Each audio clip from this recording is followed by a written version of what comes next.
Your friend, Giant Spirit Crystal Mine, has activated location sharing. Would you like to enable navigation? Your friend, the 10th Law, has uploaded a group file on the Forbidden Technique, Restoration Technique. Would you like to download it? Your friend, 10,000 Year Star Source Fruit, has introduced their abilities and provided the best strategy for obtaining their own. Would you like to pick it? A chat group has been formed by those without the living trait, and everyone in the group possesses opportunities. They speak beautifully and understand selfless dedication. I absolutely adore this place. Chapter 1. No collision with the ceiling. Parting the dense leaves, I reached out to pluck the solitary fruit glimmering with a purplish red hue under the sunlight from the small tree. Holding the dragonized fruit between my thumb and middle finger, I examined it from all angles, left, right, up, down, and in circles before letting my hand drop, unable to suppress a gentle sigh. Indeed, I have traversed into another realm. If my sudden appearance in front of an inexplicable fortune chat group was attributed to some unfathomable phenomenon, then the fruit in my hand, resembling the avatar of a member named 10,000 Year Star Source Fruit from that group, has all but confirmed my suspicions of having crossed over. After all, the world I hailed from bore no resemblance to the vegetation or this type of fruit, nor did it possess the flora and fauna surrounding me. The places mentioned by some group members were entirely absent from Earth. Truly, I have crossed over, but who shall inherit my family's throne? Who will squander the trillions amassed over 3 centuries by my ancestors? I pondered whether, after my mysterious transition as the only son and sole heir of the Zhou family, my nearly 50-year-old parents could still manage to conceive another heir. Would it be too late? Or could I, as legend suggests, be returned to inherit my family's vast wealth if I fail to excel as a traveler? If so, that would indeed be splendid. After contemplating for a moment, I suppressed these unrealistic thoughts and scrutinized the dragonized purplish red fruit once more. Had someone previously told me that this little object was a fruit that took 100,000 years to mature, I would have scoffed. Yet now, having traversed 3 kilometers following the real-time distance information from the fortune chat group, and personally plucking this fruit identical to the avatar of 10,000 Year Star Source Fruit, I could not help but accept that this dragonized purplish red fruit was indeed the fabled 10,000 Year Star Source Fruit. Just as I prepared to exit the group chat and minimize the screen, a new message caught my attention. A new secret technique has evolved, quite fascinating. Moreover, this technique pairs perfectly with the Star Source Fruit. The message was from a group member named the 10th Law. As the message appeared word by word, it was followed by a group file. After uploading the file, the 10th Law sent in symbol.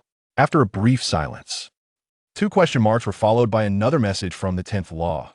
That guy with the 10,000 Year Star Source Fruit isn't in the group anymore. Has he perhaps perished? I did not delve further into the responses from the other group members. Upon seeing the 10th Law mention secret technique and perfectly pairs with Star Source Fruit, my gaze instinctively fell upon the group file uploaded by the 10th Law. Analyzing the context, it seemed this file was indeed the new secret technique referred to. As I focused on the group file, a piece of information returned to my consciousness. File name, Starry Body Cleansing Secret Record, Uploader, the 10th Law. Would you like to download it? Yes, no. Starry Body Cleansing Secret Record? This name, reminiscent of a third-rate domestic online game, hardly seemed fitting for a technique that should match the 10,000 Year Star Source Fruit. However, despite my internal skepticism, it did not deter me from choosing to download. After all, this was a technique personally validated by the 10th Law, the creator, as an exceptional match for the 10,000 Year Star Source Fruit. With a thought, I selected yes under the download option. A progress bar flickered before me, and the group file Starry Body Cleansing Secret Record changed to downloaded. Would you like to open it? Yes, no. Yes. As I selected to open the file, I was met not with the expected Word document. In the next instant, a surge of immense information flowed into my consciousness as data streams. Along with this influx, a blurred square pattern emerged in my mind. Instinctively focusing on the indistinct image, I captured a clear piece of information. Would you like to activate the Starry Body Cleansing Secret Record? Yes, no. Activate? What does that mean? Could it be that by choosing to activate it, I could directly utilize this just downloaded technique without the need for comprehension or arduous practice? Weighing my options, I hesitated briefly, but ultimately chose yes. Upon lightly tapping yes with my mind, I distinctly felt a gentle convergence of faint light points from the universe gathering towards my body. As these light points entered me, they transformed into a stream of energy flowing through my limbs and bones. Is this the effect of the Starry Body Cleansing Secret Record? With this realization, A moment of enlightenment struck me as I leaned against the small tree from which I had plucked the 10,000-year star source fruit. I rested my back against the trunk and placed the dragonized fruit into my mouth. Without chewing or swallowing, my teeth gently pierced the skin, creating a small opening. While I was experiencing something wondrous and mysterious, I had not forgotten that the fruit in my hand was indeed a 10,000-year star source fruit. A century of cultivation, not just a treasure of heaven and earth deemed fortuitous. Even a pig could grow into a second brother in 10,000 years. Although I was uncertain whether consuming it whole would yield adverse effects, such as exploding or perishing, I opted for caution, choosing to hold it in my mouth to ensure a steady energy supply while the technique operated, allowing me to absorb energy in the process. While it might be a bit cumbersome, at least this approach mitigated unnecessary risks. With safety foremost in my mind, as the starry body cleansing secret record spontaneously activated within me, strands of energy were drawn from the 10,000-year star source fruit I held in my mouth. With this influx of power, my body ceased its extraction of external light points. Moreover, I sensed that after the energy from the star source fruit had sufficiently replenished my needs, my body began to exhibit a slight aversion to those external light points. As more and more energy drawn from the 10,000-year star source fruit flowed into my limbs and bones, the initial energy derived from the external air was gradually expelled from my body. So, what does this signify? A preference for the new over the old? A fickle heart? A new generation replacing the old? My body truly reflects the essence of reality. As the celestial cleansing secret record continued, thoughts began to stagnate.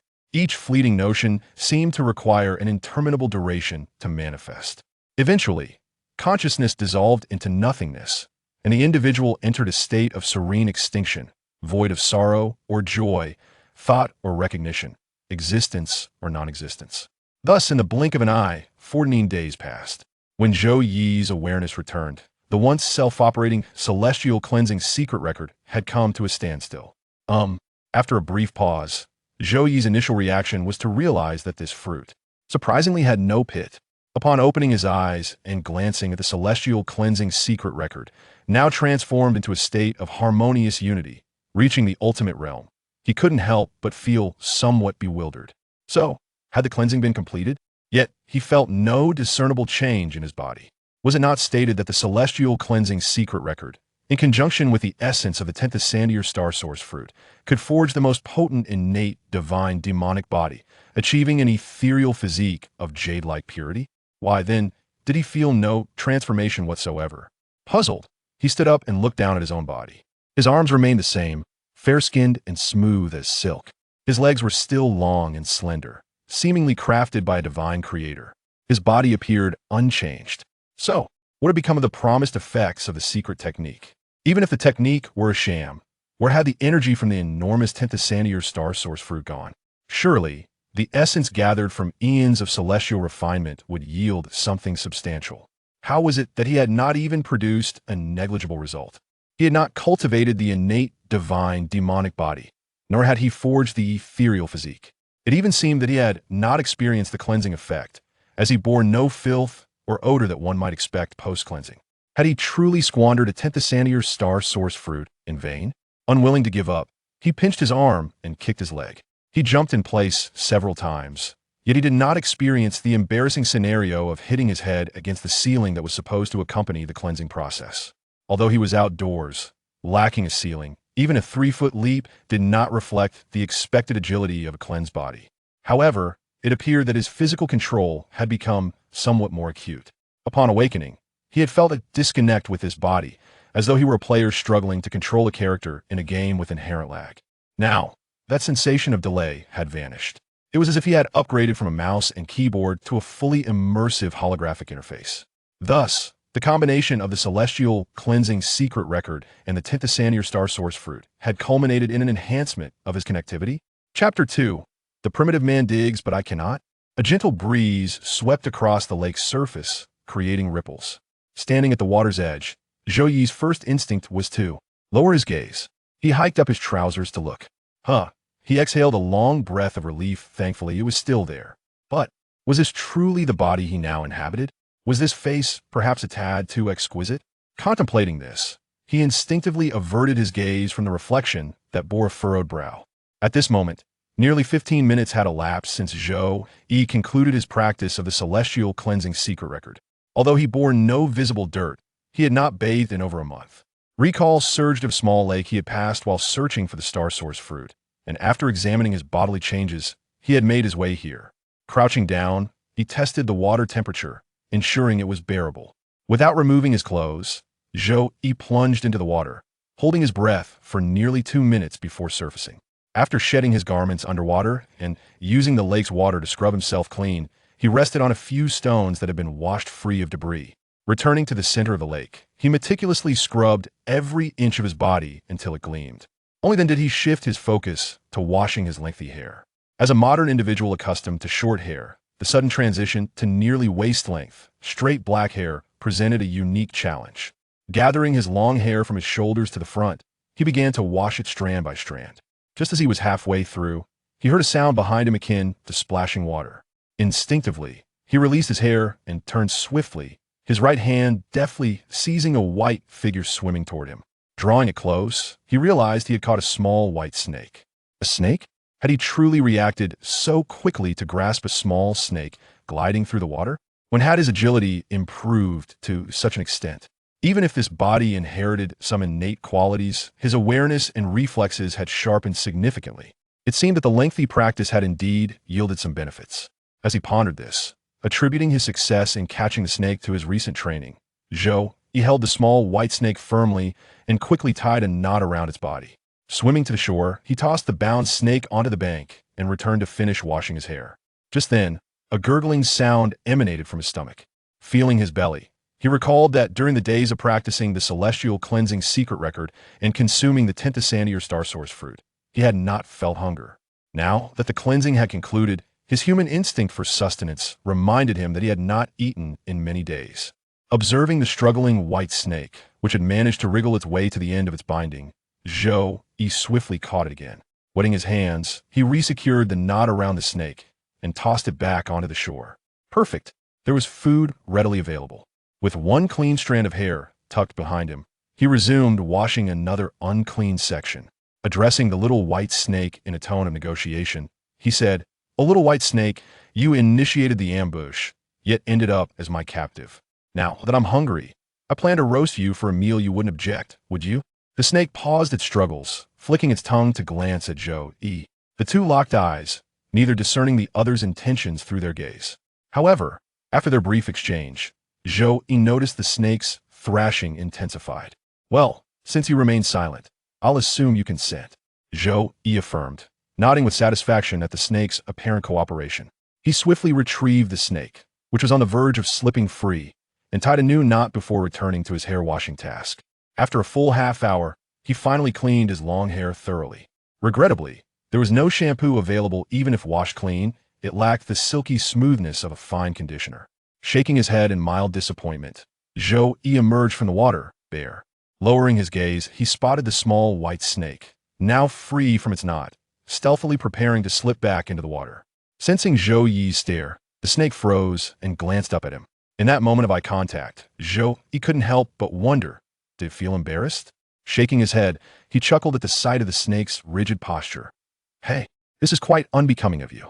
Do we not agree that if you attempted to ambush me, I would have my due? Your behavior, acting like a captive yet wishing to flee, is rather unbecoming." With that, Zhou Yi scooped up the little white snake, tied it up again, and tossed it ashore. He then ran to the bank, gathered some twigs, and returned. Observing the little white snake lying quietly on the ground, no longer struggling but wearing an expression of utter desolation, Zhou Yi nodded in satisfaction and smiled, complimenting it with a good boy. Then he couldn't help but shake his head, chuckling at himself for being so ridiculous as to discern a look of despondency on the face of a snake. Setting a pile of firewood on a clean stone by the lake, he grasped the now docile little white snake, preparing to indulge in a barbecue. It was only then that Zhou Yi suddenly realized he had no fire. After rummaging through his not-yet-dried clothes and confirming the absence of fire, he gazed at the collected firewood and the little white snake, unable to suppress a sense of grievance. Why is it that other traversers can confront the heavens, the earth, and even the air upon their arrival, while I cannot even manage a simple meal of barbecue to satiate my hunger? Calm down, let me think of a solution. As a traverser, How could I be thwarted by the lack of fire? I've got it. I can emulate the ancients and create fire by friction. This technique of fire making has been mastered by our ancestors since the primitive era. If primitive people could do it, why can't I? With a plan in mind, Zhou Yi demonstrated remarkable execution. First, he selected a sturdy branch to place on the ground, and then picked a convenient stick for the friction. He positioned several leaves at the crack of the branch, inserted the small stick, and clasped his hands together, vigorously rubbing the stick. As he rubbed the stick, feeling the warmth in his palms, Zhou Yi thought, this might just work. His gaze shifted to the little white snake, which had curiously turned to observe him. Hey, you can't comprehend this, can you? Seeing the little white snake's curiosity, Zhou Yi chuckled and explained, this is called fire by friction. Once I succeed, I shall turn you into a delicious barbecue. After speaking, he glanced down at the wood he had been working on, feeling that it was indeed warmer than the rest. Almost there, almost there. Encouraging himself, he noticed the little white snake still watching him and flicked it lightly on the head. What are you staring at? If you keep looking, I might just roast you instead. The little white snake blinked and averted its gaze. Even if you don't look, you'll still be roasted. Oh, what's this bump on your forehead? Is my strength really that great? The little white snake remained silent, its body stiffening in a state of indecision. Seeing the little snake's expression, Zhou Yi, though aware that a snake shouldn't comprehend his words, felt intrigued. Look at your compliance, it's as if you can understand me. If you were truly a spirit, how splendid it would be if you could help me ignite a fire. Noticing the little white snake's adorably naive gaze, Zhou Yi shook his head in amusement. No way. You, a white snake, can't even ignite a fire? Shouldn't white snakes possess the ability to summon winds and rain, flooding the shores of Jinshan? Laughing at his own jest before the little snake could respond, he continued, true. That particular white snake could only summon winds and rain. I've never heard of it igniting a fire to roast itself. However, you needn't aspire to the ancients, for you are about to become my meal. With his hands growing slightly warm, Zhou Yi paused to sprinkle some water onto his palms before resuming his fire-making efforts. Observing the little white snake still watching him, he pondered aloud, You can't truly understand what I'm saying, can you? The little white snake neither nodded nor shook its head, continuing to gaze at him vacantly. Zhou Yi inwardly chuckled at his own foolishness for posing such a question. It wasn't that he believed in the triviality of mystical beings after experiencing a traversal. Rather, if this snake had truly become sentient, could he still calmly kindle a fire to roast it? A role reversal would indeed be the true unfolding of events. Never mind whether you understand or not. I shall keep my hands busy and my mouth occupied. It's rather dull to make fire alone. I might as well share a tale of your kind's ancestors to alleviate the monotony. Seeing the little white snake still attentive, Zhou Yi gathered his thoughts and began to narrate. This story takes place beside the broken bridge at West Lake in Hangzhou, and it all begins with an umbrella. For the next half hour, Zhou Yi vividly recounted a tale of the white snake repaying a debt of gratitude. After half an hour, parched and exhausted from storytelling, he raised his hand to inspect the blister that had formed in his palm.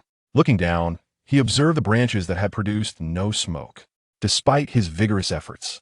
Indeed, if primitive people could do it, why couldn't he? Resigned, he tossed aside the stick and twigs, took a refreshing bath, and donned his clothes. He then picked up the little white snake and untied it. No more eating you. In the little white snake's puzzled gaze, he tossed it back into the water. Watching its surface, flicking its tongue at him without immediately fleeing, Zhou Yi couldn't help but roll his eyes. What's this? Not eating you, and yet you're reluctant to leave? Go on, go on. If you don't leave soon, I might change my mind. Waving his hand at the little white snake still floating on the water surface, Zhou Yi turned and walked down the mountain. Having given up on the prospect of a meal of snake, he hoped to find some fruits or, at the very least, encounter a few households on his way down. With optimistic thoughts, Zhou Yi descended the mountain. As he walked, ouch, he covered his forehead, raising his head to see. Nothing ahead. He reached out, found nothing, and rubbed his forehead, distinctly feeling the pain. This is absurd. Surveying the surroundings but finding nothing amiss, he muttered and continued down the mountain. Behind him, in the lake, the little white snake watched Zhou Yi's figure disappear down the path. A glimmer of confusion crossed its eyes as it flicked its tongue and uttered a few peculiar sounds. Crack! A crack appeared at the sight of the swelling on its head. Chapter 2. Can primitive men drill, yet I cannot? A gentle breeze caressed the surface of the water, sending ripples dancing across it. Standing at the water's edge, Zhou Yi's first instinct upon gazing at his reflection in the lake was to lower his head. He unfastened his trousers and took a look. He let out a long, relieved sigh. Thankfully, everything was still intact. But is this truly the body I possess now? Does this face, perhaps, possess an excess of beauty? As these thoughts coursed through his mind, he observed the reflection in the water, his brow slightly furrowed, and instinctively averted his gaze. At this moment, nearly a quarter of an hour had elapsed since Zhou Yi concluded his practice of the celestial cleansing technique. Although his body bore no visible dirt, it had been over a month since he last bathed. He recalled passing a small lake while searching for the star source fruit. And after contemplating the changes in his body, he had made his way here.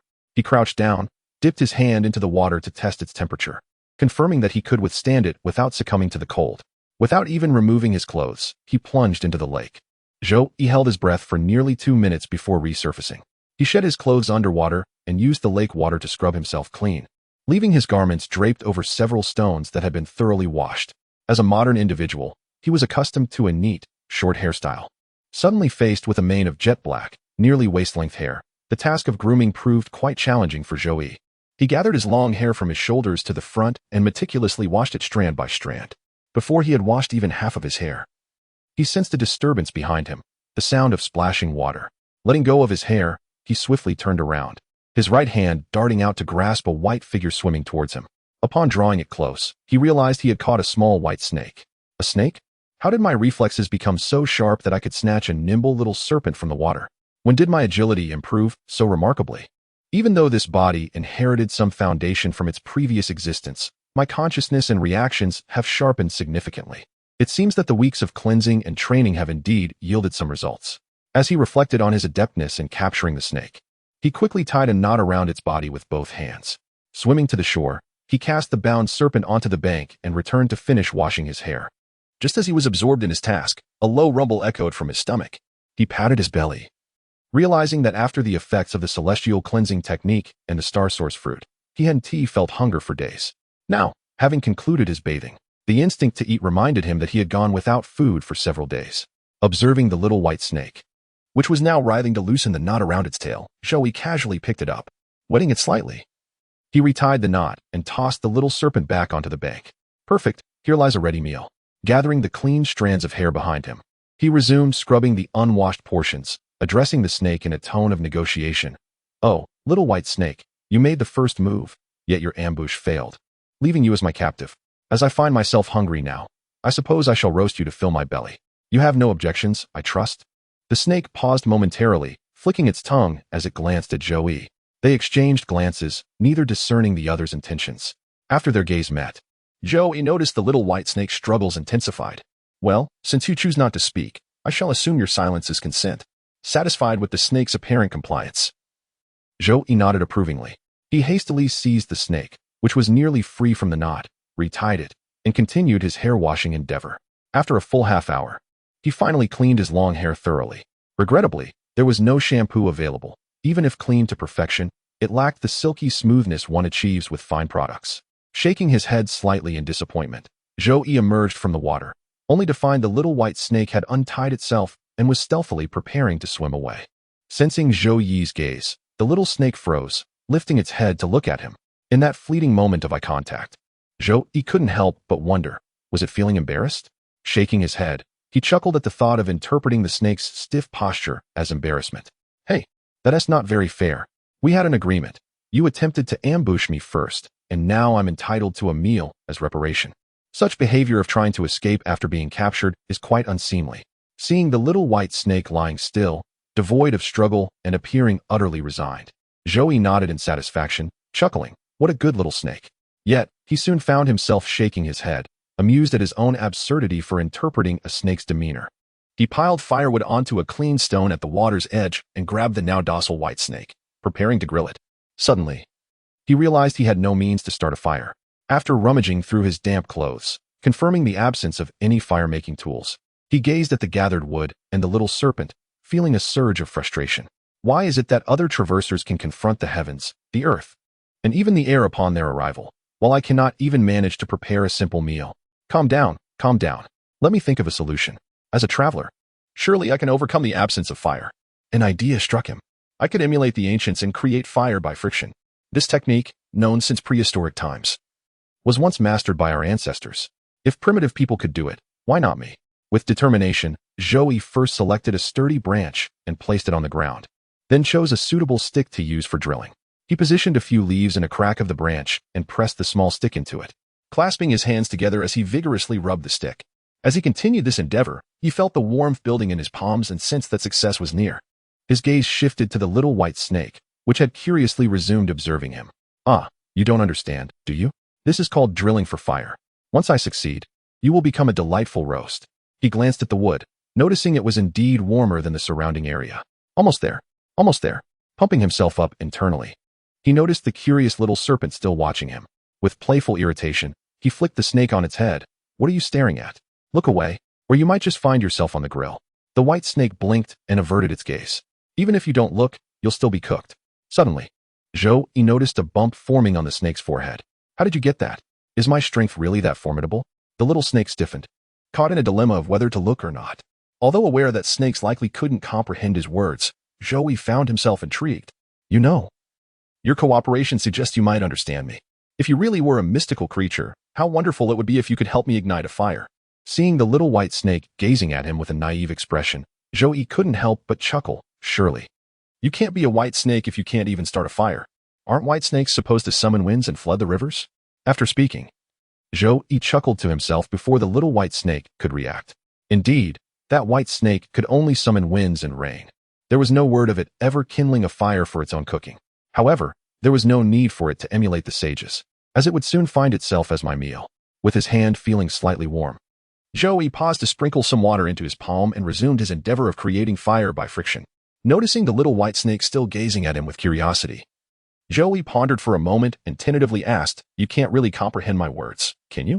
The little white snake neither nodded nor shook its head, simply staring blankly at him. Zhou silently mocked himself for being foolish enough to pose such a question. It wasn't that he had undergone a journey through time and space, only to wax poetic about how all supernatural beings were merely paper tigers. Rather, he wondered if this snake had truly gained sentience, how he could possibly ignite a fire to roast it. A reversal of roles would indeed be the true unfolding of events. Nevertheless, whether it could understand him or not was inconsequential. He was already busy with his work and had time to spare. As it was rather dull to drill wood alone, he decided to entertain the little creature with a tale of its ancestors. Seeing the little white snake still fixated on him, Zhou organized his thoughts and began to narrate a story. This tale unfolded by the broken bridge at West Lake in Hangzhou, commencing with an umbrella. For the next half hour, Zhou animatedly recounted the story of the white snake repaying a debt of gratitude. After half an hour, his throat parched from the tale. He lifted his hand to observe the blisters formed on his palm. Lowering his gaze, he noticed the branch he had been working with had yet to produce a single wisp of smoke. His vigorous efforts had yielded no results. Indeed, while primitive man could succeed, he could not. With a sigh of resignation, he cast aside the stick and branches, refreshed himself with a wash, donned his clothes, and picked up the little white snake, untying it from its bonds. Not going to eat you, he declared, observing the snake as it flicked its tongue at him from the water without making an immediate escape. Zhou couldn't help but roll his eyes. What? Not leaving even though I'm not eating you? He waved at the little white snake still swimming on the water's surface. Go on. If you don't leave soon, I might change my mind. With that, he turned to head down the mountainside. Unable to feast on the snake, he hoped he might find some fruit instead. At the very least, he should encounter a few households on his way down. With such pleasant thoughts, Zhou continued his descent. As he walked, suddenly he felt a sharp pain in his forehead and looked up to find nothing ahead. Reaching out, he felt around but found nothing. Only the undeniable pain on his forehead. It was as if he had seen a ghost. After scanning his surroundings and finding nothing unusual, he muttered to himself and pressed on down the hill. Behind him, the lake's waters watched as Zhou Yi's figure vanished down the path. Crack! A fissure appeared on the swelling at the top of his head. Chapter 3. I fear I may perish. I hear raindrops falling upon the verdant grass. I hear the distant sound of a school bell ringing. Yet, the song abruptly ceases. Zhou Yi's ears perked up as he swiftly concealed himself behind a tree large enough for 3 people to embrace. Cautiously, he poked his head out, casting a sly glance at the thicket across the stream. The bushes were rustling, clearly concealing something. However, it was uncertain whether it was wild beasts or humans. Regardless of what it was best to remain hidden for now. By this time, nearly 4 hours had elapsed since Zhou Yi had released the little white snake and descended the mountain. A light rain had fallen over 2 hours prior, forcing him to take shelter beneath a sprawling tree for over an hour before continuing his journey.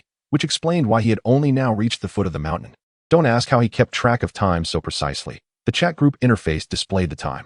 After hiding behind the tree for 4 to 5 minutes, he noticed the bushes swaying, yet not a single person or beast emerged. After a brief pause, Zhou shifted behind the tree, lifted the hem of his long robe, and tied a knot at his waist. He bent down to pick up a dry twig, weighed it in his hand, then discarded it and grabbed a stone fragment instead. Testing its weight, he nodded in satisfaction. Crouching low, Zhou cautiously stepped out from behind the tree and made his way to the stream's edge. Holding the stone fragment tightly, he attempted to stretch his body as much as possible, raising his right hand above his head, arching his back like a bow. With his core engaged, he swung his right hand with the force of his waist and released the stone. The stone traced a perfect parabolic arc, landing squarely in the swaying thicket. A sound akin to a human's anguished groan or a wounded beast's roar erupted, causing the bushes to shake violently. Moments later, a rugged man's face, filled with anger, emerged from the foliage, one hand clutching the back of his head, revealing a crimson stain seeping through his fingers.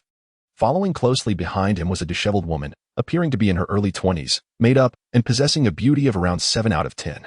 As she trailed behind the man, she adjusted her disordered clothing, and with his superior vision, Zhou discerned traces of grass and leaves clinging to her dress. It was evident to any observant individual that these two had just engaged in some indiscretions within the thicket. Thus, they were not wild beasts or malicious humans. Rather, it seemed he had stumbled upon their private affair. Feeling a twinge of guilt, Zhou noticed the burly man glaring furiously at him. He raised his hands in a gesture of peace, signaling he meant no harm. My good sir, I believe I can explain, however. The man clearly had no interest in hearing his explanation. Before Zhou could finish his sentence, the man let out a furious roar and charged towards the stream, which was about 5 to 6 meters wide. The water, though not particularly swift, was not something the man regarded with any concern. As he rushed forward, he emitted a series of unintelligible shouts and roars. Oh no! Seeing the man charge at him with such rage, and hearing the dialect that Zhou could not comprehend, he realized the dire predicament he found himself in. He had encountered the most common peril for time travelers, the language barrier. According to incomplete statistics from certain sources, over 30% of travelers had met their demise due to misunderstandings caused by language barriers upon their arrival in a new world. If only they could communicate. Zhou thought he might be able to explain himself. But now, how could he explain? Explain? What could he possibly say? Without hesitating for even a third of a second, Zhou decisively turned and fled into the woods behind the tree.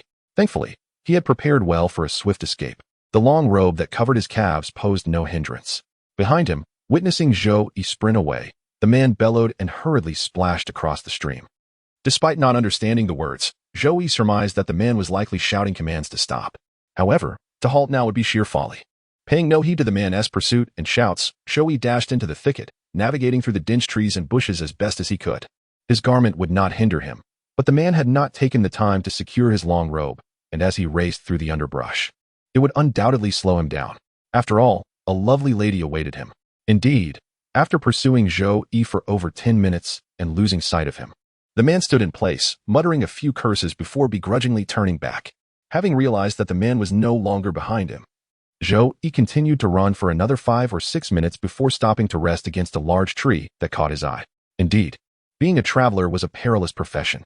As he leaned back, expecting the familiar touch of the tree, he was startled to find nothing there. Suddenly, a sensation of weightlessness enveloped him, and before he could utter a curse, Zhou vanished into the thicket. With a resounding thud, he made contact with the ground, lying there in a daze for 3 or 4 minutes before regaining his senses. Although he felt no pain, he was bewildered. All he intended was to rest against a tree, catching his breath before continuing to explore this uncharted world. Yet, he had clearly been leaning against a tree. So how had he ended up on the ground? Narrowing his eyes to survey his surroundings, Zhou soon discovered that he had fallen into a cave. This cave appeared to be completely isolated from the outside world, devoid of any sunlight. The ceiling and corners were scattered with luminescent stones, casting a faint glow in the otherwise pitch-black cavern. Squinting in disbelief, Zhou was horrified to realize that the cave was entirely sealed, with no visible exits. This raised a pressing question. How had he arrived here? Setting aside the more immediate concern of how he might escape, he pondered how merely leaning against a tree could result in his tumbling into this completely enclosed cave. Was it a formation? A spatial rift? Or something incomprehensible? Whatever it was, it certainly defied scientific explanation. Since science had no answers, The logical conclusion that one could not exit a completely sealed cave naturally applied here as well. Thus, regardless of how he had entered, if he could discover the method of ingress, surely he could employ the same means to find his way out. This logical analysis quelled the rising panic within Joey. Steady yourself. Do not panic. Remain calm. Having already traversed through such extraordinary circumstances, even if he were to be trapped here, he would at least struggle before succumbing. The cave was not vast, and soon he had completed a circuit of its confines. After failing to uncover any clues, Joey crouched down to attempt to lift a luminescent stone from the corner. As he contemplated what to do with the stone, a series of beeping sounds echoed in his mind. This was a notification he had set for important group messages after delving into the functionalities of the fortune chat group. As for what constituted an important message, Joey was unsure. However, since such an option existed, it was reasonable to assume that this golden finger of his could discern its significance. What important matter was being discussed in the group? His curiosity about the group messages temporarily overshadowed his concerns regarding his predicament. He placed the luminescent stone in the center of the cave and sat down on it. Joey opened the minimized interface of the fortune chat group. Esteemed members, I fear I may be in peril. A message appeared from an individual named Major Spirit Pulse. Major Spirit Pulse, I genuinely believe I am in danger. Just now, I sensed a human entering my Spirit Pulse Core second transfer station. Spirit Pulse Core second transfer station? Came the puzzled inquiry from a group member known as Green Light Mirror. Intrigued by this member's name, Joey took a moment to explore their profile and soon understood the nature of this green light mirror. As the name suggested, it was indeed a mirror. But unlike any other, it possessed the unique ability to reflect the green light from all living beings before it. To be more precise, it reflected the light emanating from above their heads. With its existence, no married man need worry about his spouse secretly altering her hairstyle. Many members of the group were likely aware of the spirits, as each spirit possessed a core hidden somewhere within. Excavating the spirit and seizing its core effectively granted one ownership of that spirit. With control over the core, one could manipulate the spirit as desired. However, my core is well concealed. By the time it is discovered, the entire spirit is generally excavated clean. Yet, it is also known that our very existence serves as a fortuitous opportunity for those endowed with great fortune. As an opportunity, it naturally presents a pathway for the fortunate to acquire it.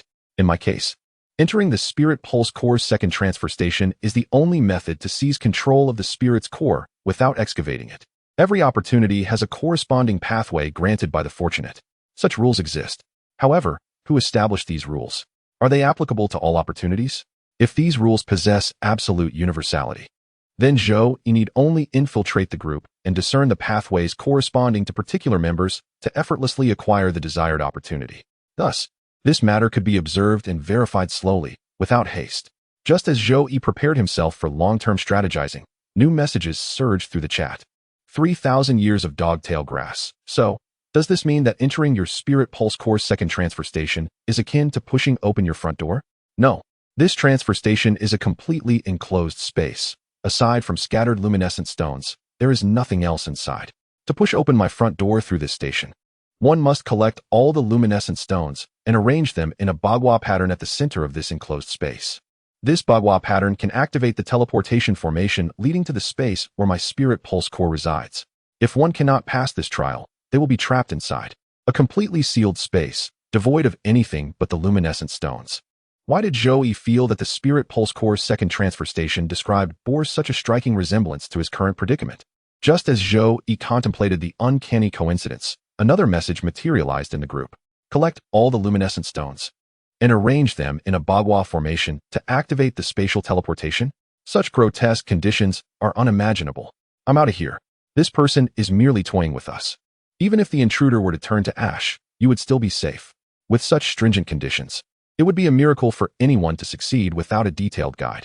With such guarantees in place, even if this were merely a secondary transfer station, entering this space would surely require fulfilling prerequisite conditions. Even without prerequisites, anyone could enter, but most likely, they would perish within.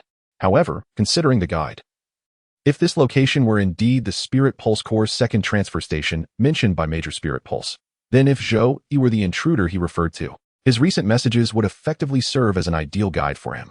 Sexy opportunities, providing online strategies. Rubbing his chin, Joey felt compelled to give it a try.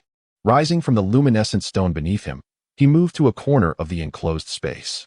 Standing there, he surveyed the area, searching for its center. As I searched, I found myself distracted by new messages in the group chat.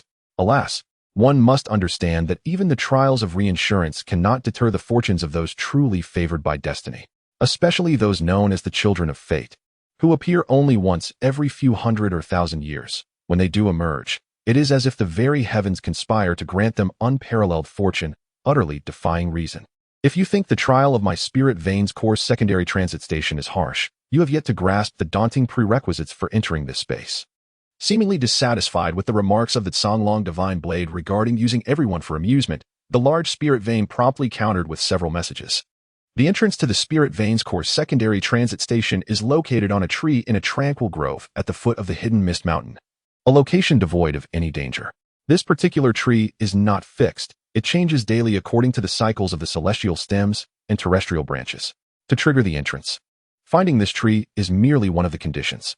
Once located, one must run with all their physical strength for a duration of 10 to 20 minutes without employing any spiritual cultivation. Exceeding or falling short of this time frame is unacceptable. Upon completing this run, one must lean against the tree that harbors the spatial entrance within 5 seconds. Without any hesitation or doubt, only then can one touch the entrance's restrictions affixed to the tree. It is only through the vigor accumulated from this exertion that one can trigger the restrictions and be transported to the Spirit Veins Course secondary transit station.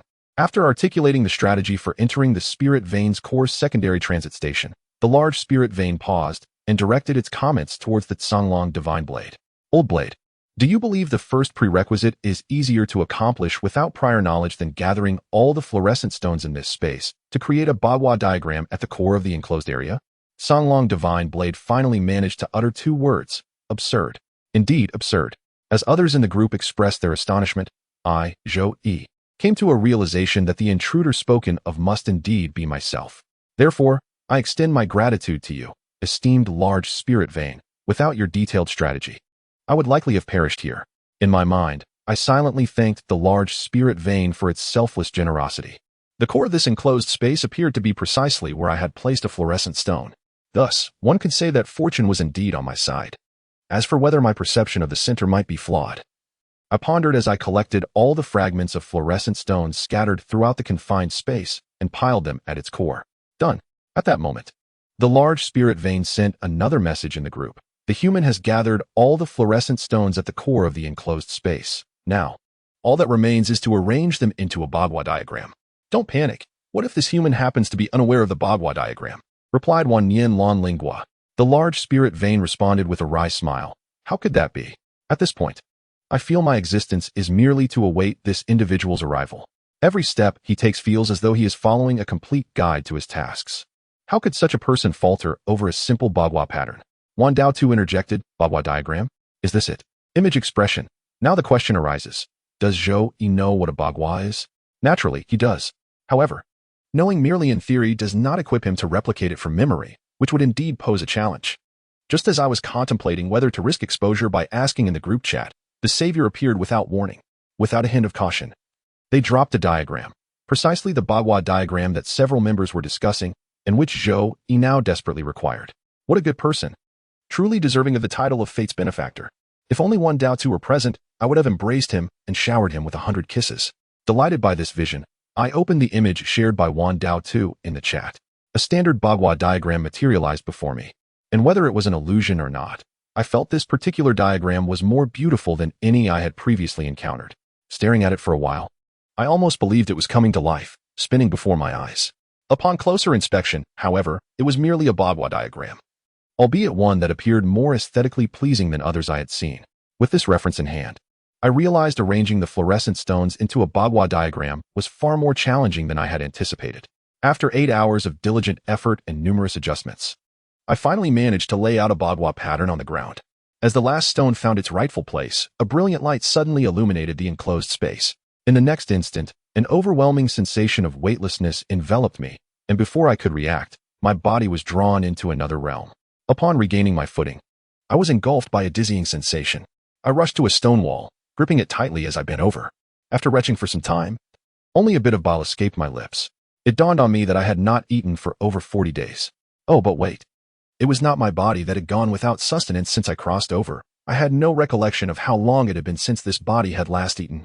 Miraculously, I had not perished from hunger during these days, a marvel of scientific proportions. In a moment of self-consolation, I acknowledged that since my arrival in this world, many things had transcended the realm of scientific explanation. So, should I take this opportunity to reconsider my beliefs? Perhaps I should abandon my reliance on science and instead place my faith in the divine powers of metaphysics? This seemed a splendid idea, regardless of their existence or utility. It costs nothing to believe a little. As I mused, my eyes scanned the surroundings. I found myself standing in the middle of a corridor, flanked by two pathways, each leading to an unknown destination. Peering cautiously down both paths, I could discern no notable differences. After a moment's hesitation, I squatted down and removed my right shoe. Grasping it in my hands, I murmured, "Oh, divine metaphysics, it is time to test your powers." With a shake, I tossed the shoe into the air. My eyes fixated on its descent. Thud! The shoe landed, and I quickly glanced at its toe, which pointed towards the left wall. Bah! So much for divine metaphysics. It seems the otherworldly deities are indeed unreliable.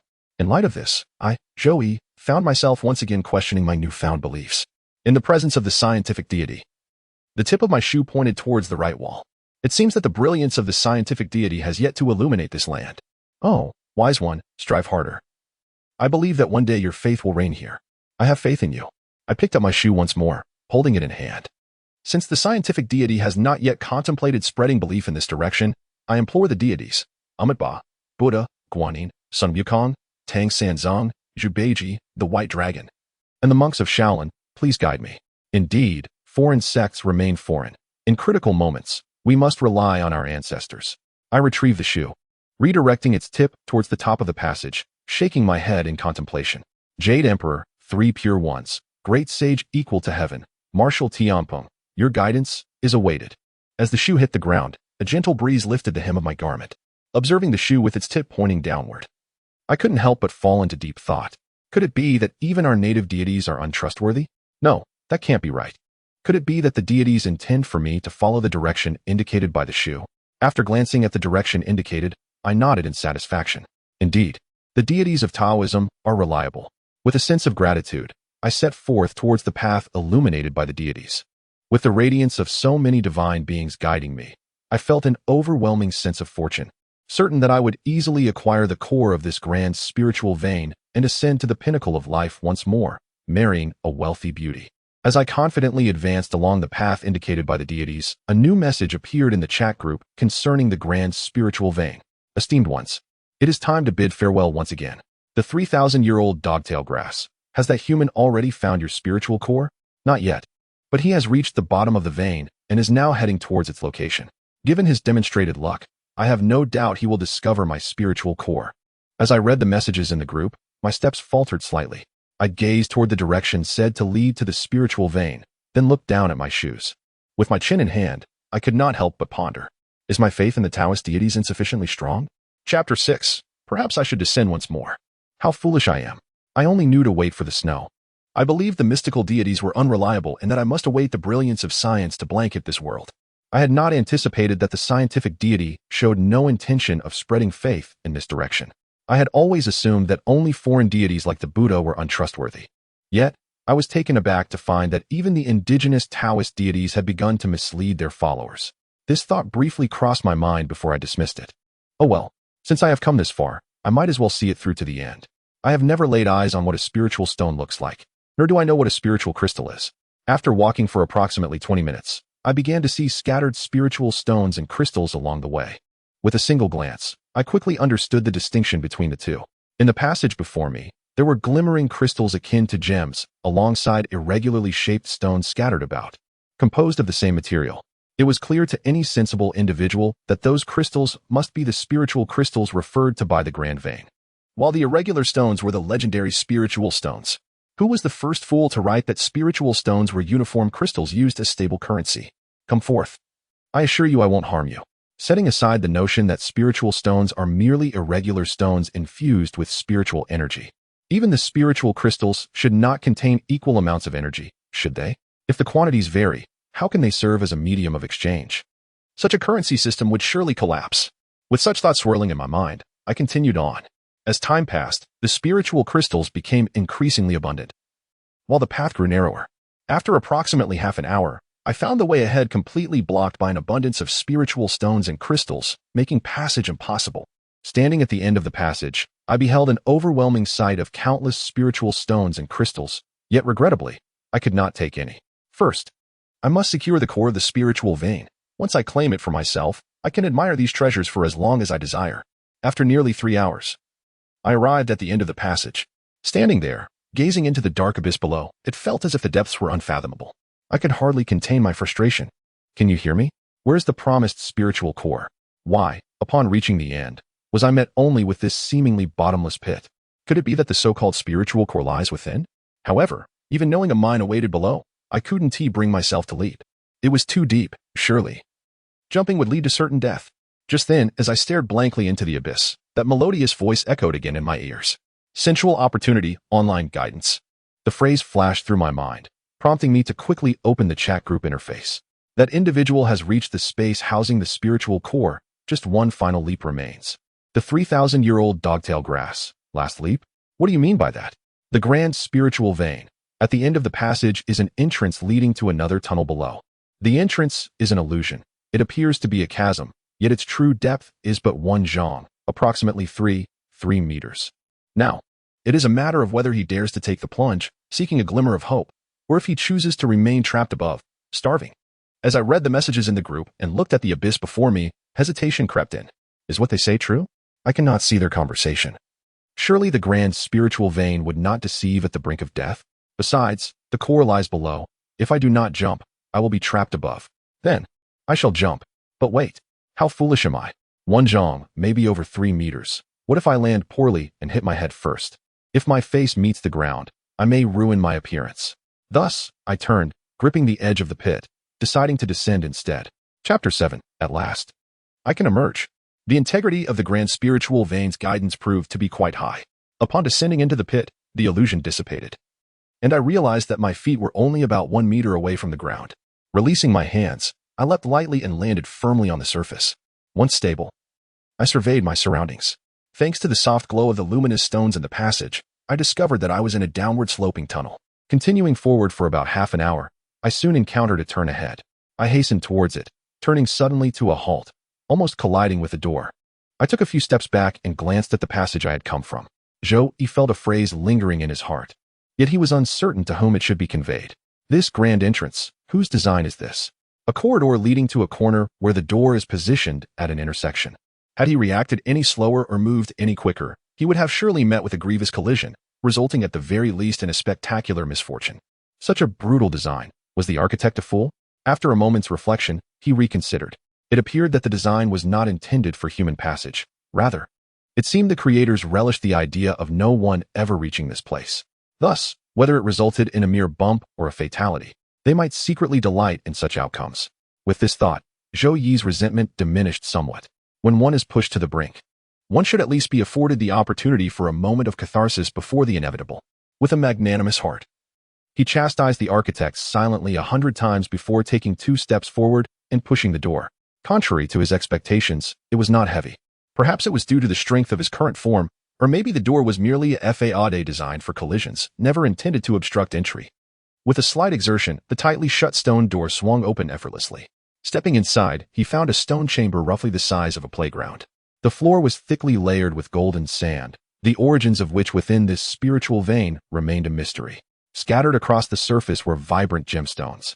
With Zhou Yi's discerning eye, he recognized that any single one could fetch a fortune on earth, perhaps even 7 or 8 figures. The stone walls of the chamber were adorned with at least thousands of translucent, milky white fruits. He was unsure of their nature, but their growth without branches or leaves within the stone walls indicated they were no ordinary specimens. Beyond these, the chamber contained various other items he had never encountered before. After a thorough exploration of the expansive stone room, he had examined nearly everything, familiar and unfamiliar alike, even plucking a few of those fruits from the walls. He still found no trace of the fabled core of the spiritual vein. Where, then, was the core? He searched meticulously once more, yet the elusive core remained hidden. Zhou Yi opened the chat group dedicated to opportunities, hoping to find any clues from the prominent figures. Upon opening it, he was greeted with a staggering 999 unread messages. Instead of perusing each one foolishly, he opted to view only the messages from the esteemed individuals. As he scrolled up, his eyes brightened. and a smile involuntarily graced his lips. The esteemed figure of the spiritual vein indeed proved to be kind-hearted, eager to assist, and fond of enlightening newcomers. He had entered. The end was nigh. Although the core of the spiritual vein had been disguised as a humble stone at the entrance, it merely afforded him a fleeting respite. The outcome was already predetermined.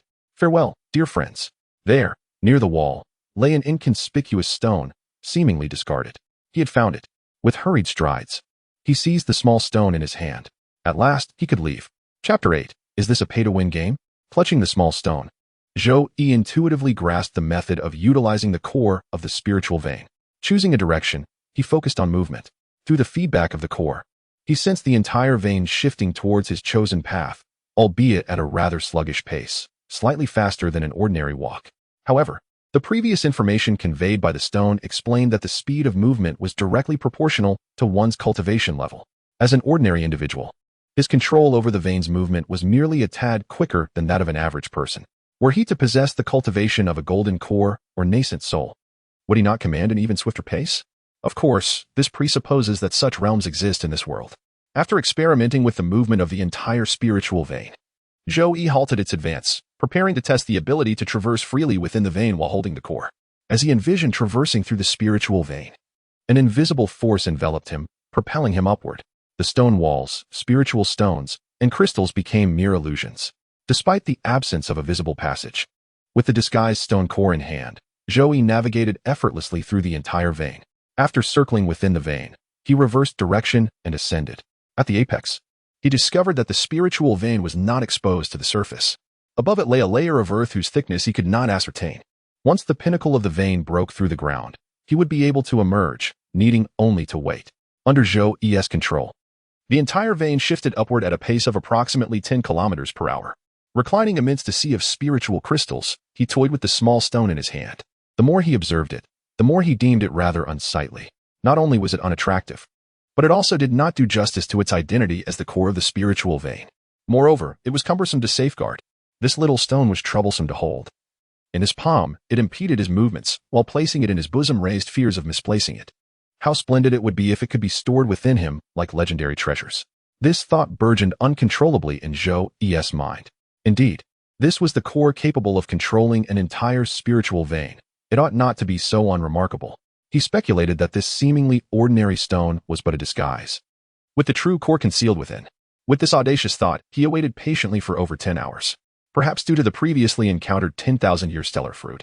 Despite the pangs of hunger, Zhou Yi felt no dizziness or weakness throughout this duration. The sensation of hunger seemed merely an illusion, with his body not urgently requiring sustenance. After 10 hours, having familiarized himself with the thousands of group members and noted the names of a few valuable contributors, Zhou Yi sensed the summit of the grand spiritual vein finally breaking through the surface. He swiftly emerged from the vein, once again greeted by the sun and the fresh air. Zhou Yi nearly drooled with excitement. Wiping away the non-existent drool, he closed the personal interface of a certain individual in the opportunity chat group, rumored to grant an additional 360 years of life with a single bite of their fruit. As he toyed with the small stone in his hand, a moment of hesitation flickered in his eyes. After a moment's contemplation, he raised his right hand high and brought it down with force. With a resounding smack, the stone housing the core of the spiritual vein struck the ground. With a crack, the outer layer shattered, revealing a translucent orb the size of a longan within. Indeed, the core of the spiritual vein should not be so fragile. Reflecting on his cautiousness, having waited for fear of being trapped within the spiritual vein, Zhou Yi realized he may have been overly prudent. As he picked up the core of the spiritual vein, stripped of its rocky disguise, his fingers grazed the milky white orb, and Zhou Yi simultaneously received 2 messages. The first message informed him that the spiritual vein core could merge with him. The second message announced the discovery of a large spiritual vein, asking if he wished to recharge. Recharge? How does one recharge? Where does one recharge? A glance at the opportunity chat group filled Zhou Yi with trepidation. Could it be that this was not a free golden finger but rather a pay-to-win game? Were the previous experiences merely a complimentary trial akin to a novice gift package? When it came to recharging, Zhou Yi, being an earthling, instinctively thought of a series of enterprises under a certain tech giant. And the chat group looked just like a chat group template, didn't it? But could it be so? Had the magnate begun to profit in other realms? Yet, he had barely grasped the large spiritual vein, and it felt too soon to part with it. Despite his reluctance, considering that this chat group was his lifeline in this foreign world, Zhou pressed the recharge button with a heavy heart. Upon detecting the large spiritual vein core and confirming ownership, he affirmed the recharge. Suddenly, the surroundings brightened. And in a daze, Zhou seemed to see a plump little penguin flapping its wings and leaping forth. It was you, the chubby penguin. Before Zhou could react, the penguin opened its beak wide, emitting a force that seemed capable of devouring the heavens. The spiritual vein beneath him visibly diminished at an astonishing rate, while simultaneously, numbers began to rise above the penguin's head. The entire process lasted for about 3 breaths. After 3 breaths, the spiritual vein core in his hand and the spiritual crystals emerging from the ground vanished without a trace. What remained was a display of numbers hovering above the little penguin. Balance, 999, 999, 99999. Below the balance, Zhou noticed 2 options, recharge and withdraw. Withdraw? Wasn't this a pay-to-win scenario? Could the spiritual stones and crystals he had contributed be withdrawn? Curiously, he tapped the withdraw option beneath the penguin. Instantly, a prompt appeared at the center of the interface. After some contemplation, he entered the number 1 and clicked confirm. In the next moment, a flash of white light revealed a spiritual crystal in Zhou's hand. Zhou marveled. The money he had contributed could indeed be withdrawn? Was this truly a chat group from home? This felt nothing like the tech giant he knew. Chapter 9. That woman, what did she just say? Wasn't it said that one could create joy through hard work? How could one enjoy oneself without money? The sudden ability to withdraw the contributed funds left him utterly bewildered. He glanced at the balance, which had decreased from 999, 999, 99999 to 999, 999, 99899. Indeed, he had lost one, and that single unit now lay in his hand, transformed into a spiritual crystal that appeared indistinguishable from those within the vein. So, not only could he withdraw, but the spiritual stones within the vein, after recharging, could also directly transform into spiritual crystals? And all this came with free processing and purification? To validate his hypothesis, Zhou hesitantly withdrew 10 spiritual crystals. As expected, the balance decreased by 10, and 10 spiritual crystals landed in his hands, spilling to the ground as he struggled to hold them all. It seemed that the default withdrawal indeed yielded spiritual crystals. But what if he wished to withdraw the original spiritual stones? Pondering this, Zhou attempted another withdrawal, specifying that he wanted to withdraw a single spiritual stone. The balance instantly decreased by 361, but Zhou noticed no additional spiritual stone in his hands. Where did it go? Had his 361 balance been consumed? Just as he was perplexed, he noticed a cluster of unevenly distributed spiritual energy crystals emerging from a stone at his feet. Here it was. After circling the stone, which was as large as 3 of his heads, Zhou discovered it contained an irregular distribution of spiritual energy crystals. Hence, it appeared that withdrawing spiritual crystals could indeed be directly materialized in his hands, as they were formed entirely from spiritual energy. In contrast, the spiritual stones, being largely composed of ordinary rock with only a small amount of spiritual energy, had been transformed into a nearby stone? How thoughtful. Despite having plunged all of his newly acquired large spiritual vein into this scheme, Zhou still felt a twinge of uncertainty. After some reflection, he decided to withdraw once more. This time, he opted to withdraw the entire balance above the penguin's head. Upon confirming the withdrawal, the astonishing 9-digit balance with 2 decimal points did not materialize directly in his hands. Instead, a line of small text appeared before him. Please select a withdrawal type. 1 large spiritual vein, 999, 999, 98,538 spiritual crystals. Astonishing. Was this how advanced external assistance had become? After some contemplation, Zhou decided to withdraw all as spiritual crystals. He feared that a mountain of spiritual crystals might descend upon him and bury him alive. As for the large spiritual vein, given the previous experience with withdrawing spiritual stones, Zhou believed that upon withdrawal, it would manifest as a large spiritual vein nearby.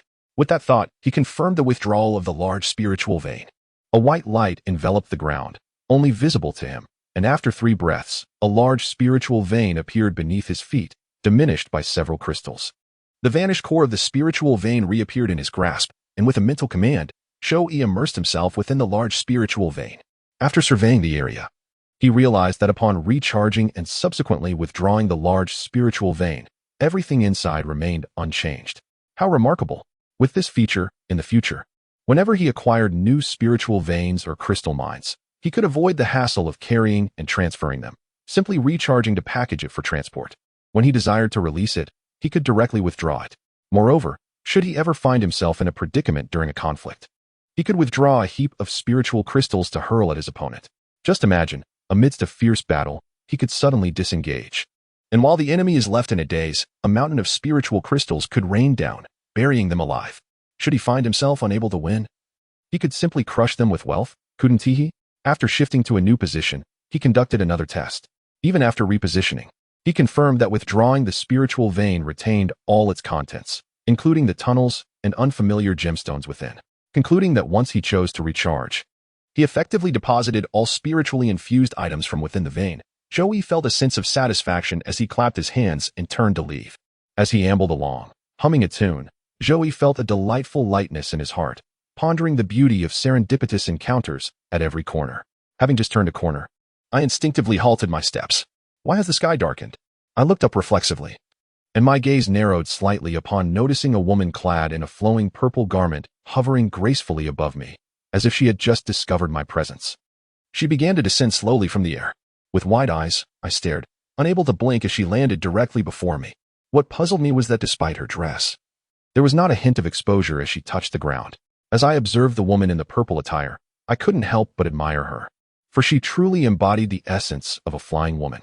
She, too, regarded me with unwavering attention, for reasons unknown. Being scrutinized by this ethereal figure filled me with a sense of unease, akin to that of prey under the gaze of a formidable predator. Uncomfortable. I shifted my stance and blinked at her. A celestial being? Surely, anyone descending from the heavens could not be an ordinary individual. The woman continued to gaze at me, her eyes unblinking. Strangely, I sensed a hint of astonishment emanating from her gaze. A demon? As she remained silent and still, I ventured to inquire once more. Yet, her expression remained unchanged, her eyes still fixed upon me. Even more absurdly, I perceived a semblance of satisfaction within her gaze. Satisfaction? What could she possibly find gratifying? I began to suspect I had encountered a legendary lunatic. One should not assume that deities or demons are immune to madness. Scientific research indicates that insanity does not discriminate based on status or wealth. Whether a billionaire or a beggar, the likelihood remains the same. And among the ranks of celestial beings or demons, the mad are often far more perilous than those in the mortal realm. Thus, it would be wise to maintain a respectful distance from such a powerful, aerial lunatic. Nodding in acknowledgement, I turned to leave. The earth trembled beneath me, a distant rumble growing closer. Were they seeking vengeance? This thought flickered through my mind as I quickened my pace to a jog. I had no desire to become embroiled with a woman who not only possessed such formidable powers, but also commanded a retinue. Encountering such a scenario, it would be prudent to make my exit. As I mused on this, my foot inadvertently struck my other leg. With a resounding thud, I found myself tumbling to the ground, a classic case of falling flat. At that moment, the individuals riding mysterious steeds arrived behind the purple-clad woman. Their formation suggested they were not adversaries but rather subordinates. I was in no position to provoke such a woman, especially with a cadre of loyal followers at her command. As I resolved to rise and flee, I suddenly felt restrained. The woman, after finally speaking, waved her hand, and in an instant, the two riders transformed into mere afterimages. Darkness enveloped me, and I lost consciousness. Just before succumbing to the void, my final thought was of that woman. What had she just said? Chapter 10. I have been kidnapped. Consciousness gradually returned from the depths of darkness, and I slowly opened my eyes. The first instinct was to touch the back of my head. It was unscathed, and I saw no blood. Shaking my head and turning my neck, I felt no discomfort. It seemed I had not been attacked. As this conclusion formed in my mind, a look of contemplation appeared in my eyes. So, how had I lost consciousness? I vividly recalled the moment before I fainted when the woman in purple waved her hand and uttered a short phrase I could not comprehend. Then came the blinding flash before I succumbed to darkness. If I had indeed fainted, it must have been due to some form of attack. Yet why did I feel no ill effects upon waking? Young master, you're awake. A youthful voice, slightly childish, broke through my thoughts. Turning my head, I noticed a girl, seemingly around 14 or 15, rising from a chair beside the bed. Her cheeks flushed as she gazed at me. Upon catching my eye, her face reddened further, and she hastily exclaimed, "I'll go fetch the young lady." Before bolting from the room, I was left in a state of bewilderment. Watching the girl's retreating figure disappear through the door, the sound of the door slamming jolted me from my stupor. And then a singular thought occupied my mind. What had that girl just said? This was the third time. I had encountered 3 individuals, and each time, I failed to grasp their language. This no longer seemed a mere coincidence or a rare occurrence. It was likely that in this unfamiliar world, the language was not the same as that of my Earth. This was, in fact, quite understandable and entirely normal. In my previous life, even between two nations or ethnicities, distinct languages had evolved. What's more, this was a completely different world. Yet, despite its logical nature, I couldn't shake a sense of disappointment. In countless narratives of otherworldly travel, Mandarin had dominated myriad realms. What had led me to believe that this world would also employ the same language? As I pondered the source of my misconception, a series of notification sounds chimed in my ear. Opening a chat group, I noticed a new file uploaded. Without even pausing to examine its contents, I realized it was the very source of my misunderstanding. That chat group. Why? In a realm of opportunities.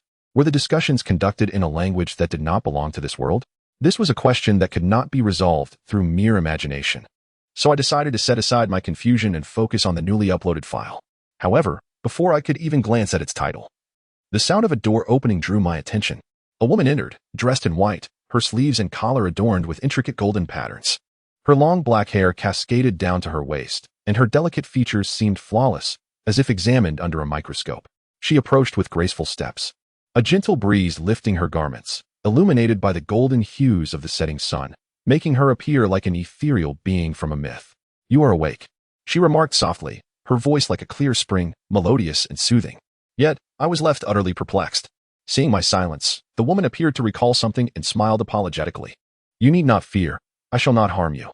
The previous incident was a lapse on my sister's part, and I apologize on her behalf." Though I realized that apologies hold little weight after the fact, I looked up, bewildered, at the woman standing by my bedside, blinking in confusion. "Miss, is it amusing to engage in conversation alone? Though your sincerity is evident, I genuinely do not understand a word you're saying. I believe an apology should come directly from your sister." As Zhou Yi perceived the reaction, the young woman tilted her head slightly in contemplation. However, it was evident that Ziyue's actions were motivated by concern for him. Thus, he felt compelled to express his own apologies. Meanwhile, Ziyue noticed that the woman seemed unable to grasp her intentions and continued to engage in an awkward monologue. Zhou Yi hesitated, unable to resist the urge to interject. "Excuse me, do you speak Chinese?" The young woman stood at the bedside, her gaze unwavering. He, lying on the bed, blinked in response, observing her. The atmosphere became somewhat uncomfortable. "You cannot understand my words?" After confirming that the pronunciation of what she had just heard did not belong to any language she knew, she pondered and inquired. "Zhou Yi," he stated. "Excuse me," she replied, offering an apologetic smile as she lifted her left hand, causing the sleeve of her garment to slide down under its own weight, revealing a delicately crafted silver bracelet on her wrist. With her right hand, she gently brushed the bracelet, and a rectangular jade talisman appeared in her palm. This was a universal language talisman, placing it on her forehead. She began to speak, but then shook her head. "Never mind, let me assist you." Leaning closer to Zhou Yi, she pressed the talisman against his forehead. In an instant, his mind was engulfed by a singular thought: how fragrant. The room fell into silence. "Can you now understand my words?" Hearing a pronunciation entirely distinct from Chinese, or indeed any language on earth, Zhou Yi lifted his head and nodded towards the figure at the bedside. Simultaneously, he could not help but marvel at the extraordinary nature of this world. Merely by placing that small object on his forehead, he had grasped a foreign language within 5 minutes. If such advanced technology existed on Earth, perhaps it could eliminate language courses from educational curricula altogether? Wait, that did not seem to be the crux of the matter. The essential point was that now he could comprehend her previous statements. As realization dawned upon him, Zhou Yi suddenly reacted. "Wait a moment. Why am I so calm? I have been kidnapped." Chapter 11. You may call me Zhou Yi if memory serves. He had been knocked unconscious and abducted. Suddenly aware of this truth, Zhou Yi felt an unsettling discrepancy. Even though he had awakened on a warm, plush bed with a young woman attending to him, it could not alter the reality of his situation. What had granted him the courage to remain so composed in this predicament, even entertaining thoughts of foreign languages? Had he become too indifferent to the gravity of being a captive? Throughout, the young woman, seemingly the leader, had exhibited a remarkably gentle demeanor. As he pondered, her voice once again resonated in his ears. "I am Su Kaiwei, and I kindly invite you here." Despite his current identity as a captive, her warmth emboldened Zhou Yi. "Is this behavior customary in your realm?" "Wait, did you just say your name?" "Su Kaiwei," she replied, her expression reflecting bewilderment akin to a snow sprite. "Su Kaiwei? Kaiwei?" Repeating her name, Zhou Yi lifted his head, his confusion mingled with a hint of delight as he gazed at Su Kaiwei. Suddenly, he exerted himself, propelling himself upright from the bed. "So, I had been lying here like a paralyzed person all this while." This fleeting thought was not the crux of the matter. The pivotal point was that her name was derived from the Book of Songs, a cultural treasure of 5 millennia of Chinese civilization, compiled by the revered Confucius. If this were not mere coincidence, and if her name indeed originated from the Book of Songs, did that imply he was not the sole traveler of this realm? Did it suggest that he might have stumbled upon an organization upon his arrival? As these thoughts swirled in his mind, he gazed at Su Kaiwei, his expression softening. Noticing his excitement, she cast a puzzled glance his way. The Book of Songs, authored by the sage of literature, has inspired many names throughout history. The name Kaiwei comes from the Book of Songs, Lesser Odes, Kaiwei. Wait. Zhou Yi's exhilaration abruptly ceased as he stared at Su Kaiwei, repeatedly mulling over her previous statement. Thus, it became evident that this girl named Su Kaiwei was not, as he had presumed, another traveler from Earth. Her familiarity with the Book of Songs stemmed from its authorship by a figure known as the Sage of Literature. In this world, numerous individuals bore names derived from the Book of Songs. Was the Sage of Literature also a traveler? Was it a case of shameless plagiarism? Or perhaps the Sage of Literature referenced by Su Kaiwei was indeed the Confucius he was familiar with? Pray tell, does the Sage of Literature you speak of bear the surname Kong? Su Kaiwei regarded him with heightened confusion. You know the Book of Songs, yet you are unaware of Kong Sheng? Her retort provided Zhou Yi with a definitive answer. This world possessed the Book of Songs, and the sage responsible for its compilation, and possibly its creation, indeed bore the surname Kong. Might this sage be the same Confucius he knew? If so, did that imply Confucius had also traversed realms?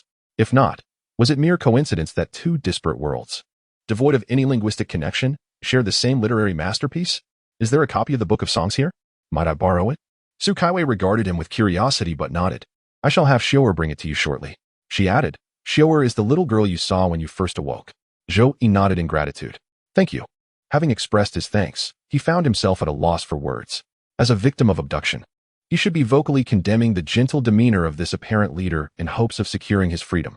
Yet, with the realization of the significance of the name Su Kaiwei, his attention shifted entirely to the Book of Songs. With all pertinent inquiries addressed, and recognizing his position of dependence, how could he now vent his frustrations? He could not. Thus, he pondered what he should say or do next. The once quiet room now bore an air of awkwardness. Fortunately, after a brief silence, Su Kaiwei spoke, shattering the tension. My name is Su Kaiwei. Zhou Yi nodded. I know, you just mentioned it. Indeed, she confirmed, yet why repeat it? After a moment's reflection, Zhou Yi discerned her intent. He raised his gaze to her. So, this young woman before me is truly not a traveler? Her name is merely coincidental? Considering this was an alternate realm, untouched by the pervading influence of traversing cultures, Zhou Yi resolved to take a daring risk. Let me put it this way. I am a traveler, devoid of any memories regarding this body, and thus I do not know my name. Raising his head, he smiled at her, winking gently with his left eye. So you may call me Xiu'er. Su Kaiwei. Chapter 12. You are truly beautiful. Observing Su Kaiwei's reaction, Zhou Yi could not help but sigh inwardly. It was evident that he had overthought the situation. The girl's demeanor perfectly mirrored that of an indigenous inhabitant from another world. Utterly perplexed upon first encountering the term transmigrator, this realization confirmed that she was not, as he had speculated, also a traveler from another realm. Fortunately, as a denizen of an alternate universe, she remained ignorant of what a transmigrator entailed, thereby averting the peril of revealing his identity through probing. Indeed, in a world devoid of the concept of transmigration, even in the 21st century on Earth, the era when novels of transmigration proliferated, one could venture onto the streets and declare oneself a transmigrator with magical abilities. The typical response would likely be a call to a mental health facility, inquiring whether an escaped patient was on the loose. Regaining his composure, Zhou Yi smiled at the still-dazed girl before him. I am Zhou Yi. Oh, Su Kaiwei replied, regarding him with curiosity. And what exactly is this transmigrator you speak of? A transmigrator, Zhou Yi mused, is a unique profession. A new profession? Su Kaiwei inquired, leaning closer to him and inhaling his scent. She shook her head. However, I do not detect any aura of cultivation from you, nor any signs of having practiced. Zhou Yi raised an eyebrow. Is it truly possible to discern an aura of cultivation? That's quite impressive. He gestured to his head. I am unsure. I awoke in a mountain and have no memories of this world whatsoever. He added, perhaps being a transmigrator is not necessarily a profession that requires cultivation. Surely, not every profession in this world requires a foundational level of cultivation? That does seem plausible, Su Kaiwei conceded, then looked at Zhou Yi and asked. So you only remember that your name is Zhou Yi? Zhou Yi pondered for a moment and nodded. Roughly, yes. Therefore, you do not recall whether you have family or even where your home is. Su Kaiwei's eyes brightened, akin to discovering a sparkling crystal dragon. Zhou Yi regarded her warily. What did she mean by that? Was she perhaps contemplating ill intentions due to his lack of family and friends? With this thought, he instinctively took a half step back. I merely do not remember whether I have a home or family. It does not imply that I lack them. Well, Su Kaiwei waved her hand dismissively. That is unimportant. Unimportant? Zhou Yi's caution intensified. So, my dear lady, what exactly are your intentions? Whatever they may be, it would be wise to keep them to yourself. Are you aware that your current thoughts could be perilous? Do you not have anywhere to go?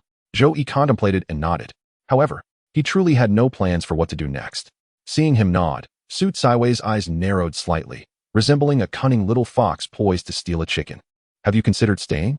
Zhou Yi's heart raced. What do you mean by that? Are you suggesting that I should be detained? Su Kaiwei hesitated momentarily. Well, although Ziyue acted rashly, there were reasons behind it. Reasons? Bang. As he retreated, Zhou Yi accidentally bumped his head against the wall. Ignoring the pain at the back of his head, he scrutinized the girl before him, furrowing his brow. Husband? Su Kaiwei nodded. The bandit lord's husband? Was she planning to abduct him? If that were the case, it would be quite a lucrative endeavor for her. If she succeeded, it would be a case of gaining both fortune and a spouse. Su Kaiwei's expression darkened slightly. We are not bandits. Zhou Yi's gaze fell upon the girl's face. Noting that her features were not inferior to his own, he shook his head. If it were you, finding a husband would not be a challenge, would it? Su Kaiwei nodded, then shook her head. In truth, I had no intention of getting married. Oh, Zhou Yi responded ambiguously, allowing his curiosity to surface. So, you merely captured a bandit lord's husband, is that it? Su Kaiwei adjusted her attire and sat down, pulling her dress closer. It was Ziyue who secretly descended the mountain, claiming she wanted to find me a husband to carry on the Su lineage. However, before stepping through this door, I had not considered marriage. Zhou Yi regarded her, suppressing a sardonic smile. So, upon entering, you changed your mind? Su Kaiwei shook her head. Not quite. You did not change your mind? Su Kaiwei continued to shake her head. I believe that if you are willing to stay, we could explore a connection and see where it leads. Oh, I see. Zhou Yi nodded, understanding that they were merely considering a romantic relationship for the time being. Romantic relationship? Although it was the first time she had heard that term. Su Kaiwei quickly grasped its meaning. She nodded. Yes. Why? Zhou Yi looked at the girl before him, pondering whether she had discerned his unique potential. Perhaps recognizing him as a wealthy individual, or aware of his fortunate circumstances that would undoubtedly lead to success. Su Kaiwei met Zhou Yi's gaze, her eyes lingering on his face for a moment before she spoke with conviction. Because you are truly beautiful. Chapter 13, The Art of Mending the Heavens. Zhou Yi. What? His mind momentarily froze, contemplating numerous possibilities, yet he never anticipated such a response. Being beautiful? What kind of answer is that? Being beautiful grants one the liberty to do as they please? Zhou Yi found himself perplexed by this world. Had the realm of the extraordinary truly succumbed to the whims of superficiality? Because you are truly beautiful, Su Kaiwei reiterated, emphasizing the word truly in her admiration. Yet, what significance did that hold? He wished for others to recognize his talents, character, and potential. Why, in her eyes, was his beauty the sole aspect worthy of attention? He had no desire to rely solely on his looks for sustenance. And as for romance, he had no inclination to invite such complications into his life. Romance was utterly out of the question. It would never be a possibility. Even if he were to remain a lifelong bachelor, even if he were to cultivate unmatched strength, romance would remain a distant dream. So, simply because I am beautiful, you wish to pursue a romance with me? Indeed, Su Kaiwei nodded. Would you like to stay and explore a romantic relationship with me? Such directness left Zhou Yi somewhat bewildered as his gaze traveled down from her face. He shook his head. May I refuse? Su Kaiwei's brows furrowed slightly. Why? Her sincerity was palpable. I prefer those with ample busts. Su Kaiwei stood up, glancing down at her exposed toes beneath her skirt, before realizing she had misjudged the situation and redirecting her gaze to her chest. After a moment of silence, she turned and walked away. As he watched her expressionless figure depart, Zhou Yi felt a twitch at the corner of his mouth. Just as the girl approached the door, he suddenly smacked his forehead. Well, it was decided that no matter how many compliments he offered, she would not forgive him, unless he confessed that he actually preferred long legs. Oh, the girl nodded, continuing to stride toward the exit. Zhou Yi exhaled a sigh of relief. Thank goodness. It seemed that beautiful girls were often magnanimous. Even if they lacked certain attributes, they possessed an expansive heart. As I pondered, two words suddenly drifted into my ears. Not borrowed. Zhou Yi was taken aback. Not borrowed. Hadn't it just been agreed that Xiaoer would bring it over? The girl paused slightly, her tone melancholic. Zhou doesn't like those who are too beautiful. Zhou replied, is it truly that pragmatic? Then shall we send someone else? My book of songs also does not favor those who are excessively good-looking. Zhou mused, so, is this what they call holding no grudges? Usually. If I have a grievance, I retaliate on the spot, right? Should I just concede? No. It's settled. Unless she holds a knife to my throat. I absolutely cannot yield. He dismissed such thoughts. Now was not the time for that. Since this chief had already departed, it was best to seize the moment and resume the tasks that had previously been interrupted. In his mind, he opened the chat interface of the opportunity group. Instead of sifting through the chat records, he directly navigated to the group file list. Among the files, in addition to the stellar cleansing secret record, there was a new file awaiting download. Focusing on the new group file, information regarding it materialized in his consciousness. File name, Sky Mending Technique uploaded by the 10th principle. Should I download it? Observing the familiar uploader, Zhou couldn't help but pinch his chin. The 10th principle. Once again, this esteemed individual. He refrained from downloading hastily, exiting the file list to review the chat records based on group members. Inputting the 10th principle's name. Several messages from the day appeared before Zhou's eyes. He scrolled to the first one and clicked in. Recently quite prolific. I've even evolved a forbidden technique. Following this was a message about uploading a group file, which was precisely the sky mending technique Zhou had just seen. This sky mending technique was intriguing. It could randomly perfect a certain characteristic of all things in heaven and earth. Unfortunately, this forbidden technique could only be wielded by living beings. Nonetheless, its essence indeed pertained to the existence of the Dao, and those interested could take a look. Sky mending technique? Randomly perfecting a characteristic of all things in the world? How astonishing. However, considering the 10th principle's past, Zhou held reservations regarding the actual efficacy of this technique. Continuing to scroll, messages from others began to appear. Alive? If you hadn't mentioned it, I might have nearly forgotten that I once lived. This message came from an esteemed individual known as the 12th Heavenly Steel. Following this esteemed figure was another, possibly a brother of the 10th principle, called the first principle, who chimed in. Compared to those completely deceased, we should be grateful to still maintain some semblance of life. Source of all flames. Speaking of which, I wonder what happened to that individual. They suddenly vanished. Yet before losing contact, they managed to leave us a contingency plan. Dark and mysterious evil. To be honest, given that individual's previous disposition, I suspect they might have inadvertently caused their own demise.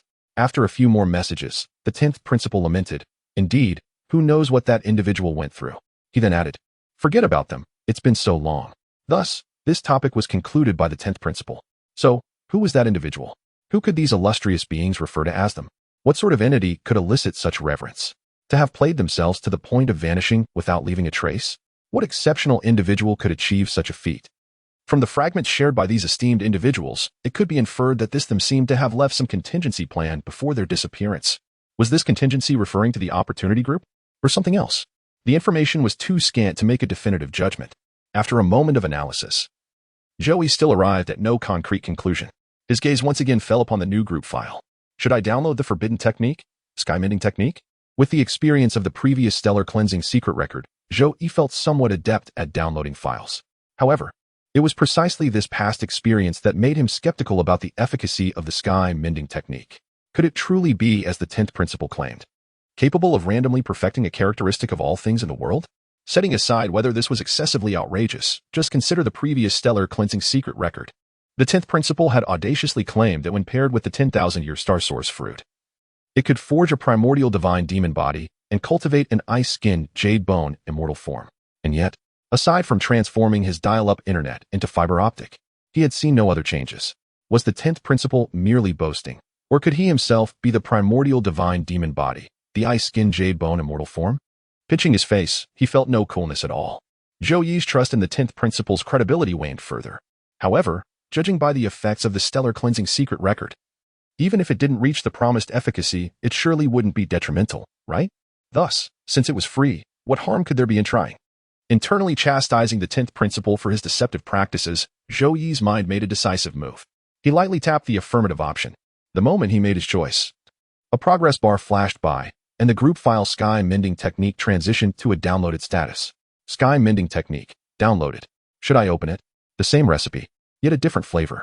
With a thought, Zhou selected the affirmative option once more. In the next instant, a torrent of vast information surged into his consciousness. As the information flowed in, A new square icon labeled Sky Mending Technique appeared beneath the previously downloaded Stellar Cleansing secret record. Wait, is there any customer service to explain this? What on earth is a shortcut? Even if he's associated with it, he can't truly be treated like a computer, right? With a shortcut now available, will there be a need for shutdown or reboot functions in the future? He is a person, a living person. Can we not engage in such absurdities? Internally decrying the chaotic actions of the chat group officials, Zhou Yi's consciousness naturally gravitated towards the icon of the Sky Mending Technique shortcut. Sky Mending Technique shortcut. Quick casting. Select a target.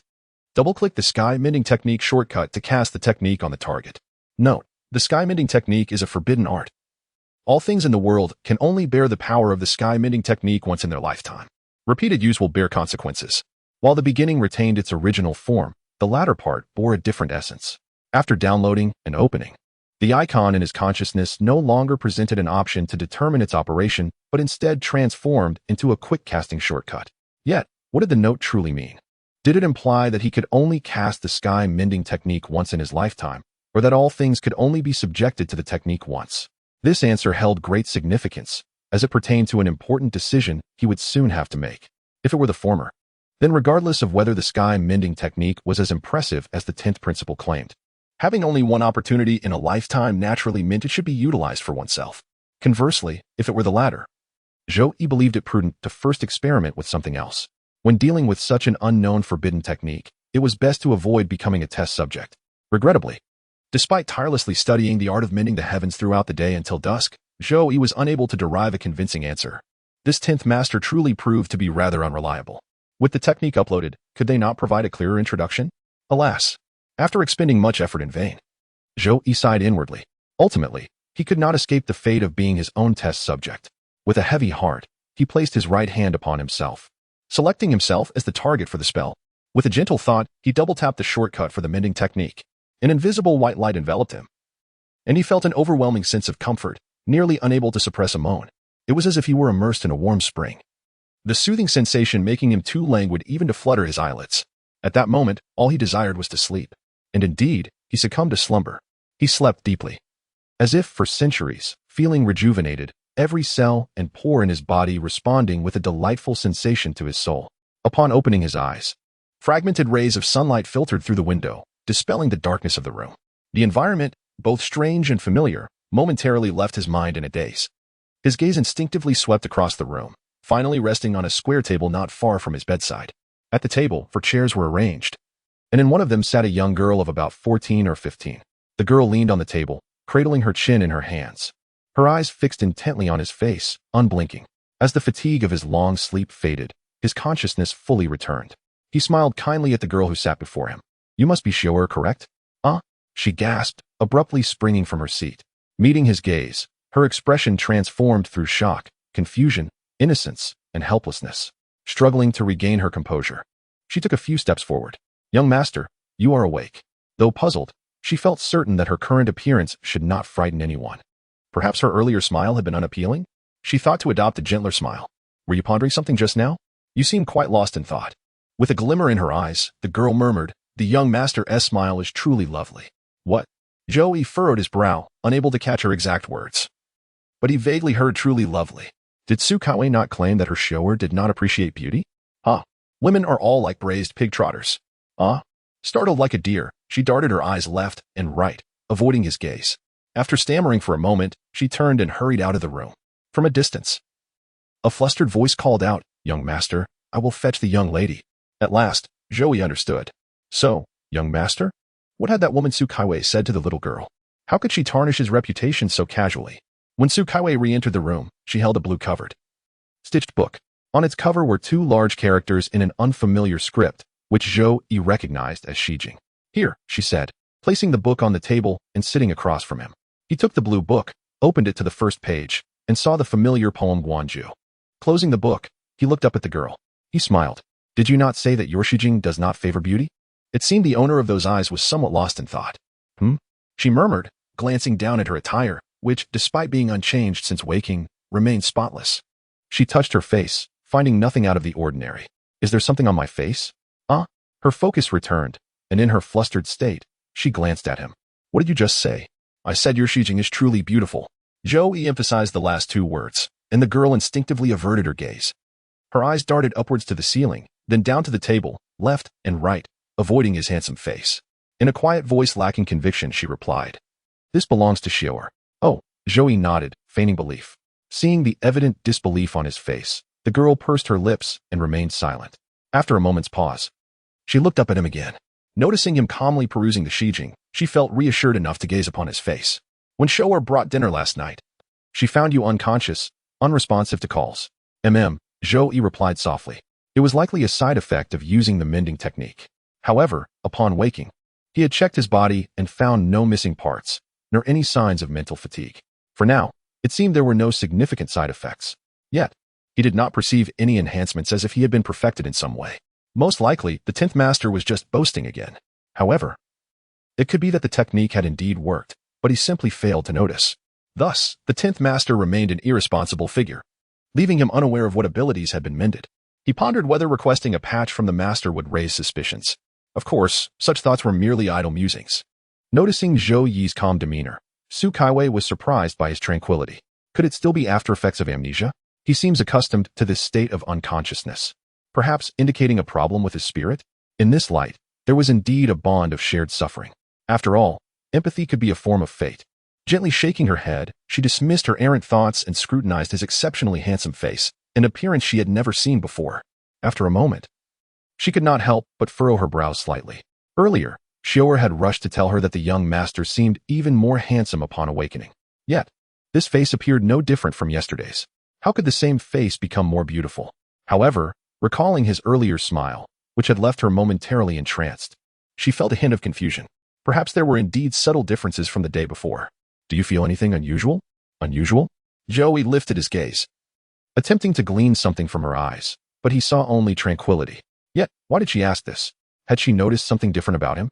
"Did you notice any differences in me compared to yesterday?" Su Kaiwei shook her head. "No." After hesitating, she added, "Xiaoer said you seemed more handsome than yesterday." Upon finishing her words, she seemed to realize something was amiss and added, "I don't think it's particularly beautiful. Has it become more attractive than yesterday?" Could it be that last night's method of mending the heavens truly worked, transforming oneself from merely good-looking to even more appealing? Thus, even the celestial repair technique, invented by the great master of the 10th path, could only perceive its own beauty? At this thought, Zhou Yi's heart sank heavily. Goodness, have I become so attractive that even forbidden arts focus solely on my appearance, neglecting my inner self? As for Su Tsaiwei's hesitant, vague latter half of the sentence, Zhou Yi chose to disregard it. After all, aren't women like tender pig knuckles? So, you truly do not wish to? Seeing Zhou Yi with his head down, as if there were something more beautiful than himself in the book, Su Kaiwei timidly inquired again. "What?" Interrupted from his thoughts, Zhou Yi lifted his head, looking at her in confusion. Her complexion slightly unnatural. Su Kaiwei inhaled deeply. "Just dating." Zhou Yi decisively rejected. "What a joke. We barely know each other. It hasn't even been a day since we learned each other's names. To find oneself inexplicably transported to a strange world, and then to date a stranger. Even Zhou Yi finds it baffling." "Oh." Lowering his gaze to the gap between his body and the table, he lifted his head again. And Su Kaiwei did not press for further explanation. She continued, "It's just 479 days." Upon hearing this precise number, Zhou Yi, for reasons unknown, raised his head and gazed at her. "If you leave, Ziyue might venture out. She has little strength left. You see, you don't even remember if you have any relatives, nor do you have a place to go. So why not stay? If you remain, you can move freely. Consider this your home. You can cultivate. Once the 479 days have passed, if you feel uncomfortable or wish to leave, you may do so at any time." The girl lifted her head and spoke calmly. "Wait until I die." Chapter 16. Once again trapped by those novel-writing fellows, Zhou Yi's gaze remained fixed upon the girl's face, his eyes unblinking. He sought to discern something from her expression: regret, reluctance, anticipation, or perhaps something else entirely. Yet, there was nothing. Nothing at all. Her face bore only tranquility, an overwhelming calmness. It was as if she were recounting an inconsequential matter, as one might casually inquire of a neighbor on a holiday morning, "Have you eaten?" Natural and unstudied. "What? You asked not why it's about lunch when you just woke up? Huh. It sounds as though you could rise before noon. Your morning begins when another's afternoon does, doesn't it?" After a moment, she nodded. "Good." A subtle smile graced her lips, revealing a genuine emotion called joy. "Then shall we discuss the specifics of the arrangement?" Huh. The girl blinked, momentarily bewildered, as her sentence was interrupted. I will stay, and you will teach me cultivation, along with some other things. Zhou Yi straightened his posture, asserting, since this is a transaction, we must establish specific terms. Very well. She raised a finger.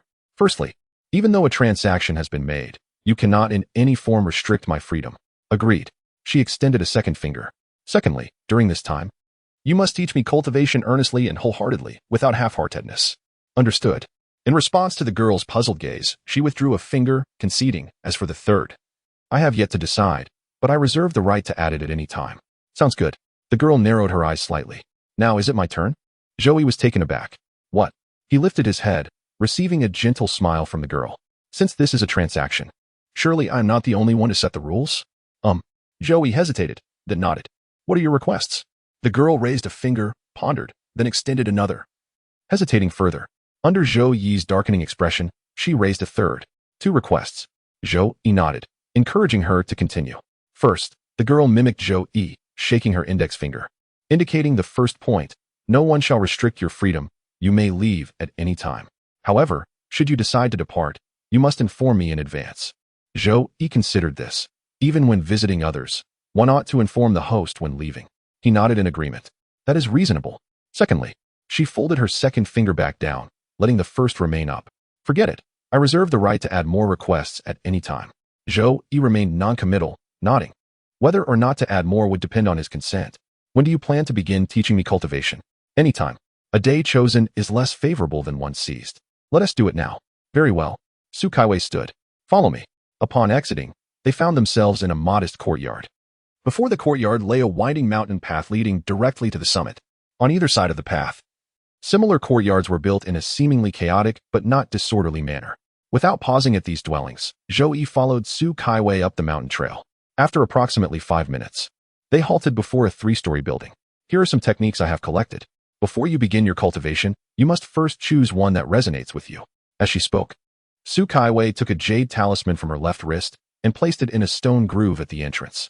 The talisman fit perfectly in the groove, and a wave of energy, perceptible even to Zhou Yi, emanated before Su Kaiwei retrieved the talisman. I choose. Watching Su Kaiwei complete this, Zhou Yi finally spoke. Indeed. She affirmed. Each individual has a different affinity for various techniques. Even among techniques of the same tier, some are stronger than others. The one you select for yourself will be the most suitable. As she explained, Su Kaiwei pushed open the door and entered, leading Zhou Yi upstairs without lingering on the first floor, ascending to the third. Standing at the top of the stairs, she pointed to the only row of bookshelves on the third floor. You should touch each of these jade slips with your hand, selecting those that resonate with you. Afterward, I will help you choose the best technique for cultivation. As a novice in cultivation, Zhou Yi, knowing nothing, nodded obediently and approached the bookshelf. He casually picked up a jade slip nearby. No unusual reactions occurred, nor did he feel any difference. Turning to Su Kaiwei, he saw her shake her head, prompting him to set the slip down and reach for another. Each time he picked a slip, Su Kaiwei continued to shake her head, and he was forced to set it aside again. When Zhou Yi lifted the 10th jade slip and found it equally unresponsive, Su Kaiwei could not suppress her frown. This shouldn't be happening. Frowning, she looked at Zhou Yi, waving her hand. You should touch each jade slip in turn. There's no need to lift them. Zhou Yi nodded, letting his fingertips glide over the jade slips in succession. Until his fingers brushed against the last jade slip, nothing unusual transpired. This, indeed, was the greatest anomaly. Frowning, she walked beside Zhou Yi and grasped his wrist. Noticing her serious demeanor, Zhou Yi complied without resistance. Her hand traversed from his wrist, along his arm, shoulder, and back, her brow furrowing deeper. Your innate talent should be excellent, she murmured, not releasing his hand. She turned around. Let us ascend to the second floor and explore further. The second floor boasts 3 rows of bookshelves, and at Su Kaiwei's behest, I sequentially touched those jade slips, only to find them utterly indistinguishable from those on the third floor. My brow furrowed deeper as I descended to the first floor. Zhou Yi walked past the 8 rows of bookshelves on the first floor, yet the outcome was dishearteningly similar. At this juncture, Su Kaiwei appeared genuinely astonished. How could this be the result? With the multitude of cultivation methods available, not a single one resonated even slightly with him. What was happening? Was he destined to be a natural-born cultivation null? How could she possibly guide him in his training under such circumstances? Observing her expression, an ominous feeling burgeoned within Zhou Yi. Could it be that I am incapable of cultivating? Is this the dreary beginning of a story of failure? Su Kaiwei remained silent, standing still, hesitating for a moment before resolutely grasping Zhou Yi's hand. Let us proceed. With determined steps, they ascended towards the third floor, confused by her insistence. Zhou Yi questioned why they were returning to a place they had already visited. As he pondered, Su Kaiwei led him around a row of bookshelves on the third floor. Arriving at a wall, after a few moments of exploration, the wall abruptly vanished, revealing another row of small bookshelves. Zhou Yi gasped in astonishment. Approaching the small bookshelf, Su Kaiwei released his wrist and gestured towards it. Try these. The small bookshelf housed a modest collection of jade slips, arranged in 4 tiers, each containing 9 pieces. Without needing to count, Zhou Yi quickly deduced that there were 36 slips in total. Nodding in compliance, he extended his hand, letting his fingertips glide over each of the 36 jade slips in succession. Unlike before, upon contact, these slips emitted a faint, nearly imperceptible purple glow. Does this imply that I can cultivate from all 36 of these methods? With a glimmer of hope, Zhou Yi's face brightened. However, observing the reaction of the slips, Su Kaiwei, who had been intently focused, could not suppress a sharp intake of breath. What sort of abysmal aptitude is this? That even the compatibility with these 36 methods is nearly non-existent? In her astonishment, Su Kaiwei cast a sympathetic glance at Zhou Yi. Now, she comprehended why there were no signs of cultivation in him. It was not a matter of desire, but rather the absence of any method that could resonate with him. There is both good news and bad news. Which would you prefer to hear first? The joy on Zhou Yi's face froze as he noted the grave expression on Su Kaiwei's countenance. The good news, he replied after a moment of deliberation. Su Kaiwei nodded slowly, stating, the bad news is that I possess no advanced cultivation methods compatible with you, and I suspect such methods may not exist in the world. Zhou Yi responded, if I recall correctly, I chose the good news. Su Kaiwei confirmed. The good news is that you can still cultivate the basic heart method. Basic heart method? Upon hearing this name, Zhou Yi's eyes sparkled with intrigue as he recalled a certain legend. Many tales featured a plot where the most fundamental, ubiquitous techniques were the most formidable, concealing profound secrets. Are you all right? Seeing Zhou Yi not only unperturbed but rather illuminated by excitement, Su Kaiwei could not help but inquire. I'm fine, Zhou Yi replied, shaking his head. It matters not.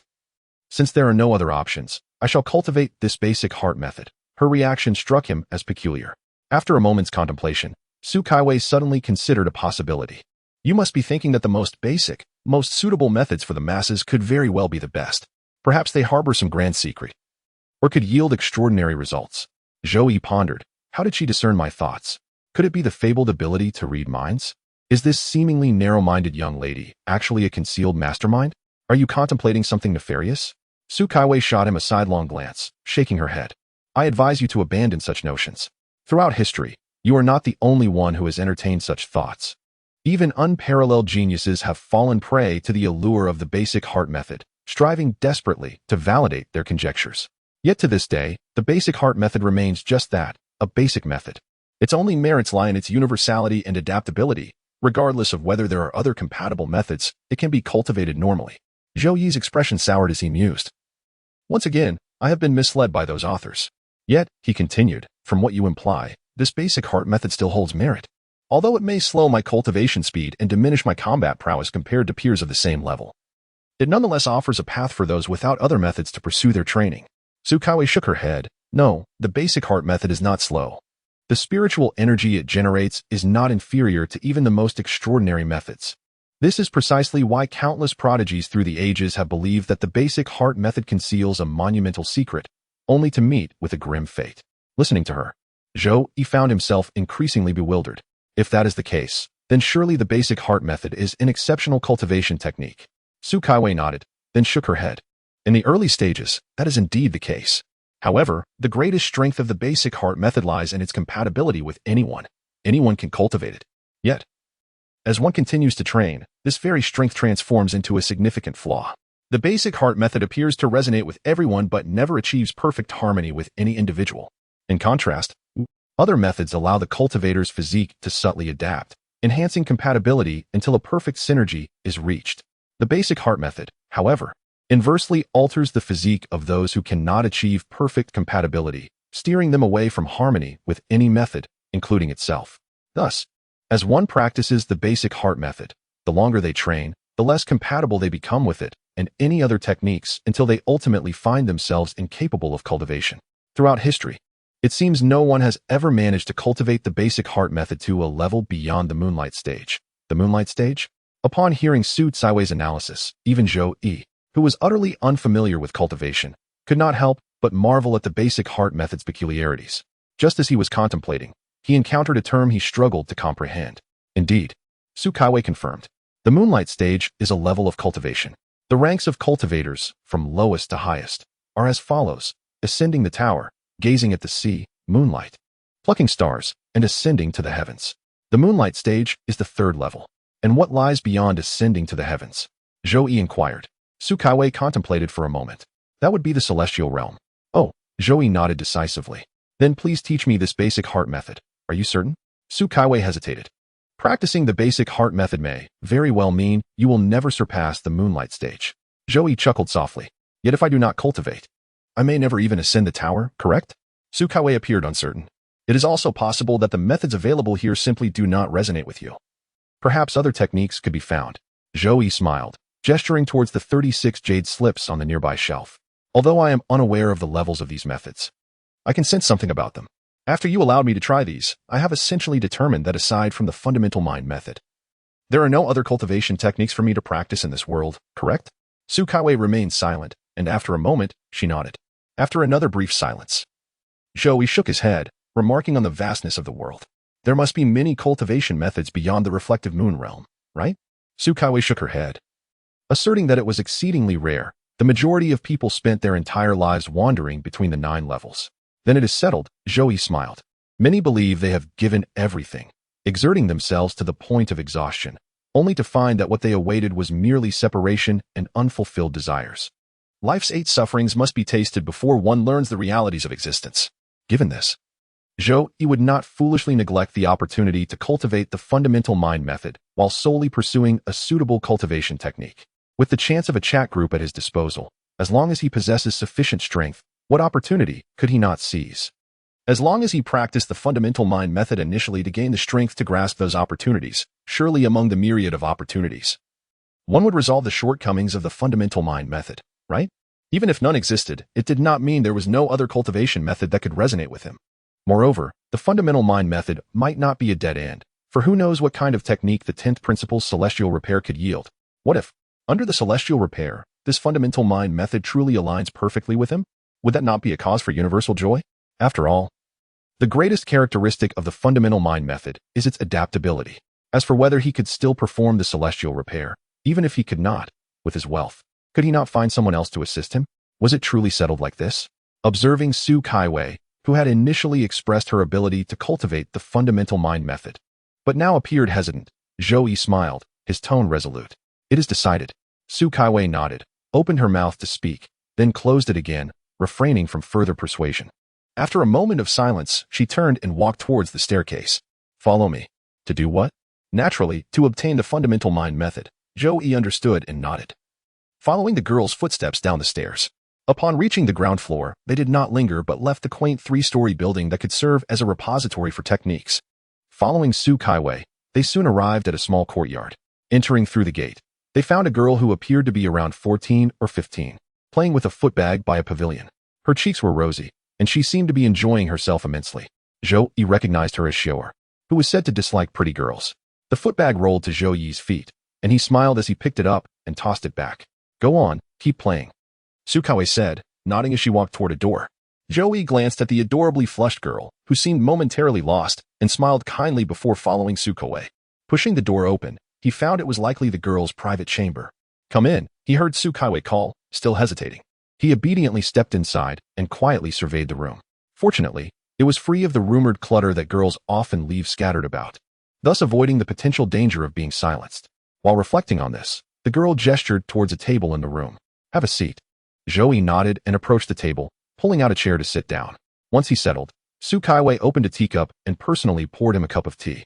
She then turned and walked to a row of bookshelves to search.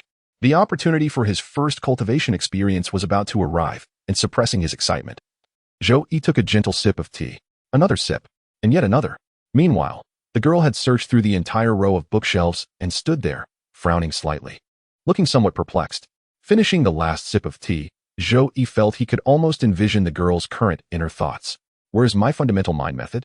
That large volume of fundamental mind method. How could it just vanish? It was clearly right here. Thus, even a fairy-like girl could be forgetful. Joey suddenly realized that something seemed amiss. Was he reveling in her misfortune? But if memory served correctly, that fundamental mind method was meant to be found for him to cultivate, right? So what was he truly finding amusement in? If it could not be found, would he not be left with no choice at all? Xiaoer searched the shelves again, appearing to abandon hope of retrieving the fundamental mind method. She turned and called out to the door. After a moment of confusion, she recognized the voice that interrupted her thoughts about her mistress's future daughter-in-law. Coming, she replied, running toward the door while still holding the footbag. I must have forgotten to set it down. Chapter 18. Teach the coach. She charged in with the ball. Miss, oh no. The little girl rushed in but lost her footing.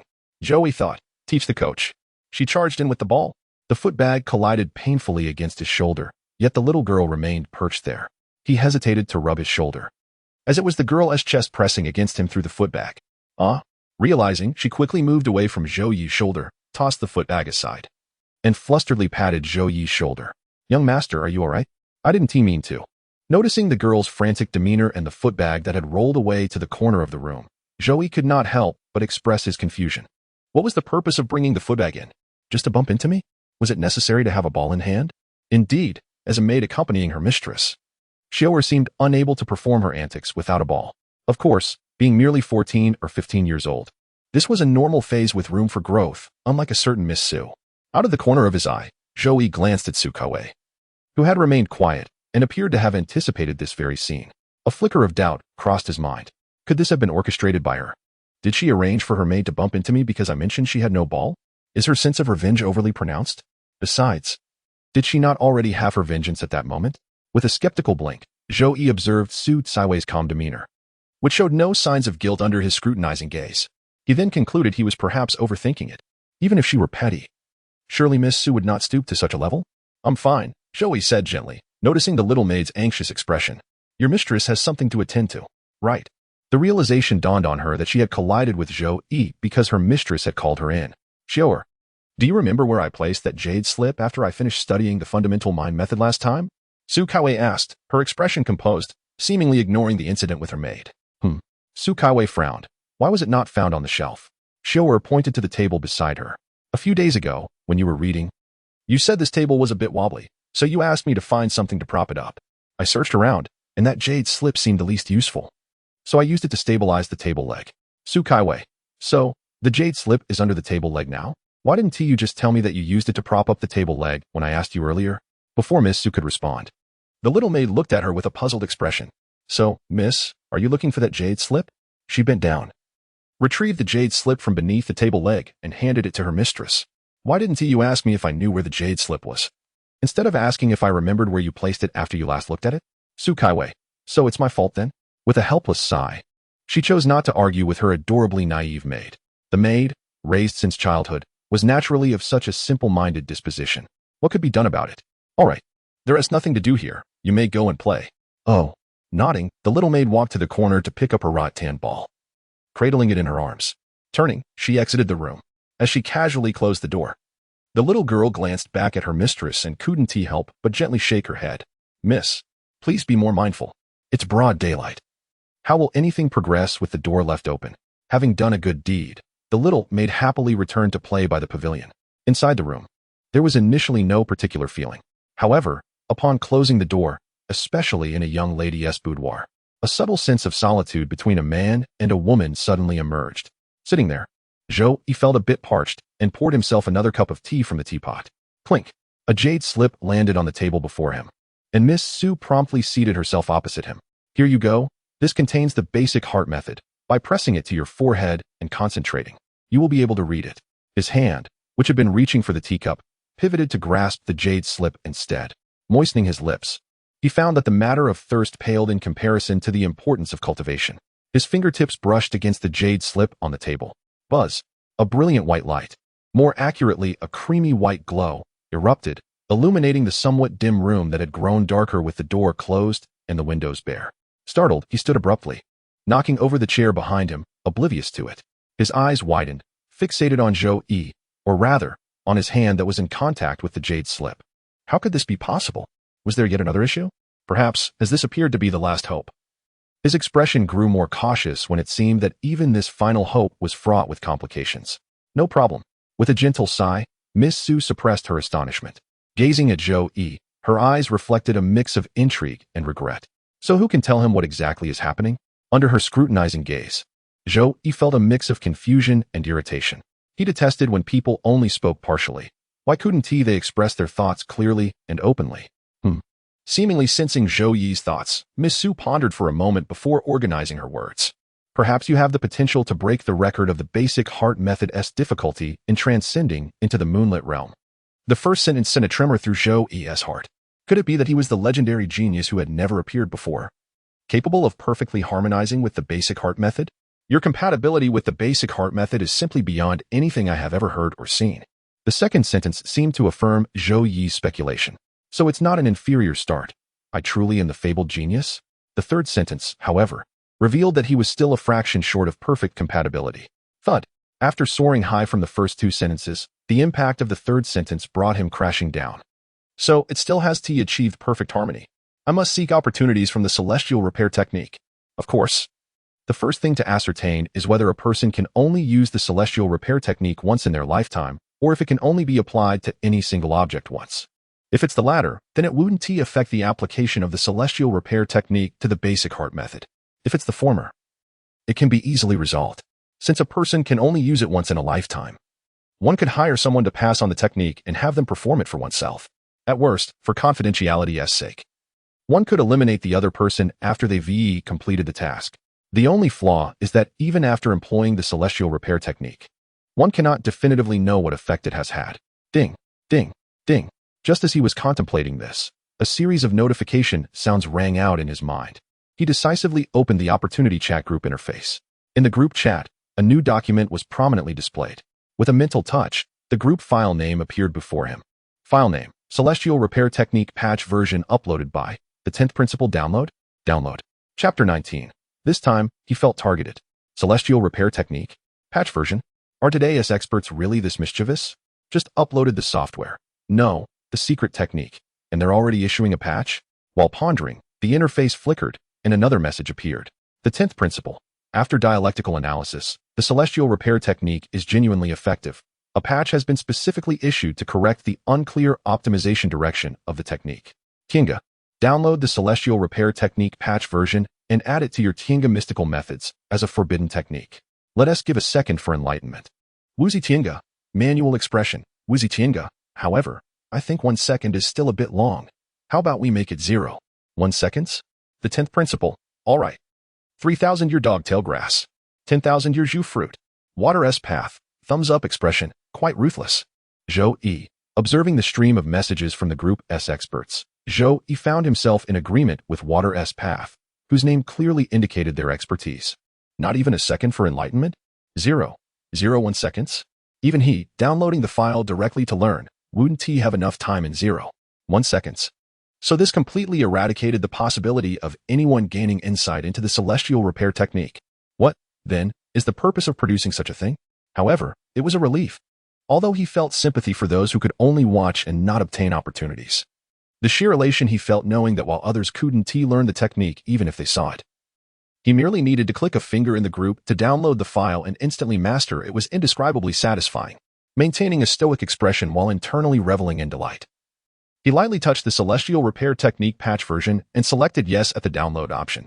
The progress bar flashed by, and the Celestial Repair Technique patch version was successfully downloaded. Thus, the opportunity chat group speed was astonishing. Compared to mobile, Unicom, and telecom, it was truly subpar. Focusing on the completed download of the Celestial Repair Technique patch version, the message appeared, Celestial Repair Technique patch version downloaded. Detected existing Celestial Repair Technique initial version, fusion possible. Would you like to fuse? Is it this intelligent? Seeing the new prompt, Zhou Yi lightly tapped yes. In the next moment, a data stream, significantly smaller than when he had previously opened the Celestial Repair Technique, surged in. The shortcut icon for the Celestial Repair Technique blurred momentarily before returning to clarity. Once more, he directed his mind toward the icon, discovering its name had transformed into the Celestial Repair Technique upgrade shortcut. Splendid. Very commendable. The patch is complete. Let me see what corrections have been made. His mind lingered on the celestial repair technique upgrade shortcut for a moment, and a line of small text appeared below the icon. Note: the celestial repair technique can only be applied to each entity once. Repeated application is at one's own risk. Even the instructions have become clear. Had you said this sooner, I would not have had to use myself as a test subject. Despite the delay in realization, I have confirmed that my conjecture regarding the boundless restoration technique is indeed accurate. I can utilize it without limitation, though I cannot apply it repeatedly to the same object. However, this is of little concern, as the current circumstances dictate that as long as I can still execute the fundamental heart method, my needs are met. As I pondered this, I noticed a line of small text appearing beneath my thoughts. This upgrade rectifies the previous ambiguity regarding the optimization direction of the restoration technique, allowing the upgraded version to automatically reveal its optimization effects upon subsequent execution. Subsequent execution? The phrase struck me as particularly jarring. Does this imply that I have already utilized it? What if I have indeed used it previously? Does this mean I remain oblivious to which aspects of my being have been optimized? This is utterly infuriating. It is as if the system is indifferent to my plight. I cannot fathom why, despite the urgency of the documents uploaded by the esteemed 10th principal. I feel targeted this time. In reality, I am simply overthinking it. The technique was uploaded to a group devoid of living characteristics, intended solely for those capable of wielding it. Who could have anticipated that I would be such an anomaly, having already employed the initial version of the restoration technique? Are you all right? My aggrieved demeanor startled Su Kaiwei, who had been observing me intently. She cautiously attempted to console me. You need not feel this way. In comparison to others, your affinity with the fundamental heart method is remarkably high. It is so elevated that reaching the stellar grasp may not even be your limit.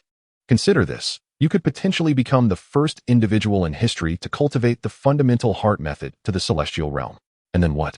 I replied, once I reach the celestial realm, will my cultivation cease to progress? Despite the potential for further advancement, will I squander my life due to the limitations of the technique? Your method of consolation is rather unconventional. If I were genuinely aggrieved by this matter, your words might have prompted me to leap from the first floor in despair. I'm fine. I lifted my head and smiled, having prepared myself for the possibility of being unable to break through to the stellar grasp. The chance to reach for the stars and ascend to the celestial realm is indeed a fortuitous turn of events. Su Kaiwei remained puzzled. Is that truly the case? Yet you seem to carry the weight of significant grievance. Her concern was palpable. Naturally, she refrained from voicing her thoughts. After a brief smile, she nodded encouragingly. Indeed, I have never encountered someone with such a high affinity for the fundamental heart method. I responded, reaching for the jade tablet on the table. This time, no extraordinary phenomena occurred. It appeared that the tablet only revealed an individual's affinity with the technique upon their initial interaction. How intriguing. If I were to place this object upon my brow, would I be able to extract the method within and commence my cultivation accordingly? Su Kaiwei nodded yes. Once the foundation is established, you may directly cultivate with a method that resonates with you. Then, as if recalling something, she furrowed her brow. You must have completed your foundation by now, right? Foundation? I inquired. Of course, she confirmed. It involves conditioning your body from a young age to reach its optimal state. A solid foundation enables one to progress more swiftly and further along the path of cultivation. After a moment of contemplation, Su Kaiwei scrutinized me closely. You haven't completed your foundation, have you? Never mind, she added, sensing my lack of past memories. Let me investigate. Investigate how? With a gentle smile. Su Kaiwei raised her right hand, aligning her index and middle fingers to form a sword-like gesture. A glimmer of white light emanated from her fingertips. It's quite simple. As she spoke, she directed her pointed fingers towards my brow, and the white light penetrated my consciousness. The light coursed through my meridians, transforming into waves of energy. After a brief moment, the energy coalesced, but it failed to burst forth. Again, it did not emerge. With wide, astonished eyes, Su Kaiwei fixed her gaze upon me, unblinking. She took my hand, examining it closely, and then, in a moment of clumsiness, she accidentally toppled her chair for the second time since entering the room. This is the immaculate body of limitless purity. Chapter 20. The title master is lost. Su Kaiwei gazed at me with the astonishment of someone who has just discovered one of the world's greatest wonders. While I remained utterly bewildered. What is this immaculate body of limitless purity? Can you explain? Do I not need to establish a foundation, and can I cultivate directly? Seeing my utter ignorance regarding cultivation, Su Kaiwei shook her head. The immaculate body of limitless purity encompasses three distinct physiques: the limitless body, the impervious body, and the pure body. The limitless body can absorb and transform all energies of the world into the purest spiritual power. The impervious body possesses an unparalleled capacity for energy absorption, allowing for a cultivation speed tenfold or even 100-fold that of an ordinary person. The pure body, also known as the innate spiritual body, is born with open meridians, allowing for cultivation without obstruction. She continued, the innate body is inherently aligned with the Tao, naturally attuned to the Great Path. While such a physique can sometimes be cultivated through fortunate circumstances, it is ultimately inferior to the innate spiritual body in terms of affinity with the Great Path. After explaining, Su Kaiwei looked at me with a mix of wonder and regret. For most, possessing even one of these physiques ensures that, barring unforeseen circumstances, they can ascend to the celestial realm and achieve transcendence. Yet here you are, endowed with all three, yet unable to resonate with any technique save for the fundamental heart method. It is indeed somewhat unfortunate. Oh, Su Kaiwei appeared regretful, lamenting the squandering of such potential. While my heart remained unmoved, recalling the countless years I spent gathering the star source fruits and the completion of the celestial cleansing record, I could not resist asking, how does this immaculate body of limitless purity compare to the innate divine demon body? Is it not more suited for cultivation than the ice jade bone? Su Kaiwei fell silent for a moment, casting me a peculiar glance. You are indeed aware of the innate divine demonic body and the ice-like jade bones. Zhou nodded, affirming, yes, I understand that this is an immensely powerful physique. To be candid, I once believed that I possessed the innate divine demonic body and the ice-like jade bones. Su Kaiwei cast him a peculiar glance, shaking her head in amusement. You are overthinking it. Zhou, intrigued by her certainty, inquired, how can you be so sure? Because these two cursed physiques have long since vanished into legend. Moreover, even if such physiques were to emerge in this world, those who possess them cannot survive beyond the age of 18. How old are you now? Although he was uncertain of his exact age, he appeared to be over 20 based on his bone age. Since you are still alive, it is evident that you cannot be the innate divine demonic body or the ice-like jade bones. Indeed, the term celestial body is aptly used here. It is said that the innate has divine demons, and the acquired has spiritual immortals, with skin as cold as ice and bones as pure as jade, untainted and immaculate. Almost approaching the Tao, Zhou comprehended the former part of her words, yet found the latter somewhat perplexing. Nevertheless, this was of little consequence. You seem quite knowledgeable about the innate divine demons and the acquired immortals. Ah, do I? Su Kaiwei blinked. The more one reads, the greater the understanding. However, whether these tales are true, I cannot say for certain. Zhou nodded. So about the curse you mentioned. Su Kaiwei shook her head. I am unclear about that as well. I only know that those who grow to be comparable to divine demons or immortals, possessing the innate divine demonic body or the ice-like jade bones, seem to be under a curse. Not only have these two physiques not appeared for countless millennia, but even in ancient times, those who manifested them perished before reaching 18 for various reasons. When Zhou appeared poised to ask further, Su Kaiwei raised her hand to halt him. Do not dwell on it. You are already over 20 and cannot possibly possess such a physique. Furthermore, it is likely that such physiques no longer exist in the world. If they truly did, they would have been captured by Ziyue long ago. Zhou felt a chill in his heart. Captured for what purpose? Connecting her previous words, it seemed her lifespan dwindled to a mere 400 days. Thus, the answer was becoming increasingly apparent, extending life. But how? Zhou remained uncertain, yet he acutely sensed that it would not involve gentle or benevolent methods. Therefore, he swallowed back the arguments that had nearly escaped his lips. For now, it was wiser to focus on survival rather than ponder his own physique. All right, I merely thought so, and indeed, I feel I may have overthought it. Su Kaiwei nodded, noticing that he still held the jade slip of the basic heart method. Shall we wait until everything is clear before beginning to cultivate? Very well. If that jade slip can grant me the ability to cultivate directly without foundation, then I shall proceed. Indeed, Su Kaiwei confirmed, pausing briefly, and your foundational skills are exceptionally solid. Yes, indeed. Zhou nodded, taking a few steps before turning back. Oh, one more thing. He waved the jade slip at Su Kaiwei. Thank you. You're welcome. With a smile, Zhou exited, spotting Xiu'er chasing after a ball. Observing the maid's adorable demeanor, he couldn't help but smile. He continued on, leaving the courtyard. Before long, he muttered, I do not know the way. Su Kaiwei exclaimed. Chapter 21. The correlation between techniques and bed linens during this time. They also shared a meal. After watching Su Kaiwei depart, Zhou turned and shut the door. After a moment's thought, he felt a twinge of concern and locked the door from the inside. Sitting down, he retrieved the jade slip, his mind focusing on the upgraded shortcut of the sky repairing technique. He lightly tapped it but hesitated to continue. Recalling his previous experience with the sky repairing technique, he rose from the chair and approached the bed. Removing his shoes, he lay down. Who knows if he had fallen asleep due to the application of the technique or some other reason. If it was the former, that was fine. But if it was the latter, then using the technique while seated would surely result in him collapsing into a deep slumber. He silently praised his own cleverness. Lying on the bed, with the basic heart method jade slip in his right hand, he concentrated and double-tapped the shortcut for the upgraded sky repairing technique. A radiant white light enveloped the jade slip he held. Item: a jade slip containing cultivation techniques. Properties: sturdy, durable, and spirit storing. Optimized property: spirit storing. Optimization effect: perfectly inherits the properties of the stored techniques, allowing the inheritor to fully comprehend them in a short time. Zhou thought, but something feels amiss. This is entirely different from what I had envisioned. I wanted to optimize the basic heart method within the slip, yet it has optimized the slip itself instead. What use is optimizing a jade slip for passing down techniques? Oh, it is not entirely useless, at least after optimization. The recipient of this jade slip can grasp the technique swiftly. However, understanding can be cultivated gradually. What I desire is to achieve a perfect compatibility with the basic heart method. Could it be that the application of the sky repairing technique can only be directed at items I physically touch? He glanced at the jade slip he had already applied the technique to. Zhou hesitated. Should I try again? Just as this thought arose, he focused his mind on the shortcut for the upgraded sky repairing technique and received a warning. This item already possesses the power of the sky repairing technique. It is not advisable to apply it again.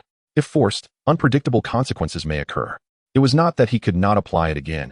It was just the unpredictable consequences. Choosing not to indulge his curiosity at the risk of disaster, he set the jade slip aside and placed his right hand on his pillow. Contemplating the filling within the pillow, he double-tapped the shortcut for the upgraded sky repairing technique. In the next instant, the white light enveloped the pillow. Once the light faded, the optimization results were relayed to Zhou's consciousness. Item: pillow. Properties: soft, comfortable, sleep-inducing. Optimized property: comfort. Optimization effect: perfectly conforms to human ergonomics, providing the utmost comfortable sleeping experience. Zhou mused. So, did the optimization apply to the pillow itself, or the filling inside? If that were the case, bypassing the optimization of the techniques within the jade slip seemed somewhat unrealistic. This experimental subject is not ideal. I shall try again with a different subject. Having confirmed that the application of the sky repairing technique would not cause him to faint, Zhou rose from the bed and approached the table. Pouring himself a cup of now cool tea, he placed his right hand over the teacup, focusing his thoughts on applying the technique to the water inside, and double-tapped the shortcut for the upgraded sky repairing technique. In the next moment, white light enveloped the teacup. Item: teacup. Properties: aesthetic, heat-resistant. Optimized property: aesthetic. Optimization effect: the teacup, already visually appealing, has become even more so. Zhou wondered, why does this optimization feedback evoke a sense of uncanny familiarity? If he recalled correctly, Su Kaiwei had once remarked that he seemed to have become more attractive after he had applied the technique on himself. Thus, Zhou thought, teacup? He shook his head, mentally marking a large cross. Zhou teacup. Casting aside this alarming notion, he looked at the teacup in his hand and the pillow on the bed, feeling a tinge of frustration. Is this even useful? Even if I think about applying the sky repairing technique to the water in the cup, the technique still targets the teacup in my hand. Therefore, optimizing the techniques within the jade slip seems to be nothing more than a distant dream. Greatly disappointed, he placed the teacup down and reclined back onto the bed. With arms outstretched and vacant eyes gazing at the ceiling, he bore an expression of utter desolation. Is this truly all there is? Reluctantly, he grasped the jade tablet once more. After a moment's hesitation, he ultimately decided against risking the unpredictable consequences of attempting the restoration technique again. Sighing softly, he imitated Su Kaiwei's previous actions, pressing the jade tablet to his forehead. As his mind focused on the jade tablet, a flood of information regarding the fundamental heart method surged into his consciousness. While absorbing the knowledge contained within the jade tablet, Zhou discovered numerous concepts that he had never encountered before, yet he found himself inexplicably comprehending their meanings with ease. Moments later, the transmission of information concluded. Upon closing his eyes and sensing within, Zhou realized that, despite having never engaged in cultivation, he felt an innate readiness to practice the fundamental heart method.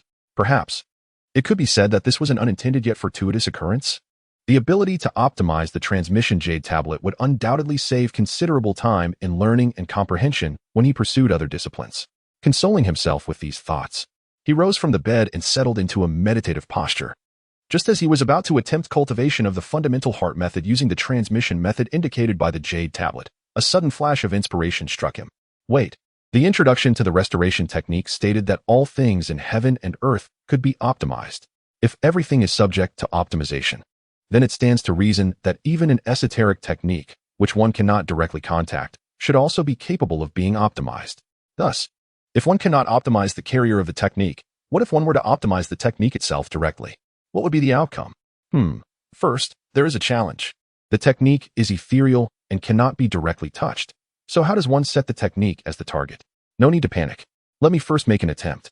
Resuming a seated position, he placed his hands on the bed, envisioning the existence of the fundamental heart method. He double-clicked the shortcut for the upgraded restoration technique. In the next moment, a white light enveloped the bedsheet beneath him. Item, bedsheet. Characteristics, soft, comfortable, smooth, aesthetically pleasing. Optimization characteristics, comfort. Optimization effect, an even more comfortable bedsheet, providing a superior lying experience and facilitating sleep. Joey. Astonished, he thought, I was clearly contemplating the technique. And this has nothing to do with the bedsheet. Why did the optimization result pertain to the bedsheet instead of the technique? Optimizing the technique and ending up optimizing the jade tablet might be somewhat justifiable, as the jade tablet is the carrier of the technique. But who can explain why optimizing the technique resulted in the bedsheet being optimized? Is there any inherent connection between the bedsheet and the technique? Dear Master of the 10th Rule, as the original creator of the restoration technique, please take the keyboard and elucidate the principle behind this phenomenon. Infuriated, he felt an urge to confront the Master of the 10th Rule and vent his frustrations.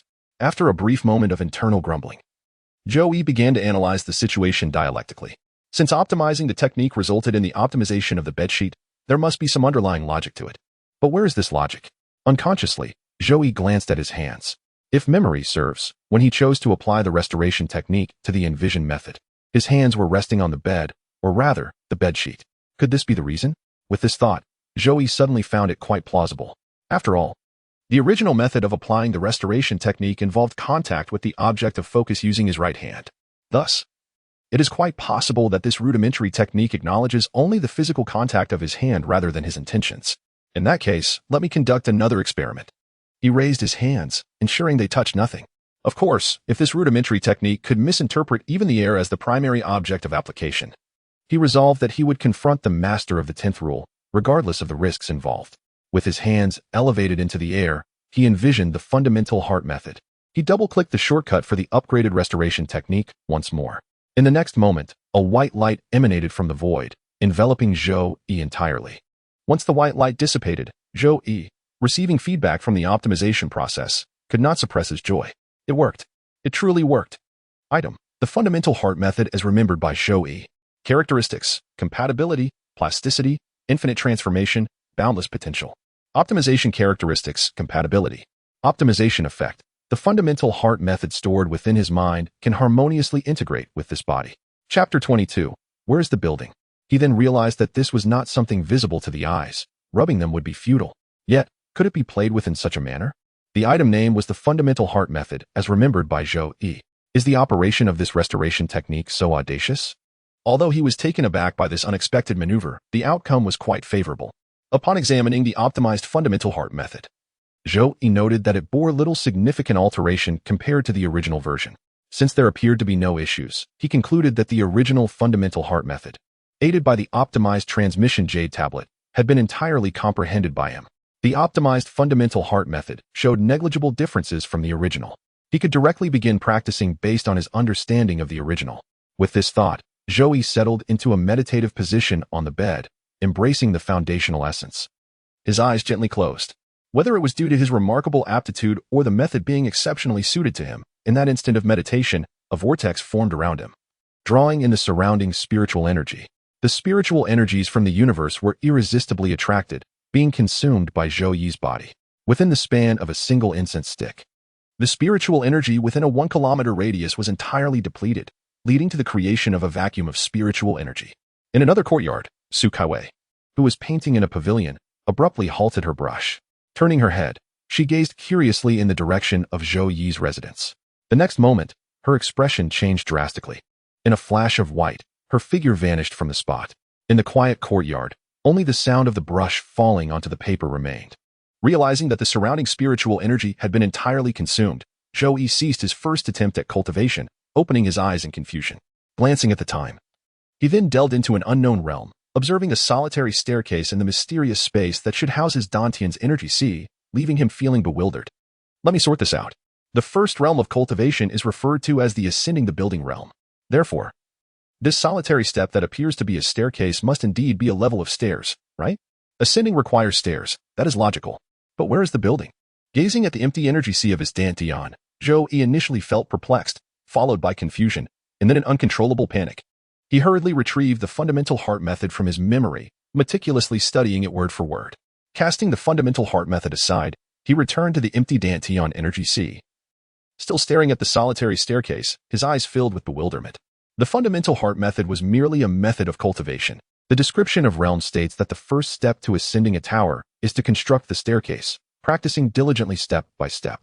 Once the 9 flights of stairs are perfected, one can ascend to the first level of the tower in a single bound. Yet, no one has informed him where the tower has gone. With no tower present, what purpose does the completed staircase serve? Could it be that his cultivation has gone awry? A fabled case of becoming deluded? His consciousness had perhaps vacated the space of his Dantian. He shook his arms and stretched his legs. At least he hadn't rendered himself paralyzed. But what a relief that is. Indeed, it is unreliable to practice without guidance. His tower has vanished. Who knows what further calamities might ensue if he continues? Even if he doesn't completely lose himself, missing an arm or a leg would be intolerable. What if he inadvertently loses his head? The thought of transforming into a terrifying figure sent shivers down his spine, prompting him to shake his head instinctively and decisively stride toward the door. He hoped there wouldn't be any lingering repercussions. Perhaps he should consult Su Kaiwei. After all, how could his tower have disappeared? He hurried to the door, nearly tripping over himself in his haste. Just as he reached for the handle, the door swung open on its own. How curious! Just as he marveled at the phenomenon, he looked up to see a familiar face, the very one he most wished to encounter, standing at the threshold. It wasn't the door that had opened. It was Miss Su who had pushed it aside. "What are you doing here?" he exclaimed, only to suddenly realize a pressing concern. Hadn't he locked the door from the inside before he began his training? Miss Su cast a worried glance his way. Were you just cultivating? How reckless of him. To practice without understanding could easily lead to trouble. Hearing her words and observing her concerned expression felt like confirmation that something had indeed gone awry with his practice. He promptly dismissed his doubts regarding the door latch. "I believe this technique is not difficult to comprehend. I merely attempted to practice a bit." And then, seeing his expression falter, Su Kaiwei's countenance shifted, and she grasped his hand tightly. A surge of spiritual energy coursed through him, exploring his body, revealing no apparent dangers. After a moment of contemplation, she asked, "Please recount the circumstances of your recent practice." Zhou conveyed his understanding of the fundamental heart method pertaining to the tower ascent, sharing in detail his experiences and sensations during cultivation. Upon finishing, Su Kaiwei furrowed her brow even more tightly. "It sounds as though there is no issue. Where could the problem lie?" Zhou retorted, "No issue? My tower has vanished. But I ask you," he continued, "isn't the first step in ascending the tower to construct the staircase? Once the 9 flights are built, one should be able to ascend to the first level of the tower?" Su Kaiwei nodded, "Indeed. However, I've only constructed 1 flight of stairs, yet within my Dantian. There is no trace of the tower." Su Kaiwei gazed at him in confusion. "Is there a problem?" Zhou replied, "Is there a problem? Ascending the tower. The staircase is for the purpose of ascending the tower. I've built the staircase. Where is my tower?" With innocent eyes, Su Kaiwei blinked. "Did you not construct the tower?" "Construct it?" Zhou stared blankly at her, perplexed. "Are we supposed to build it ourselves? What else?" She replied matter-of-factly. "When the Dantian's energy sea first opens, it is akin to the birth of the universe, chaotic and formless. If you do not build it, how could a tower possibly arise?" Zhou pondered. "So, it's not that I have lost my tower, rather, it is that I have yet to build it?" Yet the fundamental heart method does not mention that one must construct the tower. He argued. The text merely states that through cultivation, the 9 flights of stairs will condense, allowing one to ascend the tower. It does not indicate that one must additionally build the tower. "Precisely," Su Kaiwei affirmed. "The tower itself does not require separate construction.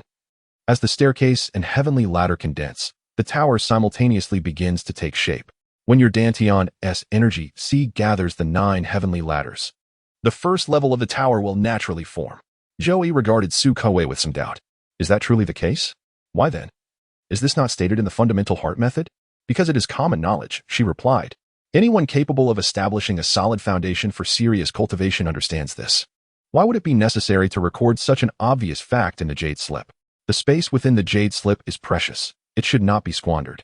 Much of the foundational knowledge of cultivation is absorbed during one's formative years. Otherwise, a single jade slip would be insufficient to contain all the essential teachings, let alone the more intricate techniques. Who could have foreseen that an anomaly like you would arise, devoid of any foundational knowledge, boldly attempting to practice without inquiry? It is fortunate that you encountered no mishaps, merely frightened yourself. All right, Joey conceded.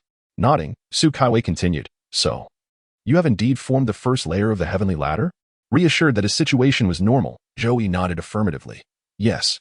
Yet, observing the subtle expression on Su Kaiwei's face, he added, is this particularly challenging?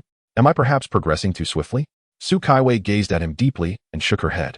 No, it is merely a normal phenomenon. Beneath her calm demeanor, tumultuous waves churned within her. She recalled her own initial experience, which had taken her an entire day to forge the first layer of the heavenly ladder. Yet he, in merely the span of a single incense stick? From the moment he sensed the fluctuation of the world's spiritual energy to the instant he appeared before her, it had taken no more than that brief duration. Considering his boundless, unblemished, and pure physique, combined with his peculiar reaction to all techniques save for the fundamental heart method, she raised her head to regard him once more. Pondering the nature of his extraordinary aptitude, what sort of bizarre constitution is this? She mused. A flicker of doubt crossed her mind. Could he truly be some innate divine being or an ethereal entity? Yet she swiftly dismissed the thought.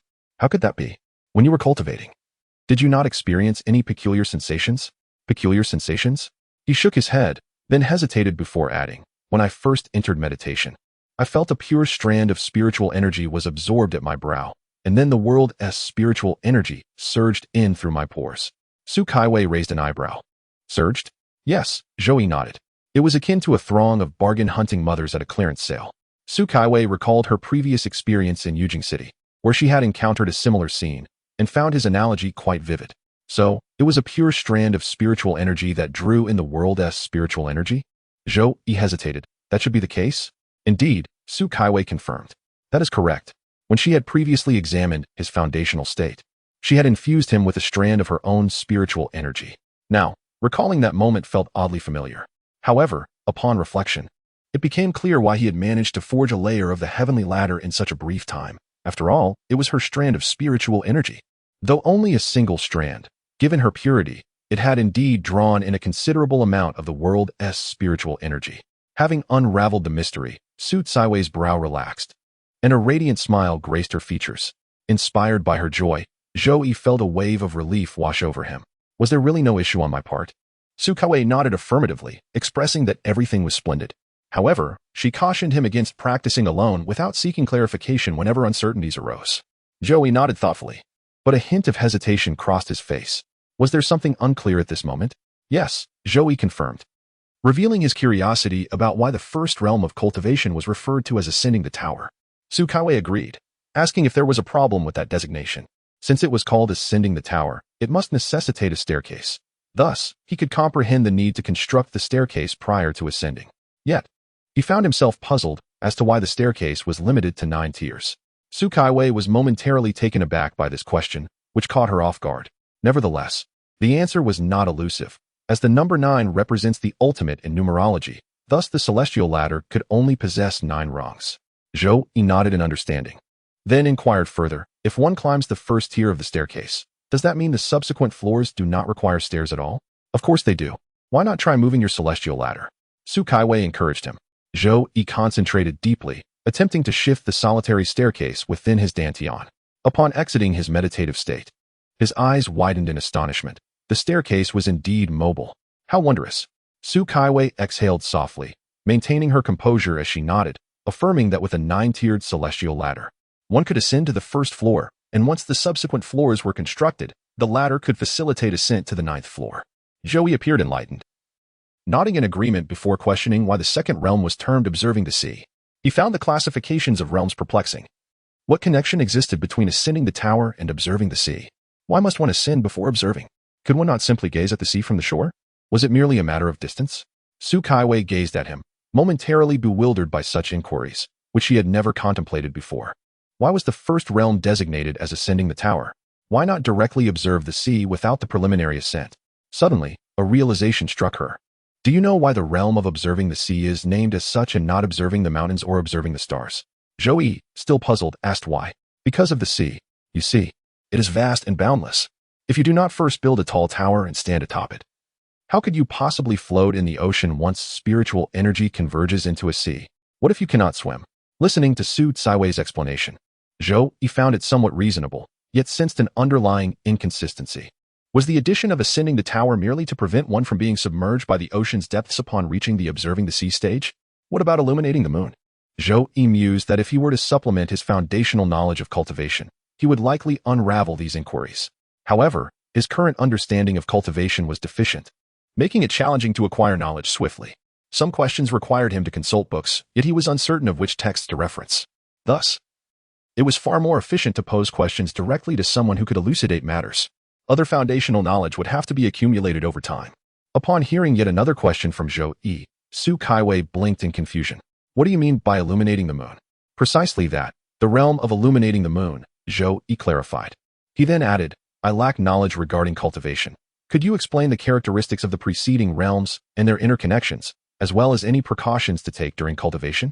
Contemplating deeply, Su Caiwei began to ponder the attributes of the realms of ascending the tower, observing the sea, and illuminating the moon, reflecting on her own experiences and doubts during her early stages of cultivation.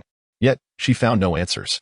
A typical cultivator would not ponder such questions. The realms were defined, and the methods were established. One simply practiced diligently, addressing issues related to technique comprehension. As long as one did not stray from the path, cultivation would progress smoothly. Indeed, Zhou Yi's inquiries were rather unique. After a moment of reflection, Su Caiwei resumed, as for the realm of illuminating the moon, it follows observing the sea. The moon rises from the sea, casting reflections upon the water. Therefore, one must first observe the sea to witness the moon's illumination. Zhou Yi nodded, acknowledging her explanation. He felt he had gleaned sufficient understanding of the realms for the moment, and regarding other cultivation matters. The jade slip that facilitated rapid comprehension of techniques would surely assist him. Seeing Zhou Yi nod in agreement, Su Caiwei felt a sense of relief that he no longer posed peculiar questions. Is there anything else you wish to ask? She inquired, her tone laced with caution. Zhou Yi considered her question before shaking his head, indicating he had no further inquiries at present. If anything else arose, he would seek her guidance. Very well, she replied. Dinner will be delivered to you by Xiu'er. Zhou Yi nodded in acknowledgement as Su Caiwei waved goodbye and departed. After walking a short distance, she seemed to recall something and turned back, placing a small cloth pouch in Zhou Yi's hands. For your cultivation, take these spirit crystals. If you require more, do not hesitate to ask. Without waiting for his response, she turned and continued on her way. Zhou Yi felt an inexplicable sense of awkwardness as he watched her retreating figure. Entering the room, he found Xiu'er engrossed in a book. Xiu'er, please gather all materials related to foundational cultivation knowledge, including books and jade slips, he commanded. Xiu'er looked startled but quickly complied, turning to leave. Wait, he called after her. Also retrieve the ancestral scrolls. I need to study the insights of our forebears. Xiu'er was taken aback, exclaiming internally, has the young master finally lost his mind over cultivation? Wasn't she always averse to reading? After bidding farewell to Su Caiwei, Zhou Yi pondered for a moment, shaking his head with a chuckle. Am I perhaps too demanding? Yet, her explanations resonated with a surprising clarity. Hesitating briefly, he secured the door, ensuring it was locked. With no immediate concerns regarding his cultivation, he felt reassured that he would not inadvertently discover a missing limb or transform into a fearsome being during practice. Thus, he resolved to continue his cultivation journey. I cherish cultivation. It brings me joy. However, Zhou Yi did not rush into immediate practice. He picked up the small cloth bag given to him by Ms. Su and opened it, revealing approximately 100 spirit crystals nestled within. 100? He squeezed the bag in his hand. Although it contained nearly 100 spirit crystals, it felt entirely devoid of weight, almost as if it were empty. So, this must be the legendary space bag? However, spirit crystals? The gesture of Miss Su gifting him spirit crystals reminded him of another matter. Previously, during a meditation session, he had drained the nearby spiritual energy entirely, coupled with Miss Su's earlier behavior, despite her insistence that this was a normal occurrence. Zhou Yi could clearly sense that his performance was anything but ordinary. The act of Miss Su bestowing spirit crystals upon him made him recall that his little penguin account still held a substantial spiritual vein. With such a resource at his disposal, why would he need to seek out the slow and cumbersome process of absorbing ambient spiritual energy? Not only was it inefficient, But once the energy was depleted, his meditation would also be forcibly interrupted. Even the strongest constitution would struggle under such circumstances. Wait, what do kidneys have to do with this? With thoughts of the substantial spiritual vein in his little penguin account swirling in his mind, He placed the bag of spirit crystals on the bedside.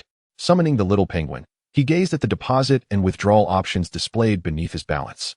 Focusing his mind on the withdrawal function, he attempted to convey his desire to withdraw pure spiritual energy. In an instant, without a clear command, his balance decreased by 1. The next moment, He felt a rich, almost liquefied spiritual energy enveloping him. He refrained from immediately absorbing the energy, choosing instead to remain still and attune himself to it.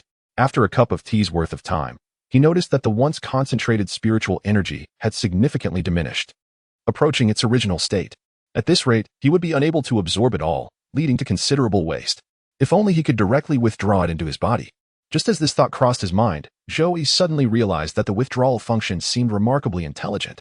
When he withdrew a small amount of spirit crystals, they appeared directly in his hand. When he withdrew from the spiritual vein, it emerged from the ground. In instances where he withdrew a larger sum, he was even prompted to choose the form of withdrawal. Therefore, could he perhaps withdraw pure spiritual energy directly into his body?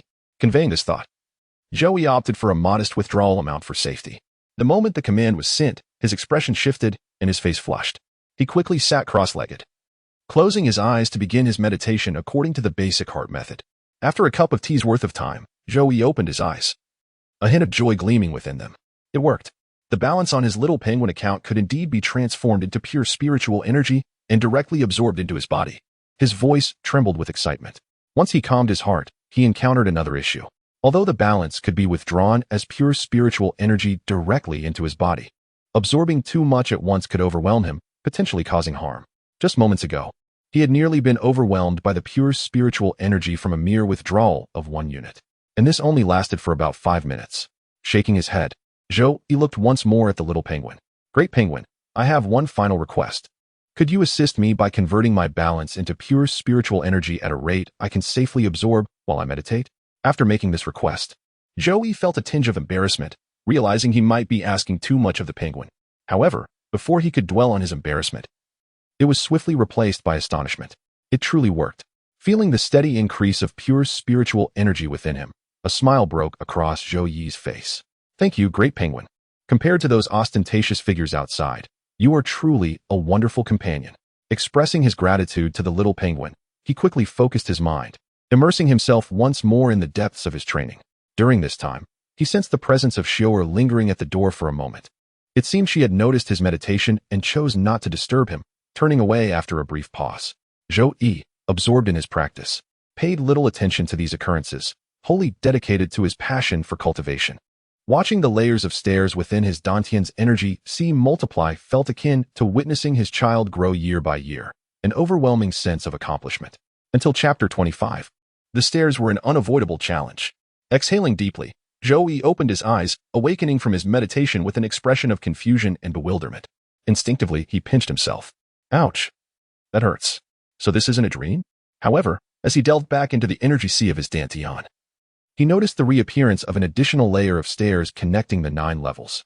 His confusion only deepened. Could someone explain to him what was happening? After toiling through most of the night, he had finally repaired the 9 staircases. Just as Miss Su had stated, upon completing them and gathering sufficient energy, the first level had been established. Realizing this was indeed the case, he continued to meditate according to the methods outlined in the basic heart method, successfully ascending to the first level before dawn, becoming a practitioner at the first level of the ascending stairs realm. However, before he could bask in the glory of dawn, after meditating a little longer on the rooftop of the first level, another staircase appeared. This raised a significant question. Wasn't 9 the ultimate number? Hadn't Miss Su said that the celestial staircase could only be constructed to a maximum of 9 levels? Wasn't the plan to ascend to the first level and then construct the second level on top before moving the staircase upward? Why had another staircase manifested atop the first level without him even beginning to move the original staircase? This was not what he had been led to expect. What was going on here? A mutation? Or perhaps a case of losing control? Surely, this time, something had gone awry. Pondering these mysteries, he climbed out of bed. Slipping on his shoes, he unlatched the door and stepped into the small courtyard. Following his memory, he found Miss Su's residence. He knocked softly on the courtyard door. With a creak, the old wooden door swung open, emitting a sharp sound that made Joey frown. "Young master." Upon opening the door, a lovely face appeared, and the young maid's eyes turned into crescent moons. "Young master, I brought you dinner last night, but I noticed you were meditating and did not wish to disturb you." Joey nodded, recalling the energy he sensed from the little girl at the door yesterday. However, now is not the time to discuss the matter of dinner. Compared to the triviality of missing a meal, the sudden appearance of an additional staircase was a monumental concern. "Has your mistress awoken?" He had no intention of correcting the maid's address. If she preferred to call him that way, so be it. He was confident in his own integrity. The little maid nodded, saying, "She hasn't slept yet. I don't know why, but the young lady has been clutching the ancestral manuscript all night." "The ancestral manuscript?"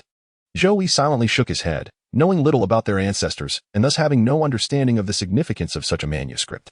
However, he presumed it must be something rather secretive, so it was best not to inquire further.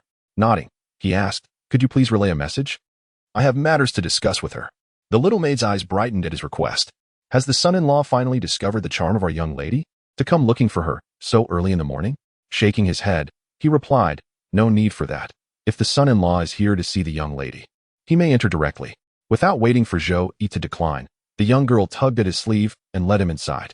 The door to Su Kaiwei's room was slightly ajar. As they approached, Joey could see Su Kaiwei seated in a chair, engrossed in a book that was far thicker and more worn than a dictionary. Occasionally, she would frown in concentration. "Miss, the son-in-law has come to see you," the girl announced, pushing open the door. Upon hearing this, Su Kaiwei glanced towards the entrance, calmly setting aside her substantial tome. With a wave of her hand, a large stack of books that had been piled at the foot of the table vanished from sight. It was only then that Joey realized she had more than just the hefty book in her hands. What a studious young lady!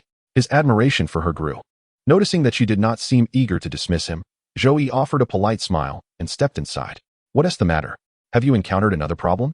Joey hesitated, deciding against revealing his additional layer of stairs.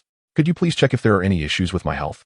Su Kaiwei paused momentarily while pouring tea, filling the cup to the brim before casually handing it to Joey. She looked up, glancing at him nonchalantly. "What issue has arisen in your cultivation?" Joey contemplated for a moment. "I merely wish to confirm that my reckless cultivation yesterday has left any after effects." He then added, "There is also another question." Su Kaiwei took his hand, channeling a thread of spiritual energy into him. "Your body is perfectly fine, no problems detected."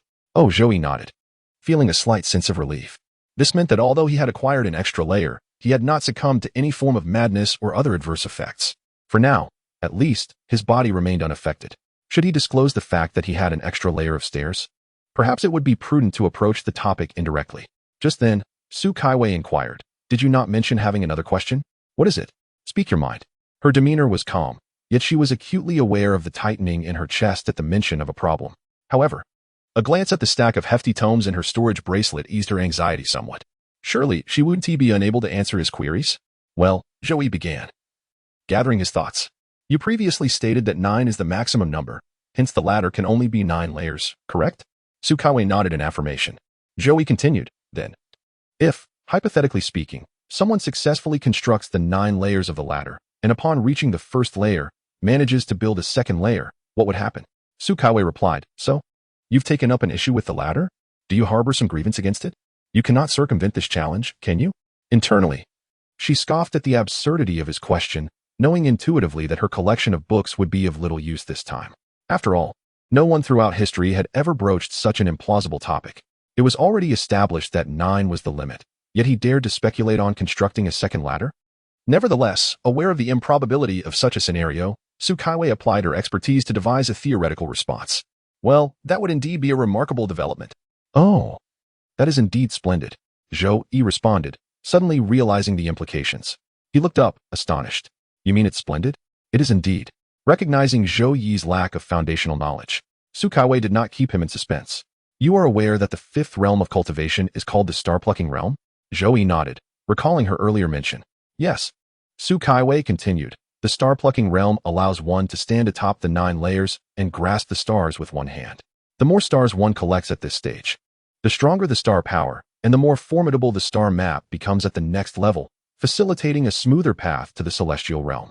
Moreover, the star map plays a role in subsequent realms, making the star-plucking realm quite significant." Pausing, Su Kaiwei observed Joey's reaction. Noting his understanding, she elaborated. As for plucking stars, they exist at various distances. While some stars are easily reached from the 9th layer, others reside at greater heights. This is where the ladder becomes necessary. Joey inquired, so, does this mean that plucking stars involves standing atop the building to reach for them? A purely manual endeavor? How primitive. And for those out of reach, one must utilize the ladder? Is this usage the same as I understand it? Simply put, you just move it. Bring the ladder up to the star-plucking tower, and you can reach for the higher stars. Joey exclaimed, so we truly move it?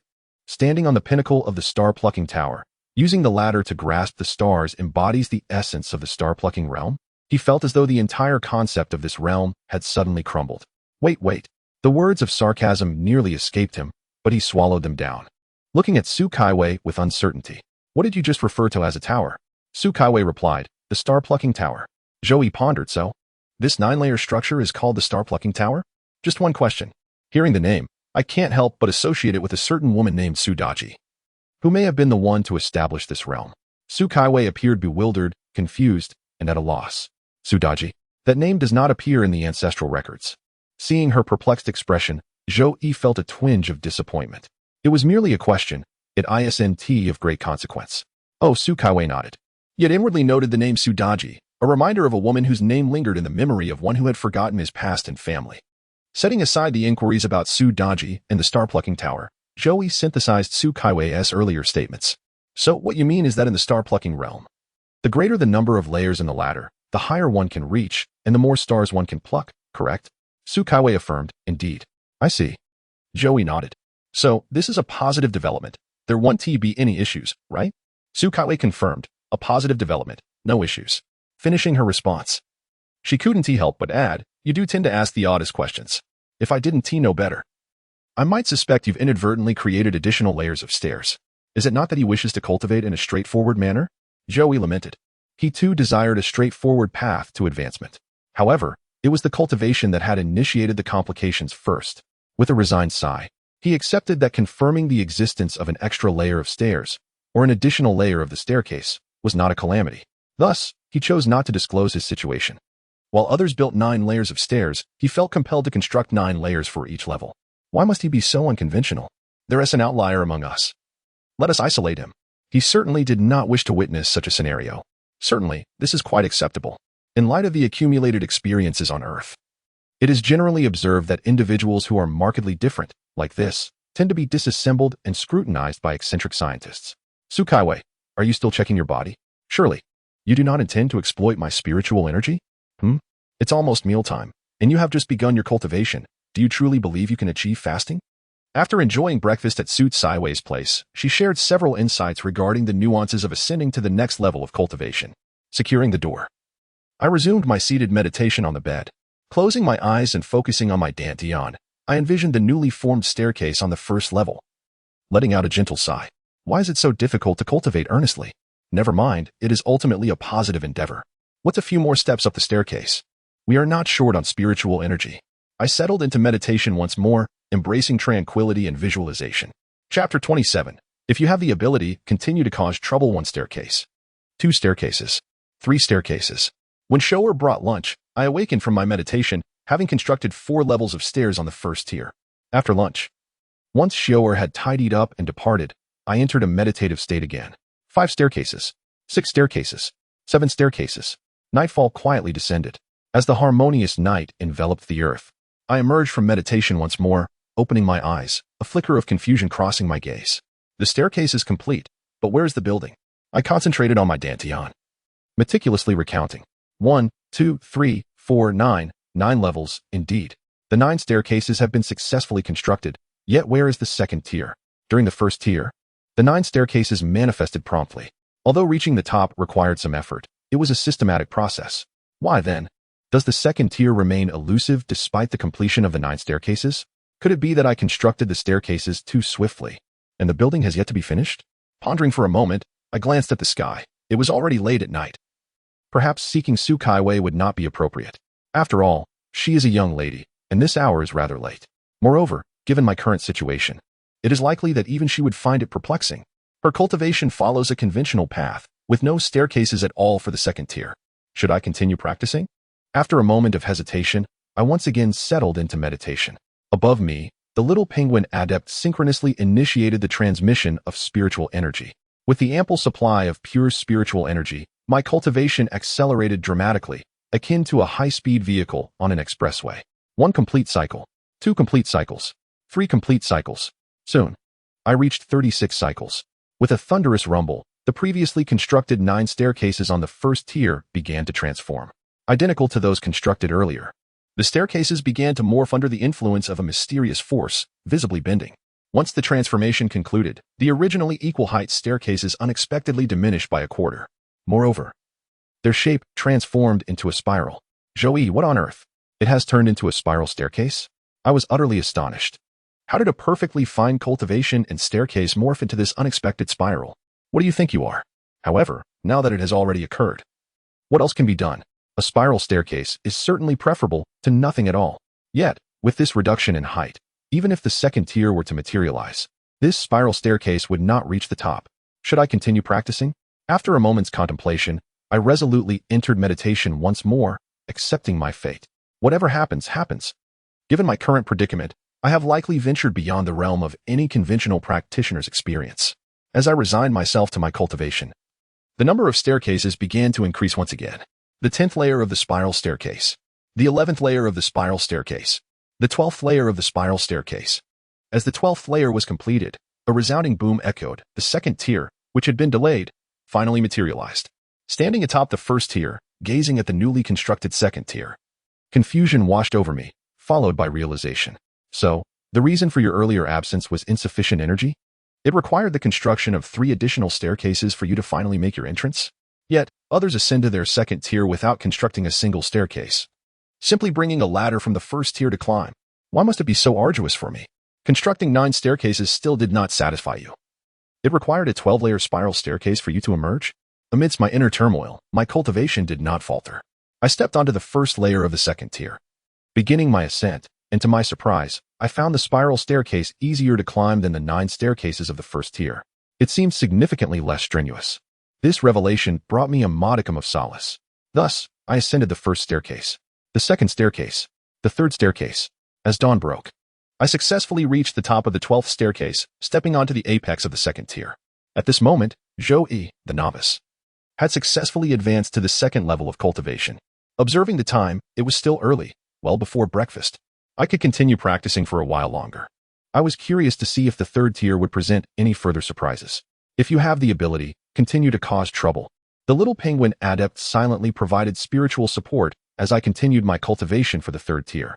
1 complete cycle, 2 complete cycles, 3 complete cycles. Upon the completion of 36 cycles, a new staircase gradually materialized above the second tier, transitioning from ethereal to tangible. Oh, is that all? At this point, I felt utterly unfazed by the prospect of constructing staircases for the third tier, even finding it somewhat amusing. After all this, it remains a staircase? I half expected some new complication to arise. With a light heart, I resumed my cultivation. Finally, just before dawn, I successfully completed the second layer of the third tier staircase. However, gazing at the new 2 layers of stairs within my dantian, I could not help but sigh. I had indeed underestimated the unpredictable nature of this cultivation process. Nevertheless, transforming 9 ordinary staircases into 12 layers of spiral ones merely skipped the transformation phase. This is merely the extent of your abilities. Compared to the previous complications, this was trivial. Content with my nearly 2.5 layers of the star-seizing tower, I concluded my night of cultivation. Opening my eyes and stretching luxuriously, I rose, donned my shoes, and unlatched the door. The sun had risen, signaling it was time to visit Su Kaiwei for my health check.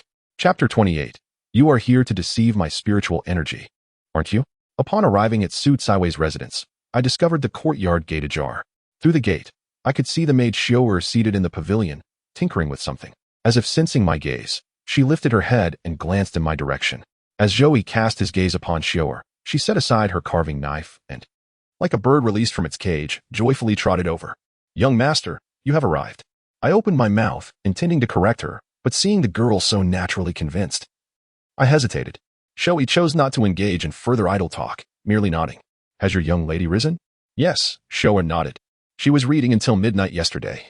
Then after a brief rest, she got up again. There was an unspoken thought lingering within Xiao'er. Her young lady must have gone mad.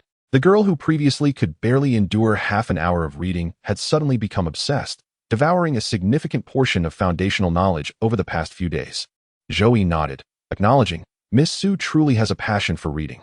However, no matter how much one loves it, one cannot immerse oneself in books day and night. Adequate rest is essential for effective learning. Furrowing his brow slightly, Zoe felt it necessary to kindly remind Miss Su, given the favors he had received in recent days. With the experience from last time, he refrained from asking Shoer to translate. The little girl chattered away as she led the way, and before long, they arrived at Miss Su's door. The door was ajar, and through the crack, Zoe could see that she had changed the hefty tome in her hands. However, the pages still bore the yellowing signs of age. He realized the book was thicker than the one from yesterday. Miss, the young master has come, Shoa announced from outside. Calmly, Miss Su rose, stowing away her large book, and with a wave of her left hand, a stack of books nearby vanished from sight. Turning her gaze towards the door, she nodded at Zoe. How has your cultivation been during this time? Have you managed to condense the second tier of the heavenly ladder? Zoe responded, the second tier? Indeed? Well, I have condensed it, and just this morning, I completed it. However, it is not the second tier of the first floor, but rather of the third. Yet, seeing Miss Su's expression, which suggested that achieving the second tier was already a remarkable feat, Zoe pondered whether revealing the truth would brand him a show-off. Ultimately, he decided against it. After all, divulging such secrets as his grand spiritual vein, his 23 tiers of the heavenly ladder, and his little penguin master might expose too much. With a smile, he affirmed, I just finished condensing the second tier this morning. As he spoke, his demeanor remained composed, devoid of any signs of deceit. After all, it was the truth that he had indeed just completed the second tier of the heavenly ladder, albeit of the third floor. Oh? What had begun as a casual inquiry unexpectedly yielded a positive response. In less than 2 days, he had managed to condense the second tier of the heavenly ladder.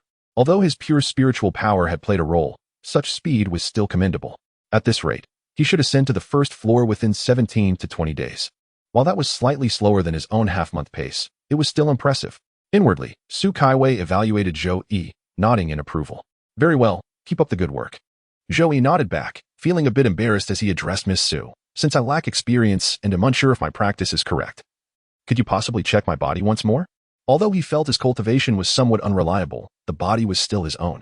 Thus, after each practice session, consulting Miss Su for a checkup could only be beneficial.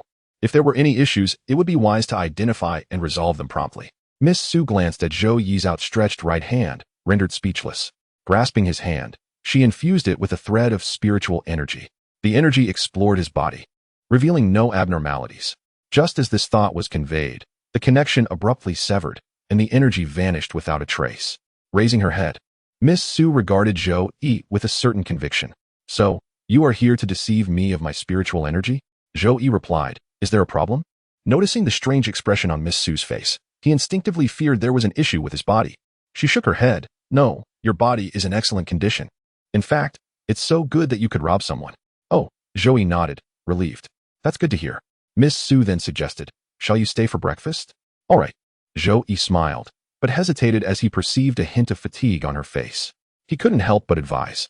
While I understand your love for learning and know your cultivation is substantial, burning the midnight oil isn't efficient. One must balance work and rest to truly grasp the essence of learning. Miss Su gazed at him, her expression one of incredulity at his well-meaning advice.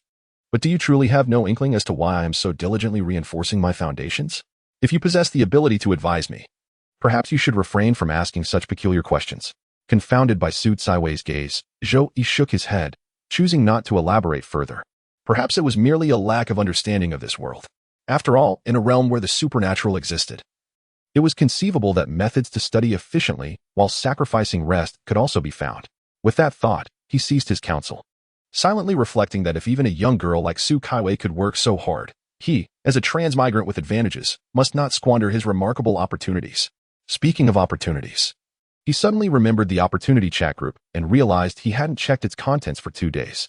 Despite the myriad of chances within, he didn't constantly monitor the group as discussions. If he did, it would transform from an opportunity into a burden. Opportunities should be sufficient and accessible when needed. As he awaited breakfast, he took a moment to open the opportunity chat group. Upon doing so, he was taken aback by the sheer volume of 999 messages. So, are the opportunity masters simply idle, with nothing better to do? He mused. Immediately, he grasped the reality of the situation. These individuals clearly had nothing to occupy their time outside of the group, as indicated by previous conversations. Their very existence seemed contingent upon being within the group, suggesting that outside it, they would be mere lifeless entities. So, without the group to engage in trivial chatter, what else could they do? Sleep? Who could possibly sleep so soundly? Just as he contemplated this, a new message appeared in the group. Ding ding ding. I just slept for over 100,000 years. How refreshing. Joey gasped. 100,000 years? Is there truly someone capable of such slumber? Chapter 29. 1,000 opportunities in the group are not worth one in hand. Who could this extraordinary individual be, capable of sleeping for such an extended period? Joey immediately set out to uncover the identity of this group member. 1, 2, 3, 4, 9 dragons. The first thing that caught his attention was the 9 dragons depicted in this member's avatar. 9 dragons, vividly lifelike, identical in form and size, face 9 distinct directions, intricately embedded atop a cauldron. Could this possibly be an alchemical furnace? Observing the image, Joey pondered as his gaze fell upon the name of the cauldron, Heaven and Earth Melting Furnace. This modest alchemical furnace boasts a name of considerable grandeur. With this thought, Joey promptly opened the information panel for the Heaven and Earth Melting Furnace. The personal description revealed an introduction: refine all things under heaven. Merge the primordial essence into one furnace. 10 words, somewhat vague, yet they emitted an inexplicable air of sophistication. Therefore, if the name and description are not embellishments, this furnace is not merely an alchemical furnace, or at least not a conventional one solely for alchemy. Of course, utilizing it for alchemical purposes seems feasible, as it claims to refine all things. Yet, how exactly does this refining process work? Is it akin to purifying steel, or does it blend disparate components into a unified whole like true alchemy? 3,000-year dog-tail grass. Over 100,000 years? Confirmed. It is indeed a formidable being. 10,000-year red fruit. Greetings, great being. I am the 10,000-year red fruit. Please remember me. Newborn thunder spirit. Seeking recognition. Songlong divine blade. Funny expression, seeking recognition? Little red fruit and little thunder spirit. Are you certain you wish to be familiar with this fellow? Newborn thunder spirit. I don't know why, but seeing the expression from the divine blade elder gives me an ominous premonition. Laughs. Patting the dog's head above, the initial message was an image. The owner of the dog head building seemed quite familiar with the Heaven and Earth Melting Furnace, having sent an image of the dog head building before greeting the furnace. Awake now, dear furnace friend. You've had quite the long slumber. Funny expression. If one were to speculate on why Thunder Spirit feels uneasy, it would stem from the characteristics of the furnace. Heaven and Earth Melting Furnace. 3,000 red dust. Indeed, I have awakened. After this slumber, I find many new faces. Newborn Thunder Spirit. 3,000 red dust. I seek guidance from the red dust elder. Soon after, Newborn Thunder Spirit and the Heaven and Earth Melting Furnace chimed in. Refine all things under heaven. Merge the primordial essence into one furnace. Then came another message. Laughter. Once you become familiar, who knows, one day you might just be stewed in a single spoonful. Newborn Thunder Spirit. 3,000-year dog-tail grass. 10,000-year red fruit. We can't afford to provoke you. Please spare us, great being. Do not remember us. Heaven and Earth Melting Furnace. Smiling. No need to worry. Being familiar serves no purpose. In this dark and desolate place, I can do nothing but sleep. It has been countless millennia since I last stoked the furnace. Observing the continuous stream of messages in the group chat, Joey pondered thoughtfully. A spoonful stew? Is this the defining characteristic of the Heaven and Earth Melting Furnace? He glanced once more at the messages, fixating on the furnace's avatar for a moment. It seemed this newly awakened group member was not far from him. Noticing the position information indicating 217, Joey stroked his chin, deep in thought. After observing the chat messages for a while and collecting what he deemed valuable information, Joey closed the group chat interface. Breakfast was ready. After sharing a meal with Su Kaiwei, Joey took his leave. Upon exiting Miss Su's courtyard, he repeatedly tested the surroundings, left and right, front and back, until he generally determined the direction of his group friend, the Heaven and Earth Melting Furnace. However, he did not rush to unearth the furnace. Having noted the direction, Joey wasted no time returning to his residence. Even though he knew the treasure lay nearby and appeared quite precious based on the information collected, what use was it?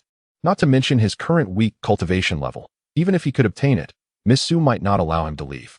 Despite her assurances that he could depart whenever he wished, if he dared to leave, who knew if someone would break his legs? One must remain vigilant. So even though Su Kaiwei had shown no malice and had treated him with kindness, he deliberately maintained a demeanor of weakness, innocence, and harmlessness. The following days would serve as a careful test to ascertain whether Miss Su truly meant what she said about not restricting his freedom. If confirmed safe, only then would he venture to excavate the furnace. As he walked, Joey contemplated silently. Before long, he arrived at his small courtyard. Entering his room, he secured the door from the inside and climbed back into bed. Although the treasure was alluring, it remained temporarily unattainable. Thus, he resolved to focus on enhancing his cultivation. A higher level of cultivation could only be beneficial. That furnace has been dormant for countless millennia without being unearthed. Surely a few days would not allow someone to claim it first, right? With this thought in mind, Zhou opened the opportunity chat group and set a special alert for the heaven and earth melting furnace. This way, if this group friend posted anything like I might be unearthed soon or someone has discovered my existence, he would be promptly informed. Having done this, Zhou once more sat cross-legged, maintaining focus, and immersed himself in cultivation. With the passage of time, his cultivation steadily advanced. The second level of the second layer staircase. The third layer staircase. The fourth layer staircase. With the silent support of the little penguin elder, the pure spiritual energy of heaven and earth was refined effortlessly. When night fell, Zhou had completed the 12th spiral staircase of the third layer, revealing its true form. After dinner, once Xiao had departed, Zhou resumed his cultivation. As he ascended the spiral staircase to begin his practice on the fourth layer, he expected to find himself reconstructing the staircase anew. A night passed in diligent practice. As dawn broke and he awakened from meditation, Zhou found his cultivation had reached the 7th staircase of the third layer, not far from the 4th layer. Focusing on his dantian, he assessed the state of his qi. Rising from his bed, Zhou donned his shoes and stepped outside. It was time to visit Miss Su for a health check. Having been here for 4 days, it appeared that Miss Su truly harbored no ill intentions. Perhaps today would be the day to test whether he could freely roam the vicinity. If so, he should seize the opportunity to excavate the esteemed furnace. After all, fortune is best grasped in hand than merely anticipated. Chapter 30. A girl named Wu Anjiwen. Along the way, he encountered not a single soul. This led Zhou to conclude that apart from Su Kaiwei and Shou'er, there were likely no others nearby.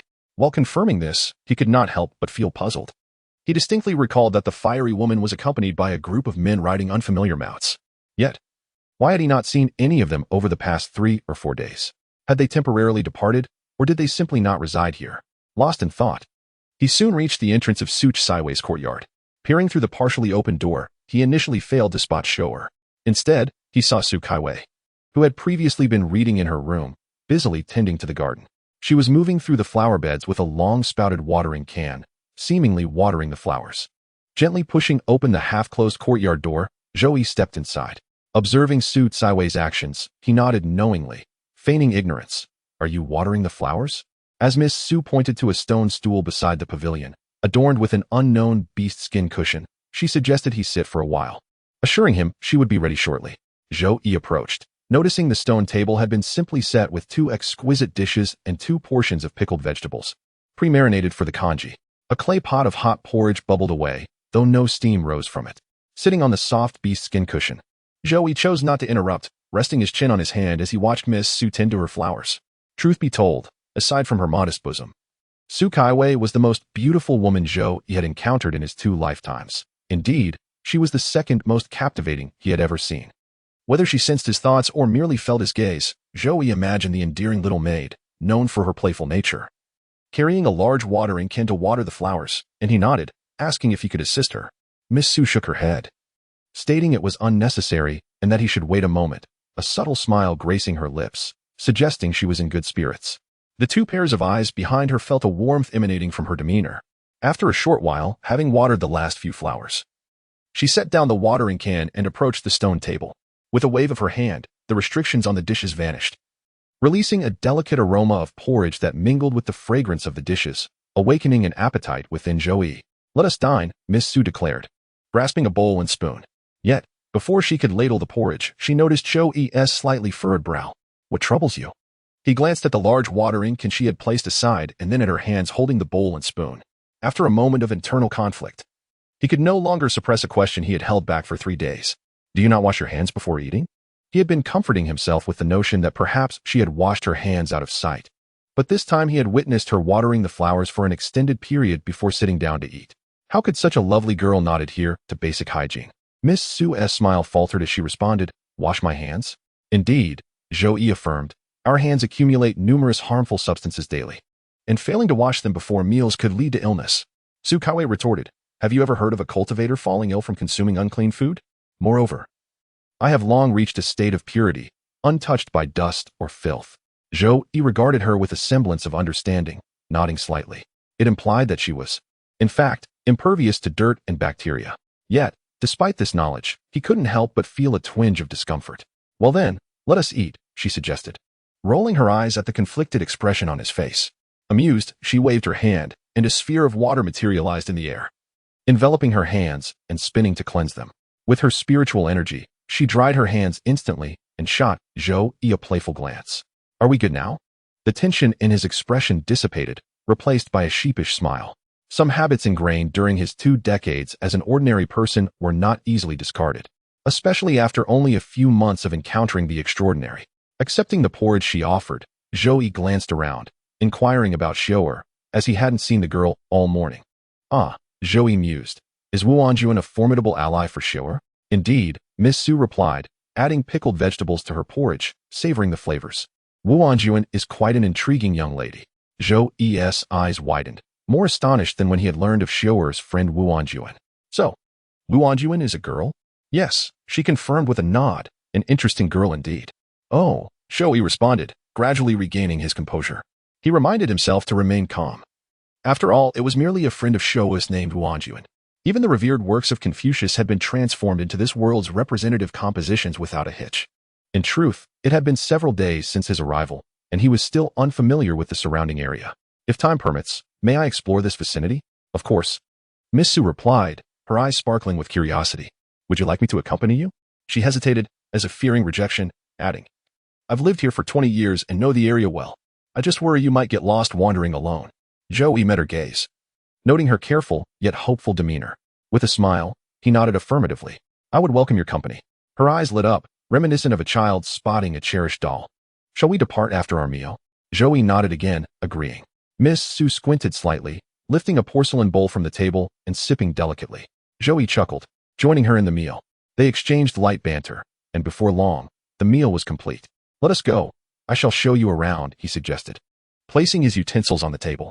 As Miss Su wiped her mouth and stood, Zhou Yi pointed to the bowls and plates, suggesting they tidy up first. There's no need for such trouble, she replied, shaking her head.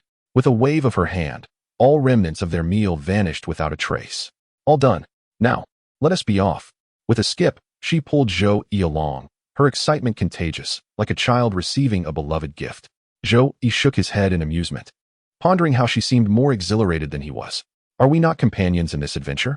He mused on the wonders of the cultivator's world. Post-meal, there was no need to wash dishes, just a flick of the wrist, and it was done. By the way, was that a spell you just used? It seemed rather magical. A spell? What spell? She replied, puzzled. And why would anyone seek a spell for cleaning dishes? Once one's cultivation reaches a certain level, one can fast and no longer needs to eat or drink. Is that so? Zhou Yi inquired, intrigued. Miss Su nodded, pouting slightly. But I have never washed dishes. Ah, my esteemed lady, Zhou Yi exclaimed, wisely diverting the topic. Thus, the question of whether this world possessed practical spells remained unanswered for the moment. As they exited the courtyard, Miss Su slowed her pace, allowing Zhou Yi to catch up, and together they strolled down the mountain, with her pointing out various buildings along the way, providing him with insights about the environment surrounding the mountain.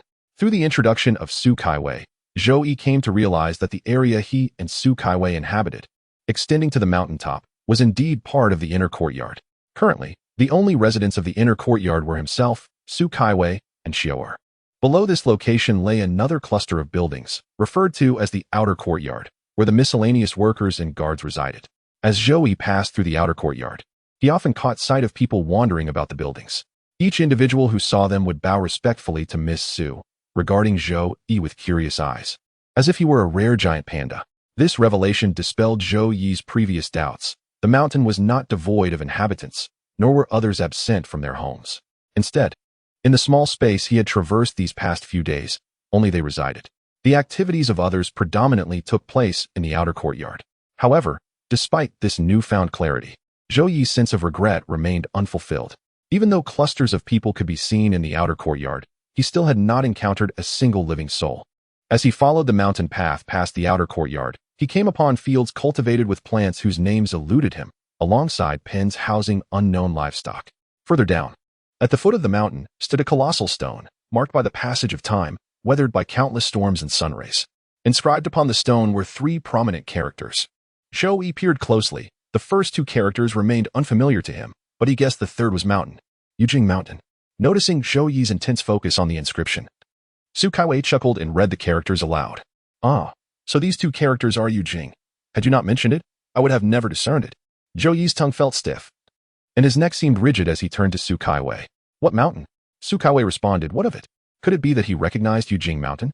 Shaking her head slightly, she found it amusing. Indeed, it is Yujing Mountain. Zhou Yi mused. What a familiar and impressive name.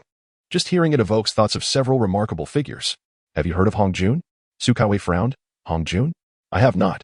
Then is Yujing Mountain not the abode of Yuanshi Tianzun? Su Kaiwei chuckled, shaking her head as she looked at Zhou Yi. Where did you gather such fanciful notions? Isn't it so? Zhou Yi felt a twinge of disappointment. He too was unsure of the source. Perhaps he had overheard idle chatter before. Su Kaiwei nodded, not dwelling further on the matter. Had he revealed something secretive, she might have entertained doubts. However, the mention of Hongjun and Yuanshi Tianzun had no relevance to their Yujing Mountain. Rolling her eyes, she urged, enough of this idle speculation. You have forgotten the important matters and clung to trivialities. With that, she tugged at Zhou Yi's sleeve. Come, let me show you around the foot of the mountain. Chapter 32. I am Yuanjuan. A fool. At the foot of Yujing Mountain lies a village known as Yuanwu Village.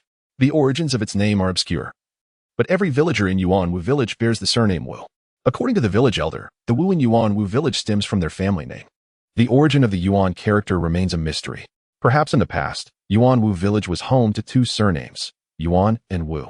Alternatively, it might be that the village has always been solely of the Wu lineage, with the Yuan character holding another significance. Such matters are beyond the understanding of the villagers themselves, let alone outsiders. Initially, there might have been some curiosity, with occasional inquiries made into the origins of Yuanwu Village, but such explorations eventually faded away.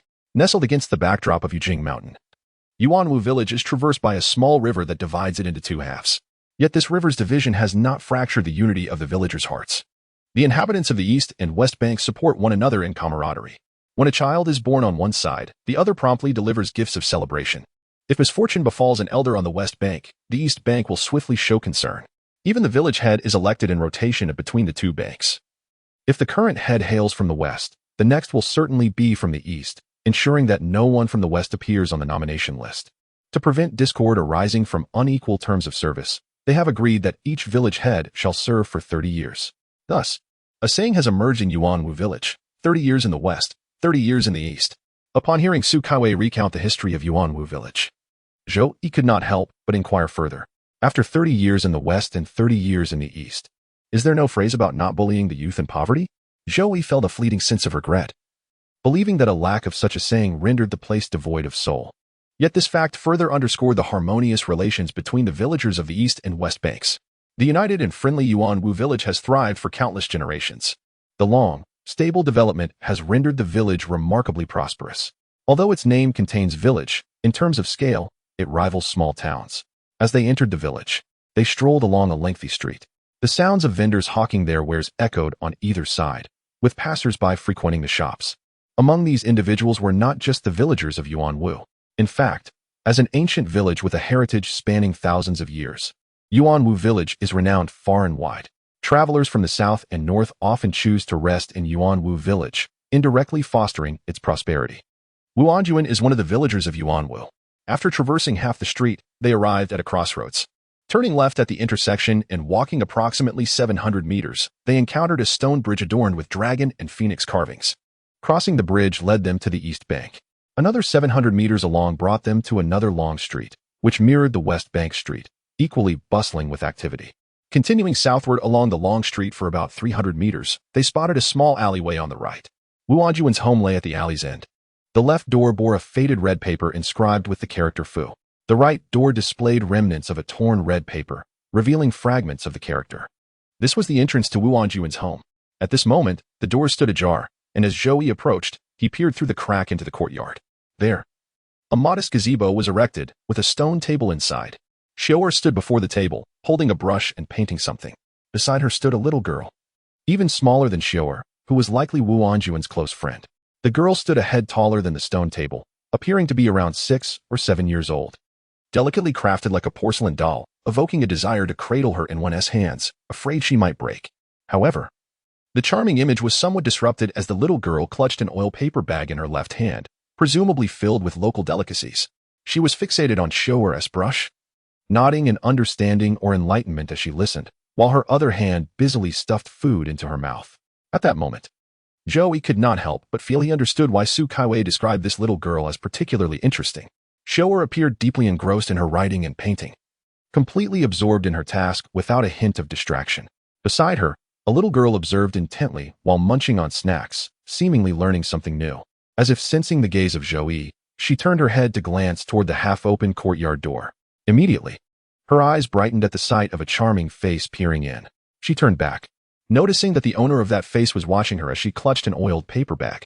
Instinctively, the little girl concealed the bag behind her back and hesitated for a moment, stealing glances at Xiao'er's hand gripping the brush while occasionally stuffing her mouth with food, as if entirely oblivious to Zhou watching from the entrance. Zhou mused, so, this legendary Wu Anjun is merely a greedy little foodie? The sudden shift in atmosphere made it seem as though the words mountains of corpses and seas of blood had been distanced from her character. As he pondered this, the little girl stuffed more pastries into her mouth, raising her head to see Xiao'er still deeply focused. A look of conflict spread across her cherubic face. After a moment's hesitation, the little glutton slowly turned back to Zhou, who was still watching her, and the oiled paper bag in her hand. Caught in a moment of indecision, she sighed silently, then turned and walked toward the entrance. Here, for you. Approaching him, she extended her left hand, tightly gripping the oiled paper bag filled with various treats. Seeing Zhou momentarily stunned, she hesitated again before quickly reaching out with her right hand. Grabbing a handful of goodies, her small fingers barely managing to extract 2 pieces, which she promptly stuffed into her mouth. Her porcelain-like face puffed up instantly, with her cheeks full. The sounds of her chewing roused Zhou from his stupor. He pointed to the oiled paper bag in her hand. Is this for me? The little girl swallowed her food, instinctively tightening her grip on the bag, then nodded. Yes, it's for you. Zhou found himself perplexed. Just moments ago, she had seemed to embody the essence of a possessive foodie, unwilling to share her treats. What had prompted this sudden generosity? Was it perhaps due to his good looks? But they were strangers. Why would she share her food with him? The little girl lifted her gaze to meet his, then lowered it to her food, her eyes reflecting a hint of confusion. After a moment, she looked up again and said, Hello, I'm Wu Anjun, a fool. Zhou blinked, taken aback. What kind of situation is this?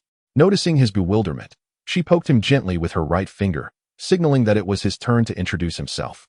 Oh, Zhou realized. Hello, I'm Xiaoyi, a handsome person. After some contemplation, he decided to introduce himself using this self-designation, which had been officially recognized as a skill. Indeed. You are quite handsome, the little girl nodded. Now we are friends. Standing on her tiptoes, she offered the oiled paper bag of snacks to Zhou, swallowing hard. You eat. Chapter 33. Men, Women, and Female Doctors. Zhou accepted the oiled paper bag she handed him, opened it, and selected a piece of pastry that resembled mung bean cake. Under Wu Anjun's eager gaze, he raised it to his mouth and chewed deliberately, savoring the taste. This truly is mung bean cake, he mused, realizing that even in a transformed world, similar species still existed. Having swallowed the first piece, he found it surprisingly delightful and reached for a sesame ball, popping it into his mouth as he noticed the little girl watching him with a look of mock anguish. As if he had taken a piece of her flesh, he extended his hand, saying, Here, I've had enough. You can have this back. After a moment of hesitation, she looked up at him and asked, Did you only eat 2 pieces? Yes, Zhou nodded. I had breakfast earlier. Oh, she replied. Did you eat a lot for breakfast? Not much, just a bowl of porridge, he explained. She nodded, her eyes forming crescent moons as she lifted 2 fingers. I had 3 bowls. Zhou chuckled. But you only have 2.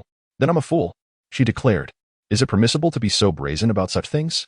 Zhou questioned. Are you here to find Sister Xiao'er? She inquired, tilting her head curiously. Surprised, Zhou responded. How did you know I know Xiao'er? She raised her head, her gaze steady on his face. Because Sister Xiao'er mentioned this morning that a very handsome, super handsome son-in-law came to their house. After a moment, she added uncertainly, It must be you, right? Zhou smiled down at her porcelain-like face and nodded. That should be me. Then, let me take you inside. In the courtyard, it was evident where they were headed, so Zhou simply nodded and walked through the gate of Wu Anjun's home. Behind him stood Su Kaiwei, partially hidden by the other half of the door. Ah, Sister Su, you are here too, Wu and Jun exclaimed. Su Kaiwei nodded. Is little Wu home alone? Yes. She pouted, and he went to the store and isn't playing with me. Su Kaiwei chuckled and ruffled Wu and Jun's hair. But you still have Sister Xiaoer to play with. Right? Next time, little Wu can also come to my house to play. Joey chimed in. You can come play with me too. We are already friends, after all. The prospect of two new playmates made the little girl's eyes squint with delight. Okay. Next time, little Wu will play with Sister Su and the son-in-law. Joey raised an eyebrow. So, why do you call me son-in-law? He playfully tapped her head. Little Bai, you can't call me that. Huh? The little girl tilted her head, her large eyes filled with confusion. Then why can Sister Xiaoer call you that, but little Wu cannot? Because Sister Xiaoer. Zhou Yi trailed off, at a loss for words. Because what? Because Sister Xiaoer calls me Mister, while you call me Sister. Su Kaiwei interjected. Wu and Jun nodded. Her understanding still somewhat hazy. Seeing her expression, Zhou Yi exchanged a glance with Su Kaiwei, feeling as though he had fallen into a deep pit. In any case, little Bai should call me brother next time, not son-in-law. Though still puzzled, the little girl, aware of her own foolishness, nodded obediently. Oh, then that's fine, she replied, though her brow furrowed with lingering questions. But why does son-in-law brother call me Little Bai? I'm not Little Bai. Joey chuckled. So what is this son-in-law brother about? You can't call me that either. The little girl was even more confused. Why not? Joey explained. You can call me Joey brother, brother Zhou, or Little Lee brother, just not son-in-law. Okay, she nodded. Then I'll call you Little Lee brother. But why do you call me Little Bai? Because your name is Wu and Jun, and among all the Wu and Juns, the most famous one is Qin Wu and Jun Little Bai. This reasoning, of course, made little sense in this world. Thus, because you are fair, beautiful, and adorable, like a porcelain doll, I call you Little Bai? Really? Is that so? Little Bai tilted her head, pondering for a long time without grasping the connection. However, being a fool, it was perfectly normal for her not to understand. All she needed to do was obey. She nodded. All right then. With a gentle smile. Joey affectionately ruffled the little girl's hair. Xiaobai, what is Sister Xiaoer up to? Although the atmosphere was not loud, it was neither intentionally subdued. Logically, the commotion here should have drawn the little maid's attention by now. Yet, she remained utterly engrossed in her writing and drawing, seemingly oblivious to the activities around her. This piqued Zhou Yi's curiosity. What could possibly captivate such a lively and adorably clumsy little maid? Xiaobai glanced towards the pavilion. Sister Xiaoer is teaching me the basic formations. Basic formations? Zhou Yi was taken aback. Xiaoer understood formations? Xiaobai nodded, her expression one of certainty. Of course, Sister Xiaoer greatly admires the unparalleled young master. Seeing the confidence radiating from Xiaobai, Zhou Yi turned to Su Kaiwei with a look of confusion. Who is this unparalleled young master? Is he quite renowned? Why does even a 6 or 7-year-old like Xiaobai seem to think everyone should know him? It was not merely a matter of telepathy. It was also the result of Zhou Yi's increasing familiarity with his own ignorance over these past few days. Before he could voice his question, Su Kaiwei smiled gently and provided the answer. The unparalleled young master is a legend among all formation masters. Oh, Zhou Yi was intrigued. A person who could be described as legendary by Su Kaiwei must indeed be remarkable. How so? Su Kaiwei furrowed her brow slightly. Let us start from the aspect of formations. In the past, practitioners could be divided into two categories, those who could arrange formations and those who could not. And now? Zhou Yi pondered. Those who can arrange formations, those who cannot, and this unparalleled young master. A vague realization flickered in Zhou Yi's mind, reminiscent of Earth's 3 definitions: man, woman, female doctor. So, this unparalleled young master represents the legendary 3rd category? Su Kaiwei looked puzzled. The 3rd category? Yes. Zhou Yi nodded. Simply put, there are men, women, and their 3rd category. Su Kaiwei shot him a glare, exasperated. It was evident he retained little common knowledge, leaving her bemused by the unreliable notions in his head. Yet, upon reflection, his description seemed oddly fitting. This 3rd category, she hesitated, mentally scolding herself for being influenced. The unparalleled young master was indeed shrouded in mystery. Hardly anyone knew his identity, appearance, or even his name. Initially, he was hardly known, until approximately 3 years ago, when an ancient clan's half-ancestor revived and led their forces southward. Within half a month, the army advanced 3,000 miles, leaving a trail of corpses in their wake. The human race struggled to organize adequate defensive forces amidst the chaos. Just as they were evacuating civilians and mobilizing troops for battle, the unparalleled young master emerged. He established a nameless grand formation, using the spiritual veins as a foundation, repelling the ancient clan's million-strong army and trapping the half-ancestor, ultimately refining him. Following this battle, The heavens took notice. The laws enveloped the entire northern region, manifesting 10 characters. A gentleman like Jade walks the earth, the unparalleled young master. These 10 characters hung in the sky for 3 days. After 3 days, the heavenly laws receded, and the characters transformed into a seal, bestowing him the title of Heaven's Mandate Young Master, known as the Unparalleled One. So, this title of Unparalleled Young Master was bestowed upon him by the heavens themselves, acknowledging his extraordinary prowess. Despite not having witnessed the events firsthand, merely hearing Su Caiwei's account filled Zhou Yi with a sense of awe. Unable to contain his curiosity, he inquired, And then? Su Caiwei shook her head. That's it? Zhou Yi echoed in disbelief. Yes, Su Caiwei confirmed. After this battle, 3 elders from the human ancestral temple personally ventured to the northern region in search of the unparalleled young master. However, upon their arrival, they found no trace of him. It was as if he had never existed. Before the battle, he was obscure. After it, he vanished without a trace, leaving behind only the memory of the earth-shattering conflict. Zhou Yi was flabbergasted. This unparalleled young master had audaciously put on a grand display before the entire world, even earning the heavens' deference in his performance. Only to vanish without a trace afterward? What a thrilling escapade. Noticing the myriad expressions crossing Zhou Yi's face, Su Caiwei chuckled. Are you quite fascinated by the unparalleled young master? Zhou Yi shook his head, admitting, I'm not overly interested. I merely sense an extraordinary aura about him. He possesses the potential of a sage. Su Caiwei rolled her eyes. Why does everything you say take on such a different meaning? After a moment's thought, she added, however, there are indeed a few tidbits of information. The very nature of this incident reveals some useful insights. What insights? Zhou Yi queried. Well, for instance, the unparalleled young master cannot be over 50 years old, because the bestowing of heavenly titles is not unprecedented. Historically, all who have received such titles share a common trait. They are not over 50 years old and possess genuine cultivation below the star realm. Zhou Yi nodded thoughtfully. Under 50, below the star realm, yet capable of single-handedly confronting an ancient clan's million soldiers and subduing a half-ancestor. Such a person, with such experiences, truly deserves the title of extraordinary, though he was unaware of the specifics of the star realm or the true might of a half-ancestor, nor the essence of the ancient clan. These details did not hinder him from drawing his own conclusions. This unparalleled young master was indeed formidable, someone who must not be made an enemy, nor could he be a suitable friend. To make an enemy of such a person, should one fail to eliminate him entirely, the next encounter could yield unpredictable outcomes. As for friendship, it was hardly feasible. He had reached a level of greatness that even the heavens conspired to elevate his status, leaving no name in his wake. Engaging with such a person in friendship would render any comparison meaningless. Shaking his head, Zhou Yi cast aside thoughts of this remarkable young master and turned his gaze back to the little maid in the pavilion. So, Xiaoer aspires to become someone as remarkable as this unparalleled young master? This adorably naive maid harbors such grand ambitions? Su Caiwei shot him a disapproving glance. Can you not speak properly? After a brief complaint, she looked at Xiaoer and shook her head. Xiaoer is merely interested in the art of formations. She has not contemplated achieving any particular heights.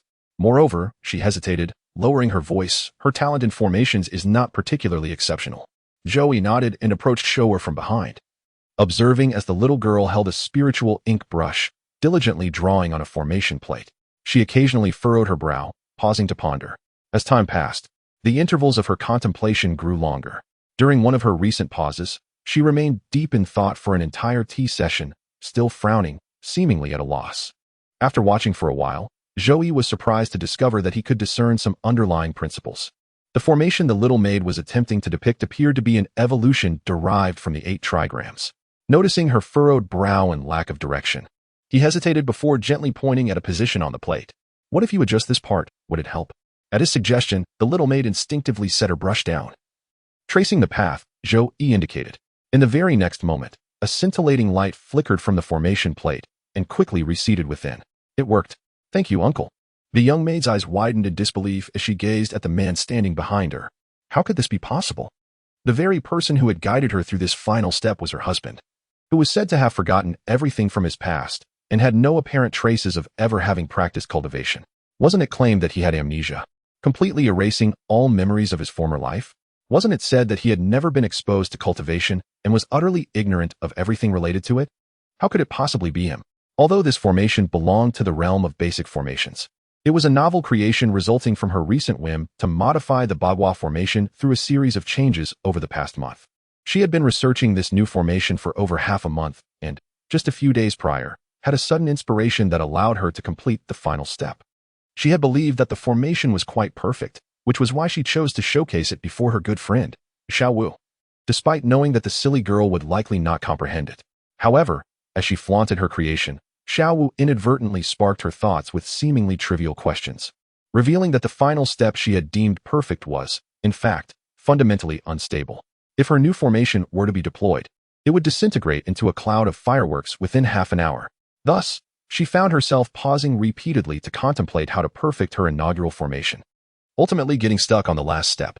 Upon hearing guidance from the person behind her, she was astonished to discover that the trajectory traced by his finger perfectly aligned with the most flawless aspect of the new formation in her mind. Without hesitation, she picked up her brush, following that trajectory to complete the final step of the formation. As she observed the fleeting brilliance on the formation plate, she realized her creation was genuinely finished and reflected on the voice that had just aided her. What she never anticipated was that the individual she wished to thank was her husband, who was supposed to be completely oblivious to the nuances of cultivation. This unexpected revelation startled the young maid, leaving her momentarily shocked. Equally astonished was Su Kaiwei, who had been watching the entire process of the maid completing the formation. She turned to Zhou Yi with a look of disbelief. "You understand formations too?" It was worth noting that when she had seen Xiao furrowing her brow in contemplation, she had considered offering assistance. Yet, before she could articulate her thoughts, Xiao had already stepped in, resolving all issues with a mere gesture. His understanding of formations appeared to surpass her own. Zhou, observing the maid's startled expression and Su Kaiwei's look of discovery, felt a surge of panic within. As an amnesiac, he had unwittingly posed as an expert. What was he to do now? How could he explain his understanding of formations despite his memory loss? Time was of the essence. Faced with the two girls' puzzled gazes, Zhou steeled himself and turned to Su Kaiwei. "Do you believe me if I say I don't understand formations?" Su Kaiwei remained silent, but gave him a look that conveyed a single message. "Do you believe yourself?" It was incomprehensible that someone entirely unfamiliar with formations could discern the intricacies of an unfamiliar one and effortlessly guide another to perfect it. If someone else had told him this, Zhou would have found it unbelievable, yet here lay the undeniable truth. The question arose, how could he, who was entirely ignorant of formations and had never encountered them, suddenly grasp the key to Xiao's research? There was no need to mention his previous life, where the scientific realm left no room for formations. Upon arriving in this world, he had never had any exposure to such concepts. Oh, wait. Zhou suddenly realized he might have stumbled upon a blind spot. The Bagua diagram. Although he recognized it, he had never been confident enough to recreate it from memory. The completion of the final test had relied on a friend from an online chat group who had sent a picture of a Bagua diagram. It was only by referencing that image that he successfully arranged the Bagua formation, and he recalled that upon first seeing that image, he had thought it quite beautiful. Looking at Xiao's formation, it appeared to be a variant of the Bagua formation. The Bagua diagram, the Bagua formation. Could it be that his ability to comprehend this was indeed due to the Bagua diagram? Convinced he had uncovered the truth, Zhou felt awkwardly aware that while he had found the answer, it was one he could not reveal. Thus, he fabricated a response. "I am unsure why I can understand this. Perhaps I had studied formations in the past, although I have lost my memories. Familiar formations can still awaken some subconscious recollections." After explaining, he added, "It's akin to waking up and discovering that although I cannot communicate with you, I instinctively grasp the basics of life." Su Kaiwei regarded him, her uncertainty evident as she nodded. That seemed plausible. She added, "However, you appear to have no cultivation experience. Yet you possess such knowledge of formations." Zhou replied, "Is there a connection between the two?" Upon hearing this innocent query, Su Kaiwei was finally convinced that he was indeed oblivious to the fundamentals of cultivation. After all, arranging formations and inscribing formation plates required a certain level of cultivation. "Oh," Zhou shook his head, "I am unsure. Perhaps I have only studied some theoretical aspects of formations." Su Kaiwei nodded, "That could be it." After contemplating for a while without reaching a conclusion, they moved on from the topic. Later, the group departed from the Xiaobai household, traversing the streets of Yuanwu village. They bought a variety of items, which Su Kaiwei conveniently stored in her storage bracelet. Zhou, who had come away empty-handed after wandering for half a day, couldn't help but envy her wrist. If such bracelets existed on Earth, they would surely become a blessing for men with girlfriends, eliminating the need to carry heavy bags while shopping. After enjoying lunch at a century-old noodle shop in Yuanwu village, they set off towards Yujing Mountain via a narrow path stretching over 4 miles. As they traveled halfway down the path, Su Kaiwei suddenly halted, her ears twitching. Zhou paused beside her and turned to ask, Why did you stop? Su Kaiwei glanced to her right, where there was some commotion. I'll go check it out. You two wait here and don't move. After a moment, she exchanged a look with Xiao'er. If there's danger. Zhou Yi understood and nodded. I will take care of Xiao'er. No, Su Kaiwei shook her head. What I mean is, if there's danger, hide behind Xiao'er. She will protect you. Upon finishing her words, Miss Su transformed into a flash of white light and vanished in an instant. Zhou Yi gazed in the direction of her disappearance before turning to his adorably naive little maid. Am I to hide behind this girl in the face of danger? How lowly must you think of me? After all, I am on the verge of becoming a practitioner of the 4th level. Xiao'er, may I ask what level of cultivation you currently possess? The little maid lifted her head, her eyes filled with confusion. Huh, me? Seeing Zhou Yi nod. She pondered for a moment, her face betraying a hint of embarrassment. Xiao'er's talent is rather poor. The moon has only just risen from the sea. Zhou Yi was taken aback. What do you mean the moon has risen from the sea? What realm is this? The moon? Rising from the sea. The moon rises over the sea. His eyes widened in disbelief as he stared at the little maid. Are you referring to the moonlight realm? Yes. I just broke through last month, the little maid replied, a touch of shame evident in her nod. Xiao'er's talent is far inferior to that of the young ladies. Zhou Yi focused inwardly, examining his own dantian. 1, 2, 3, 4. Counting the incompleteness of his own 4th level, he silently raised his head to gaze at the sky. He wished to speak no more, simply to remain in quiet contemplation. Do not inquire who this quietude is, for he knows not himself. The atmosphere fell into silence. The little maid observed her silent master, fearing she had said something amiss, and thus refrained from speaking. Zhou Yi continued to gaze upward, as if something in the heavens captured his attention. Xiao'er, do you see something over there? The little maid followed the direction of his finger. In the western sky, a dark spot approached rapidly from afar. Master, that appears to be a person, she said uncertainly, observing the black dot flying closer. Zhou Yi squinted, intently watching the now approaching figure. As it neared, the dot grew larger, and soon he could see clearly. It was indeed a person flying through the air. Even though he had believed Su Kaiwei capable of soaring, he had never witnessed her truly ascend to the heavens.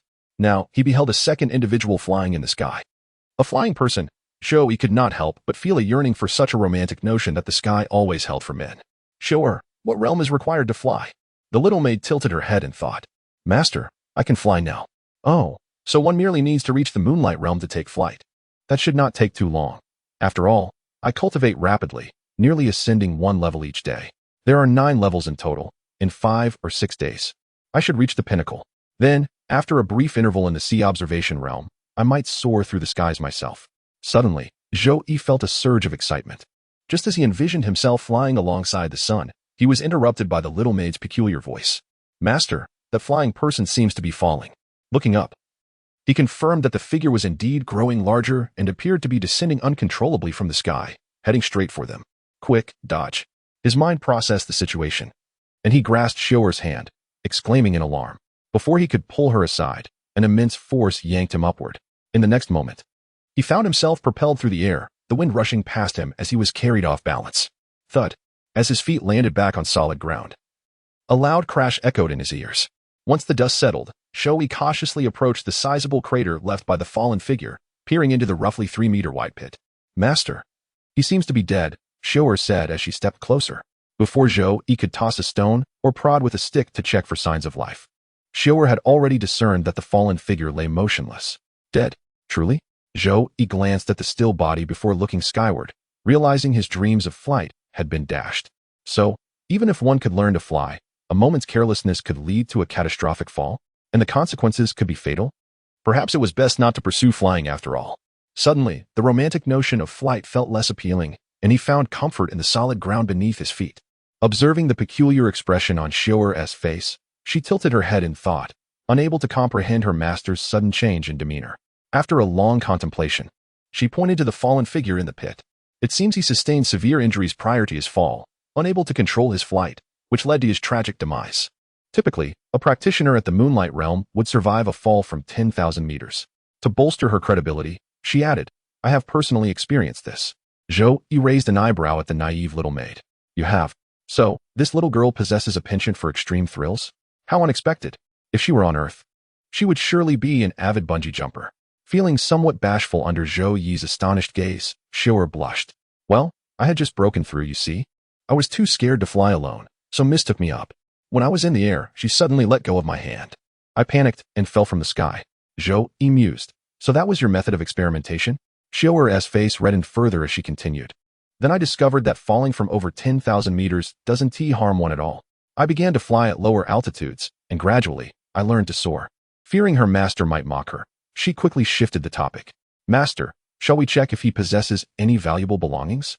Zhou Yi hesitated. Is that appropriate? The man has just died. Would it not be inhumane to search his body? Upon hearing his words, Xiao'er looked up in confusion. But isn't that customary? Should we not gather his belongings to bury them with him? Reflecting on her logic, Zhou Yi conceded that she had a point. It would be unjust to let a lifeless body lie exposed. Out of humanitarian concern, they ought to give him a proper burial, and fortunately, the pit was already prepared. Thus, he nodded in agreement and, alongside Xiao'er, jumped into the pit.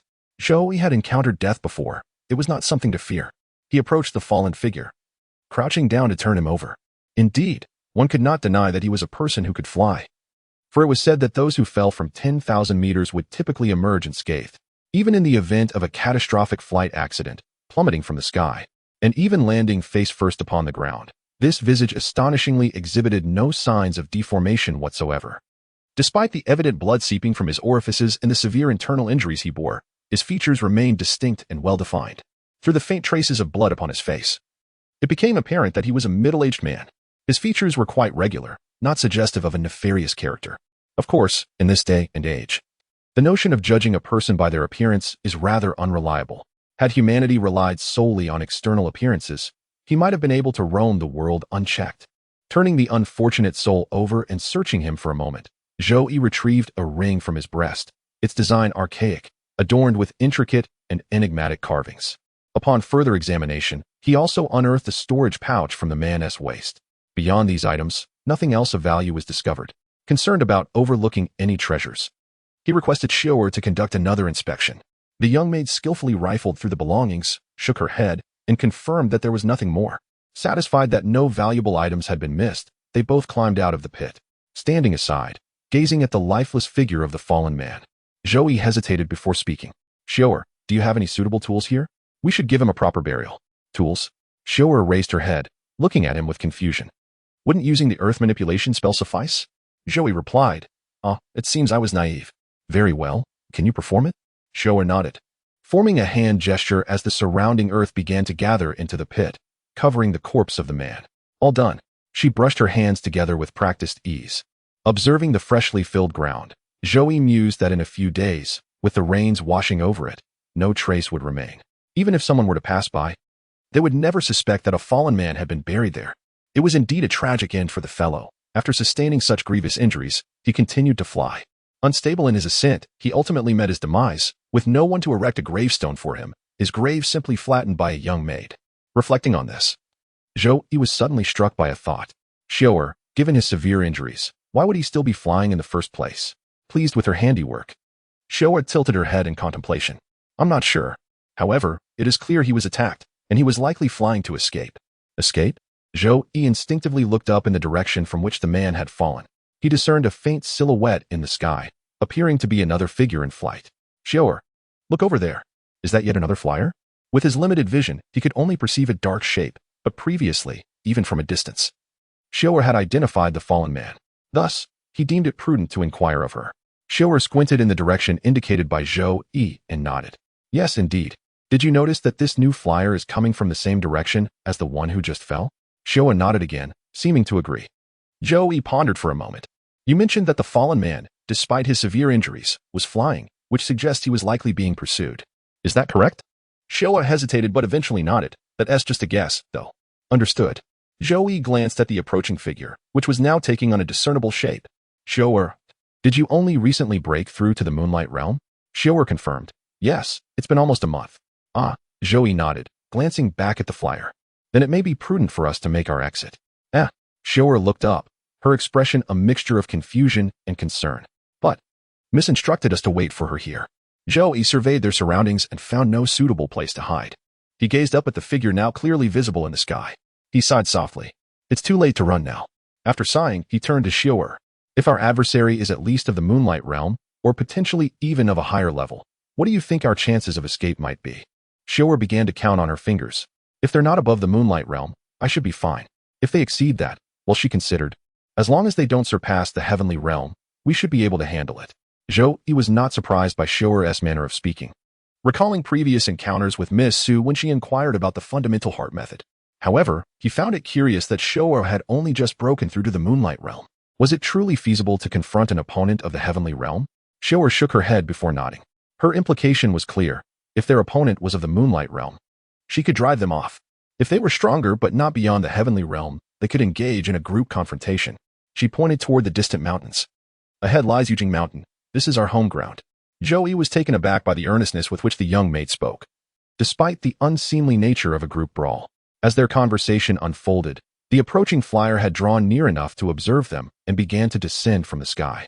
Upon landing before them, the flyer remained silent, his gaze wary and scrutinizing. Zhou Yi held on to Shoer, equally cautious as they regarded the newcomer. The flyer bore the appearance of a middle-aged man, his small eyes set deep within their sockets, revealing a hint of malice. The prominent hawk-like nose added an air of menace, while his thin lips suggested a certain harshness. In short, Zhou Yi felt an immediate sense of foreboding regarding this man. Hand it over. It became evident that judging a person by their appearance is not always reliable. Yet the adage that a person's character is often reflected in their visage held some truth. Without preamble, the man demanded that they relinquish their possessions, his demeanor implying that they were in possession of something that rightfully belonged to him. Zhou Yi ignored him, turning to Shoer with an inquiring gaze. Can you handle this? Shoer regarded the hawkish man with a cautious glance, her expression revealing a hint of wariness. I'm stronger than Shoer, but I believe she can hold him off. Just wait behind her, and our reinforcements will arrive shortly. Hearing Shoer openly mention their impending assistance in front of the enemy elicited a wry smile from Zhou Yi. The young maid, in her innocence, seemed oblivious to the dangers of revealing such information. Yet, upon glancing at the hawkish man, Zhou Yi noted that his expression remained unchanged, as if he had not heard Shoer's words. Do not worry, my lord. Shoer is communicating with you telepathically, and he cannot hear us. Zhou Yi nodded subtly, relieved. If Shoer could hold her ground and their reinforcements were indeed on the way, there was no need to cower before this man. He turned to confront the hawkish figure directly. Who are you? What right do you have to demand our possessions? Although Shoer's telepathic message had gone unheard, the hawkish man sensed the tension between them and realized that Zhou Yi was deliberately stalling for time. Without further ado, he lunged forward, his claw-like hand aiming directly at Zhou Yi. The attack was swift as lightning. Zhou Yi, a practitioner of the 4th level, found himself unable to even perceive the man's movements. A fleeting shadow crossed his vision, accompanied by the deafening sound of air being split apart. In the next instant, a violent clash resounded through the air. Before he could fully comprehend the situation, Zhou Yi found himself being pulled back several meters by Shoer. Once he was safely behind her, she shook off the pain from her right hand, which had taken a jolt from the collision, and fixed her gaze intently on the hawk-nosed man who had retreated a couple of steps, softly murmuring words like reinforcements, brawl, and turning into a pig's head. Zhou Yi realized that this young maid still had the presence of mind to consider such matters. This suggested that the situation had not escalated to a critical level of danger. Suppressing his own anxiety, he lifted his head to observe the scene ahead. The hawk-nosed man, unexpectedly taken aback by the fact that a mere 14 or 15-year-old girl could withstand his strike and even push him back, cast a surprised glance at Shoer, his expression darkening further. It seemed he had underestimated her, but he was quick to remind her that he had not exerted his full strength. Hand over the ring, and I will let you leave unharmed. Otherwise, hearing the hawk-nosed man's words, even Shoer couldn't help but curl her lip in disdain. Just moments ago, he had acted with blatant aggression, and now he feigned a desire to avoid conflict simply because he couldn't subdue them immediately? With a hint of childish defiance, she retorted. We picked up this ring through our own efforts. If you want it, come and take it with your own abilities. Seeing that Shoer was unyielding, the hawk-nosed man let out a cold snort, realizing that she was not going to be easily intimidated. With that, he transformed into a blur and lunged toward Shoer. He pushed Zhou Yi away with his left hand, sending him flying, while Shoer's right hand shone with a lustrous jade glow as she met the hawk-nosed man head-on. The clash of her palm against his claw echoed like a metallic clang. Zhou Yi, propelled backward by Shoer's shove, glanced back in anxiety. Seeing her successfully block the hawk-nosed man's attack without injury, he finally relaxed slightly. However, before he could regain his balance, a sudden flash of white darted past him. And before he could react, he was enveloped in a warm embrace, accompanied by a delicate fragrance. He was swept through the air, with the sound of sonic booms trailing behind. When he finally landed back on solid ground and registered his surroundings, he was astonished to discover that the hawk-nosed man had collapsed on the ground, his eyes closed, life extinguished. Chapter 38. This should be considered normal procedure, right, miss? Just as Zhou Yi was pondering the situation, he heard the excited voice of the maid. Following her voice, he turned to see Su, who stood behind him. Zhou Yi shook his head, glancing at the hawk-nosed man whom Shower claimed was now dead. Is he truly dead? Su followed his gaze and nodded gently. Yes, he is. Zhou Yi looked at her, noticing her calm demeanor, devoid of any sign of remorse for having taken a life. Her gaze upon the corpse was as indifferent as one might regard an ant they had inadvertently crushed. At that moment, he was struck by the realization that he was no longer on Earth in the 21st century. This was a world where might reigned supreme, and human life was as expendable as grass. You all right? Seeing him standing there in silence, Su took his hand, channeling a pulse of spiritual energy into him. After assessing him for any visible or hidden injuries, she finally sighed in relief. Yet, she couldn't help but feel puzzled. You seem fine, so what is this reaction about?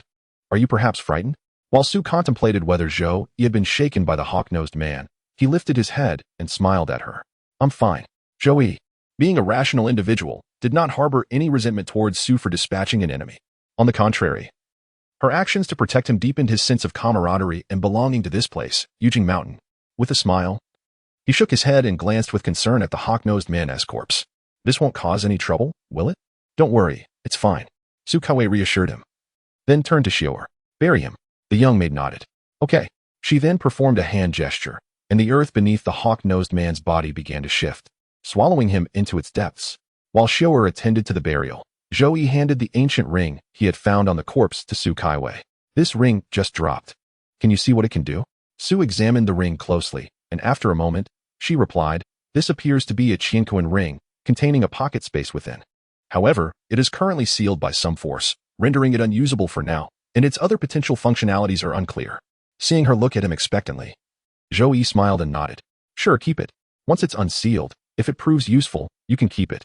Su shook her head. I don't need a space artifact. I have plenty of storage bracelets. It wouldn't suit you to wear this. I had planned to prepare a ring or belt for you, but it seems you found a Qianquan ring, saving me the trouble. Zhou Yi nodded. We'll discuss it later. As their conversation unfolded, Xiao'er finished burying the body, placing the hawk-nosed man 6 feet under, now a neighbor to the previous fallen foe. With the next rain, all traces would wash away, and no one would suspect that 2 bodies with a history of enmity lay buried here. Once Xiao'er completed her task and departed, Zhou Yi closed the door and reflected on how, when facing the hawk-nosed man, he had been forced to hide behind a mere maid, unable to even discern the man's movements, only catching a glimpse of his shadow. The inflated sense of confidence he had felt over his near breakthrough to the 4th level of cultivation deflated instantly. I am still too weak. The harsh realities of this world ignited an even greater yearning for strength within Zhou Yi. After a brief tidying up, he sat cross-legged on his bed and resumed his cultivation practice, harnessing the abundant spiritual energy from the little penguin. As the foundational techniques cycled through, Zhou Yi steadily progressed in his cultivation. 8 flights of stairs, 9 flights of stairs, 10 flights of stairs. By dusk, the 12th spiral staircase of the 4th floor was fully completed. Without taking a break, Zhou Yi pressed on, ascending to the 4th floor and successfully advancing to a 4-level cultivator. After stabilizing his newly attained level, he enjoyed a meal brought by Xiao'er. Once she departed, he once again sat cross-legged, preparing to cultivate at the 5th level. However, not long into this session, Zhou Yi abruptly ended his practice. A peculiar expression on his face as he opened his eyes. He smacked his lips and gently patted his cheeks. Calm down. You are now a seasoned 4-level cultivator. Such minor surprises are nothing to fret over. As I sought solace within myself, my consciousness delved deep into the Dantian. Gazing up at the newly constructed stairs of the 4th level, Zhou Yi fell into a contemplative silence. The 9-tiered celestial ladder serves as the foundation for ascending the levels. A notion I have followed suit, marking a rather conventional step in my cultivation thus far. After traversing the 9-tiered ladder, I ascended to the 1st level, only to find myself once again engaged in the construction of stairs. At this juncture, my path diverged from the norms of traditional cultivation. Thus, even when the well-formed 9-tiered ladder suddenly transformed into a distorted spiral staircase, it was merely a further deviation built upon an already altered foundation. There was no need for undue astonishment. After reflecting on my previous levels of cultivation, I turned my attention to the newly crafted stairs leading to the 5th level above the 4th. My heart gradually settled into tranquility. With so many precedents to draw from, the spiral staircase of the 5th level unexpectedly featured a handrail. Surely, this could be deemed a standard modification, couldn't it? Chapter 39. Two things I know upon accepting the addition of a handrail to my fifth-floor staircase. I seized the dawn to continue my cultivation. Before the first light illuminated the sky, I successfully completed the second tier of the staircase. With my consciousness anchored in the dantian, I examined the angle of connection between the two tiers and compared their heights. Ultimately, I concluded that not only did my fifth-floor staircase boast a handrail, but it also spiraled upwards. Remarkably, the addition of the handrail imparted an inexplicable sense of safety. Standing upon such a staircase, I no longer harbored fears of tumbling down due to instability. Yet, I had never heard of anyone on the path of ascension meeting such a fate. Did my staircase harbor misconceptions about the path of ascension, or was it a misunderstanding of my own? I bore no fear of heights. 5 levels were but a trivial ascent. As I climbed the stairs, grasping the handrail and peering down, I was taken aback by the height. A wave of dizziness washed over me. Indeed, in light of this, the addition of a handrail seemed quite prudent. Descending the staircase, I stood atop the 4th level, casting a satisfied glance at my 5th level's spiral handrail staircase. Withdrawing my consciousness from the dantian, I rose from my bed, unlatched the door, and stepped into the courtyard of Miss Sue. Consulting with Miss Sue regarding my physical condition had become a commendable habit, one I resolved to maintain diligently. Firstly, my cultivation had already strayed significantly from the ordinary path, and daily checkups could prevent unforeseen dangers of which I might remain oblivious. Secondly, Miss Sue's spiritual energy was remarkably pure. Every time I assimilated a trace of her energy, I saved a considerable amount of time in my cultivation. Thus, it was evident that Miss Sue was indeed a good person. Concerned that my slow progress might impact my mentality, she always left a trace of spiritual energy within me after each examination. Such kindness nearly moved me to tears. Lost in thought, I arrived at the entrance of Miss Sue's courtyard. The door swung open, and through the threshold, I beheld the maid, Shower, skillfully binding bamboo strips to form a frame. Surrounded by sheets of white paper, seemingly engaged in kite making. Kite making? Shower possessed such a talent? Curiosity piqued, I unconsciously approached her from behind. Leaning down, I observed that Showa had already shaped the outline of a swallow-shaped kite, while her other hand held a bamboo strip. Her brow furrowed in distress as she appeared to face some difficulty. You've chosen bamboo strips that are too thick and heavy, once completed. The kite will not take flight. Young master. Upon hearing my voice, she turned and was greeted by my increasingly handsome visage, her eyes lighting up with joy. Once she grasped my words, her expression brightened even further. Young master, you know how to make kites? I nodded. In my youth, before the arrival of spring, my grandfather would take me to fly kites.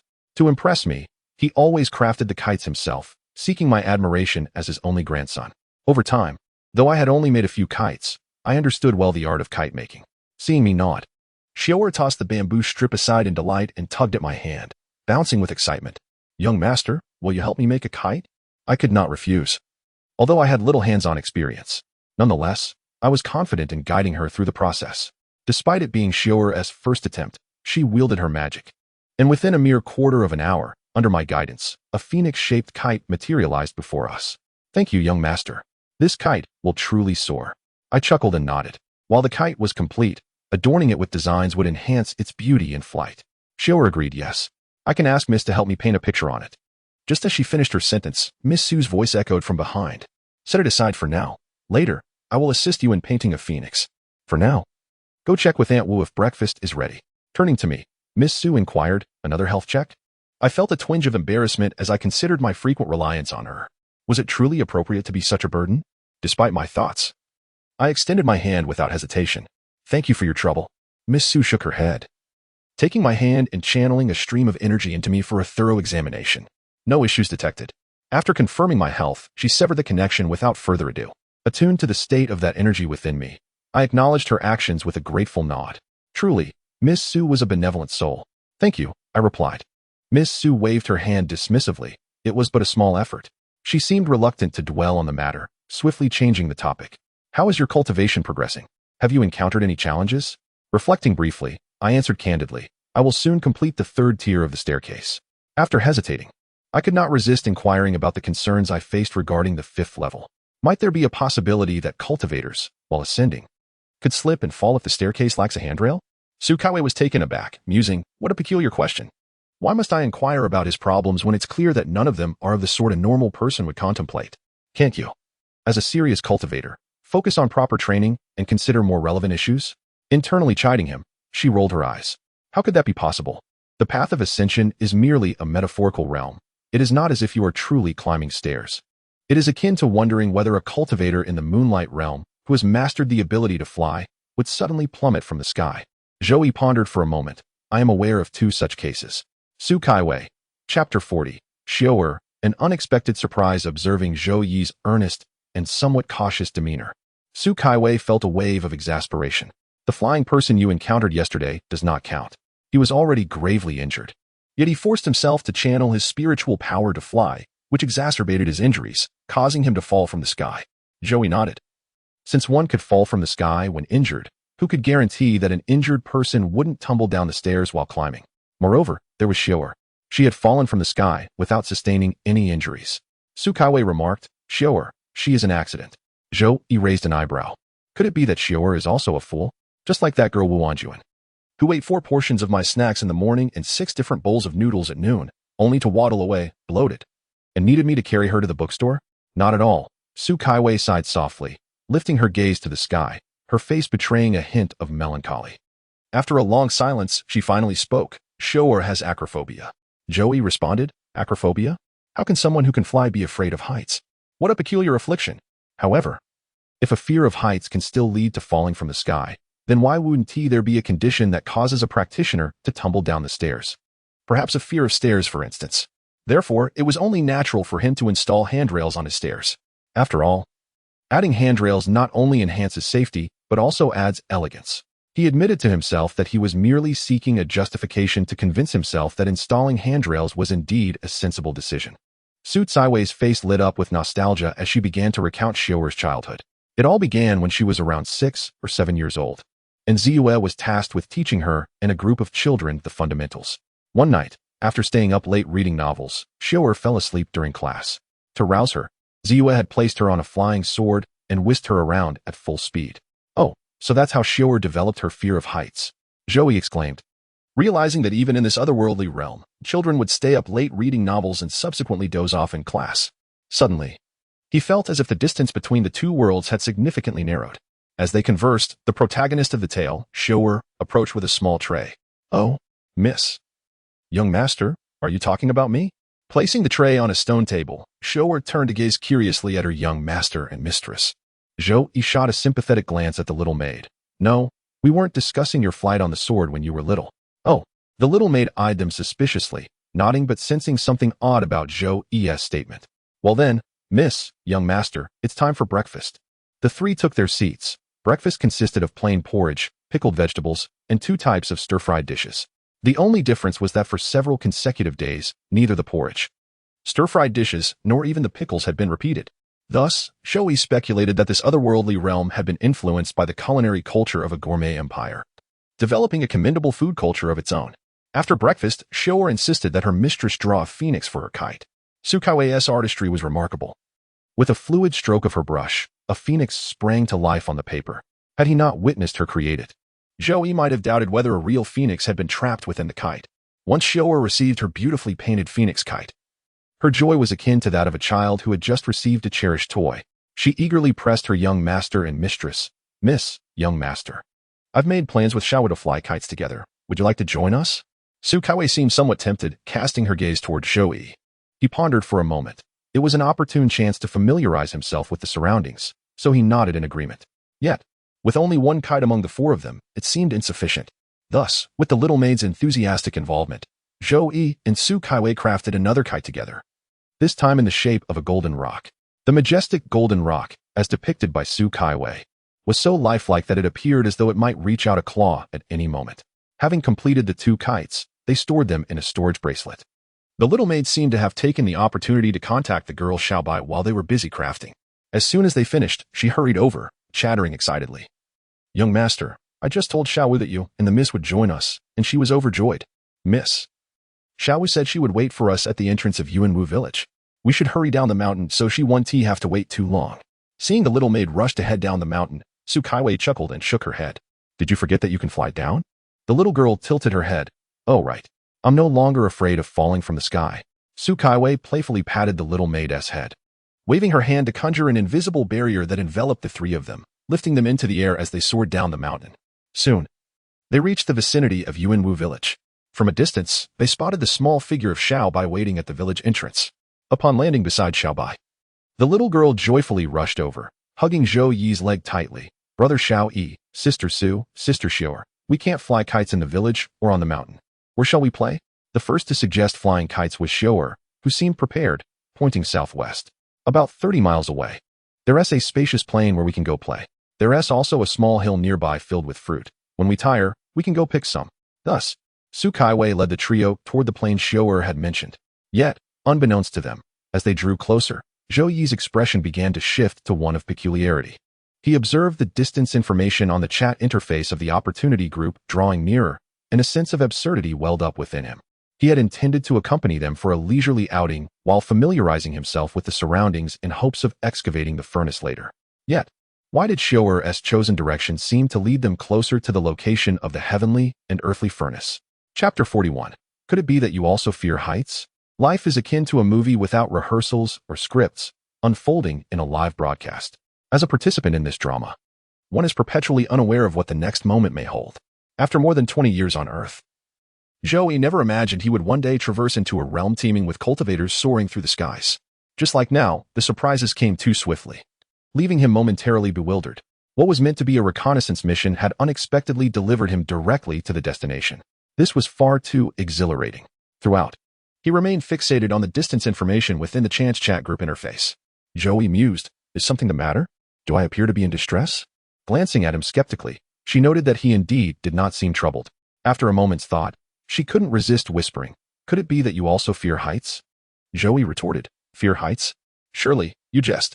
Me? I once sat atop a 300-meter skyscraper with a heartbroken friend, sharing beer, and never once felt weak in the knees.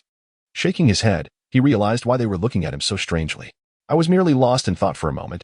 Xiao and Xiaobai had then approached him, clamoring for his assistance in flying kites, entangled by two young girls, one big and one small. Zhou Yi found himself unable to engage in anything else for the time being.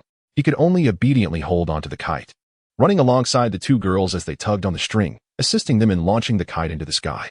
Once he had completed his task and observed the joyful expressions on the faces of the three girls, Zhou Yi managed to extricate himself smoothly from the situation. He quietly retreated to a corner and reopened the interface of the opportunity chat group. To his surprise, he discovered that the distance to the heavenly furnace had decreased by over 100 meters. Glancing around, he located his landing spot and, by comparing the surrounding environment, Zhou Yi was able to roughly ascertain the direction of the heavenly furnace. He continuously adjusted his course based on the distance information displayed in the chat interface. After approximately a quarter of an hour, Zhou Yi halted in front of the only small hill near the plain, gazing at the rocky structure of the hill. He fell into silence. He had been wandering around the area for a while, and no matter how he moved, the closest distance to the heavenly furnace remained stuck at 197 meters. Utilizing the mathematical knowledge he had acquired, he mentally constructed a model and, after a few minutes of analysis, Zhou Yi finally determined the location of the heavenly furnace. It was situated somewhere within this small hill. In this scenario, to retrieve the furnace, he would have to excavate the hill. Although the hill was not large, it was composed entirely of rock. 200 meters of straight-line distance was not exceedingly deep.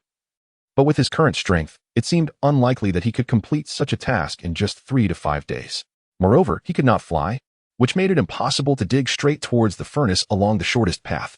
Thus, it became evident that even after pinpointing the location of the heavenly furnace, extracting it would not be a trivial endeavor. Lost in thought, Zhou Yi was roused from his contemplation by the voice of Su Kaiwei behind him. What are you pondering?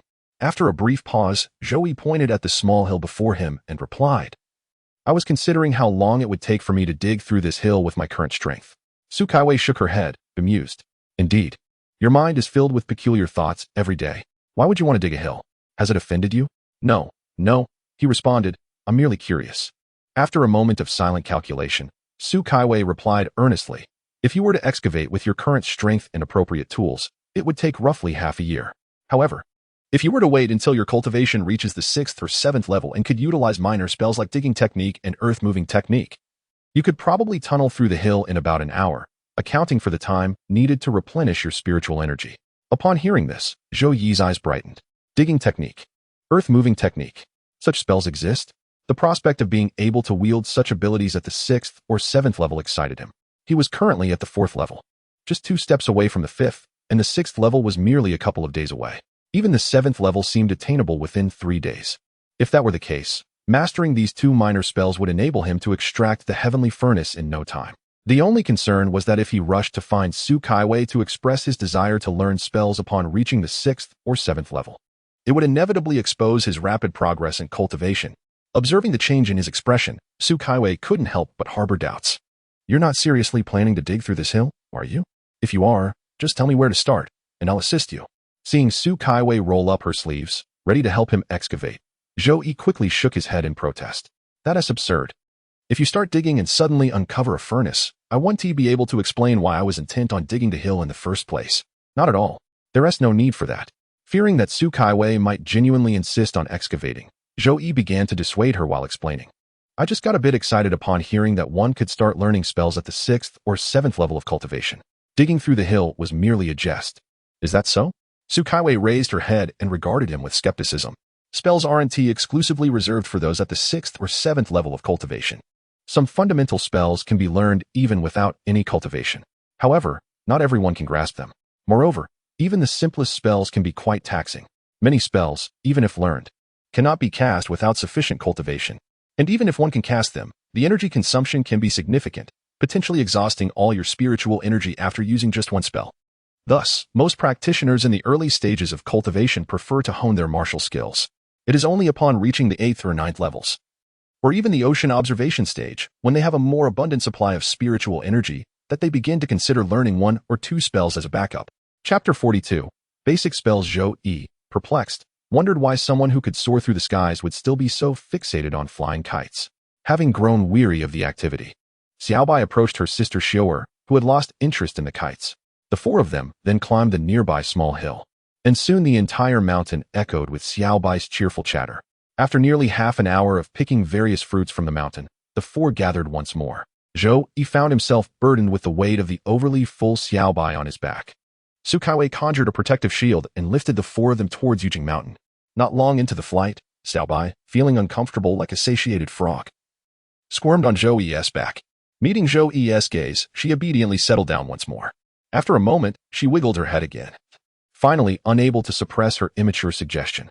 "Brother Zhou Yi, could you refrain from carrying me on your back every time I overeat?" Seeing the confusion in Zhou Yi's eyes, she continued, "I'm already so full that my belly is round, yet you still insist on carrying me."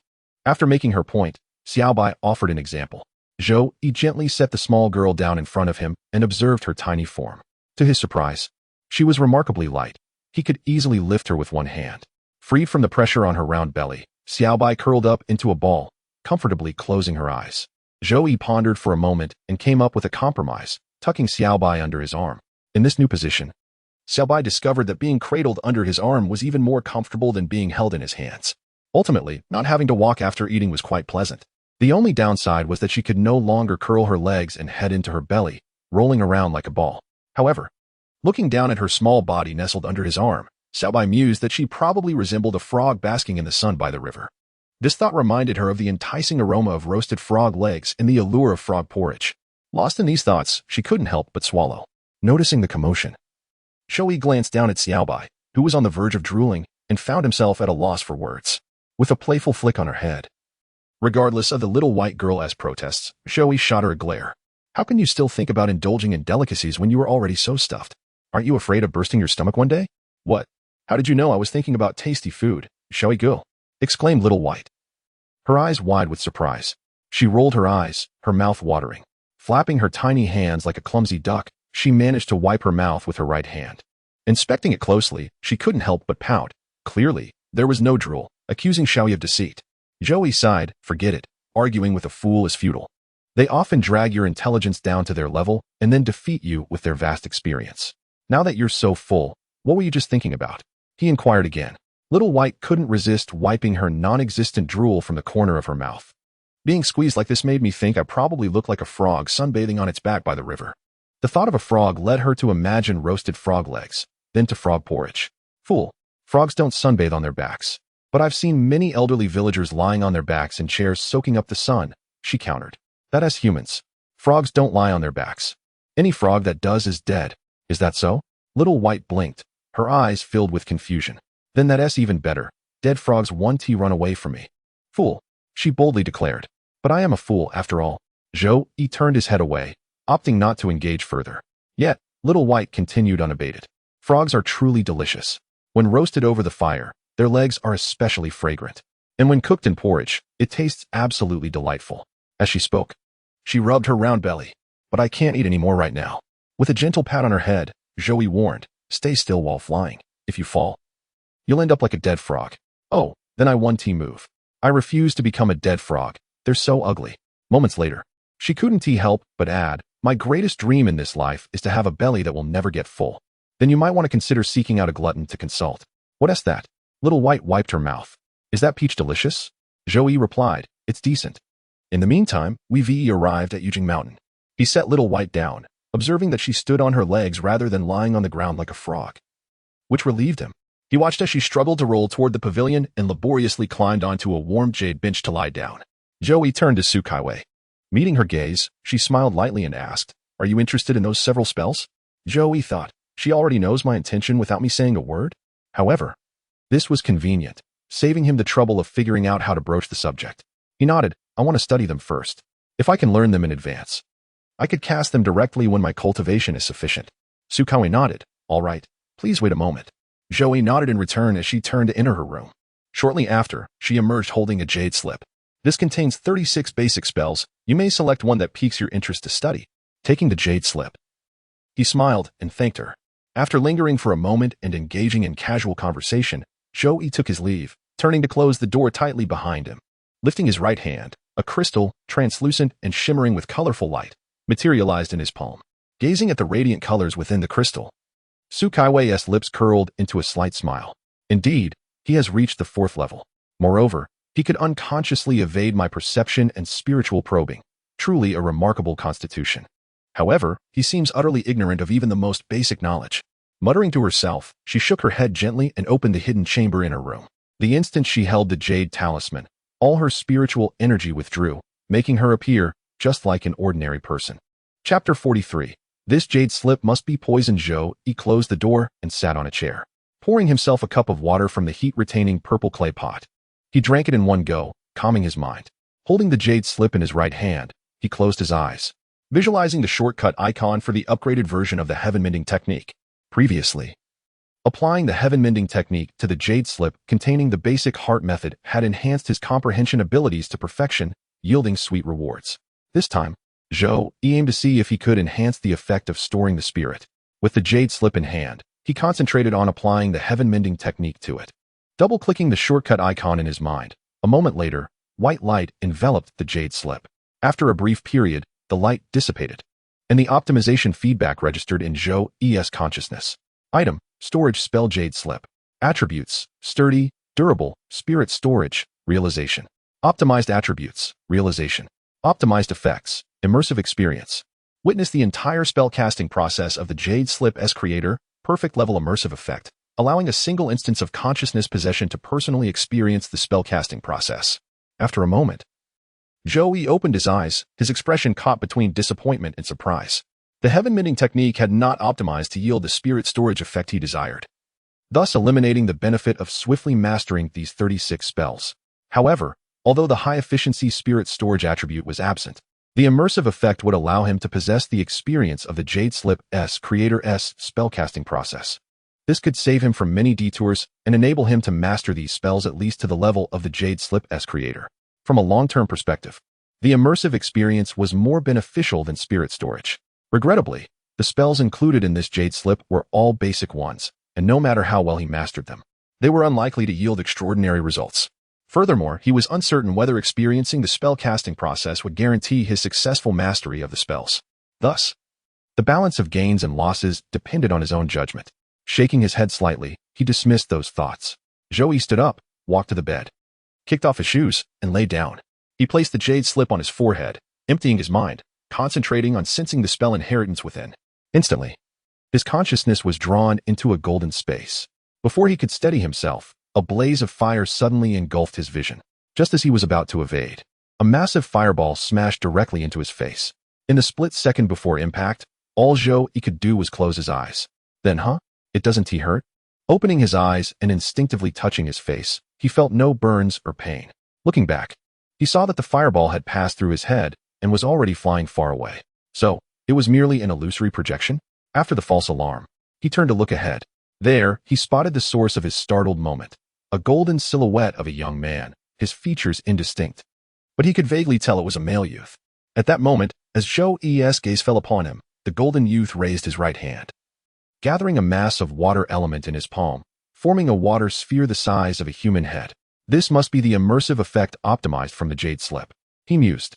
As this realization dawned, before the water sphere hurled towards him, Zhou focused his thoughts, instantly possessing the golden youth's consciousness. In the next moment, the scene before him began to shift. The Book of Changes, or more poetically, the golden youth embodying its essence, appeared within a tranquil forest. At that very moment, a cerulean bird soared through the sky. With a graceful gesture, the youth summoned a gentle breeze that transformed into hundreds of cutting blades, stripping the bird of its feathers. Deprived of its plumage, the cerulean bird plummeted from the sky, crashing into the ground mere meters from the youth, creating a deep crater.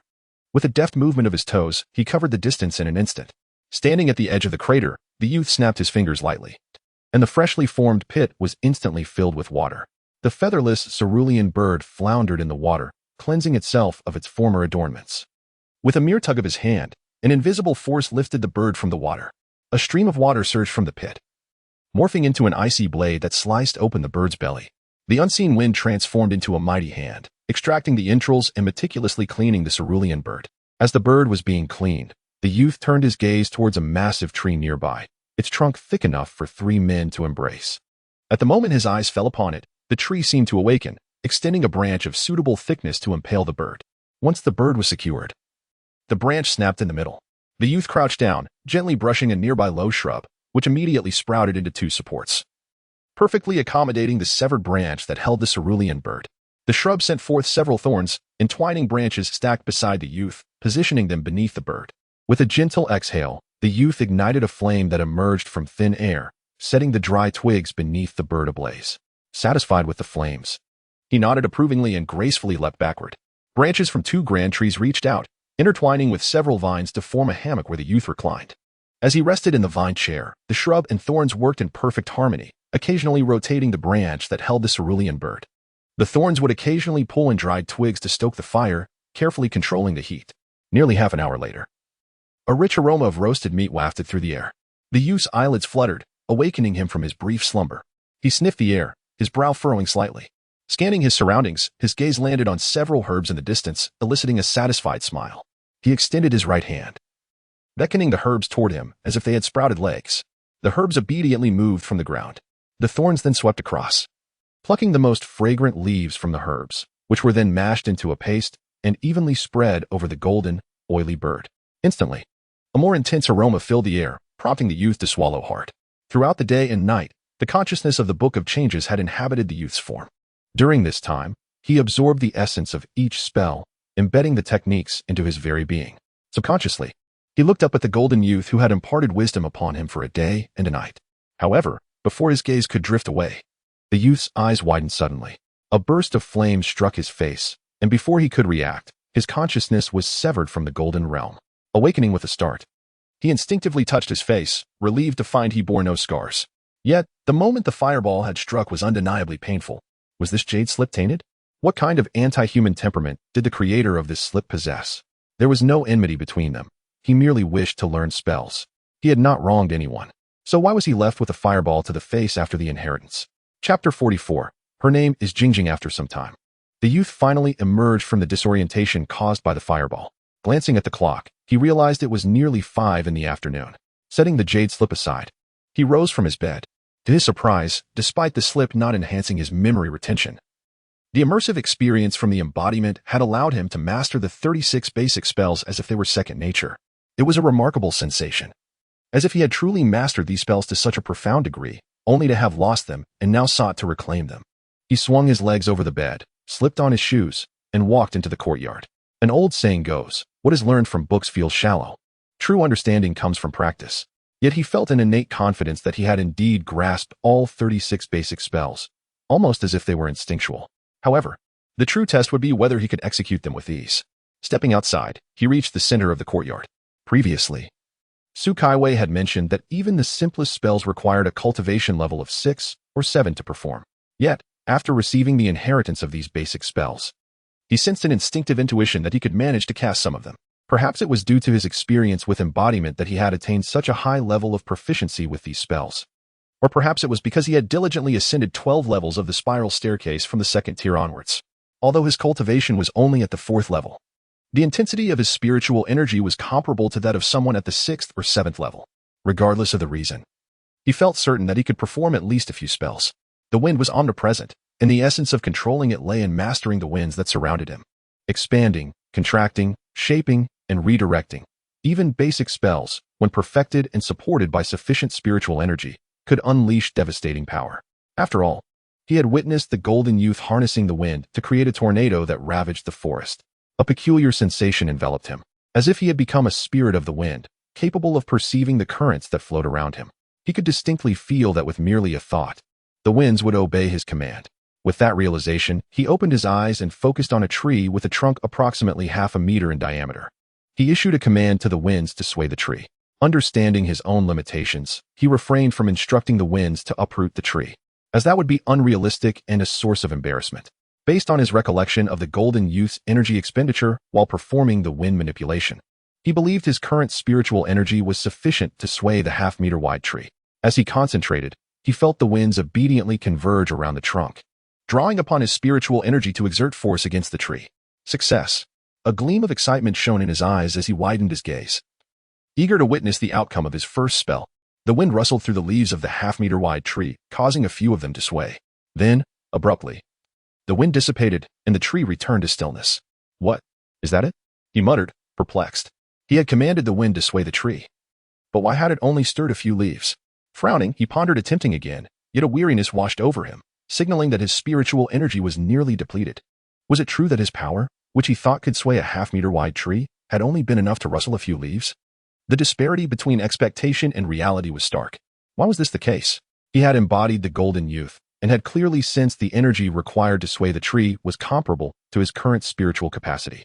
How is it that the same technique, executed in the same manner, yields such vastly different results when it comes to him? "Oh, esteemed penguin, if you could bestow upon me some of your ethereal energy, I would be grateful to replenish my own." In recent days, the amiable penguin has been quite accommodating, and Shoei, believing himself to be well acquainted with the esteemed creature, did not hesitate to make his request. As soon as the request was made, the penguin diligently infused him with a generous amount of spiritual energy. The energy circulated within Zhou Yi's body for a complete cycle, transforming into spiritual power that settled in his dantian.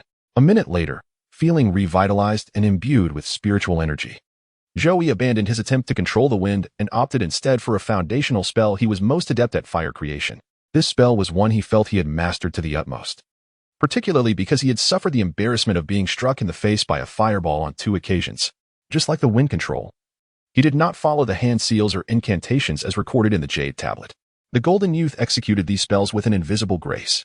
Having experienced the golden youth's spellcasting firsthand, Zhou Yi, while not achieving the finesse of the golden youth, realized he need not resort to cumbersome gestures or incantations to perform his own magic. With a mere thought, the familiar sensation washed over him. Zhou Yi raised his hand, palm open, feeling an unwavering confidence. A spark of fire gathered, gradually enlarging in his palm. Moments later, under Zhou Yi's careful manipulation, the initial spark successfully blossomed into a small flame. Lowering his gaze, he observed the feeble flame, a result of exhausting all his spiritual energy, barely sufficient for igniting anything. He dismissed the fire creation spell with a wave of his hand and lifted his head, gazing skyward at a 45-degree angle. In that moment, he was suddenly reminded of a girl named Jingjing. Chapter 45. Happiness is enough. Gazing at the illusory projection of the little penguin before him, Zhou Yi donned a charming smile. "Oh, penguin, let us try that again." The little penguin, ever diligent, continued to provide Zhou Yi with spiritual energy. After a few breaths, the weakness that had plagued him vanished, and his depleted energy was gradually replenished. Having learned from his previous attempts with wind control and fire creation, Zhou Yi refrained from experimenting with more challenging foundational spells like water manipulation or ice formation. Instead, he decided to employ the more practical and less demanding digging technique. This technique was used to excavate small holes, and the golden youth had once utilized it to carve out a cave in the mountains. As he strolled leisurely along the mountainside, the rock face had seemingly vanished before him, leaving a passage just wide enough for a person to pass through. Zhou Yi was quite impressed by this practical, yet impressive spell, hoping merely to control the excavation of the mountain enough to unearth the heavenly furnace. Beneath the stone tiles lay the very mountain of Yujing, providing an ideal opportunity for experimentation. With that thought in mind, he crouched down and began to pry apart the stone tiles. Although the digging technique could indeed break through the tiles, none of the 36 spells could restore the broken stones. To avoid arousing suspicion, he had to first remove the tiles, intending to replace them once his experiment was complete. Kneeling on the ground, he wedged his fingers into the crevice between two tiles. With a forceful tug, he found himself unable to budge them, injuring his hand in the process. Rubbing his sore fingers, Zhou Yi glanced around and discovered a rusted dagger in the corner of the courtyard. Meanwhile, Su Kuei, who was repotting a flower, paused her movements and placed the pot down. So soon, she murmured to herself, rising to glance toward Zhou Yi's residence. With a chuckle, she couldn't help but laugh at the sight of the foolish boy. He swiped his right hand across the storage bracelet on his left wrist, summoning a formation disc into his palm. After a few deft taps on the disc, he took a moment to think, then leapt into the air. His gaze fell upon a nameless hill in the distance, and with a sweep of his hands, a section of the mountainside measuring 100 square meters vanished. Returning to the ground, he cast a glance at the fool still prying at the stones and smiled before crouching down to continue repotting his flowers. Unbeknownst to him, the events unfolding nearby were entirely outside his awareness. With the rusted dagger in hand, he wedged the broken end into the crevice between two tiles. With a determined pry, he successfully shifted a tile. One by one, he pried up the tiles, and a few minutes later, he had removed an area of approximately 2 square meters. He stomped on the ground beneath the tiles, pleased to find the hardness just right. With a gentle touch, he placed his hand on the stone, channeling his spiritual energy to excavate the mountain beneath. After about 3 breaths, he felt his energy beginning to wane. Zhou Yi ceased his spellcasting and sensed the mountain below. He discovered that he had created a void approximately 10 meters deep. In other words, with his current cultivation level, he could excavate about 20 square meters in one go. Having gained a clearer understanding of his abilities, he replenished his spiritual energy with the help of the little penguin. To his astonishment, he found that in addition to replenishing his energy, a new layer had mysteriously appeared in his staircase. Focusing on his dantian, he thoroughly examined it, ensuring there were no issues or instability. Only then did he proceed to cast a series of leveling spells to fill in the excavated area. Raising his head to observe the sky, he washed his hands and face before heading towards Su Caiwei's courtyard. It was getting late, and he decided not to send Xiu'er on another errand for dinner. At the same time, as Zhou Yi stepped outside, a knock sounded at Su Caiwei's courtyard door. Xiu'er, who had been crouching under a tree counting ants with Wu Anjuan, hurried over to open the door. An elderly woman with graying hair and an anxious expression entered. She scanned the area, quickly locating Su Caiwei, who was replacing the soil in a flower pot. The woman approached and stood 2 meters behind Su Caiwei, bowing respectfully. Mississippi. Yes? Su Caiwei stood, brushing non-existent dirt from her hands and nodding. What is it? Miss, the elderly woman spoke with urgency. The protective mountain formation has suddenly vanished. Su Caiwei calmly nodded. I understand. The elderly woman's expression froze, and the words that followed caught in her throat as she momentarily forgot what she intended to say. Do not worry, Su Caiwei reassured her with a smile. I was conducting an experiment and briefly disabled the protective formation. At that moment, she sensed that a certain fool had exited the courtyard, and the stone tiles had already been restored. Nodding, she added, Yes, the experiment is complete now. I will reactivate the protective formation shortly. The elderly woman exhaled a long sigh of relief, her heart finally settling. She cautiously looked at Su Caiwei, hesitating for a moment before she couldn't help but speak. Miss, please forgive my frankness. The protective formation is of great importance. Pausing, she altered her words. Given that Miss Ziyue is not on the mountain, I kindly ask that you inform us in advance of any future experiments, so we can prepare accordingly. Su Caiwei nodded. Understood. The elderly woman acknowledged with a nod. Then I shall take my leave. Very well. Su Caiwei turned, crouching down to resume her work with the flowers. Observing her mistress's back, the elderly woman opened her mouth, ultimately letting out a resigned sigh and shaking her head before departing in silence. Alas, as long as my lady is happy, that is all that matters. Chapter 46. Transition chapter. As Zhou Yi approached the courtyard entrance, he noticed that Su Caiwei's door was closed this time. Turning his head, he caught a faint glimpse of a departing silhouette down the stone steps. Perhaps she had closed the door behind her when she left? Contemplating this, Zhou Yi decided against knocking and simply pushed the door open to step inside. Upon entering, he cast a glance around the courtyard. Miss Su was squatting by the flower bed, preoccupied with some task, her back turned to him. Xiu'er and Wu Anjuan were huddled beneath a tree, each holding a twig, seemingly counting ants. Hearing the door creak, Zhou turned to look. Upon seeing Zhou enter, her eyes brightened, and she exclaimed, "Young master." Zhou smiled and nodded at the little maid, saying, "Continue your play." With that, he made his way towards Su Kai, who remained engrossed in her work.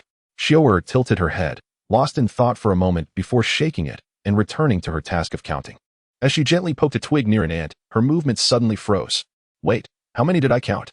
she murmured to herself, glancing at Wu Yuan. 1, 2, 3. 1, 2, for she mentally noted that Wu had counted up to 124. Then I have 135, 136 in her mind. She felt confident in her victory. Meanwhile, the little girl, oblivious to everything else, was immersed in her own world, counting and pondering how many ants there were.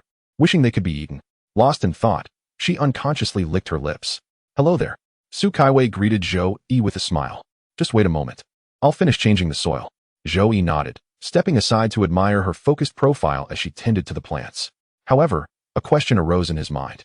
It seemed that every time he visited this courtyard since arriving at Yujing Mountain, he had never seen Su Kai practicing her cultivation. She was either watering the flowers, changing their soil, or staying up late reading. Did she not need to cultivate? Was it possible that she possessed some sort of automatic cultivation aid? Or perhaps, like many so-called scholars in his past life, she was secretly cultivating when no one was watching? "What are you thinking about?" Su Caiwei's voice interrupted his musings. Snapping back to reality, Zhou saw her standing before him, cradling a vibrant flower in a pot she had just filled with fresh soil. He looked at her curiously. "Oh, it's nothing.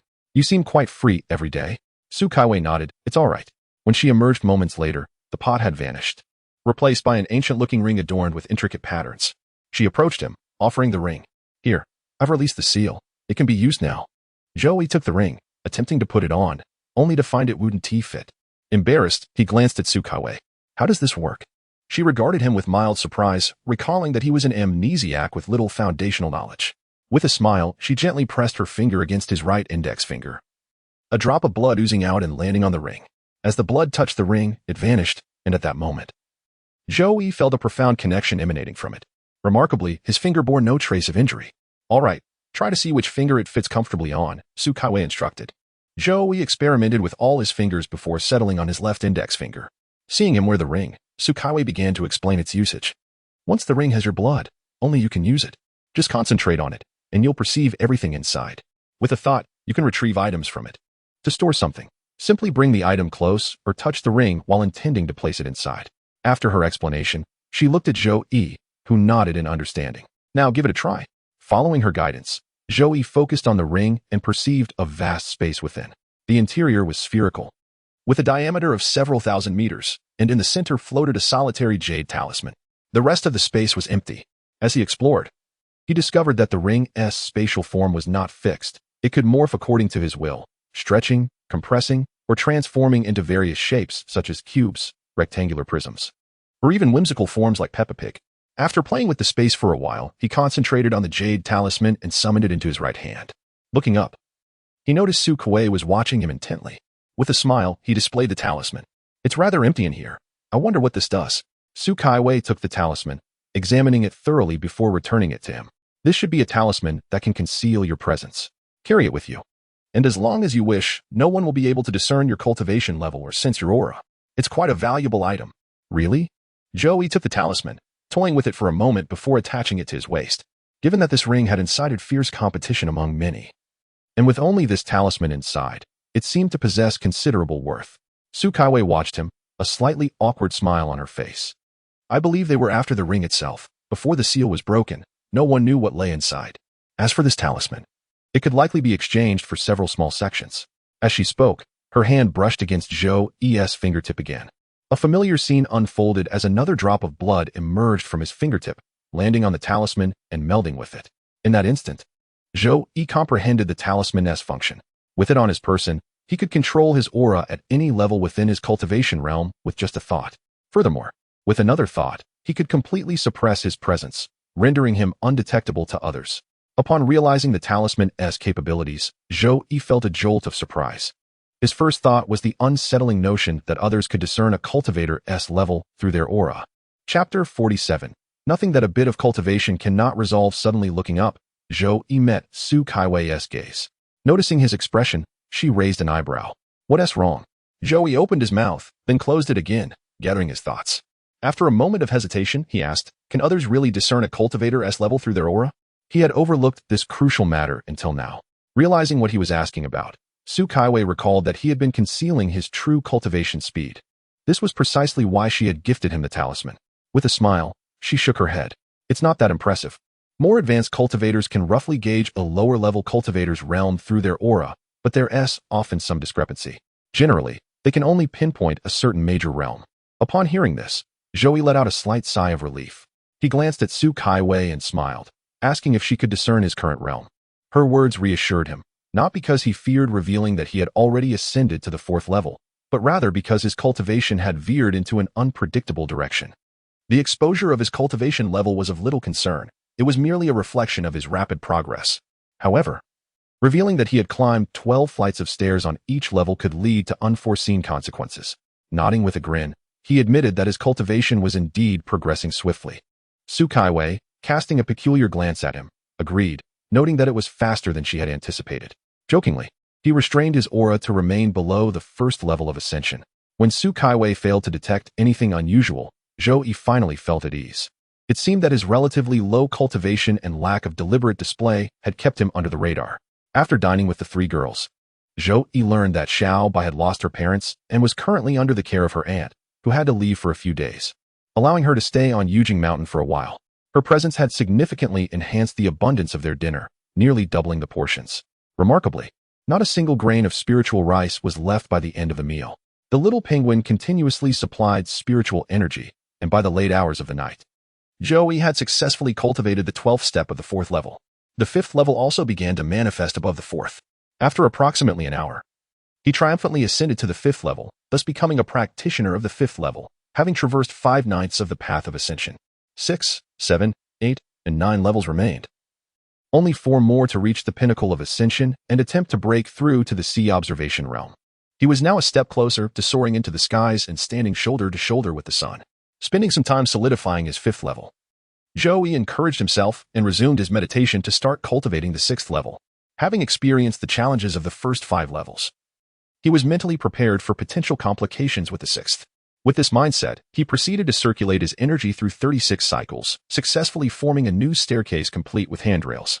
So it's still a spiral staircase? No more tricks this time, he mused. You're behaving, which feels a bit unusual. Despite his words, Joey couldn't help but smile at the fact that his 6th level had finally normalized. You've matured, you're a sensible staircase now. Understanding that you can't continue to act up. Encouraged, Joey continued his cultivation, remarkably completing the 2nd staircase even more swiftly than before. However, upon awakening from his meditative state, he opened his eyes filled with confusion and disappointment. Indeed, this troublesome staircase could not withstand flattery. Just when he had remarked on its maturity, it had reverted to its old antics. Yet, gazing at the 2 well-ordered staircases stacked neatly in his energy center, Joey couldn't help but feel perplexed. His staircase had consistently defied convention, a phenomenon he had grown accustomed to accepting with calmness. However, the new trick of transforming from a spiral staircase back to a straight one raised questions. Fine, if it wants to be 9 levels instead of 12, so be it. Fewer levels mean less time spent cultivating, he reasoned, resolving not to impose his preference for a spiral design upon his staircase. Despite the alternating between 9 and 12 levels being somewhat aesthetically displeasing, Joey maintained his composure and entered meditation once more to embark on the next level of cultivation. The little penguin, steadfast and unwavering, continued to provide spiritual energy regardless of the staircase's configuration. By dawn, Joey had successfully cultivated 8 levels of the 9-level staircase. Observing the neatly arranged staircase, just 1 level shy of matching the first, he decided to seize the momentum and ascend to the 6th level today. He aimed to retrieve the heavenly melting furnace, lest the treasure remain within reach yet unattainable, which weighed on his mind. With this mindset, he completed another level of the staircase. The moment the 9-level staircase was finished, a new complication arose. Although the staircase was complete and matched the height of the 1st level, the 6th level was still conspicuously absent. Was it possible that the staircase for the 6th level was not a 9-level staircase, but rather a 12-level spiral staircase that required transformation during the 9-level phase? With a light snap of his fingers, Joey wore a disdainful smile. Did they think they could confound him with such tricks? He was experienced in situations like this. Perseverance and cultivation would suffice. Nothing could not be resolved through diligent practice. If something remained unresolved, it merely indicated insufficient time spent in cultivation. Chapter 48. Everything was foreseen no matter how clever the staircase might be. Zhou, he had already seen through it all. With a cold smile in his heart, Zhou Yi once again entered meditation to cultivate. The little penguin remained steadfast, dutifully supplying pure spiritual energy whenever Zhou Yi began his practice, indifferent to the added layers or the misalignment of the staircases. With the little penguin's robust support, Zhou Yi rapidly completed a full cycle of energy circulation, followed by another. As he finished the 36 cycles, the 9-level staircase underwent a transformation. Above the 9th level, where the 6th level should have been, an unexpected 10th staircase emerged, slanting downward. Zhou Yi paused his cultivation, staring at the 10th staircase that twisted and extended downwards, feeling a sense of bewilderment. This seemed somewhat divergent from what had been agreed upon. Wasn't the expectation that, with his continued cultivation, the 9-level staircase would evolve into a 12-level spiral staircase? Why had it twisted instead? Don't panic. Let me sort this out, he thought. Since the 2nd level, his cultivation had strayed into uncharted territory. Historically, no one had ever attempted to construct a staircase above the 2nd level. Thus, theoretically, whether it was a spiral staircase or a straight staircase, neither should exist within the realm of ascension.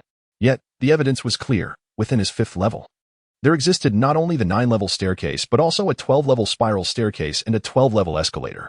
With such irregular precedents to draw from, it seemed only natural for the staircase of the 6th level to deviate even further from the norm. In other words, although the staircase for the 6th level had unpredictably transformed towards the unknown, all of this was simply normal, entirely within the realm of expectation. Since this is a normal operation, there is no need to panic. Steady yourself, continue your training, and see how it ultimately may veer off up to 4 meters. Adapting to change with an unyielding spirit, Zhou Yi discovered that he had begun to exude the demeanor of a great general amidst the relentless trials of his home staircase. The esteemed penguin, undaunted, resolved to persist in practice. Given the circumstances, he decided to embrace the chaos. He affixed a note to the door, informing that he was in a period of seclusion, having made some progress in his cultivation, and would forego breakfast. Securing the door from within, Zhou Yi resumed his meditation.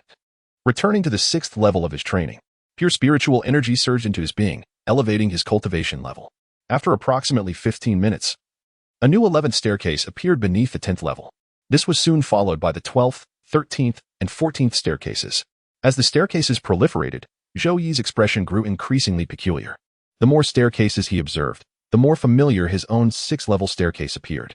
Upon reaching the 19th level, he gazed at the nascent ring forming, and a glimmer of understanding dawned upon him.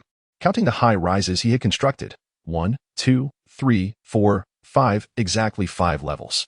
And what he was building now was, indeed, the 6th level. Was this not the embryonic form of an escalator? Who claimed that one staircase did not adhere to regulations? A building exceeding 6 stories necessitates the installation of an elevator. Even in this foreign realm, his staircase had not forsaken such a decree. What a well-behaved, obedient staircase it was. The only difference was that, unable to construct a traditional elevator here, it had strategically transformed into an escalator. Understanding the intent behind the 6th-level staircase, Zhou Yi felt a sense of assurance. Without further concerns, he began to cultivate with unwavering focus. 20 levels, 21 levels. From a certain angle, it undeniably resembled the escalators he had seen in countless shopping malls in his past life. Yet, this was his dantian, devoid of electricity. Even if he had constructed an escalator, how would it function? Though the illusion had manifested, it remained intangible. Was it that the conditions had yet to be fully met? Let us reassess. Based on the current situation, both his building and staircase were model citizens, strictly adhering to the regulations mandating the installation of elevators at the 6th floor. Thus, without a traditional elevator, he could not ascend to the 6th level. Concerning this issue, the absence of a 6th level meant that while a traditional elevator could not be built, it had indeed been replaced by an escalator. Both were powered, both automated. It should not be so rigidly confined to the notion of needing a traditional elevator. Therefore, the issue likely did not lie in the absence of an elevator, but rather in the lack of an energy source. Could spiritual energy suffice? Contemplating this, Zhou Yi infused a hint of spiritual power into the escalator. Buzz, as it stirred, the previously elusive 6th level materialized into reality, firmly resting atop the 5th level. Raising his gaze to the ceiling of the 6th level, he sensed that the consumption of his escalator was virtually negligible. His body's innate ability to absorb and transform the Earth's spiritual energy was sufficient to sustain the operation of dozens, if not hundreds, of such escalators. Thus, the operation of this escalator would impose no burden upon him. Concluding this, Zhou ventured onto the escalator. Buzz, buzz, buzz. Much like the numerous escalators from his past life, the moment he stepped on, the speed increased. It carried him directly to the rooftop of the 6th level, requiring no effort to ascend. Grasping the handrail that moved in synchrony with the escalator, he ascended effortlessly to the pinnacle of the 6th level. With a single step off the escalator, he stood firmly atop the 6th level, having successfully become a practitioner of the 6th level of ascension.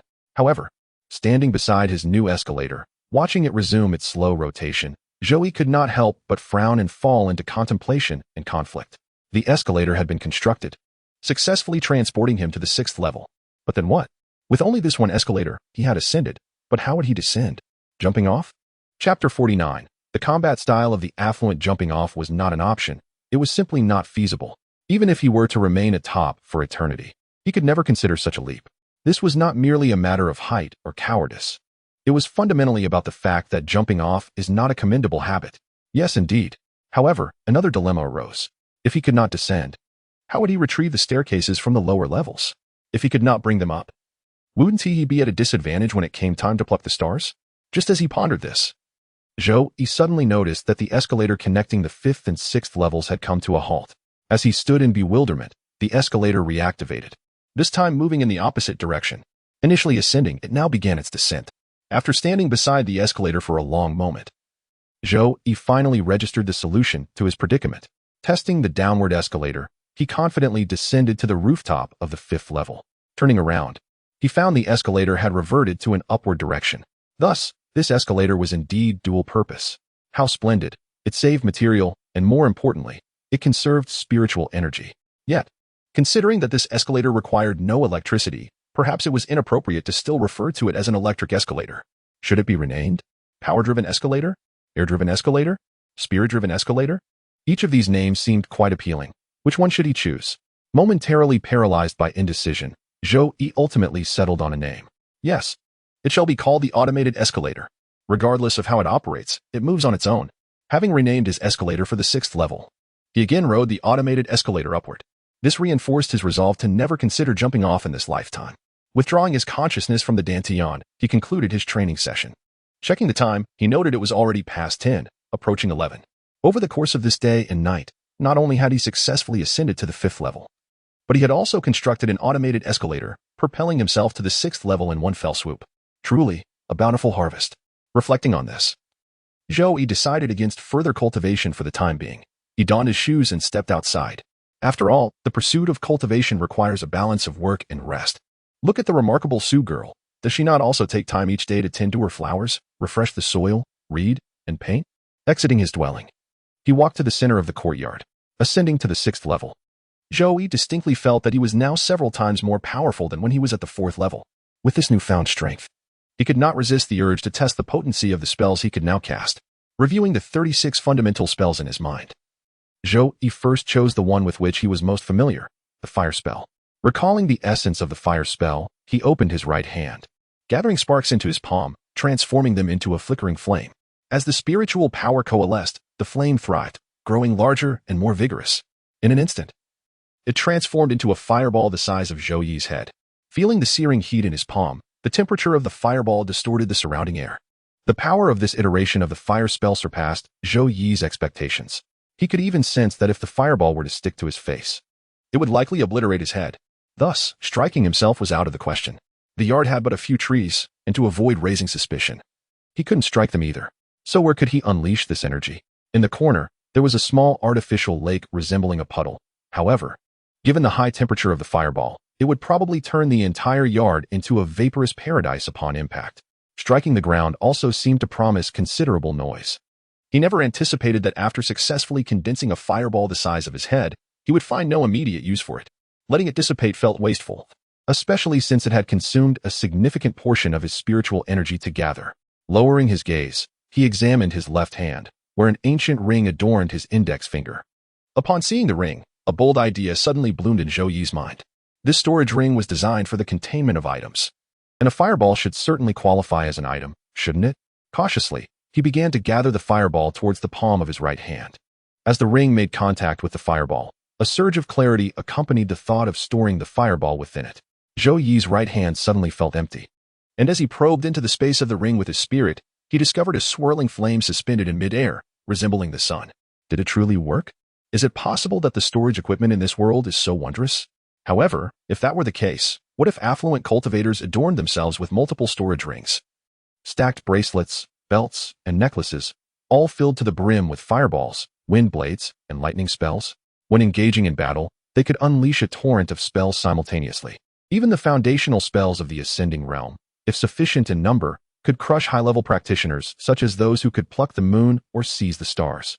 Contemplating this, Joey felt as though it were a revelation for wealthy cultivators. And he, amusingly, happened to be one of them. After inspecting the ring once more and confirming that it had sustained no damage from containing the fireball and that its potency would not diminish over time, Joey straightened his attire and stepped outside. He intended to discuss the significant discovery with Miss Sue, to see if he was the first to conceive of such a spell-stacking combat style or if it was an already established method in this world. Moreover, he wanted to inquire about the cost of equipping all 10 fingers with storage rings, bracelets, belts, and necklaces, all designed for storage, filled to the brim with spells. He possessed a 9-digit sum of spirit crystals. Would that be enough for such an endeavor? If not, it was fine. He merely wished to ascertain the approximate price. If the large spiritual veins were insufficient, he would consult the member list of his group. Joey nodded in satisfaction as he remembered seeing a member with the name Super Giant Spiritual Mine. The name alone suggested that it must be more impressive than a large spiritual vein, and the term Super Giant sounded exceptionally lavish. As he walked, he made special notations next to those group members with Spiritual Vein and Spiritual Mine in their usernames. Soon, Joey arrived at the entrance of Su Kaiwei's courtyard. What is spell stacking? Upon hearing Joey's question, Su Kaiwei appeared utterly bewildered. Although she could clearly comprehend each word he spoke, the collective meaning eluded her. Spell stacking? What on earth was that? Is it possible to stack spells? To accumulate formed spells without releasing them, and then unleash them all at once during combat to overwhelm the opponent? Joey mirrored her confusion, wondering if she was unfamiliar with this style. Su Kaiwei shook her head stiffly. There is such a method? Joey pondered for a moment, uncertain. I'm not sure if it exists, but if it doesn't, we could create it ourselves. Su Kaiwei regarded him, as if he were recounting a tale from a dream. She hesitated, then asked, but how do you stack formed spells? With storage equipment, he replied, looking at her in surprise. You didn't know? Storage equipment? Who told you it could store formed spells? I was just about to mention that I tested it myself, he began, only to remember that he was still in the process of condensing his own spells, and thus shouldn't he have the ability to unleash them yet. After a moment's thought, he asked, you must have mastered the fire spell, right?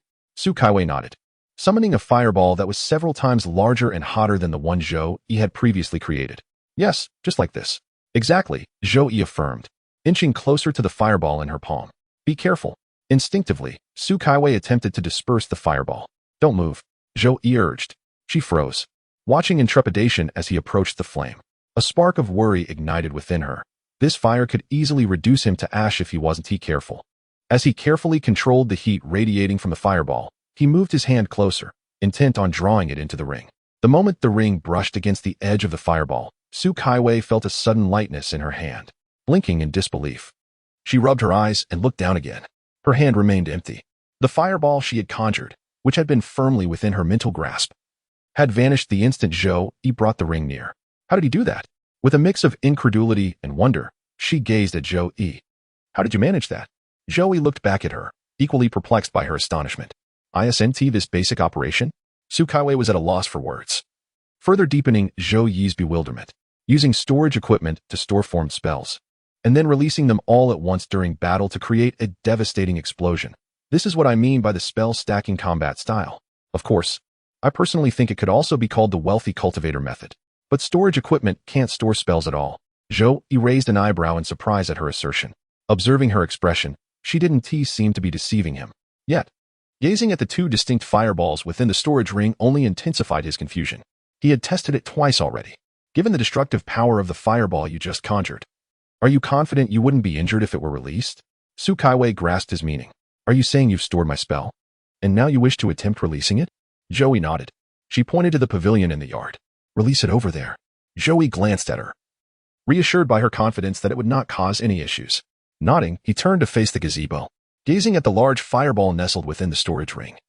A thought flickered through his mind, and the fireball soared out of the ring, hurtling straight towards the gazebo not far away. A humming sound resonated as a faint light flashed above the gazebo, and the fireball vanished without a trace. Su Kaiwei, who had been momentarily stunned upon successfully releasing a fireball from the ring, found herself frozen in astonishment as she sensed the explosive power emanating from it. Is this truly a spell stored within the ring? Joey nodded, inquiring if there was any issue. Su Kaiwei took a deep breath and explained. The potency of that fireball was indistinguishable from the one I previously cast, without the slightest loss of power. More astonishingly, spells typically dissipate or explode the moment the caster loses mental control. Yet, this fireball not only remained intact after being stored in your ring, but even after you released it, it did not detonate immediately. Instead, it flew out under your command for several meters, striking the gazebo with undiminished force. Su Kaiwei paused, collecting her thoughts. But that is not the crux of the matter. The key point is that spells should not be able to be stored in storage equipment at all. Joey countered, but the evidence is right before us. Are you saying that the storage equipment you possess cannot store spells? Su Kaiwei affirmed, it is not just mine. I have never heard of nor seen any record indicating that storage equipment can store spells. Lowering his gaze to the ancient ring adorning his finger, Joey concluded. So it seems my ring is exceptional? It is not that storage equipment can store spells, but rather that it possesses this unique capability? Noticing the peculiar expression on Su Kaiwei's face as she nodded, Joey suddenly realized something, his expression shifting dramatically. Does this mean my method of spell casting has been rendered obsolete before it even emerged? Su Kaiwei interjected. Should the focal point not be why your ring is so extraordinary? Chapter 51. The unspoken secret of the ring and the blade. Observing the ring on Zhou Yi's hand, Su Kaiwei felt a sense of bewilderment. All storage equipment is the same. Why should yours be superior? Perhaps we should examine the ring more closely? Prompted by Su Kaiwei's suggestion. Joey too recognized that his ring evidently differed from other storage equipment. While ordinary storage equipment merely holds items, this one astonishingly accommodates spells.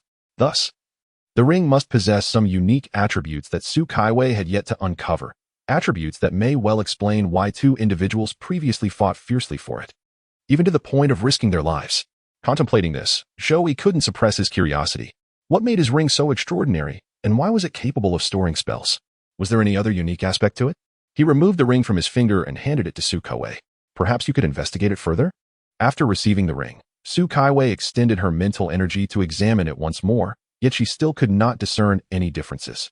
Motioning for Zhou Yi to follow her, they entered the gazebo and placed a wooden box on the stone table. Su Kaiwei cautiously opened the lid, curiously peering inside. Zhou Yi discovered a crystal-like jar containing a small amount of liquid at the bottom, seemingly around 100 milliliters. The liquid was clear and glistening, akin to water. Piquing Zhou Yi's interest, Su Kaiwei gently lifted the jar from the box and placed it on the stone table. Tears?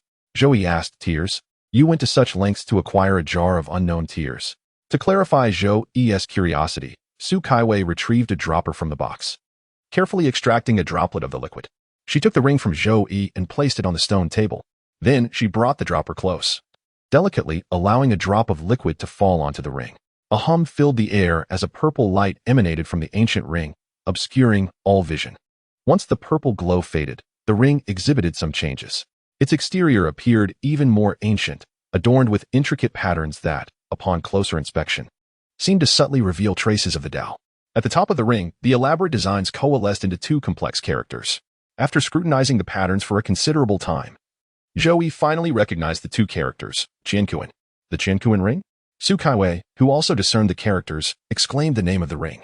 Joey turned to her, inquiring if she had heard of it. Su Kaiwei shook her head, admitting this was her first encounter. However, the Qianquan ring, embodying the essence of the universe, indeed seemed fitting for a storage ring. Zhou Yi remarked, not familiar? You shouted as if it were a legendary treasure. Try wearing it. Handing the Qianquan ring to Zhou Yi, Su Kaiwei gazed at him with anticipation. Nodding, Zhou Yi slipped the ring onto his left index finger. Delving into the ring with his mental energy, he discovered the interior diameter had expanded exponentially, far exceeding that of a large city. Such vast space truly warranted the name Qianquan. Yet, apart from the enlarged space, there appeared to be no other alterations, leaving him somewhat disappointed. As he pondered this, a familiar notification sound echoed in his ears. Maintaining the appearance of studying the ring, he promptly opened the chat interface of the opportunity group. Upon opening, a striking message caught his eye. After many years, someone has unlocked the seal of the Qianquan ring. The message was from a group member named Life and Deathblade. Faced with this name, Zhou Yi fell into silence as he reflected on the connection between the Life and Deathblade and the Qianquan ring. The unlocking of the Qianquan ring seal on his end resonated with the Life and Deathblade, who was presumably millions of miles away. Wrapping his mind around this information, Zhou furrowed his brow. Could it be that a bond transcending races exists between the blade and the ring? Just as he mused on the peculiar relationship between a ring and a blade, he was jolted back to reality by the notification sound. The 12th Day Monument. Qianquan Ring? Is that the one? Following this, another message appeared. What relevance does the unlocking of that ring seal hold for you? Life and Death Blade. The Qianquan Ring may not pertain to me, but it serves as a key beyond being a wondrous ring. The 9th Taoist. You are referring to the Qianquan realm? The 10th Taoist. When mentioning the Qianquan Ring, one cannot overlook the Qianquan realm. It is said that the Qianquan Ring was born within the Qianquan realm when it first took shape, blessed by heaven and earth, with internal space capable of storing all manner of phenomena. Because of this attribute, the Qianquan Ring once stirred a tempest of bloodshed during ancient times. The 10th Taoist, however, even if the seal of the Qianquan Ring has been lifted, it merely indicates that someone has seized control of the key to the Qianquan realm. How could it possibly relate to you? Life and Death Blade. Life and Death Blade. Wry smile emoji, because the Qianquan realm conceals the path to the realm of life and death. The 10th Taoist, the 9th Taoist. Observing the prominent figures punctuating their conversation with ellipses, Zhou exited the group chat.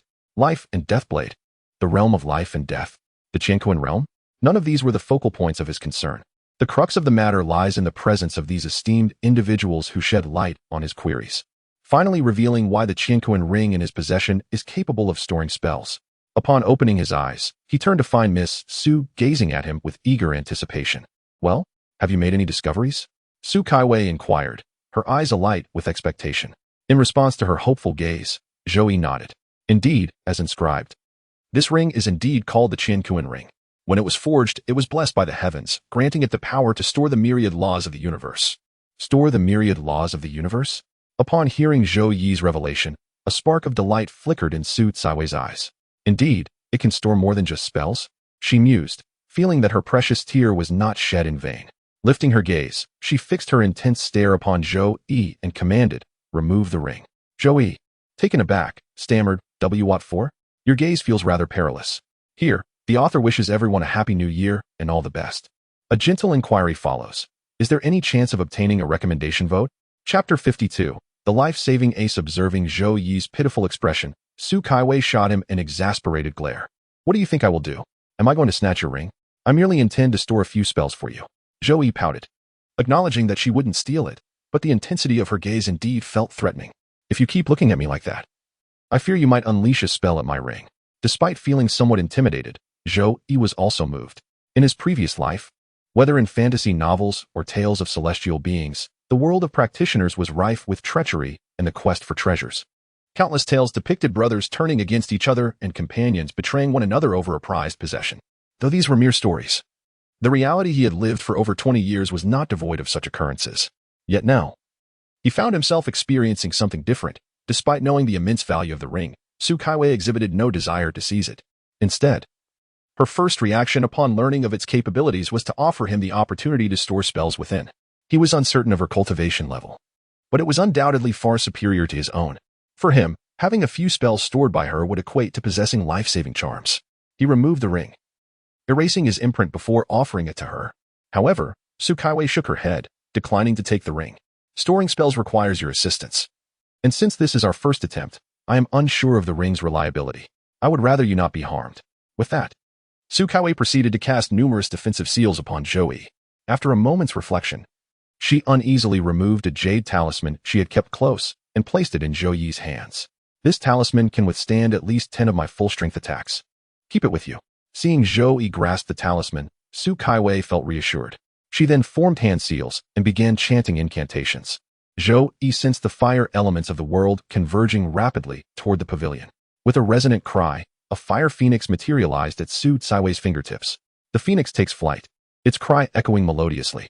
Until this moment, Zhou Yi had assumed the sound was merely the phoenix's call, but as he beheld the flame-formed creature, he realized he had been mistaken all along. The sound of the phoenix's cry was enchanting and piercing, defying description with mere words. It seemed to embody a power that transcended the limitations of language. While Zhou Yi was still in awe of the phoenix's call, Su Kaiwei focused on capturing the vivid fire phoenix into the Qianquan ring. The instant the ring made contact with the flames, the phoenix vanished. Zhou Yi soon realized that a lifelike fire phoenix had been stored within the Qianquan ring. Nervously, he glanced at Su Kaiwei, and upon receiving his nod of affirmation, a smile graced her pale face. Wiping the sweat from her brow, she spoke. This fire phoenix is born of divine power, capable of resurrection through flames, serving as your hidden ace. Should you encounter danger, you can unleash the phoenix to vanquish your foes. Zhou Yi was astounded by her words. This fire phoenix was not merely a consumable item. As long as the flames persisted, it could be rejuvenated with spirit crystals. This extraordinary ability rendered it akin to a high cooldown skill in his arsenal. As for the spirit crystal consumption, for the affluent, such matters were trivial. Amidst his astonishment, Zhou Yi noticed Su Caiwei's pallor and the sweat on her brow, indicating considerable expenditure of energy. His gratitude deepened. As she prepared to store more spells in the ring, Zhou Yi couldn't help but intervene. Perhaps we should stop for now? With this fire phoenix, I'm already well protected. Su Kaiwei shook her head with a smile, consuming a pill that quickly restored color to her cheeks. Nonsense, storing a few more spells is prudent. With that, she resumed her incantations. Before long, a lightning dragon appeared, which Zhou Yi subsequently stored within his ring. This time, Su Kaiwei did not mention its regenerative properties, suggesting it was likely a one-time spell.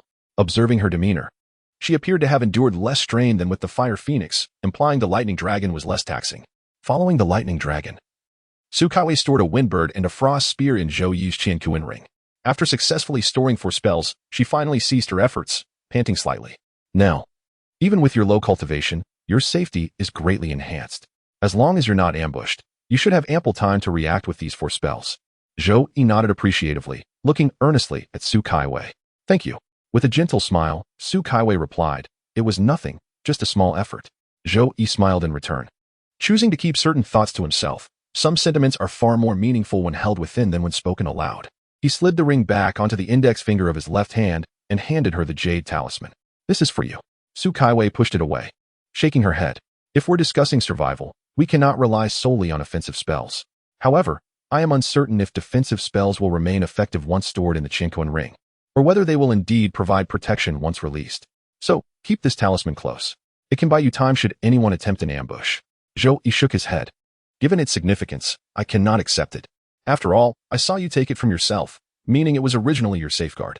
As if reading his thoughts, Su Kaiwei smiled and shook her head. This talisman can only withstand attacks from opponents of my level. It holds little value for me.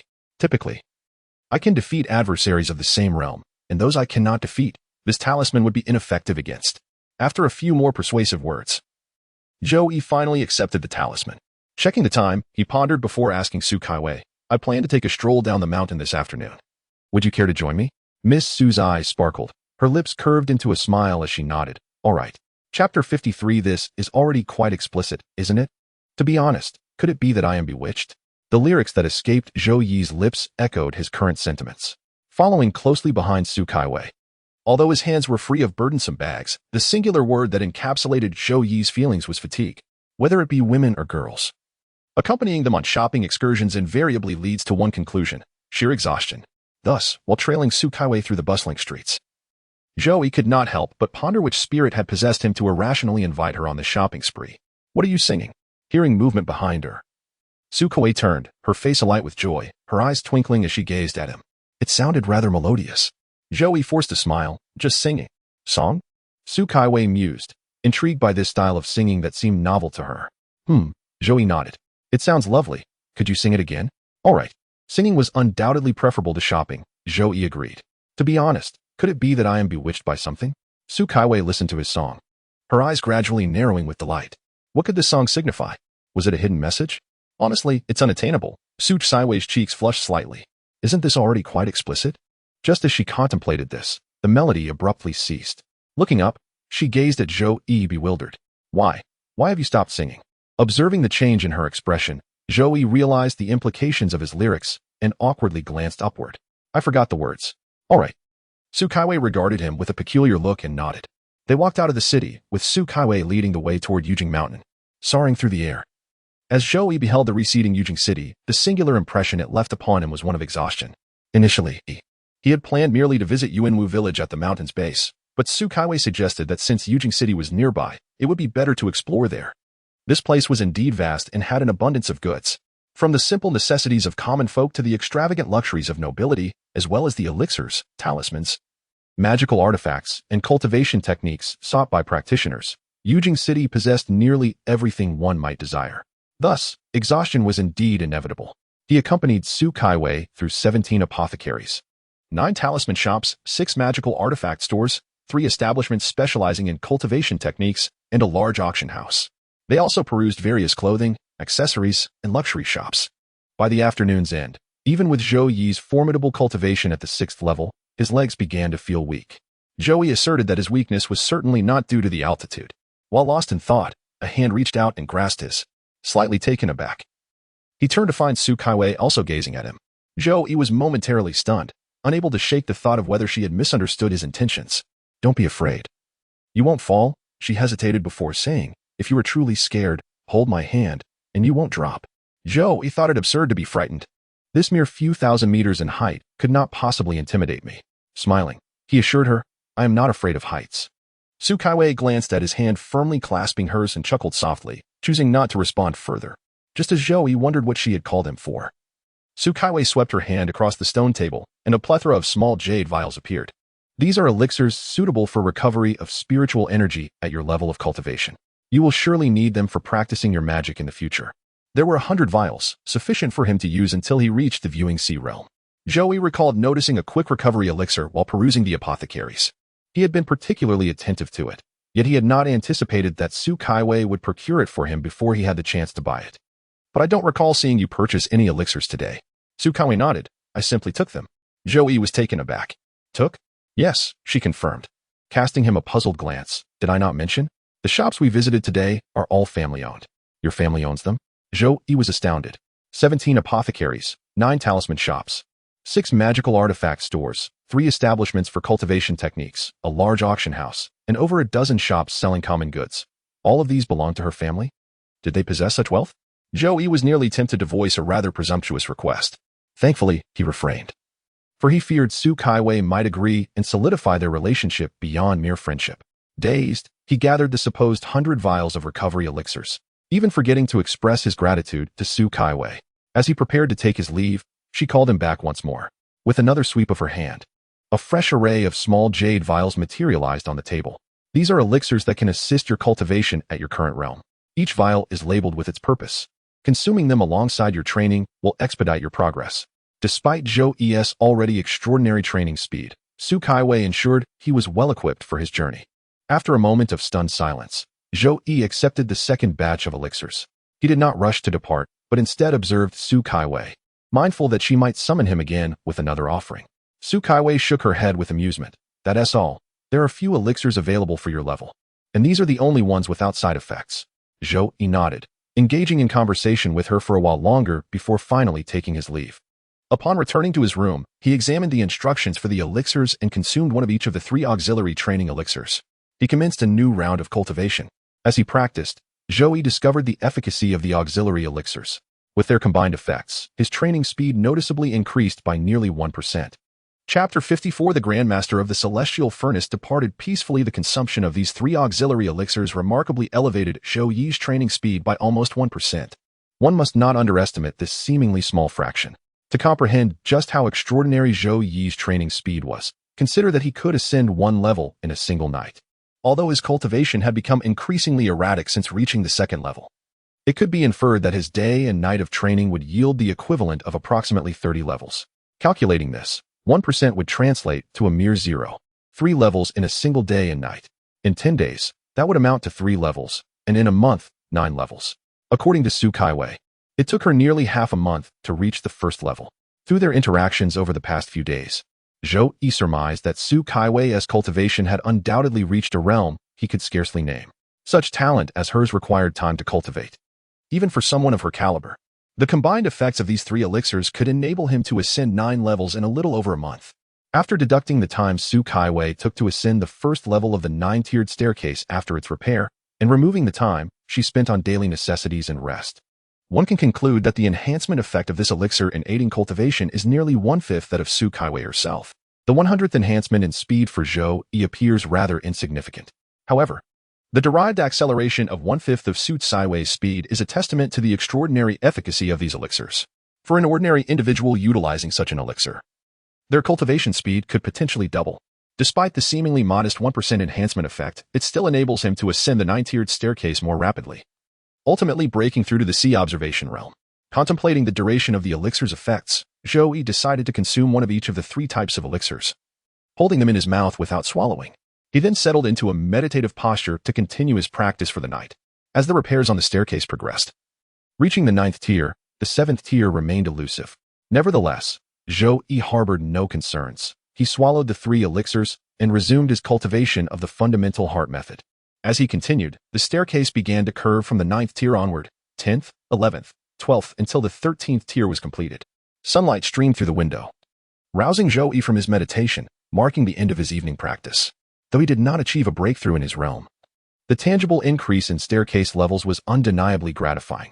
He surmised that with just another night or 2 of such cultivation, he would successfully ascend to the 7th tier, becoming a practitioner of the 7th level of the ascending realm. With the 7th tier achieved, the remaining 8th and 9th tiers, and even the sea observation realm, would surely be within reach. Dreaming of a bright future, he rose and stretched. After donning his shoes, Zhou Yi made his way to Su Saiwei's residence. His cultivation had reached the mid-stage of the 6th level of the ascending realm, and to avoid any unforeseen complications, he resolved to excavate the heavenly furnace today. According to Miss Su's estimations, with his 6th or 7th level of strength and sufficient elixirs to restore his spiritual energy, the task of digging through that small mountain would take approximately an hour. Now, having reached the 6th level, he could be considered at the mid-stage of the 6th tier. Additionally, since the environment had become increasingly favorable from the 2nd level onward, both the quantity and quality of his spiritual energy surpassed that of ordinary practitioners at the 6th or even 7th levels. Miss Su had thoughtfully prepared elixirs for him the previous day.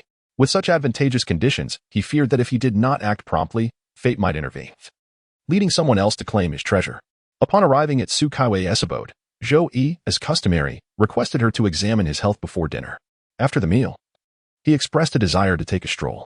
Politely declining Su Saiwei's offer to accompany him, he also chose not to bring along the eagerly anticipated Shou'er and Xiaobai. This marked Zhou Yi's first solitary departure from Yujing Mountain. Once he descended the mountain, he unleashed the speed of a 6th-level ascending realm practitioner. Arriving at the base of the small mountain, over 20 kilometers away, in approximately 15 minutes, accessing the chat interface of the Opportunity Group, he observed the real-time distance information next to the heavenly furnace icon adjusting its position. By mentally modeling the surroundings, Zhou Yi pinpointed a location at the same elevation as the heavenly furnace. Standing halfway up the mountain, he took a deep breath and unleashed a digging technique. Under his mental control, he easily maintained the cave's height at 2.5 meters and a width of 2 meters.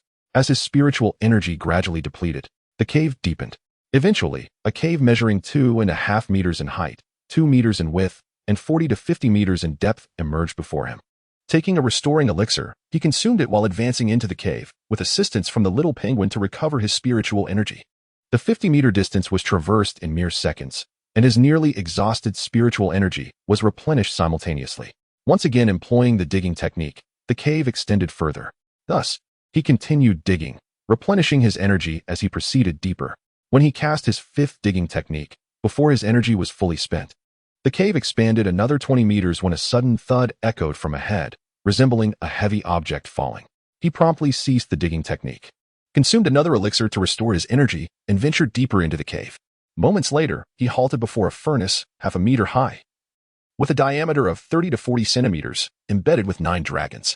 Recognizing the furnace at his feet as identical to the icon of the group member known as the Heavenly Furnace, Zhou Yi understood that this was his target. Squatting down, he reached out to touch the furnace lying on the ground. With a thought, he stored it within his Qinquan ring. Simultaneously, the Heavenly Furnace icon vanished from the Opportunity Group, and it was no longer listed among the group members. After awakening once, it seemed the Heavenly Furnace fell back into slumber before Zhou Yi found it, showing no signs of response. Observing the harmonious chat devoid of any messages from the Heavenly Furnace, Zhou Yi exhaled softly. The Heavenly Furnace had departed in tranquility. With confirmation that the Heavenly Furnace had indeed vacated, Zhou Yi retrieved the furnace from his Qinquan ring. Turning to exit, he utilized the flattening spell to backfill the cave as he consumed elixirs to restore his energy. As he emerged from the cave, it was perfectly filled. Standing halfway up the mountain, he stretched and began his return to Yujing Mountain. The journey back, undertaken with swift strides, took only about 15 minutes. After dinner, he retreated to his courtyard, locking the gate behind him. Zhou Yi prepared to delve into the study of his new treasure, the Heavenly Furnace. The group description read, refine the myriad things of heaven and earth, melding chaos into one. A member known as 3000 Dusts had previously mentioned that upon becoming familiar with the heavenly furnace, one could potentially blend new thunder spirits with 10,000-year-old vermilion fruits in a single scoop. From this, he inferred that the heavenly furnace might be capable of culinary applications. However, that notion seemed implausible. After all, it was a furnace, and theoretically, its primary function should be alchemical refinement, coupled with its personal description. It suggested that regardless of what one placed inside, regardless of quantity, it would yield the most suitable elixir with unknown effects. This was merely speculation. Yet Zhou Yi was eager to experiment. If his assumptions held true, even without formal alchemical training, he could potentially refine elixirs indefinitely simply by mastering the formulas. Perhaps even without a formula, he could create elixirs through sheer trial and error. Placing the furnace on the stone table in his courtyard, Zhou Yi surveyed his surroundings. He gathered 6 types of flower petals, plucked 13 varieties of leaves, and uprooted a tuft of foxtail grass. Passing by a plum tree, he casually collected a piece of withered bark. Returning to the stone table, he tossed all these items into the furnace. Reflecting that while he had never engaged in alchemical practices, he had certainly brewed porridge on numerous occasions. Based on his years of experience in porridge making, he understood that crafting porridge required not only the addition of grains, red dates, and goji berries, but also a vital element, water. Thus, he pondered, should water be added to the furnace as well? With this thought, Zhou Yi carried the furnace to a corner of the courtyard and tilted it to scoop some water from the lake. Gazing at the stone table, he felt a tinge of confusion. What should he do next? Ignite the fire? Having mastered the art of fire making, he no longer feared the awkwardness of trying to kindle a flame for an hour only to come up empty-handed.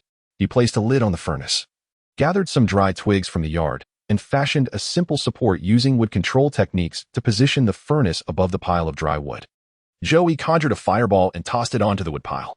Instantly, a roaring fire erupted, the flames licking the base of the furnace. Standing beside the blaze, Zhou Yi's gaze remained fixed on the furnace, determined not to miss any subtle changes. 5 minutes later, he stretched his back and shook his neck, sitting at the stone table while keeping his eyes on the furnace. 10 minutes later, he added more wood to the fire, occasionally glancing at the furnace. 20 minutes passed, and the sound of a creaking door echoed as Wu Anjuan entered, his nose twitching. Following the enticing aroma, he approached the fire, leaning over to inhale deeply, his eyes lighting up with excitement. Little Yi, are you cooking something delicious? It smells wonderful. Zhou Yi, slightly bewildered, thought wonderful? A few flower petals, some wilted leaves, a handful of foxtail grass, and a piece of rotten bark simmered together. How can you possibly perceive this as fragrant? Porridge? Porridge? Little Bai's eyes brightened as she pointed a finger eagerly. When your porridge is ready, can you share 3 bowls with me? Zhou Yi glanced at Little Bai's outstretched finger and sighed, feeling a bit defeated. If you like it, feel free to take some when it's done. Simultaneously, he began to suspect that the so-called furnace was merely a sham, its true identity being that of a pot. Really?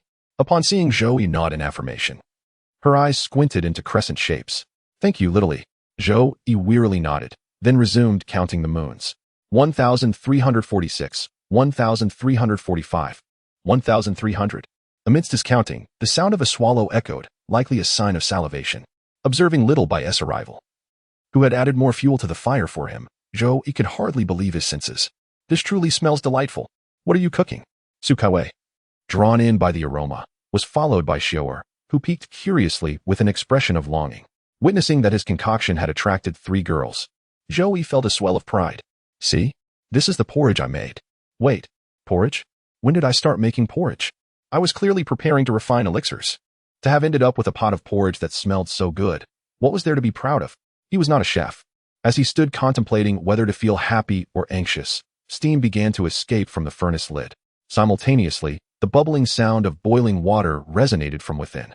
Guldum, a distinct sound of swallowing echoed in the courtyard, mingled together in an uncertain count. Observing the girls' reactions, he turned back to the furnace.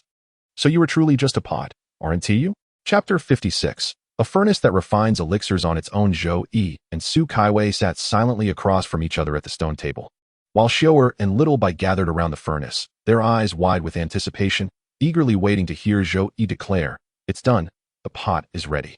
After another 5 minutes, the flames beneath the furnace extinguished completely. Faced with the expectant gazes of the 3 girls, Zhou Yi sighed in resignation. It's done. Amidst Little Bai and Xiao'er's eager swallowing, Zhou Yi approached the furnace and lifted the lid. Hiss! The sounds of gasps and eager gulps merged into a symphony. As the steam dissipated, the four of them leaned forward to peer into the pot. Upon seeing what lay inside, their expressions froze in disbelief. Little E. You said you were making porridge, right? The ever-eager Little Bai looked up at Zhou Yi, pointing at the pot filled with clear water. Is this what you call porridge? Su Kaiwei and Xiao shared skeptical glances with Zhou Yi, their eyes seemingly questioning his understanding of the term porridge. Coughing lightly to mask his embarrassment, Zhou Yi speculated. Perhaps the contents have dissolved. Little Bai nodded, her eyes still shimmering with hope. Can I still drink this porridge? Zhou Yi turned to Su Kaiwei. Is this broth safe to consume? Su Kaiwei lightly shook her head. Let me take a look first. Without concern for the boiling water, she gestured. And a small sphere of water flew from the furnace into her hand. After examining and tasting it, her brows furrowed slightly as she savored the liquid. Moments later, she relaxed, shaking her head at Zhou Yi. There are no harmful substances. It's safe to drink. Moreover, Zhou Yi interrupted. Moreover what? Could it be that his alchemical endeavor had not failed, but rather resulted in this water elixir? This broth retains some medicinal properties, Su Kaiwei explained. Your furnace seems to have previously refined many elixirs. Numerous medicinal qualities have seeped into its walls. This broth contains remnants of those properties, which may indeed benefit your cultivation. After her explanation, Su Kaiwei gazed curiously at Zhou Yi. Did you acquire this furnace when you descended the mountain today? Zhou Yi, taken aback, realized he had been so engrossed in alchemy that he had neglected to consider the furnace's origins. Would you believe me if I said I found it on my way down the mountain? Su Kaiwei regarded him thoughtfully, nodding in agreement. I believe you. You believe me? You think it's plausible that I stumbled upon a furnace while walking? Zhou Yi replied, incredulous. Su Kaiwei gestured toward the Qianquan ring in his hand.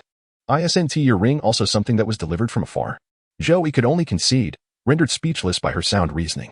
Su Kaiwei took out a small jade vial and poured the water from the furnace into it, examining the furnace closely. Meanwhile, Little Bai gazed longingly at the vial on the table.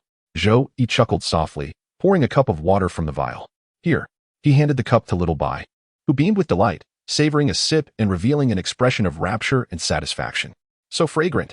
Zhou Yi smiled, noticing Xiao's envious gaze, and poured her a cup as well. Meanwhile, Su Kaiwei continued her examination, placing the furnace on the ground. Zhou Yi's heart raced. Do you recognize this furnace? She shook her head. I've never seen it before, but some of the inscriptions seem vaguely familiar. Vaguely familiar? Su Kaiwei nodded. Certain inscriptions were recorded in the ancestral manuscripts. What did they contain? Is there any record regarding the efficacy of this furnace? None. Su Kaiwei shook her head. But from the innate patterns on the furnace, one can deduce that it is not merely a simple alchemical furnace. Su Kaiwei cast a peculiar glance at Zhou Yi. The primary functions of this furnace should be refining and merging. Zhou Yi inhaled sharply in astonishment. Could it be that Miss Su could discern the function of the furnace solely from its patterns? How formidable. However, although she had identified the main function of the furnace, both refining and merging were capabilities Zhou Yi was already aware of. Refining aligns perfectly with the phrase refining the myriad of creations, while merging corroborates the saying blending the primordial essence into one.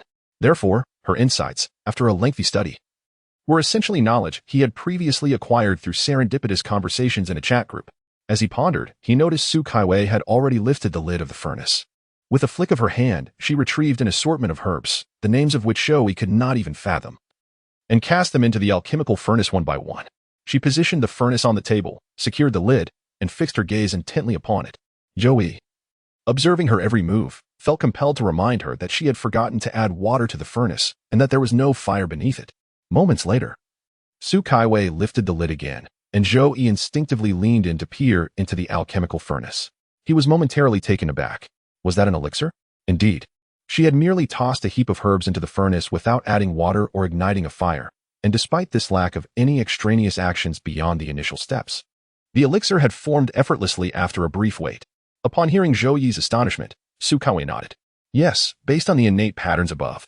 She felt that the furnace should possess such capabilities, so she decided to test it. As expected, this was indeed a furnace that could refine elixirs autonomously. Zhou Yi, so it truly is a furnace that can refine elixirs on its own? Then why was I unable to produce any elixirs just now? After posing the question, he provided his own explanation. Could it be that what I tossed in were not herbs, but rather petals, leaves, and tree bark? Su Kaiwei, so you believe that refining elixirs involves using petals, leaves, and bark? She pondered for a moment before shaking her head. No. It should be because you added water and ignited a fire beneath it. Zhou Yi, this created an illusion for the furnace. You did not intend to refine elixirs, but rather to concoct a pot of porridge. Joey. So, I am to blame then. Chapter 57. How it hurts, however. Yesterday, I distinctly saw an alchemist refining elixirs with a fire lit beneath the furnace and a bucket of water beside it. Joey gazed at Tsukaiwei, attempting to validate his actions based on his observations from the previous day at the elixir shop. Tsukaiwei nodded. Indeed, a conventional alchemist requires a fire for refining elixirs. But your furnace is different, is it not? It can refine elixirs on its own. She further explained that adding water is unnecessary for refining. The water in the bucket is meant for cleaning the furnace. Joey cleaning? An image of washing dishes after a meal inexplicably surfaced in his mind. Suddenly, the grandeur of alchemy shifted into an everyday affair. Observing his peculiar expression, Tsukaiwei chuckled and formed a sealing gesture, transferring the elixir from the furnace into a small jade vial, which she handed to Joey. Keep this for now. You will find it useful once your cultivation improves. Joey accepted the elixir, glanced at it, then raised his gaze to meet Tsukaiwei's eyes before finally settling back on the alchemical furnace. So, does this mean that as long as I master the formula and toss the herbs into the furnace, it will refine elixirs for me in the future? Tsukaiwei nodded, stating that it was also fine if he did not master the formula. After a moment's thought, she added that she was unsure what effects the refined elixirs would possess. Lastly, she remarked that if he were to include other ingredients, such as petals, leaves, and bark, the furnace could also refine those. Though she was equally uncertain about the outcome. Joey. So, is this a form of mockery? She has learned to tease herself. Nodding, he stored the elixir and the furnace away. He then picked up a jade vial containing a pot of soup from the table, noticing Tsukaiwei's gaze upon him. After a brief hesitation, he asked, "Would you like a cup?" Tsukaiwei's eyes brightened slightly. Yes. Joey poured a cup and handed it to Tsukaiwei, who took small sips, her eyes unconsciously narrowing in delight. After a while, she set the empty cup down and looked at Joey, unable to refrain from suggesting, "I believe you should brew a pot of soup from time to time. Drinking a cup daily would surely aid your cultivation." Joey, and perhaps you could come and share a bowl, right? If you keep this up, the alchemical furnace will weep. The esteemed alchemical furnace, reduced to nothing more than a pot for soup? Moreover, a pot of soup without any ingredients. Next time I will add some spiritual rice and grains to brew a medicinal porridge. Tsukaiwei, sounds good. I look forward to it. Shower licked her lips in anticipation. I want to drink 3 bowls. Xiaobai, unwilling to be outdone, raised 2 fingers. After securing the door, Joey sat cross-legged on the bed, resuming his cultivation. He consumed 3 types of auxiliary elixirs and concentrated, continuing his practice on the 13th level of the 6-tiered building. Through the night, aided by the elixirs and the residual medicinal properties from the soup brewed by the alchemical furnace, Joey successfully ascended to the 7th tier by dawn. As the first rays of sunlight streamed through the window, Joey opened his eyes. Upon introspecting his dantian, he observed the completed 7th tier. Feeling an inexplicable sense of unfamiliarity, the cultivation of the 7th tier had unfolded without a hint of disturbance. This uncharacteristic calm left Joey somewhat anxious. He sensed that compared to the automatic escalator of the 6-tiered building, the escalator of the 7th tier showed no signs of change. This felt like a foreboding omen, akin to the eerie calm before a storm. Perhaps he was merely overthinking it. He donned his shoes and stepped outside. Turning back, he gazed at Tsukaiwei in curiosity. Tsukaiwei gently bit her lip, contemplating for a moment before looking up at Joey. Since you have commenced your cultivation, I believe it is essential to instill in you the awareness expected of a proper cultivator. Joey was puzzled. The awareness expected of a proper cultivator? Tsukaiwei nodded, affirming that the world of cultivators is indeed quite ruthless. Joey concurred, recalling his recent encounters with the flying corpses that delivered rings and heads alike. For a mere ring, they would pursue relentlessly, and for the sake of seizing one, lives were laid on the line. Even someone as gentle and accommodating as Tsukaiwei, when faced with those intent on harming her and Shower, had unhesitatingly taken their names.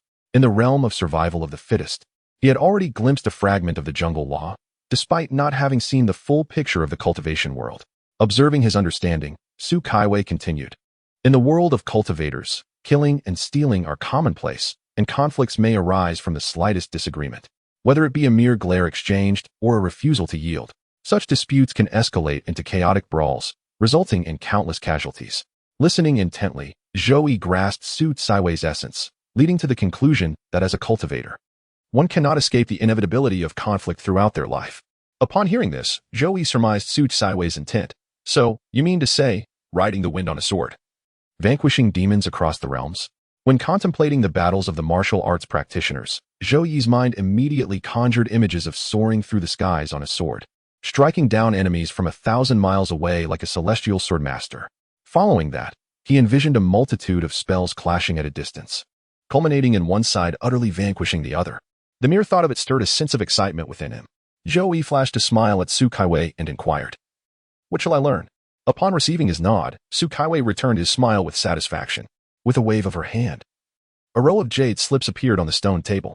They included foundational techniques and body movement, swordplay, knife techniques, boxing, leg techniques, and spear techniques, a staggering array of over 30 basic martial arts. Zhou Yi gazed in astonishment as Su Kaiwei maintained her gentle demeanor, continuing, aside from the foundational body movement, boxing, and leg techniques, please select one weapon. Zhou Yi pondered, basic body movement, basic boxing, basic leg techniques, and basic techniques? This seems somewhat different from the grand image I had in mind. What about soaring through the skies, wielding swords, and casting spells? He felt a twinge of anxiety at the thought of close combat, where a careless move could result in a grievous wound. Is there truly no way to eliminate an enemy from a distance? Su Kaiwei, slightly exasperated, rolled her eyes at Zhou Yi. Of course, specializing in spells is an option. But do you possess sufficient spiritual energy? What if your energy is depleted before your opponent is incapacitated? Or worse, what if they close in on you unexpectedly? Wouldn't it be prudent to have some martial skills for defense? Reflecting on her words, Zhou Yi recognized the wisdom in them. Though he was wealthy enough to purchase restorative potions in abundance, there would inevitably be moments when he couldn't consume them in time. Moreover, as Su Kaiwei pointed out, what if an enemy approached him directly? Lowering his head, Zhou Yi sifted through the jade slips before ultimately selecting the one for basic swordplay. After all, a sword seemed far more elegant than an axe or a hammer. Upon his choice, Su Kaiwei collected the remaining slips, leaving only the foundational body movement, boxing, leg techniques, and the basic swordplay slip in front of him. Just as a towering structure requires years of solid groundwork, foundational martial skills and spells serve as the bedrock for all advanced techniques. You are currently at the initial stage, making it suitable for you to practice these simple foundational spells, which correspond with these basic martial skills, Su Kaiwei explained, adding, moreover, they require minimal energy consumption. Seeing Zhou Yi nod in understanding, Su Kaiwei smiled lightly and handed him the slips for foundational body movement, boxing, and leg techniques. First, master these basic martial skills. They present no significant challenges. Only diligent practice will allow you to attain mastery. With enough practice, each move will become instinctual, and the foundational skills will naturally reach their zenith. Once you have a firm grasp of these skills, feel free to seek me out for practical combat training. Understood, Zhou Yi replied. After closing the door, he laid the 4 jade slips out on the table, pointing to one. He picked it up and noticed it was the foundational boxing slip. So be it. I shall practice basic boxing, he decided. Gripping the slip tightly in his right hand, he activated the upgraded version of the heavenly restoration technique with a gentle thought. A white light enveloped the jade slip. Item: jade slip containing martial skills. Properties: sturdy, durable, spirit-preserving, immersive, and source tracing. Optimized property: immersive. Optimized effect: experience firsthand the entire process of the slip's creator executing the boxing techniques. Upon opening his eyes, Zhou Yi's gaze flickered with intrigue. Immersive. The optimized effect this time was indeed immersive, and unlike the previous foundational spells, this boxing slip also boasted an additional source tracing effect. However, he was uncertain of the implications of this source tracing effect. Since such an effect existed, there would surely come a day when he could optimize and experience it himself. There was no need to dwell on it now. Leaning back in his chair, he placed the slip upon his forehead, channeling all his thoughts toward it. In an instant, the light and shadows shifted, and Zhou Yi's consciousness found itself in a golden expanse. As he opened his eyes, he instinctively glanced toward a familiar direction. Bam! Before he could react, a fist the size of a sandbag struck him squarely in the face. The next moment, his consciousness plunged into darkness. When he regained awareness, Zhou Yi discovered he had awakened back in the outside world.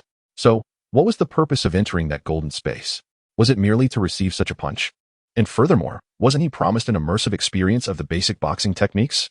Lost in thought, Zhou Yi suddenly realized that his mind was flooded with numerous images. He instinctively swung his fist. Boom! The sound of destruction echoed as the door shattered into fragments. What on earth is happening? Zhou Yi exclaimed.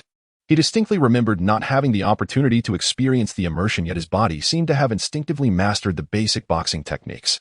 Moreover, judging by the power of his strike, it appeared to exceed the expected potency of the foundational boxing skills described in the slip. Could it be that the punch he received had somehow opened his meridians, allowing him to grasp these techniques without a teacher? Shaking his head, he set aside his bewilderment for the moment. Observing the splintered door, Shou-Yi felt a strange twitch at the corner of his mouth. If he could destroy the door with a casual punch, what would happen if he exerted his full strength? Would he not demolish the entire house? While the potential for combat effectiveness remained uncertain, the destructive capability was indeed impressive. With a resigned sigh, he considered the state of his door and, with a wave of his hand, cast both the wood control technique and the shaping technique, causing the scattered fragments to reassemble into a complete door, which was then reinstalled at the entrance, restoring its protective function. Meanwhile, in another courtyard, Su Kaiwei observed Zhou Yi's adept use of the two spells to restore the broken door, her lips twitching involuntarily. It seems he must have reached the 6th or 7th level, she mused. After a moment of contemplation, she shook her head lightly. Such speed, yet regrettably. He is still practicing the basic mind technique. With a sigh, Su Kaiwei called out to the outside, "Xiu'er." "Miss?" Xiu'er entered, looking puzzled at her mistress. She had just been playing soccer with Xiaowu. Why was she being summoned now? "Xiu'er, please fetch a jade slip of the basic mind technique from the outer courtyard." Understood. Mississippi Xiu'er turned to leave, muttering softly to herself as she flipped through a page. I wonder if there is still time. Unaware of the events transpiring with Su Kaiwei, Zhou Yi had just repaired the door and was now contemplating the jade slip for basic leg techniques. His expression betrayed a hint of hesitation. This time, the optimized effect was also immersive. With the foundational spells, a fireball had struck him in the face. And with the boxing techniques, a punch had landed squarely upon him. If the basic leg techniques also brought about an immersive experience, would he end up receiving a kick? Chapter 59. Source tracing. After a moment of hesitation, Zhou Yi leaned back in his chair and gently placed the jade slip against his forehead. Regardless of whether he would face a kick, the method of mending the heavens had been employed, so why not delve into it directly? With utmost caution, he concentrated his consciousness on the jade slip. In an instant, the scene transformed, and Zhou Yi's awareness was drawn into a golden expanse. Upon regaining his senses, he decisively crouched down, cradling his head with both hands. Having prepared his defensive posture, he then raised his gaze towards the direction of his target. The figure remained that golden silhouette, yet contrary to his expectations, this time it stood still, gazing into the distance with deep, distant eyes, exuding an air of grandeur. "So, you're not going to strike immediately this time? Had I known earlier, I wouldn't have felt so timid or cautious." The golden figure seemed entirely oblivious to Zhou Yi's presence. It stood there in silence for a while. And just as Zhou Yi began to question whether he was merely witnessing a performance of poise, the golden youth abruptly sprang into action. As the saying goes, still as a maiden, swift as a hare. The transition from utter stillness to explosive motion was so natural that it evoked no sense of discord. The youth's body soared into the air, his feet leaving ephemeral traces, executing various leg techniques that rendered Zhou Yi feeling less agile than the youth's feet. Observing from an onlooker's perspective, Zhou Yi scrutinized the golden youth's foundational leg techniques from start to finish, noting that this particular golden youth was more restrained. Refraining from launching fireballs or throwing punches, Zhou Yi felt a surge of determination and seized the singular opportunity for possession. In the next moment, his visual perspective shifted, and he became acutely aware of his body's existence. Every gesture, though beyond his control, revealed the principles behind each motion, the subtle changes, and the techniques of exertion. The sensation of effortlessly executing actions that maximized combat effectiveness captivated Zhou Yi, leaving him enraptured. Caught in this enthrallment, he suddenly gasped, instinctively covering his waist with both hands. He had inadvertently withdrawn from the golden space. After pouring himself a glass of water and gulping it down to quell his lingering dread, a sense of indignation welled up within Zhou Yi. This was utterly treacherous. Was this still the lingering influence of the jade slip? It seemed the residual image had gained sentience. Previous encounters with fireballs and punches could be excused, but this time, just as he was savoring the experience of possession, he faced a brutal kick.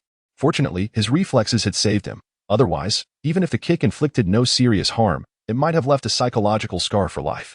In this day and age, could influences be so unscrupulous? After venting his frustration for a while, Zhou Yi resolved that should he optimize a situational effect in the future, he would adopt a preemptive stance upon entering that golden space. Regardless of whether it was the same golden youth, he would first deliver a thrashing.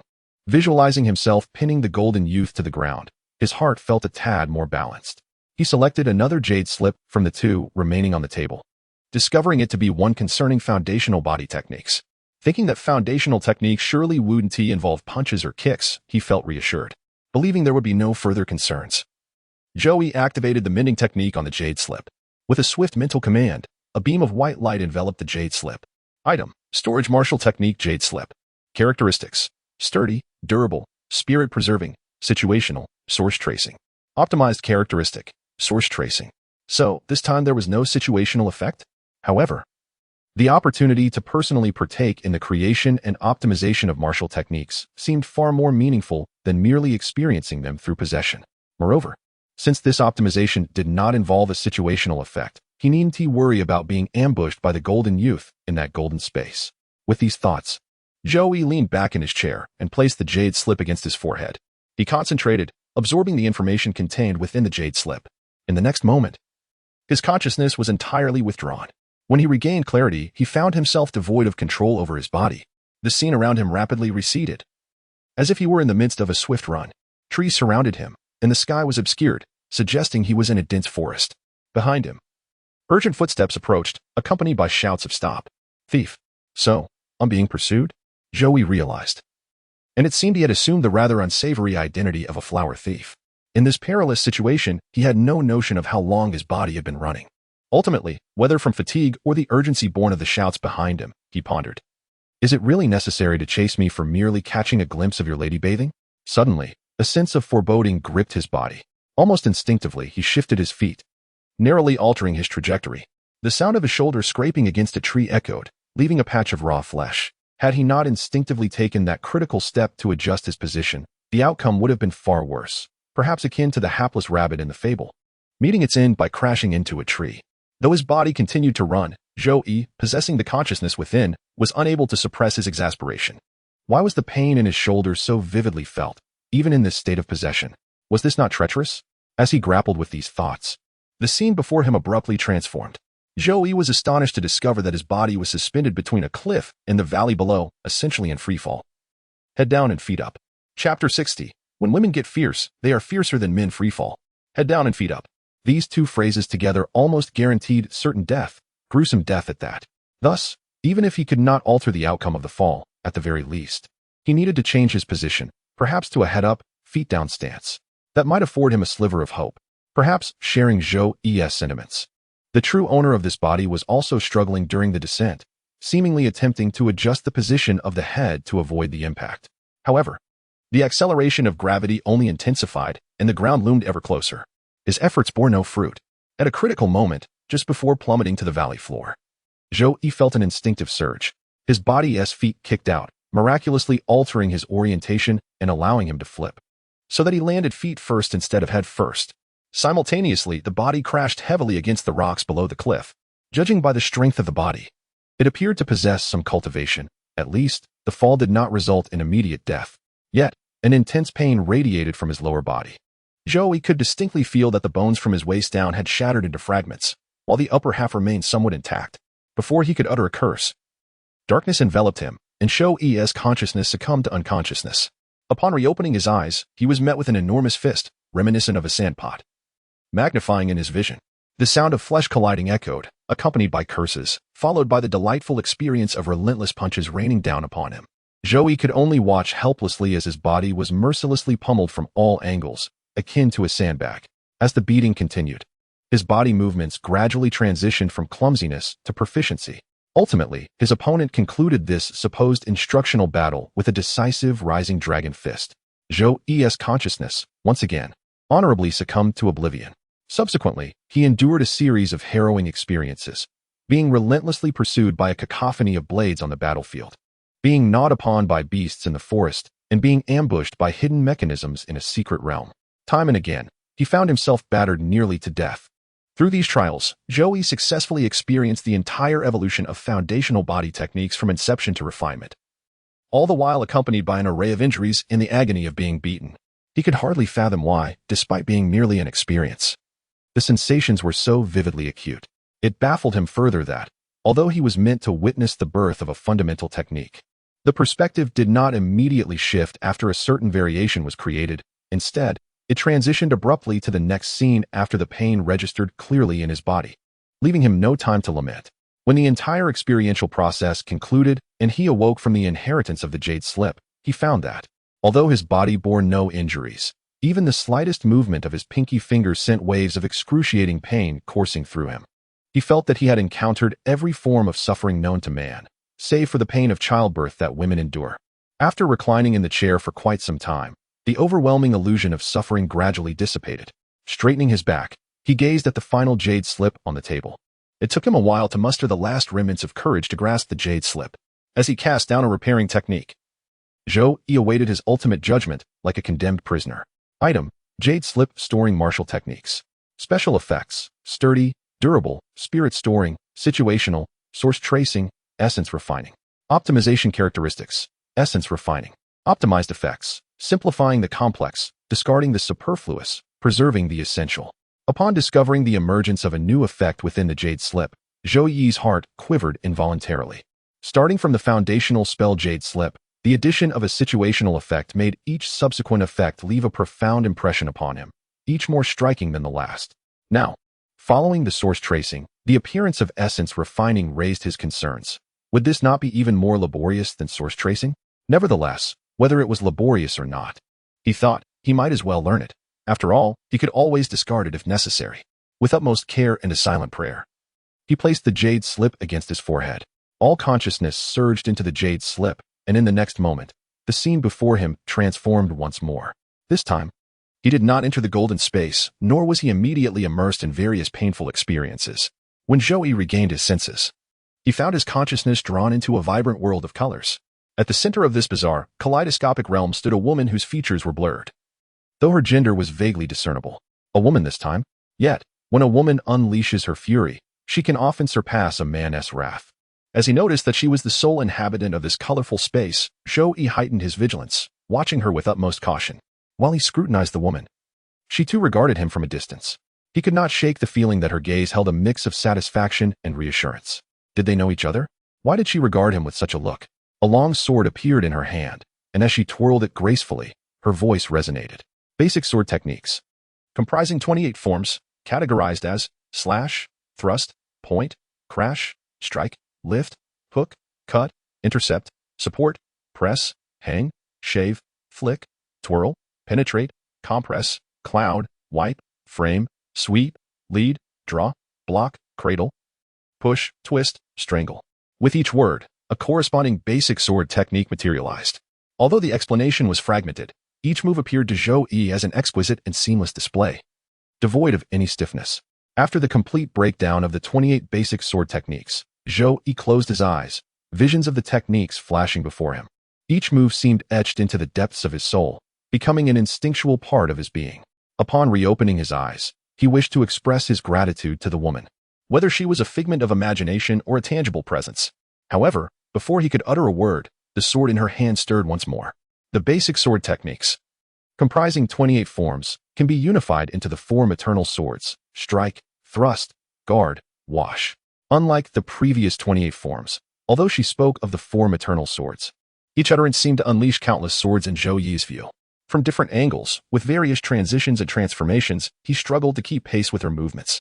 Upon her demonstration of the last sword form of the 4 maternal swords, countless small figures of light appeared before him, each executing a distinct sword technique. The multitude of figures continuously merged and dissipated until only 4 remained. As he opened his eyes, these 4 figures vanished. Yet the myriad transformations of the 4 maternal swords were firmly ingrained in his mind. Chapter 61. A great surprise for himself, simplifying the complex, discarding the superfluous. He comprehended the myriad transformations within his heart. The simplicity of the 4 forms encapsulated the infinite variations of sword techniques. In that moment, Zhou Yi felt that his mastery of the basic sword techniques had reached its zenith. As he glanced at the woman still poised with her sword, he hadn't even begun to express his thanks when she moved once more. Simultaneously, a soft voice drifted into his ears. With myriad sword techniques and countless transformations, discard the superfluous and return to the essence of a single sword. The voice was ethereal and elusive, as if emanating from a distant horizon. The moment it reached his ears, Zhou Yi felt a sense of disorientation. In this haze, he seemed to glimpse a radiant light emerging from chaos, growing larger and closer. Suddenly, he opened his eyes wide to behold the tip of a long sword piercing towards him. A simple thrust, yet it seemed to encompass boundless transformations.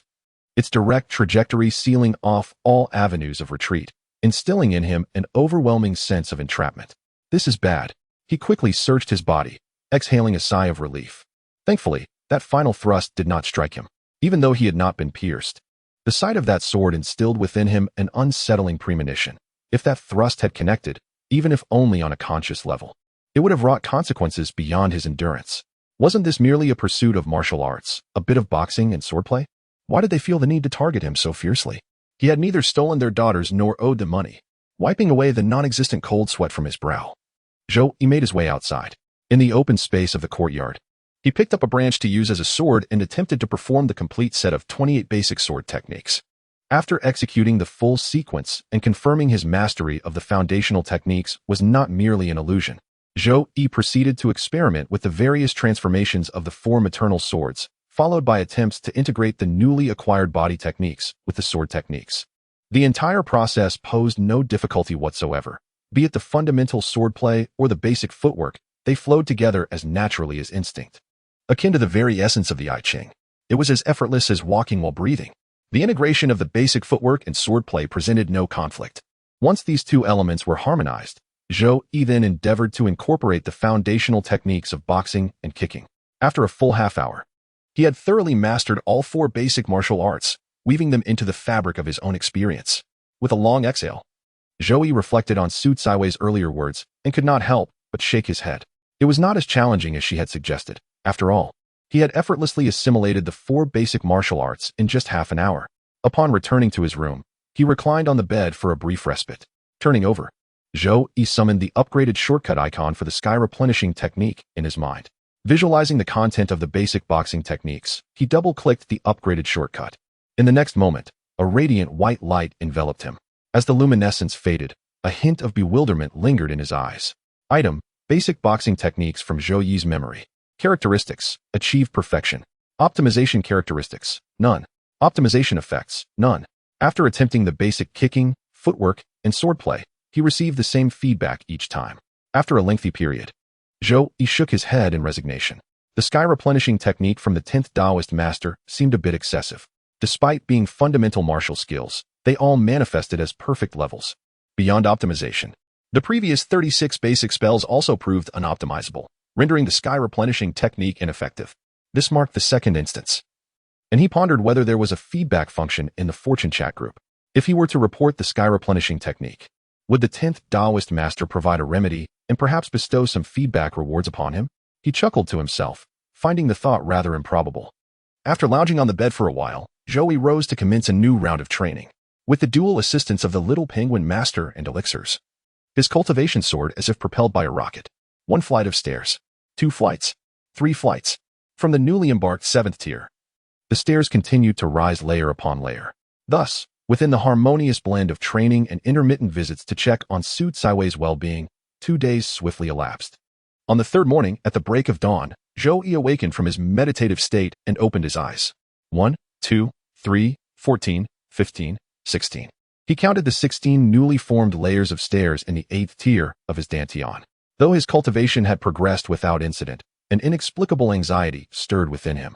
This unease was not due to any erratic behavior of his stairs and tiers. Rather, it stemmed from their remarkable consistency since the 6th tier, where they had adhered to the design of a 24-layer escalator. Even as he ascended to the 8th tier and completed the 16th layer of the 9th tier, no new developments had emerged. He felt an anticipation that his star-picking tower was on the verge of a significant revelation, potentially a grand surprise or perhaps a shock. Rising from bed, he donned his shoes and tidied his attire before washing his hands and face, then stepped outside. Approaching Su Caiwei's courtyard, he heard the cheerful sounds of chatter and laughter before even crossing the threshold. Upon entering, he found Xiao'er seated on the stone steps of the pavilion, munching on sunflower seeds while engaging in lively conversation with Xiaobai. Xiao'er appeared particularly jubilant today. As he approached, Zhou-Yi greeted her with a teasing smile. As for Xiaobai, the little girl always radiated happiness in the presence of food. Master. Upon hearing Zhou-Yi's voice, Xiao'er sprang up from the steps and bounded to his side. Ziyue? Zhou-Yi felt a fleeting dizziness and a dull ache at the back of his head. It was indeed the one who had descended from the heavens, accompanied by a throng of followers. The only words she had uttered upon encountering him were a commanding order to bind him, which had led to his waking in a grand chamber on Yujing Mountain. Chapter 62. Ziyue. When Zhou-Yi encountered Ziyue once more, the afternoon had already arrived. He was in the courtyard exchanging blows with Su Kaiwei using the basic boxing techniques when a shadow suddenly obscured the sunlight above him. Instinctively glancing upward, he beheld a woman clad in ethereal purple garments descending gracefully from the sky. The scene mirrored his memories, and Xiao'er's delighted exclamation echoed in his ears, reminding him of Ziyue, the very woman who had spirited him away to Yujing Mountain and mysteriously vanished thereafter. The woman nodded lightly in acknowledgement of Su Kaiwei and offered a slight nod to Xiao'er and Xiaobai before fixing her gaze upon Shouyi. After observing him for a moment, her expression softened as she affirmed, "You may call me Ziyue." Zhouyi had envisioned numerous scenarios for this encounter. He had anticipated that she might express remorse for her previous abduction. If her apology were sincere, he could find it in his heart to forgive her. Given Su Kaiwei's kindness towards him, he had also considered the possibility of her providing an explanation for her actions, though he was already aware of the reason. Yet, he had never imagined this particular unfolding. She regarded him, nodded, and casually introduced herself as Ziyue. What could this signify? What message did she wish to convey? Perplexed and bewildered, he pondered the implications. With a flick of her hand, a small orb resembling a glass bead materialized, which she handed to Su Kaiwei. As Su Kaiwei received the glass sphere, her lips parted to speak, but before she could utter a word, a drop of blood escaped from Ziyue's mouth, trickling down her chin. "You're injured." Su Kaiwei's expression sharpened, and she instantly appeared by Ziyue's side, grasping her wrist. "It's nothing." Ziyue gently shook her head. "I just need to rest a moment." As her words fell, her eyelids gradually closed, and her body slumped forward. Reacting swiftly, Su Kaiwei caught her in her arms, her form transforming into a blur as she vanished from the courtyard. The abrupt turn of events left Zhouyi momentarily stunned. He turned to Xiao'er and Xiaobai, seeking answers in their expressions. What he found was Xiao'er's gaze, wide-eyed and equally bewildered.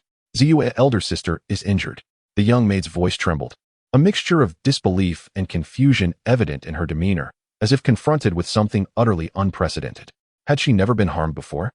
From the young maid's words, Zhouyi gleaned a hint of information. Upon hearing her master's voice, Xiao'er emerged from her daze, looking up with misty eyes. "Master, has Ziyue's elder sister fainted? She is so formidable. How could she succumb?" Zhouyi found himself at a loss, uncertain if she would be all right. He had no knowledge of what she had undertaken or how she had sustained her injuries. Gently ruffling the young maid's hair, he reassured her, "Fear not. Ziyue's elder sister is incredibly strong.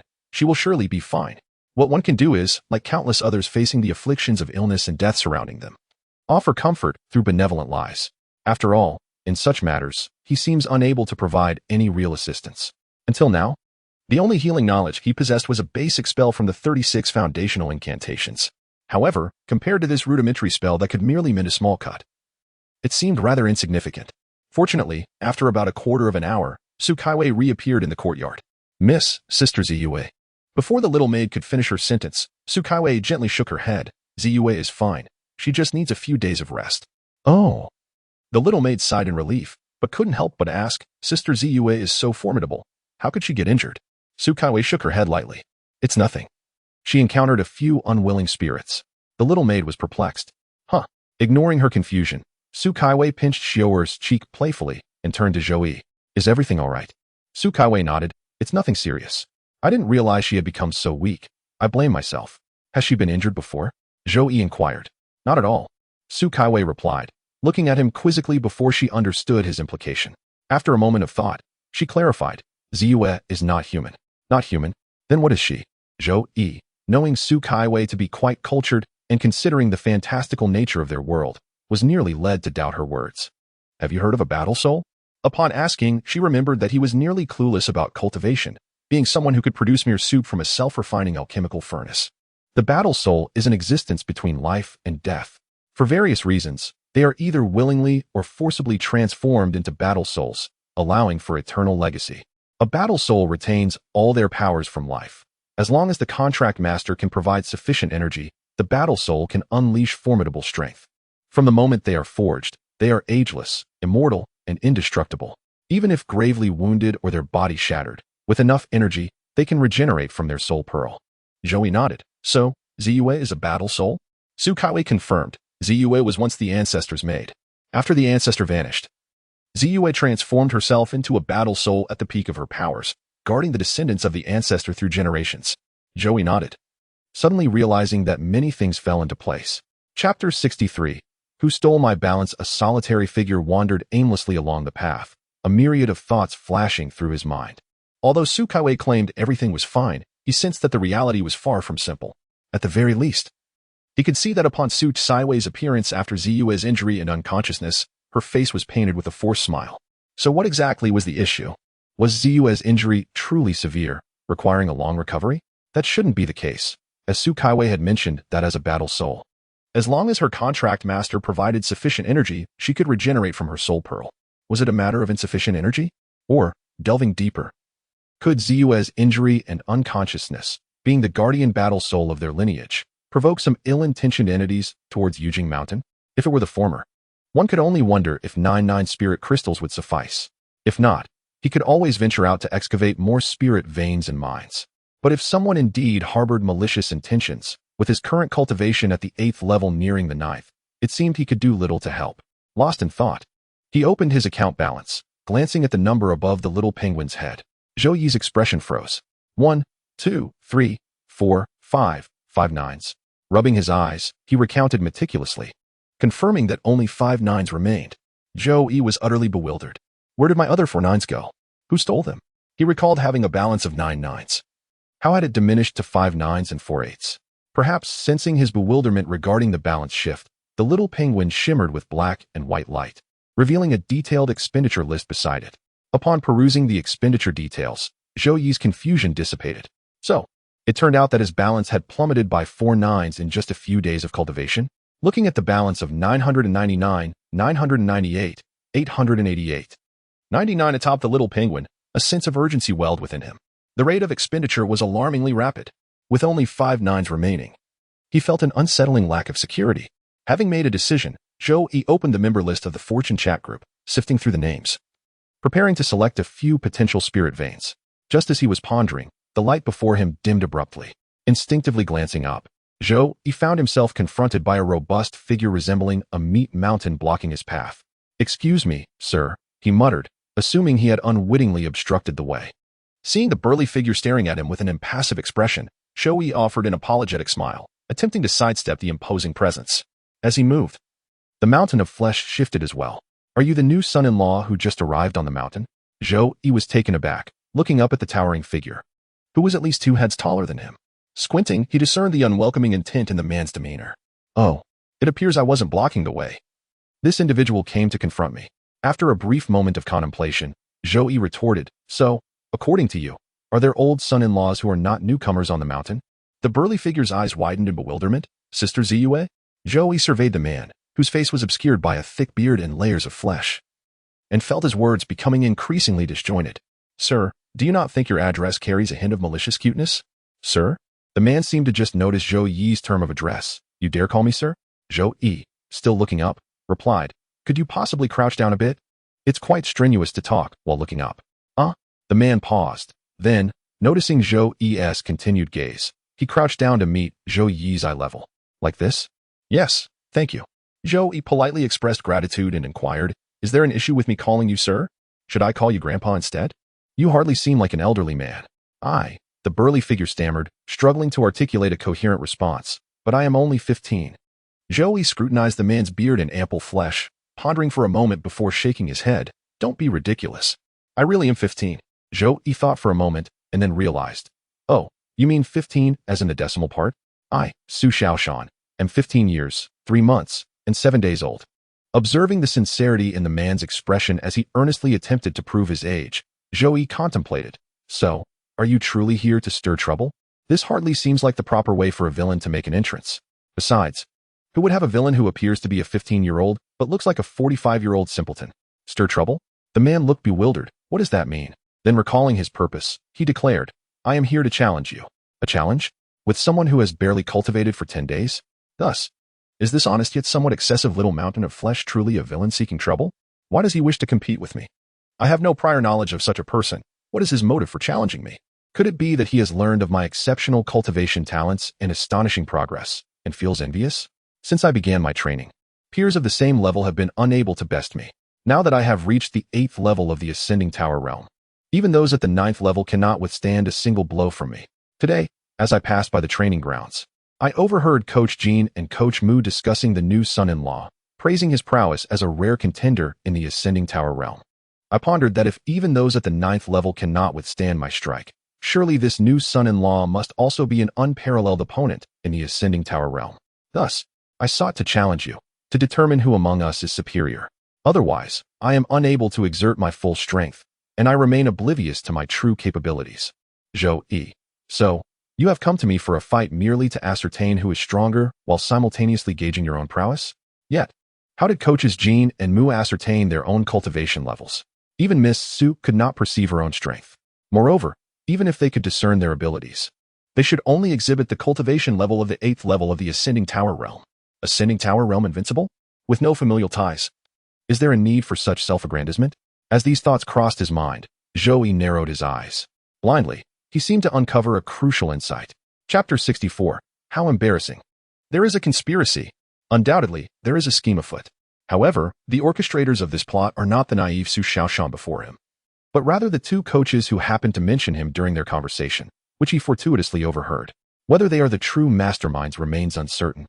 But this Su Xiaoshan is merely a pawn, blissfully unaware of his manipulation. Having grasped the situation, Zhou turned to Su Xiaoshan.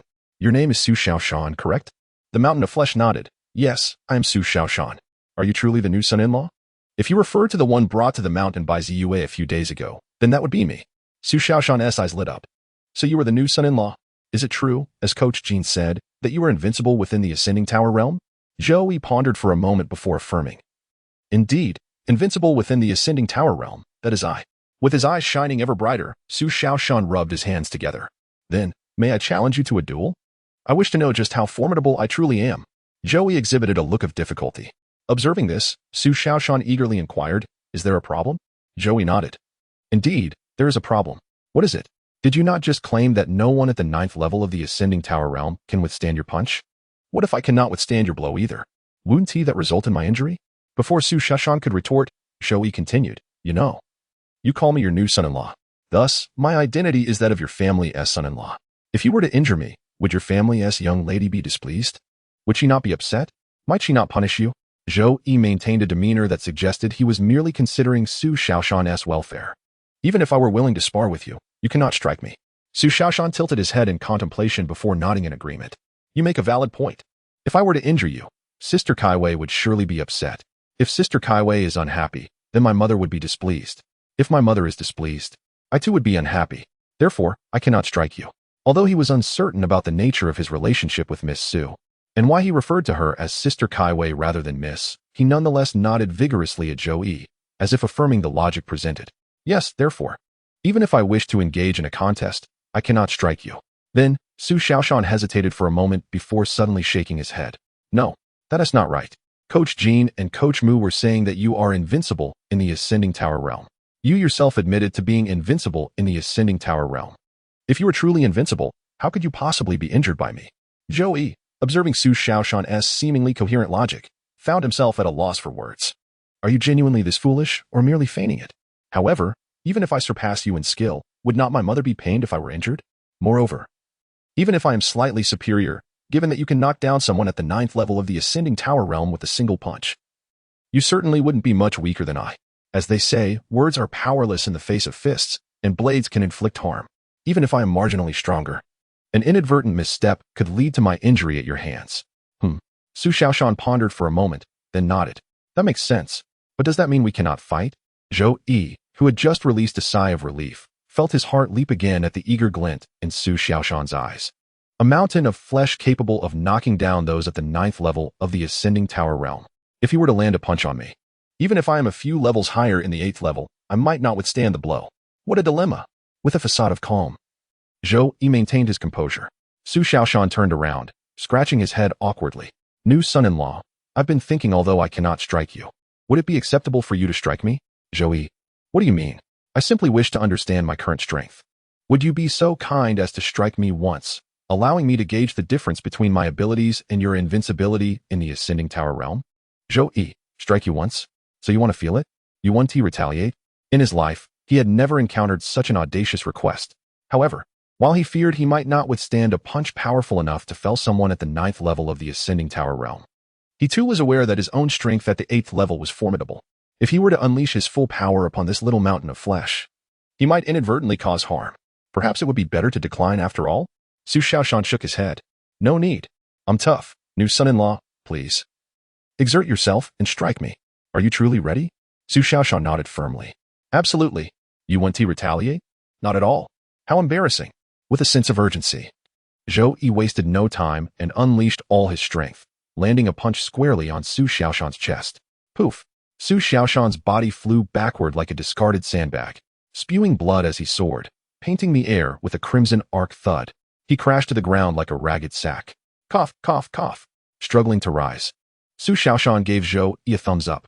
Is this the power of invincibility within the Ascending Tower realm? Truly remarkable. With that, his eyes rolled back, and he honorably collapsed onto the ground.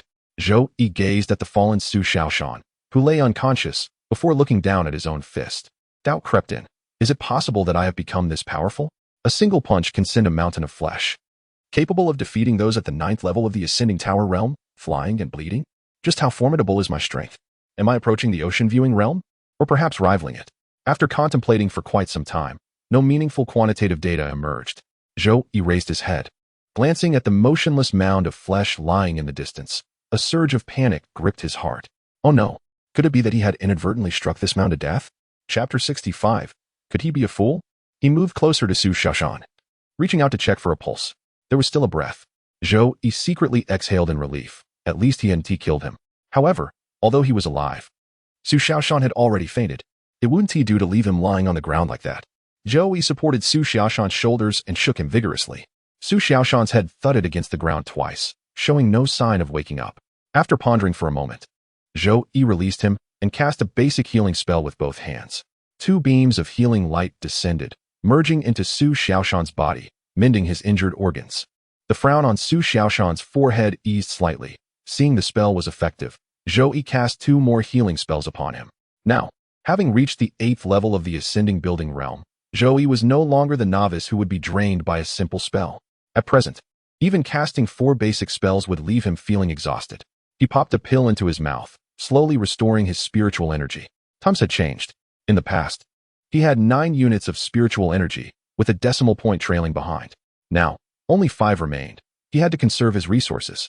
He could only rely on the pill to barely recover his energy. At that moment, Su Xiaoshan, who lay on the ground, twitched his eyelids and slowly opened his eyes. He sat up dazedly, his eyes wide like those of a cow as he stared at Zhou Yi. After a while, Su Xiaoshan gave a thumbs up. New son-in-law impressive. Zhou Yi thought to himself, this fool. Enough with the flattery. Can you even get up? Su Xiaoshan propped himself up with one hand and managed to stand. Can you walk?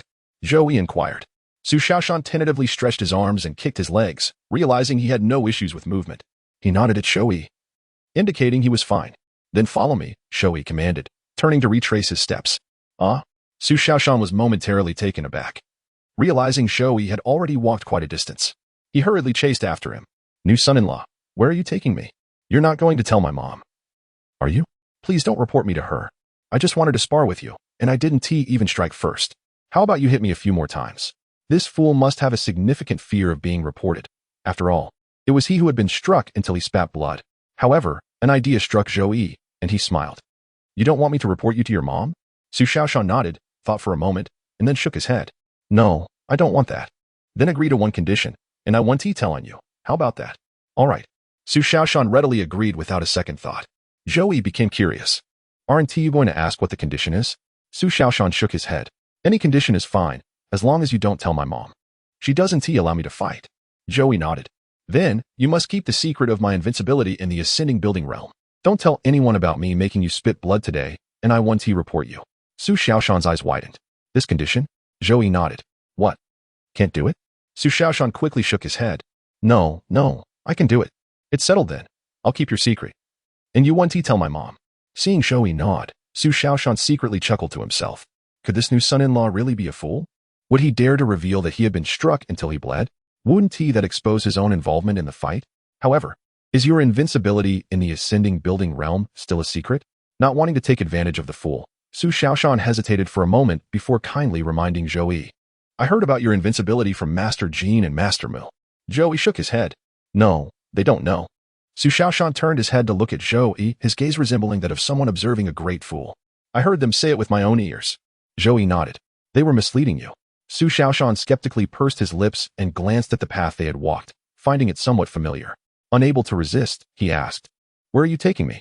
If he wasn't going to report him to his mother, then where could this new son-in-law possibly lead him? "To find your sister Kaiwei." With a swift turn, Joey took off running. "If you take another step, I will report you to your mother." The sound of footsteps scraped against the ground. Slowly, Su Xiaoshan dragged his feet, inching closer to Zhou Yi. "You promised not to tell." He reached Zhou Yi's side, a distressed expression on his face. "You can't go back on your word." Zhou Yi nodded. "I want to report you." Su Xiaoshan's gaze shifted from seeing a great fool to that of a great deceiver. "You want to tell my mother? But you plan to directly report me to Sister Kaiwei. Once Sister Kaiwei knows, my mother will find out," and a terrifying thought struck him. Picturing the hulking mound of flesh towering over 2 meters, its face covered in a thick beard and jowls, turning deathly pale. "Don't worry," Zhou Yi reassured him, observing his cowardly demeanor. "I want to report you to Sister Kaiwei either." "Then why are you taking me to see her?" Mr. Zhou looked at him, his eyes filled with suspicion. Zhou Yi pondered for 2 seconds. "To report you," Su Xiaoshan exclaimed. "You liar. You great deceiver. What happened to the basic trust between people? Just moments ago, Zhou Yi had claimed he wouldn't report him, yet now he was doing just that." "It's not about reporting you." Su Xiaoshan regarded Zhou Yi with deep distrust. "Taking me to Sister Kaiwei isn't about reporting me?" Zhou Yi nodded. "You only need to recount the events leading up to our duel." Su Xiaoshan's eyes darted around, as if searching for an escape route. "This is too malicious. This new son-in-law is truly too malicious. Not only does he want to report me, but he also wants me to incriminate myself. What do you call that? Surrender." "Yes, this wicked new son-in-law actually wants me to confess." There was no way he would ever confess. Not in this lifetime. Even if he had to jump off Yujing Mountain, he would never confess. "If you're willing, you can omit the fact that we fought. I will keep your secret, and we can pretend that the fight never happened." Seeing Zhou Yi's earnest expression, Su Xiaoshan considered it for a moment and then nodded. "Deal." Chapter 66. Even the little white next door is crying with envy. Filled with trepidation and unease, Su Xiaoshan followed Zhou Yi to find Su Kaiwei. He recounted how he had coincidentally passed by, how he had overheard the casual conversation between Master Jin and Master Mu, how his interest had been piqued, prompting him to seek out the new son-in-law for a spar. He omitted the fact that he had, in actuality, been on the receiving end of a beating. Su Kaiwei's gaze settled on Zhou Yi, who sat silently on the side, appearing disinterested in their affairs. After a moment of contemplation, Su Kaiwei produced a jade talisman and sent a message. Shortly after, an elderly woman with graying hair entered through the partially opened courtyard door. Approaching, she respectfully bowed to Su Kaiwei and then to Zhou Yi, calling him son-in-law. Her gaze fell upon Su Xiaoshan, whose face had turned pale, pupils dilated, and trembling as though he might flee at any moment. She shot him a fierce glare. With a single glance, Su Xiaoshan was nearly overwhelmed, almost collapsing to the ground. After casting a reproachful look at him, the old woman respectfully turned her gaze towards Su Kaiwei. "Miss, I have brought the individuals as instructed." Su Kaiwei nodded, instructing her to release them. Upon hearing this, the old woman waved her hand, and 2 living beings materialized, tumbling onto the ground in a chaotic heap. Once they steadied themselves, both knelt in unison, their heads bowed and eyes averted, filled with trepidation as they prostrated towards the direction of Su Kaiwei. "I, Jin Jian, pay my respects to the Mountain Master." After releasing the individuals, the old woman discreetly retreated to stand behind Su Kaiwei. Su Kaiwei regarded the 2 with an impassive expression, remaining silent. The heavy atmosphere rendered the air stifling. After a prolonged silence, a voice finally broke through. "Raise your heads." The 2 kneeling figures, trembling with fear, lifted their gazes, their eyes darting nervously, unwilling to meet the gaze ahead. Su Kaiwei's eyes fell first upon Jin Jian on the left, then shifted to Mu Run on the right, before returning once more to Jin Jian. Her expression remained unchanged as she coldly inquired, "What is the cultivation level of the son-in-law?" Jin Jian instinctively glanced at Zhou Yi, who sat beside Su Kaiwei with an air of detachment, as if he were merely an observer. After a moment's hesitation, he shook his head. "I do not know." Su Kaiwei then turned her attention to Mu Ren on the right.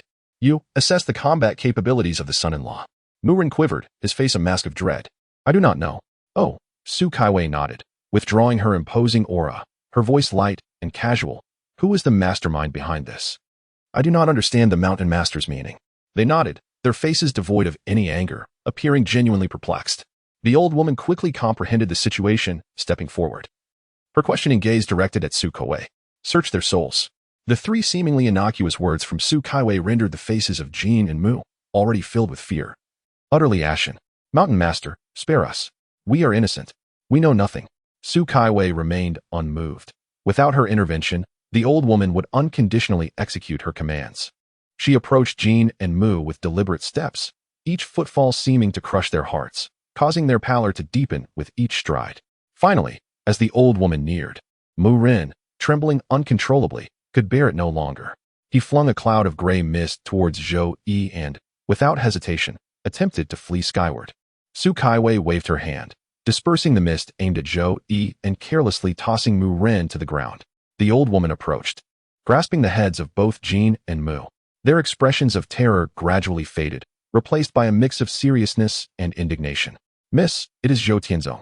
Zhou Tianzong? A mysterious smile crept onto Su Kaiwei's face. I recall that 3 centuries ago, my senior brother borrowed a medium-sized spiritual vein from them, did he not? The old woman opened a thick ledger and flipped through several pages, glancing for a moment before nodding. Indeed, Mississippi. 3 centuries ago, Zhou Wenxuan received the Lord's guidance for 3 days. Subsequently, he claimed to be a named disciple of the Lord and established Zhou Tianzong. At that time, Zhou Tianzong was in its infancy, struggling to develop.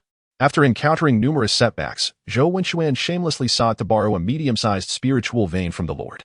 Well, as the saying goes, debts must be repaid. It is only just.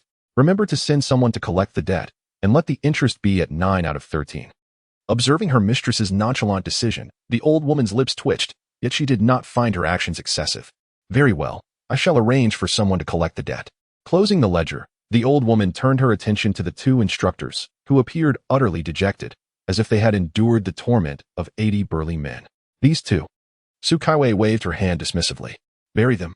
Understood. The old woman nodded, lifting both Jean and Mu by their heads. She then turned and shot a fierce glare at Su Xiaoshan, who, under the old woman's oppressive presence, dared not entertain any rebellious thoughts. Mustering a forced smile, Su Xiaoshan timidly extended a pinky finger. Mother, can we perhaps spare a little this time? You worthless thing. The old woman scolded before bowing to Su Kaiwei and Zhou Yi. Miss, young master, I take my leave. Su Kaiwei nodded. As the old woman prepared to depart with the 2 instructors, Zhou Yi's eyes flickered. Wait. The old woman halted, turning in confusion to Zhou Yi. Su Kaiwei also turned her gaze towards him, unsure of his intentions. Are we truly just burying these 2? Zhou Yi pointed at the 2 instructors, who were still gasping for breath, appearing wounded and listless. The old woman nodded. As mere servants, they are fortunate to escape with their lives.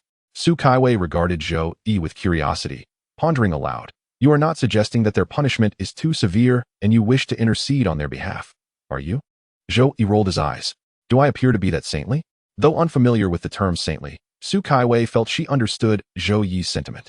So, you do not wish to intercede, yet you ask how they shall be dealt with? My intention, Zhou Yi pointed at the 2 instructors, is to inquire whether we might simply execute them. Su Kaiwei, the old woman, even if they are to be executed, do not discard the bodies. Coat them in egg wash, roll them in breadcrumbs, and fry them in hot oil until golden brown on both sides. Crispy on the outside, tender on the inside. Delectable and beloved by both adults and children alike. Even the neighbor's little Bai would be envious. Su Kaiwei, the old woman, little Bai, gulp chapter 67. Old matters. The newly arrived son-in-law on the mountain is ruthless, intending to fry the 2 instructors, Jean and Mu, for a meal. This bit of gossip spread rapidly throughout Yujing Mountain, becoming common knowledge by the afternoon. Thus, many troubles that Zhou Yi might have encountered were averted. Of course, the 2 instructors ultimately did not become the culinary delight of little Bai. After all, consuming human flesh, whether raw or cooked, is hardly a commendable practice. Little Bai is far too adorable. Zhou Yi never entertained the thought of turning her into a mere glutton. After the old woman led away the 2 instructors and Su Xiaoshan, only Zhou Yi and the 3 familiar young ladies remained in the courtyard. With a sigh, Zhou Yi watched the old woman's figure disappear at the gate. Su Kaiwei, who had maintained a stoic demeanor while seated, finally exhaled softly, leaning back in her chair. Are you tired? Zhou Yi asked, observing the stark contrast between the previously formidable and regal Su Kaiwei and the more relaxed young lady before him. I must admit, your earlier demeanor was quite intimidating. Su Kaiwei rolled her eyes. That was all because of you. Leaning back against the chair, she found a comfortable position. You see, I rarely engage with these individuals unless absolutely necessary. Is there a problem with them? Su Kaiwei shook her head. No. The loyalty of most on the mountain is beyond question, particularly among the older servants. The main issue is that being around them is exhausting, perhaps feeling unencumbered by outsiders. Su Kaiwei allowed her grievances to surface. But I am the mountain master of Yujing Mountain. I have the final say in all matters here. Therefore, I must maintain my authority and dignity. Every word and action must be deliberate, never revealing any hint of leniency, lest I be perceived as weak. If that happens, disobedience may arise. Once the hearts of the people scatter, leading them becomes a daunting task. Zhou Yi listened to her complaints, observing her with interest. Only after she finished speaking did he inquire, "Who taught you all this?" Su Kaiwei pressed her lips together, her gaze dropping. "My mother." "But your mother is no longer here." "I'm sorry. It's fine." She seemed accustomed to such exchanges. Su's emotions came swiftly and departed just as quickly. "This incident is not solely directed at you. The root cause lies with me and Ziyue. You were merely caught in the crossfire." "Yes," Zhou Yi nodded, aware that her words were not yet concluded, patiently waiting for her to elaborate. After a brief pause, Su Kaiwei began. "Let us start with the establishment of the Zhou Gate. The founder, Zhou Wenxuan, could be considered my senior brother by a stretch. Over 3 centuries ago, when that individual was still present, he casually imparted some guidance to Zhou Wenxuan. This Zhou Wenxuan took it upon himself to climb the ranks, believing himself to be a named disciple of that individual. Since that person did not deny it, this notion took root. Later, Zhou Wenxuan established Zhou Gate on the distant Shaotianshan, starting with nothing, lacking even the most basic cultivation resources. 300 years have passed, and with a medium-sized spiritual vein as its foundation, along with Zhou Wenxuan's adeptness at maneuvering, Zhou Gate has gradually developed into a reasonably respectable sect. Pausing momentarily, Su Kaiwei's words faltered. Seizing the opportunity, Zhou Yi voiced his curiosity. "That individual?" Her expression involuntarily grew colder, and after a long silence, she softly uttered, "My father." Sensing the weight of her words, he refrained from pressing further. Su Kaiwei remained silent for a moment, before smiling and voluntarily explaining, "That person is my father, whom I have never met. My mother spoke of him as a formidable individual. According to her, he dominated an era. In the tales of others, he is said to have instilled fear across the heavens. To the common folk, he is the invincible lord of Yujing Mountain, the nearest to legend one could find." She paused again, continuing, "Over 200 years ago, he suddenly informed my mother that he had to go to a certain place to accomplish something of utmost importance. When my mother inquired, he remained silent. They waited and waited for 200 years. His former subordinates believed that he had perished. Yet, unexpectedly, as his life force dwindled, he struck himself, transforming into a being that was neither alive nor dead, a monster, clinging to life while seeking vengeance. That man, my father, has been absent for over 2 centuries. Consequently, over 20 years ago, that monster invaded Yujing Mountain. After a fierce battle, my mother managed to slay the creature, but she was pregnant at the time, which affected her combat capacity. Despite defeating the monster, she sustained injuries and experienced a disturbance in her pregnancy. To protect me, she employed a secret technique that caused me to be born 100 years prematurely. She left behind a fragment of her soul, which lingered with me for a decade before dissipating." Zhou Yi remained silent, listening intently as she recounted her family's history with a calm demeanor. Perhaps some stories had been bottled up for far too long. After sharing, Su Kaiwei appeared considerably lighter, stretching her limbs and smirking coldly. "When that monster invaded Yujing Mountain, many factions were involved. Later, some mysterious cultivators seized the opportunity to plunder Yujing Mountain while my mother was incapacitated. Among the 36 sacred places in the world, I fear at least a dozen or more have gorged themselves on the spoils. However, no matter how envious they were, they dared not act recklessly. When Ziyue was injured, I initially thought some significant figures would lose their composure and reveal themselves. Yet, surprisingly, the first to emerge was Zhou Gate, a mere buffoon." Chapter 68. A bite of cultivation can propel one to great heights throughout the discourse. Zhou Yi remained an attentive listener. Once Su Kaiwei concluded her final statement, he lowered his head, deep in thought. After a moment, he raised his gaze, contemplating for 2 seconds. "So, you were carried for over 200 years before your birth? And it was 100 years premature?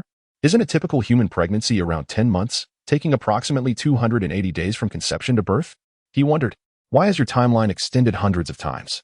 Seemingly taken aback by his unexpected inquiry after a prolonged silence, Su Kaiwei took a moment to respond. 1,100 years. "What?" Zhou Yi was momentarily stunned. Su Kaiwei replied earnestly, "From conception to birth, it took 1,100 years. Zhou Yi remarked, "So, it should normally be 1,200 or 1,300 years." Su Kaiwei nodded, then shook her head, 1,296 years. Silence enveloped them. Zhou Yi ruminated on the implications of such an unusual period, but failed to grasp its significance. Shouldn't a normal pregnancy span around 10 months? Or is it that this world differs fundamentally from my original one, resulting in a different gestational duration? Yet, regardless of the disparities, extending from 200 days to over 1,000 years is not indicative of a healthy pregnancy. How many normal humans could possibly live for over 1,000 years? In his spare time over the past few days, Zhou Yi had gleaned various foundational insights about this world. For instance, the average human lifespan, nourished by spiritual energy, hovers around 70 to 80 years, with some living just past 100. Furthermore, embarking on cultivation could enhance one's lifespan. In the case of the building level realm, each ascent in the 9 levels could add 12 years to one's base lifespan. Ascending all 9 levels would yield an additional 108 years. Such increments would necessitate constructing over 108 levels to reach a lifespan of 1,296 years. In the higher ocean viewing realm, each elevation could extend life by 30 years, while the moon watching realm could grant an additional 60 years. The following realms, star picking and heaven reaching, also possess unique lifespan enhancements. Nevertheless, no matter how one augments their lifespan, it seems inconceivable for someone to gestate a child for over 1,000 years. Observing the shifting expressions on Zhou Yi's face, Su Caiwei's lips twitched involuntarily. Unable to suppress her irritation, she playfully tapped him on the head. What are you daydreaming about? Noticing Zhou Yi's gaze filled with curiosity, she pondered for a moment before meeting his eyes. Do you recall our previous discussion about the innate divine demon body and the ice muscle jade bone immortal body? Zhou Yi nodded, remembering well. Particularly how his cultivation speed and peculiarities had become increasingly apparent since he began his training. He began to suspect that he might indeed possess the fabled innate divine demon body or the ice muscle jade bone immortal body. As for why he had not perceived any changes in his body after fully cultivating the star source fruit and the star cleansing secret record, he had initially attributed it to not having fully embarked on cultivation. Yet, he realized that these two physiques might only reveal their extraordinary qualities gradually with the enhancement of his cultivation. Yet, why was she revisiting these two physiques? Did she discover that he might embody one of them, and therefore sought to use him for? What was it again? Although she had never fully articulated her thoughts, he sensed she might be alluding to extending life. The mere thought of such a possibility sent shivers down Zhou Yi's spine. Regarding the profound inner turmoil of Zhou Yi, Su Caiwei could only remain oblivious. Observing his nod, she organized her thoughts and continued to speak. As previously mentioned, should there exist individuals with these two specific constitutions, they might extend my lifespan. Indeed, upon hearing the answer he had long speculated, Zhou Yi felt not overwhelming joy, but rather a tinge of dread.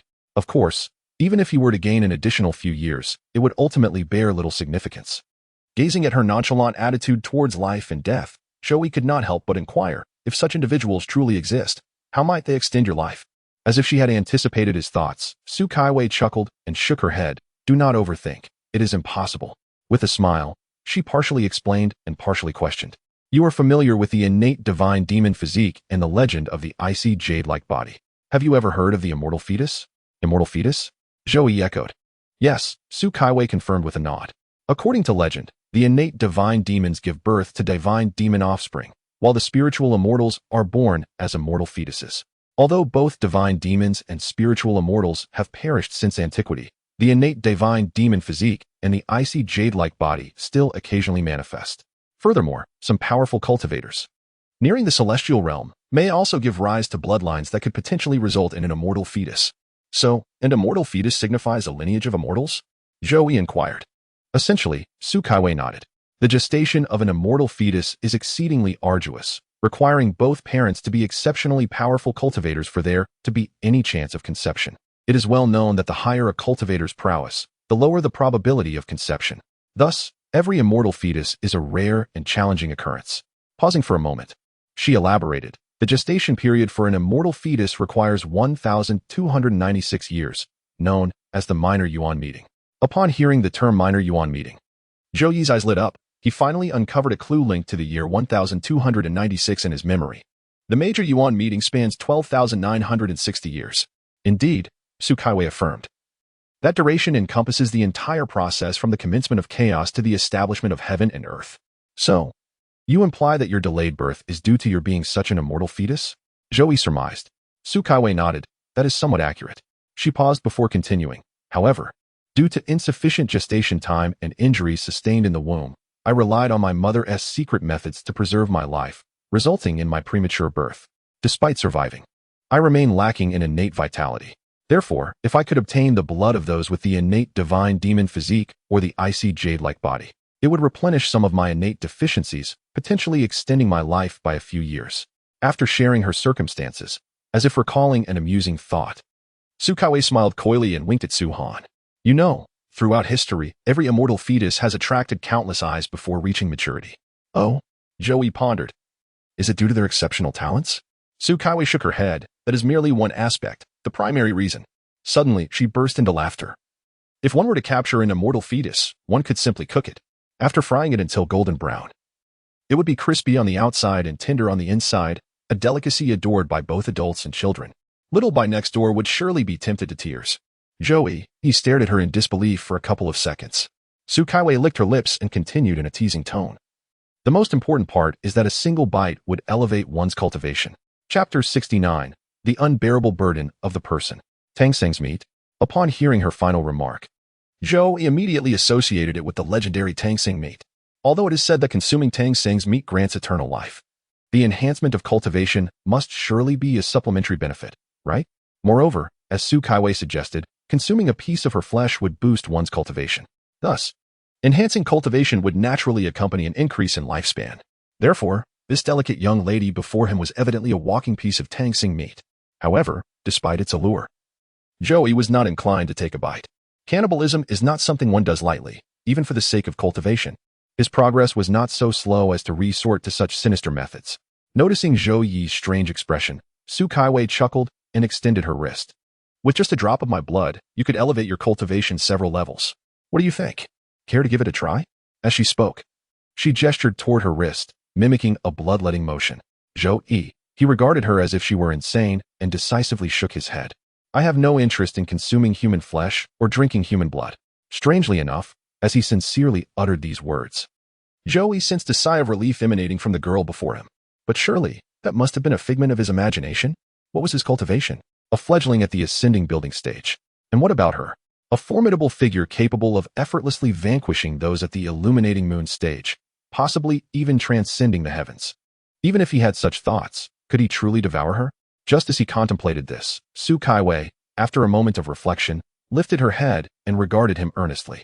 In truth, I hope you attain the illuminating moon stage as swiftly as possible, or at least reach the observing sea stage. Joey gazed at her in confusion. Why? Because there may be some danger ahead, and I believe it would be beneficial for you to possess higher cultivation.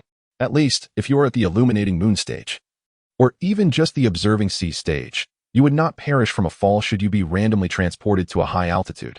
Joey, did he really appear that unfortunate? Moreover, was the situation truly that perilous? Sukaiwei gently shook her head. Not yet, but I prefer to be prepared. Reflecting on a question he had previously considered, Joey hesitated before asking, are you currently in need of energy, such as spirit stones or spirit crystals? She shook her head, hesitated for a moment, then nodded lightly. In response to Zhou Yi's puzzled gaze, Sukaiwei clarified, I have no shortage of spirit stones or ordinary spirit crystals. Zhou Yi seized on the crucial point. Ordinary? Yes, she confirmed with a nod. I have an ample supply of ordinary spirit crystals, but I am somewhat lacking in premium ones. Premium? Zhou Yi recalled the vast quantities of spirit stones and crystals he had encountered, realizing that not all of them contained the same amount of energy. So, spirit crystals are graded? Different spirit crystals likely encapsulate varying levels of spiritual energy, right? Indeed, it is rare for two spirit crystals to possess identical energy reserves. Sukaiwei nodded, regarding Zhou Yi with curiosity as he appeared equally perplexed. However, the classification of spirit crystals is not solely based on energy reserves. Then based on what? The purity of the spiritual energy in high-grade spirit crystals is at least 10 times that of medium-grade spirit crystals. Is that so? Zhou Yi's expression turned contemplative. After a moment, he concealed his hands behind his back and withdrew 2 spirit crystals, one representing a balance of 1 point and the other 10 points. Holding them up for closer inspection, he scrutinized them for a while. Upon his examination, he discovered that the spirit crystal valued at 1 point and the one valued at 10 points both contained the same purity of spiritual energy. The only difference was that the 10-point crystal contained 10 times the energy reserve of the 1-point crystal. Observing him study the 2 spirit crystals, Sukaiwei initially paid little attention. However, as time passed, her gaze lingered longer on the crystal in his hand. Finally, she could no longer contain herself and reached out to touch the spirit crystal he held. Then, her face was overwhelmed with profound astonishment. This is a supreme spirit crystal. How could you possess a supreme spirit crystal? Clearly, she had only given him 100 superior spirit crystals last time. How could he suddenly produce supreme spirit crystals? Upon hearing Su Caiwei's words, Zhou Yi's pupils suddenly constricted. He stared wide-eyed at the 2 spirit crystals in his hand, and then glanced uncertainly at Su Caiwei. Are you saying this is a supreme spirit crystal? Indeed, Su Caiwei took one of the spirit crystals, measured its spiritual energy purity, and confidently stated, "Do I still have any of the superior spirit crystals I previously gave you? You can take them out for comparison. The purity of the spiritual energy is different." Zhou Yi then remembered that since Miss Su had given him those 100 spirit crystals, they had been kept in his storage pouch without being utilized. He retrieved one from the pouch and made a comparison. Zhou Yi indeed discovered that the spiritual energy purity of this so-called superior spirit crystal was inferior to that of the spirit crystal in his hand. Thus, my 9 nines. Oh no, now only 5 nines remain. So, were my 9 nines severely diminished after that? Is it actually measured in units of supreme spirit crystals? What about the 2 nines after the decimal? Zhou Yi then separately withdrew the balances of 0, 1, and 0, 0, 1 units, transforming them into 2 spirit stones. After comparison, the spirit crystal with a balance of 0, 1 unit had a spiritual energy purity similar to the superior spirit crystal given to him by Su Caiwei. As for the balance of 0, 0, 1 unit, its spiritual energy purity was inferior to the commercial spirit crystal, approximately 1/10 that of the superior spirit crystal. From this deduction, it should correspond to the purity of a medium spirit crystal. So, does the final digit after the decimal correspond to 1 unit of medium spirit crystal? What about the inferior spirit crystals? Why is there no corresponding number for the purity of inferior spirit crystals in the balance? Just as this doubt arose, a line of red text appeared beside the little penguin. Cannot afford to lose that person. Zhou Yi, gazing at that line of red text, fell into silence for a long time. Cannot afford to lose that person? So, little penguin, when did you become so mischievous too? Just as he was musing, he suddenly felt a burning gaze upon his face. When he looked up, he saw Su Caiwei's piercing gaze fixed on his handsome face, her tone imbued with uncontrollable excitement. How could you possess a supreme spirit crystal? Chapter 70. Anything can be picked up. How could you possess a supreme spirit crystal? This question is quite a long story. I found it.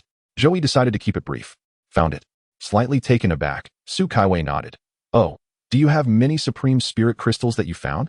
Glancing at his balance of 999, 998, 88888, Zhou Yi shook his head. Not many. After pondering for a moment, he added, not too few either. Upon further reflection, he supplemented, if it's not enough, I can find a bit more. Listening to his evidently unreliable response, Miss Su looked up at him, holding up the 1-unit balance spirit crystal.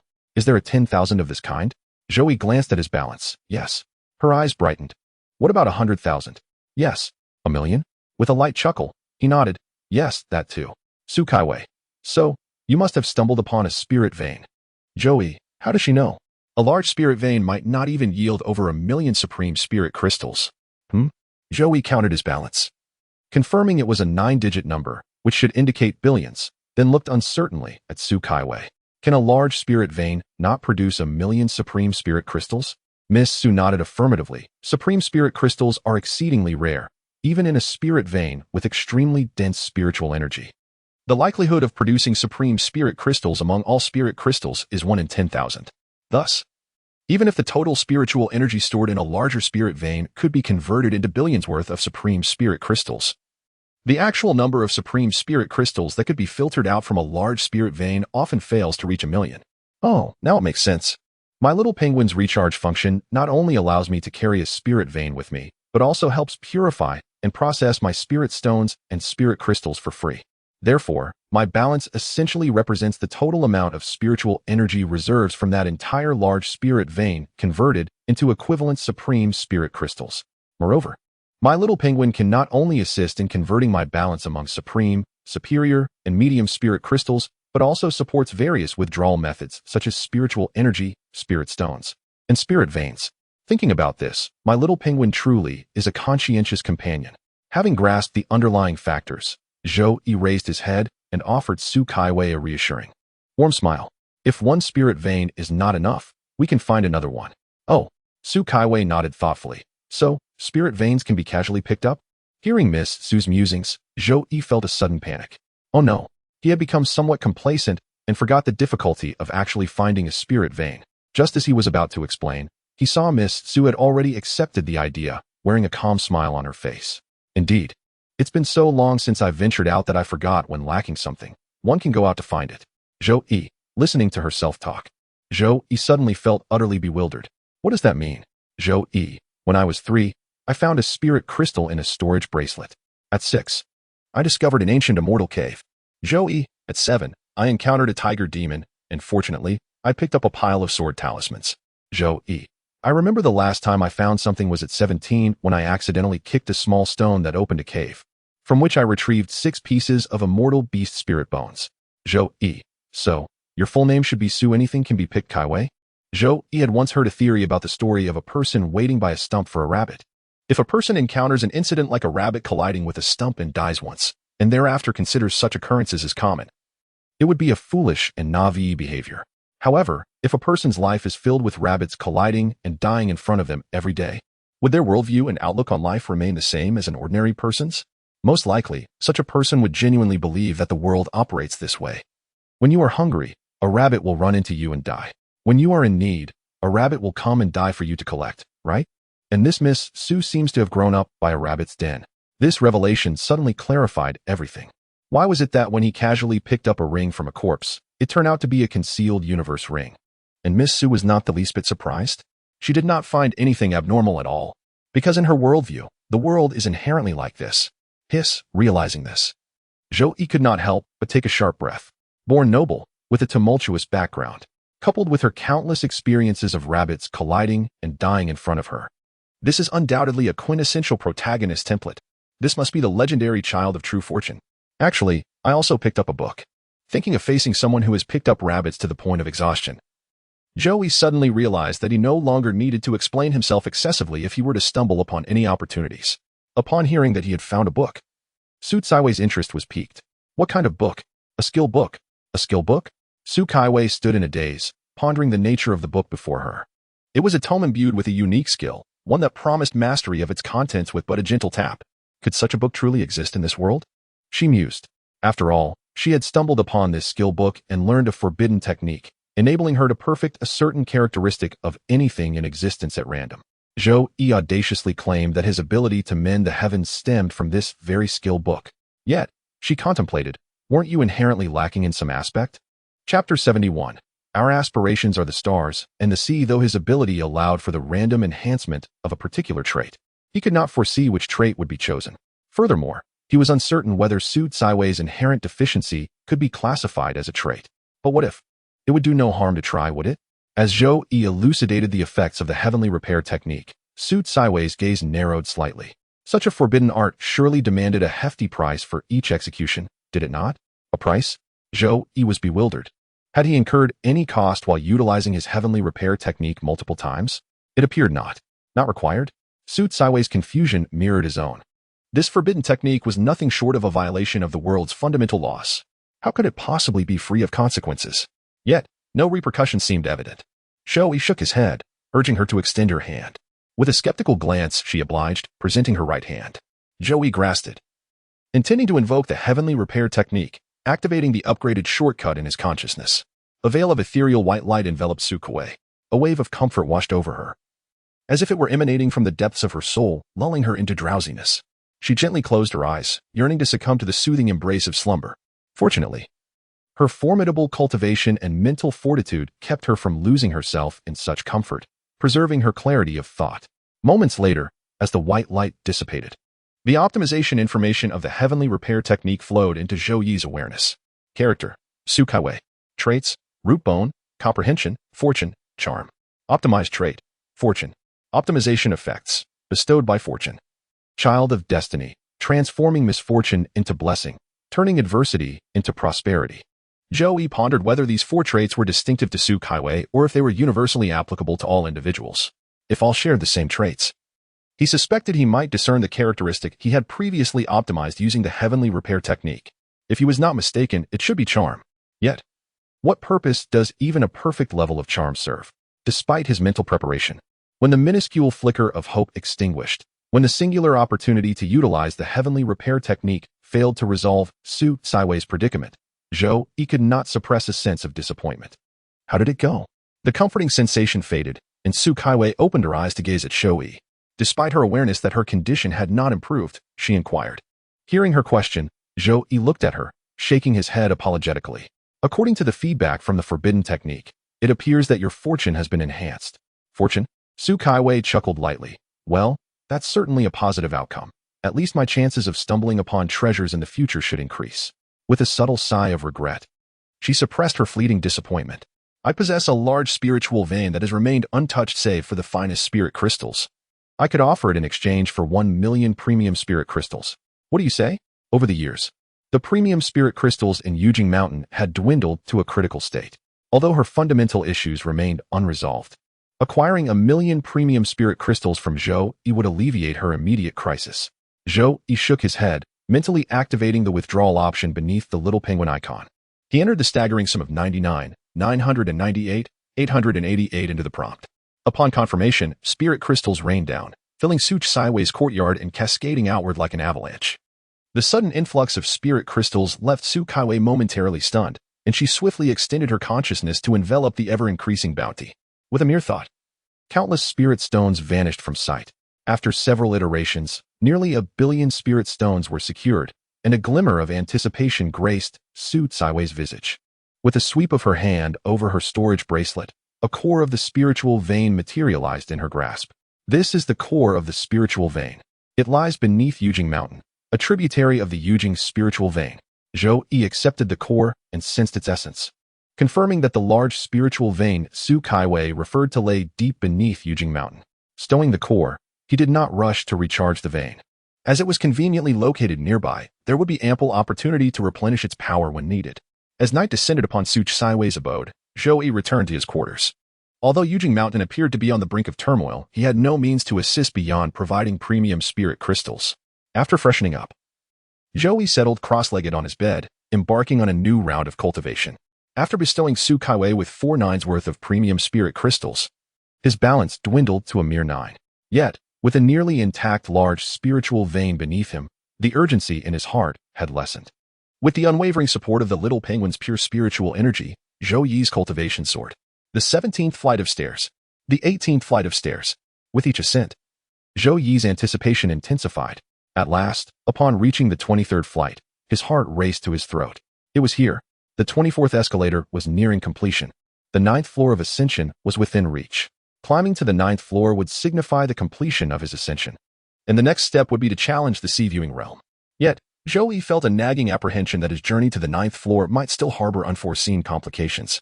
Thus, he remained tense and expectant. The 24th flight gradually took form, linking the 23rd and 1st flights in a seamless loop. A hum resonated throughout the star-picking tower as the long-awaited 9th floor finally revealed its true visage. Zhou Yi breathed a sigh of relief, grateful that no complications had arisen. Thank goodness. As long as he ascended, he would become a practitioner of the 9th floor, completing his ascension. The next step would be to confront the sea-viewing realm, putting an end to this endless battle with the stairs.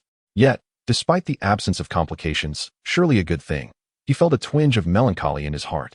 Ascending the escalator to the 24th floor, he climbed steadily toward the 9th floor. Stepping onto the 9th floor, he firmly established himself there. Farewell, my beloved stairs. Our aspirations stretch toward the stars and the sea. I shall no longer be ensnared by your obstinacy. Chapter 72, Artificial Intelligence Ding. Having firmly established himself on the 9th floor, Zhou Yi stood for a moment, anticipating no unexpected occurrences. Neither stairs crumbled nor ladders faltered, nor did comets fall, or individuals tumble from the rooftop. Just as Zhou Yi began to believe he had overthought the situation and that he could smoothly transition into the sea-viewing realm without incident, a mechanical voice suddenly echoed in his ears. With a slight pause, Zhou Yi's consciousness searched the 9-tiered tower for the source of the sound, but found nothing. Approaching the edge of the rooftop, he leaned over to gaze down. Oh dear, it truly was quite high, and just looking down made him feel dizzy. However, apart from the height, there seemed to be nothing particularly unusual. So where did that ding sound come from? He explored from the 9th floor down to the 1st and back again, yet could uncover no explanation. Zhou Yi's puzzled awareness withdrew to his dantian, wishing to check if something was amiss with his body. As he exited, he noticed a flashing icon resembling a small horn. At first glance, Zhou Yi was taken aback. Wasn't he that the notification icon for the Penguin Boss S system messages? Double-clicking the horn, a text message indeed appeared before him. The heavenly furnace has been held for over 3 days. Ownership is confirmed. Upon detection, The heavenly furnace can be attached as an external link mini program. Would you like to load it? What does this mean? Is the heavenly furnace meant to be used in conjunction with the penguin boss? Why did it take 3 days for this prompt to appear? If, as the message states, the heavenly furnace must be held for over 3 days to confirm ownership and load as a mini program for the penguin boss, then what about the previous spirit vein core? Why was he prompted to recharge it as soon as he acquired it? The spirit vein core can be integrated into oneself. Ownership is clear. Is this the explanation provided by the penguin boss? Who else could possibly have claimed the heavenly furnace? That is indeed a possibility. However, even if this explanation is somewhat plausible, what of the second spirit vein core? Why did the one he obtained today not prompt any recharge notifications? Didn't he realize you could recharge it without a reminder? Zhou-E. So, this is what it means to be rebuffed? This thought suddenly made Zhou-E aware of a question he had been deliberately ignoring. Penguin boss, do you possess consciousness? No. Zhou-E. Even now you claim you do not. Do you think I would believe that? Based on the language and information you possess, I analyze and derive the optimal solution. Zhou-E pondered for a moment, uncertainly asking, artificial intelligence? Xiaona? Xiaobing. Close enough. Zhou-E began to doubt the veracity of the penguin boss's words. However, upon reflection, it seemed that the penguin boss had not been this intelligent when it first appeared. Initially, it could only perform withdrawal operations manually. Later, it could execute withdrawal operations based on his thoughts. Yet, at that time, it could only comprehend his intended meaning without the ability to engage in interactive communication. In light of this, it truly resembled the outcome of artificial intelligence continuously upgrading and optimizing. Therefore, Penguin Boss, do you genuinely lack autonomous consciousness? No. Then, Penguin Boss, can you cross-dress? To his astonishment, it indeed cross-dressed. Zhou-E was incredulous. So you truly lack autonomous consciousness? No. Through his interactions with the Penguin Boss, Zhou-E concluded that, given the current circumstances, the penguin boss would likely fail the Turing test. He asked the same question 3 times and received identical answers each time. It was as if it genuinely did not possess independent awareness, and every interaction with him was merely a response derived from comprehensive analysis. Although he did not know if it was feigning, Zhou-E could only accept this answer for the time being, feeling a twinge of regret. Other systems were so astute. Yet his own was merely an artificial intelligence with limited capability. Oh, wait. It's an artificial intelligence. Shaking his head, he refocused on the system prompt. After consideration, Zhou-E selected the affirmative option. With a gentle thought, a clear prompt sound followed, and the options flickered without any further changes. Zhou-E paused, then clicked the affirmative option again. Yet again, there was only the sound, followed by no further response. Staring intently for a moment, Zhou-E could not help but ask, "What is going on? Please remove the heavenly furnace from the Qian-Kuan ring." Zhou-E. So, if the item is in the Qian-Kuan ring, you cannot operate it? Truly, this is an artificial intelligence with limitations. With a swipe of his hand, he took the heavenly furnace from the Qian-Kuan ring, unable to suppress his complaints. Other systems have storage spaces. Why can't you even operate with the storage gear I prepared myself? I am not a system.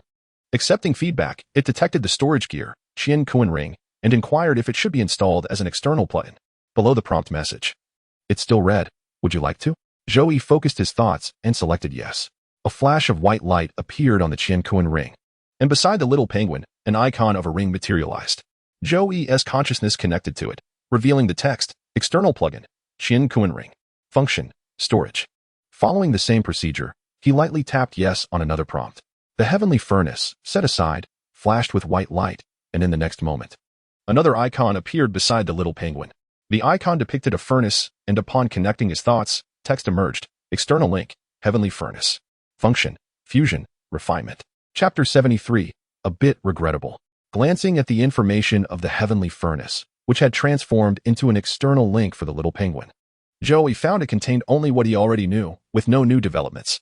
Thus, it was clear that an artificial intelligence could not compare to a proper system. If it were another system, it would undoubtedly lay out the specific functions of the heavenly furnace in a detailed manner. Conversely, his little penguin merely reflected the information he already possessed. However, regarding fusion and refinement, Zhou-E contemplated for a moment and retrieved a piece of high-grade spirit crystal given by Su. Double-clicking the heavenly furnace icon beside the little penguin, a furnace pattern appeared in the projection, surrounded by a ring of 9 empty spaces. Witnessing this, Zhou-E experienced a moment of clarity. Although it provided no additional specific information about the heavenly furnace, the little penguin had indeed offered him a new approach to utilizing it. Holding a high-grade spirit crystal, He placed it into the upper left empty space of the furnace. Releasing his grip, the spirit crystal fell to the ground, producing a crisp sound. Joey, he rolled out of bed and picked up his high-grade spirit crystal from the foot of the bed. Clutching the crystal, he observed the 9 empty spaces encircling the opened heavenly furnace icon in contemplation. Was there an issue with his material selection? Could he not use spirit crystals? Yet, the heavenly furnace was supposed to refine all things under heaven, was it not? Wasn't a spirit crystal a part of those myriad things? If not a material issue, perhaps those 9 empty spaces served no purpose and were merely for aesthetic display? That seemed unlikely. Why would an artificial intelligence bother with such embellishments? After pondering for a long while without arriving at a conclusion, Joey reluctantly posed a question to the artificial intelligence. Manual operation required. Please place the spirit stone into the body of the heavenly furnace. Joey found this explanation unsatisfactory. Then what purpose do these 9 spaces serve? Just for show? Spaces are solely for mental filling. Mental filling? Gazing at the 9 empty spaces before him, and then at the high-grade spirit stone in his hand, Joey pondered, focusing on one of the spaces and projecting a strong intent to place the spirit crystal within. Suddenly, a lightness swept over his hand, and within the space that Joey had been intently observing, a design of a spiritual crystal manifested. Was this the transformation? Gazing at the options for refinement that lit up beneath the furnace and the 9 empty spaces, Joey gently tapped the screen. Instantly, the celestial furnace projected in front of him erupted into a blaze of white flames, and the space holding the high-grade spiritual crystal shimmered with brilliance. However, the actual celestial furnace remained unchanged, lying still as if it were merely a decorative piece. After a brief moment, the projection returned to normal, and Joey turned his attention to the space where the high-grade spiritual crystal had been placed. The crystal had vanished, leaving the space empty and evoking an ethereal sensation. Upon focusing his thoughts, he received a clear feedback of spiritual energy. So, the recent refinement had transformed the high-grade spiritual crystal into spiritual energy? It seemed this function was rather useless for him, as he could effortlessly convert the balances atop his little penguin's head among spiritual crystals, spiritual stones, and spiritual veins. Though the ability to refine spiritual crystals into spiritual energy appeared somewhat superfluous, what if the refinement involved something other than crystals? Moreover, this was merely the refinement function of the celestial furnace. Wasn't there also a fusion function that had yet to be activated? Contemplating this, Joey retrieved 2 high-grade spiritual crystals and placed them into 2 of the empty slots. Looking down, he saw that the options for both refinement and fusion illuminated simultaneously. He lightly tapped the fusion option. The icon of the celestial furnace ignited with violet flames, and the 2 slots filled with high-grade spiritual crystals flickered with purple light. Moments later, as all anomalies faded, he glanced back at the 2 slots, finding the crystals had disappeared, leaving them vacant. In the center of the 9 slots, the original celestial furnace had transformed into a new space, revealing the design of a spiritual crystal. Focusing his thoughts, he extracted a crystal into his hand. Upon inspection, Joey noted that this crystal was unlike the 2 previous ones, although its purity remained unchanged. Its spiritual energy content equated to the sum of the 2 he had held before. Yet, what use was that? This function merely replicated the capabilities of his little penguin. Disheartened, he shook his head. Determined, Joey withdrew 9 high-grade spiritual crystals from his storage bag and sequentially filled all 9 slots of the celestial furnace. He tapped the fusion button, and violet flames roared to life. Once the flames extinguished, the spiritual crystals vanished, replaced by a more translucent crystal in the newly formed slot. He retrieved the crystal and, to his astonishment, discovered that its purity had elevated from high grade to exceptional grade. Was this a transformation born of accumulation? Yet, this function still mirrored that of his little penguin. Utterly frustrating. Just as he was about to surrender to despair, Joey realized the folly of his thoughts. Both the refinement and fusion capabilities of the celestial furnace overlapped with the functions of his little penguin. However, the celestial furnace was not limited to merely spiritual stones and crystals. It encompassed all of nature. Consider the possibilities. What if he fused medicinal pills instead of spiritual crystals? The auxiliary cultivation pills he currently used required 3 to yield a mere 1% enhancement. But what if he fused 9 of them? After a qualitative change, might it result in a significantly greater enhancement? If a single fusion proved insufficient, could he not perform a secondary fusion on the 9 pills produced? Wouldn't that elevate his progress exponentially? Could it be that with the celestial furnace, regardless of what he placed within, 9 items would yield a single one of superior quality?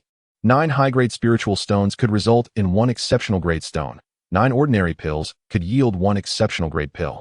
If he were to throw in 9 charming maidens, oh wait, there is only one, He couldn't possibly extract a ravenous beast. What a pity. Chapter 74. A life without desires. Zhou had always been a pragmatist, typically acting on impulse. Sitting on his bed, he contemplated for a moment before waving his hand, retrieving 3 bottles of auxiliary cultivation pills. He poured 9 pills from one bottle, placing them into the 9 slots of the celestial furnace.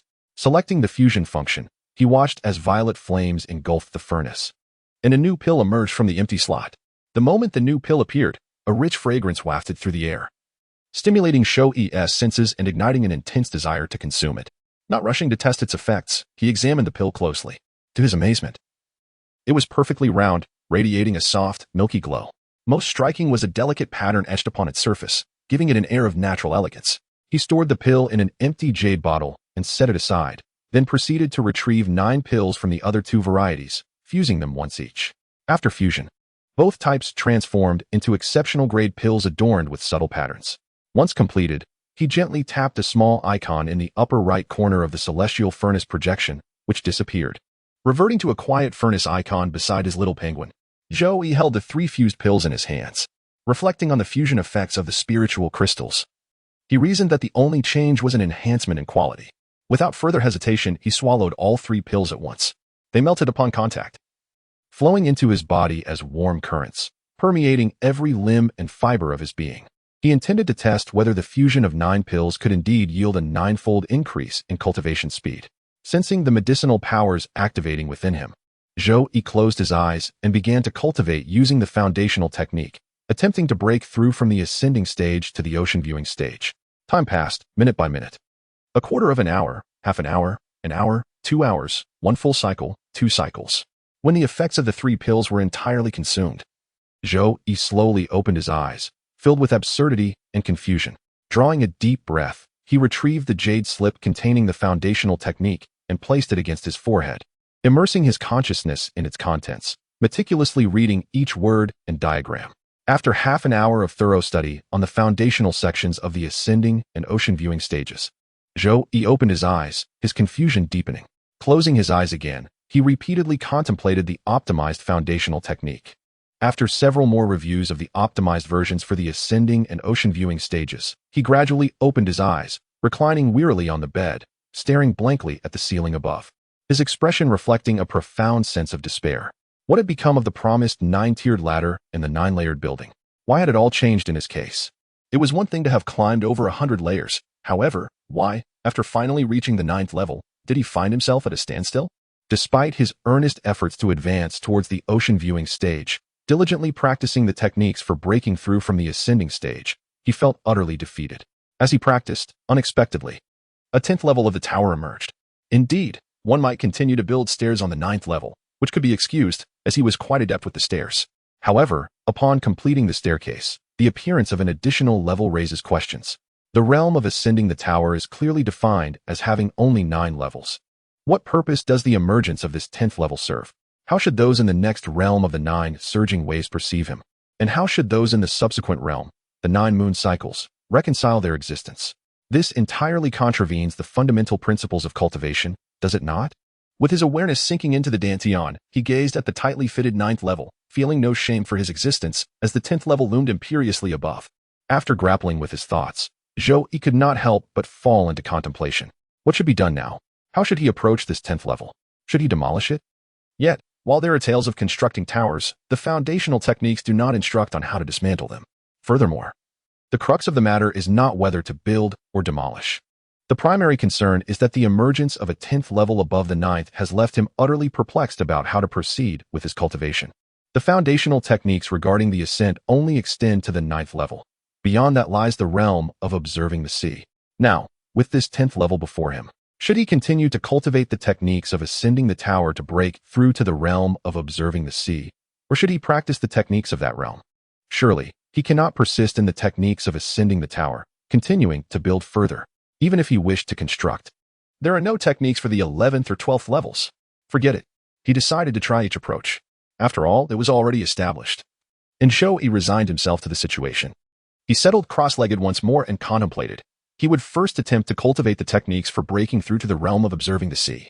Moments later, he opened his eyes and gently shook his head. while practicing the techniques for ascending the tower to break through to the realm of observing the sea. He felt an inherent sense of incompleteness.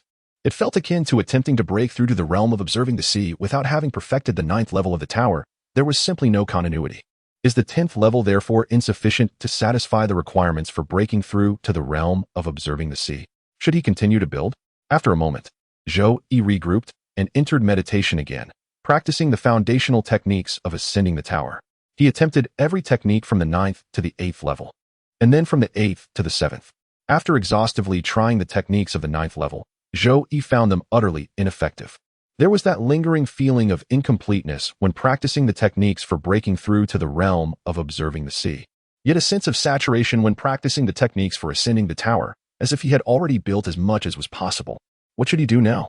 When he seeks to break through, he is told the tower is insufficiently built. When he wishes to continue building, he is informed the tower is already complete, and he cannot proceed.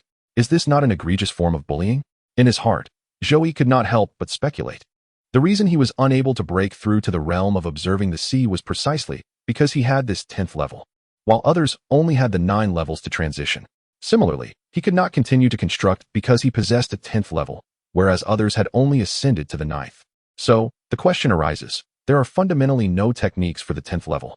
He did not engage in reckless cultivation. He had been diligently following the proper methods. Why then? Had this unwanted and unloved 10th level manifested? He had merely consumed a few medicinal pills and faithfully practiced. Wait. Suddenly, a spark of insight illuminated his mind. Chapter 75. A heavy burden awaits. Medicinal pills. He had indeed been cultivating the foundational techniques for ascending the tower to break through to the realm of observing the sea. But what he had consumed seemed to be enhanced pills designed to assist in the cultivation of the ascending tower techniques. Herein lies the dilemma. Would medicinal pills intended to aid cultivators at the 9th level permit someone to manifest a 10th level? Answer no. Such pills are meant to assist cultivation, not to deceive. Even if one consumed them while attempting to break through to the realm of observing the sea, the most they would do is weaken the effects. They should not lead to the emergence of a 10th level. Yet, what he consumed was not ordinary assistance.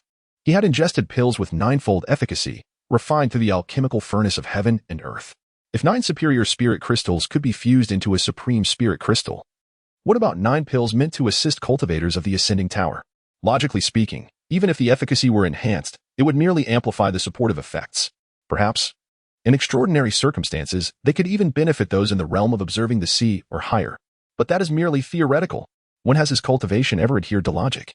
Thus, a new question emerged. If the pills, having been enhanced through the alchemical furnace, were consumed while attempting to break through from the 9th level of the tower to the realm of observing the sea, would they yield a 10th level? The answer remains uncertain. Indeed, Zhou Yi himself could not ascertain whether the pills were the cause. The absurdity of an incident triggered by 3 pills left Zhou Yi feeling incredulous, as this contradicted the fundamental laws of cultivation. Yet, he could not dismiss the possibility that the pills could be the reason. Fine. Let us try again. Zhou Yi retrieved the 3 types of pills once more, placing 9 of each into the alchemical furnace for fusion. Upon completion, he swiftly consumed the 3 types of pills and resumed his cultivation. Time flowed steadily. As Zhou Yi diligently practiced the foundational heart method for breaking through from the ascending tower to the realm of observing the sea, he finally sensed an elevation in his cultivation. At the 10th level, layer upon layer of stairs emerged, rising rapidly. First 1 level, then 2, then 3. Minutes turned into quarter hours, and the practice persisted for 9 full hours. After this duration, Zhou Yi concluded his session, slowly opening his eyes, revealing a complex array of emotions. As his awareness settled in the Dantian, the 11 levels of the Zhaixing Tower gleamed vividly. Gazing down from the pinnacle, one with acrophobia might find their legs turn to jelly. So it truly was the medicinal pills that made the difference? After all, the techniques for breaking through from the 10th level to the realm of observing the sea had remained unattainable. The techniques for building upon the tower after the 10th level had likewise proven ineffective. Yet, after consuming the 3 types of pills, the methods for breaking through and building were practiced multiple times, and Zhou Yi discovered that, aside from the speed of cultivation, there was no impediment whatsoever. He was able to effortlessly construct the 11th level. These pills, after fusion, were astonishingly effective. However, the concern lingered. Would his future cultivation depend on such medicinal aids? At least until he perfected the techniques of the ascending tower and broke through to the realm of observing the sea, he would remain reliant on these pills. After all, without subsequent methods for cultivation, he could not progress further. Thus arises the question, Will he ever have the opportunity to fully complete the tower? Will he ever have the chance to break through to the realm of observing the sea? Theoretically, when the tower reaches its limit, one should be able to attain completion, right? In theory, once he can no longer build, he should be able to break through to the realm of observing the sea, correct? Yet the problem lies in the theory. As long as the foundation is stable and the tower remains upright, is it not possible to build indefinitely? Standing atop the 11th level, Zhou Yi gently stretched, contemplating the expanse before him. As he stretched lazily, a sudden pain struck the back of his head. Instinctively turning around, Zhou Yi found a look of utter bewilderment etched on his face. Who had just struck him? Was it his own energy center? Or was there something else that had ambushed him? Cautiously, he reached back to the spot where he had been hit. As he explored, his expression gradually morphed into one of incredulity. Grasping firmly, he pulled down and brought the object before his eyes, his mouth agape in astonishment. A star? In the hierarchy of cultivation, one ascends from the lowly to the sublime, observing oceans and plucking stars. Theoretically, one cannot witness the shimmering stars if one stands atop the 9th tower without the moon illuminating the sea, nor can one pluck them. Yet here he stood, having merely stretched on the rooftop, only to be struck by a star? Did this imply that he was now capable of plucking stars ahead of schedule? He tossed the dull star in his hand lightly, adhering to the principle of not wasting. He then placed the unilluminated star at the center of the 11th tower. Withdrawing his consciousness from his energy center, he got out of bed, donned his shoes, and tidied his clothes. Peering outside, dawn had broken once more. He stepped out of the room he had occupied for 2 days and nights. Unhurriedly, he washed up and made his way to Su Tsaiwei's residence. Initially contemplating a breakthrough to the ocean-viewing realm, he thought that with his subsequent training, he would no longer need to seek daily health checks from Miss Su. However, it appeared that the task of health examinations was still a long journey for her. After Chapter 76, which featured an intriguing style, Zhou Yi sought out Miss Su for a health check, confirming that the additional 2 floors had not adversely affected his body. After surreptitiously siphoning a pure essence of spiritual energy from her, he stayed for breakfast. He found himself torn between speaking and remaining silent, an internal struggle manifesting as a blend of hesitation and conflict. Throughout the meal, Xiaobai remained conspicuously quiet. Typically, when food was present, she was engrossed in eating, indifferent to her surroundings or any conversations. Yet today, this usually food-obsessed Xiaobai appeared to have lost her appetite, consuming only 2.5 bowls of the delicious meat porridge. Xiaobai? After the meal, noticing the young girl's troubled expression, Zhou Yi called out to her. Huh? She turned her head, her large eyes blinking at him. Are you feeling unwell? He inquired. The girl shook her head. No, I'm fine. Is breakfast unappetizing? Causing your lack of appetite? She shook her head again. It was delicious. Then, seemingly lost in thought, she swallowed instinctively. Brother Yi, may I ask you a question? A question? Zhou Yi suspected it was likely related to food. What is it? Xiaobai squinted slightly, her face reflecting a hint of confusion. What is breadcrumbs? Zhou Yi paused, taken aback. Why would she ask about breadcrumbs? His mind wandered back to a conversation from a few days prior, and realizing that chickens and eggs were common in this world, he suddenly felt an ominous premonition. Could it be that Xiaobai had awakened some peculiar trait? What do you need breadcrumbs for? Huh? Xiaobai looked at him curiously. ISNT at what you said? Dip in egg liquid, coat with breadcrumbs, fry until golden brown. And it's supposed to taste great? Zhou Yi felt a twinge of unease. So, you genuinely intend to fry something for tasting? Seeing her earnest expression, he added hastily. But you can't fry people, nor can you roast or steam them. Xiaobai continued to gaze at him in confusion. But people shouldn't be eaten anyway. My aunt told me since I was little that human flesh doesn't taste good, and we shouldn't eat people. Zhou Yi sighed inwardly, pondering her earlier words.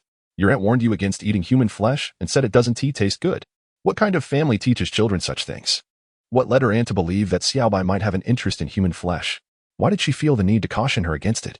Then what do you need breadcrumbs for? For frying fish.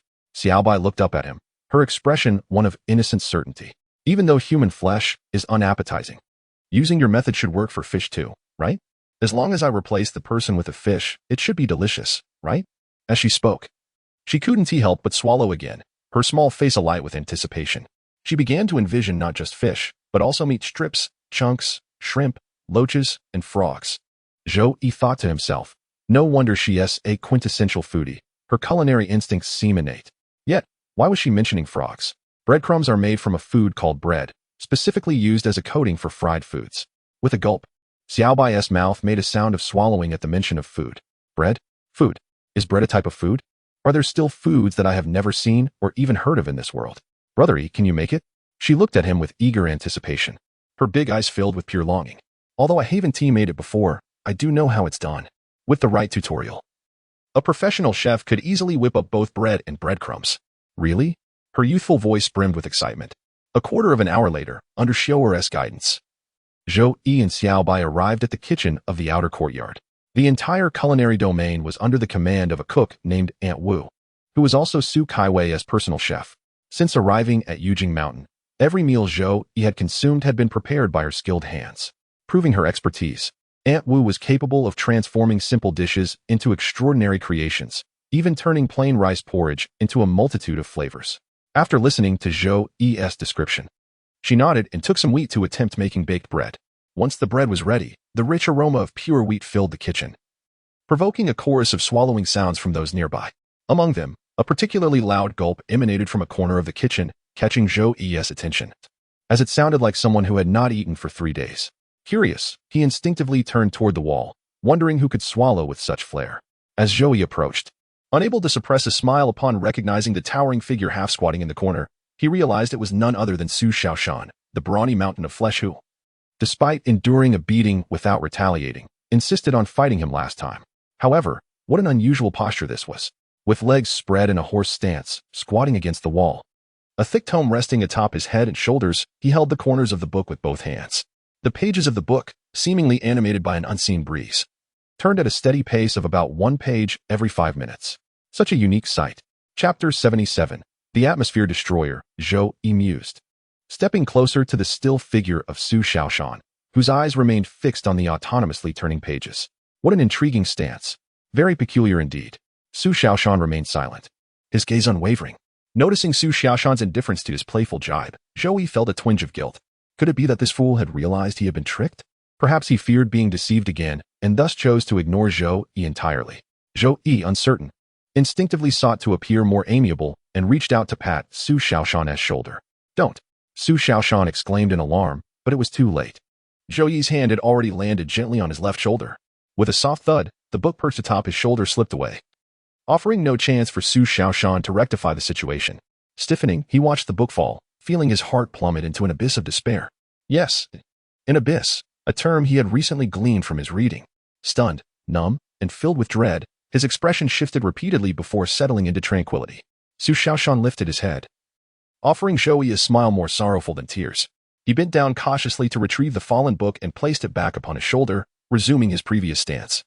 As though nothing had transpired, merely a collective mirage shared by the onlookers, until a discontented cough broke the silence, causing Su Xiaoshan's body to tremble subtly as if a switch had been flipped. His expressionless face was now replaced with a look of hardship. Closing the book in his hands, he removed the volumes from his head and shoulders, standing up with his head bowed. After a moment of realization, he half-squatted again to meet Zhou Yi's gaze, wearing a sincere yet pained smile. My new lord, you have truly led me into a dire predicament this time. Zhou Yi felt a wave of guilt wash over him. Indeed, the fool had discovered the truth of his deception. Yet, the resilience with which Su Xiaoshan faced him after realizing his folly was quite admirable. Sorry, Zhou Yi said, patting Su Xiaoshan's shoulder with an expression befitting societal expectations. Su Xiaoshan shook his head, resigned. It's fine. I was nearing my limit anyway. If you hadn't patted me, I would have collapsed soon enough. I suppose I'll just replenish my strength with a meal and face the consequences again. Zhou Yi, observing the meat mountain before him, couldn't help but be momentarily taken aback. So, when you said I caused you great distress, was it just because of that pat? Su Xiaoshan gazed at him in confusion. Have you wronged me in other ways? Zhou Yi, staring at Su Xiaoshan's innocent expression, smiled perfectly, shaking his head. No, absolutely not. Oh, Su Xiaoshan nodded, accepting Zhou Yi's denial. So, you were being punished? Su Xiaoshan nodded again. Mentioning that his mother had learned about the previous fight, he instigated with Zhou Yi. His voice faltered, as if suddenly recalling something dreadful. Cautiously, he glanced toward the kitchen and backyard, wearing a sheepish, ingratiating smile. Mother, a towering figure, even taller than Yao Ming, adorned with a beguiling smile, approached. The sight sent shivers down Zhou Yi's spine. Following Su Xiaoshan's gaze, he recognized the elderly woman, though perhaps he should refer to her as having encountered her twice before. Young master, she greeted Zhou Yi with softened eyes and a respectful bow. As she spoke, she seemed momentarily taken aback, unsure how to address him. Fortunately, being a long-serving elder of Yujing Mountain, She quickly sensed Zhou Yi's discomfort and apologized for neglecting to introduce herself. I have served the family since childhood and was given the surname Su, with the given name Rong. When the master and mistress were alive, they called me Ronger or Rong Girl. The young lady has always referred to me as Rong Mama. Rong Mama? Zhou Yi thought, unable to utter such an endearing name that seemed more fitting for someone who appeared to be in better health than his own grandmother. However, adhering to local customs, he decided to mirror Su Xiaoshan's address. Rong Mama, Zhou Yi spoke, not allowing himself to be swayed by her humble demeanor. I have grown quite fond of Su Xiaoshan and require his assistance with several matters. May I borrow him for a few days?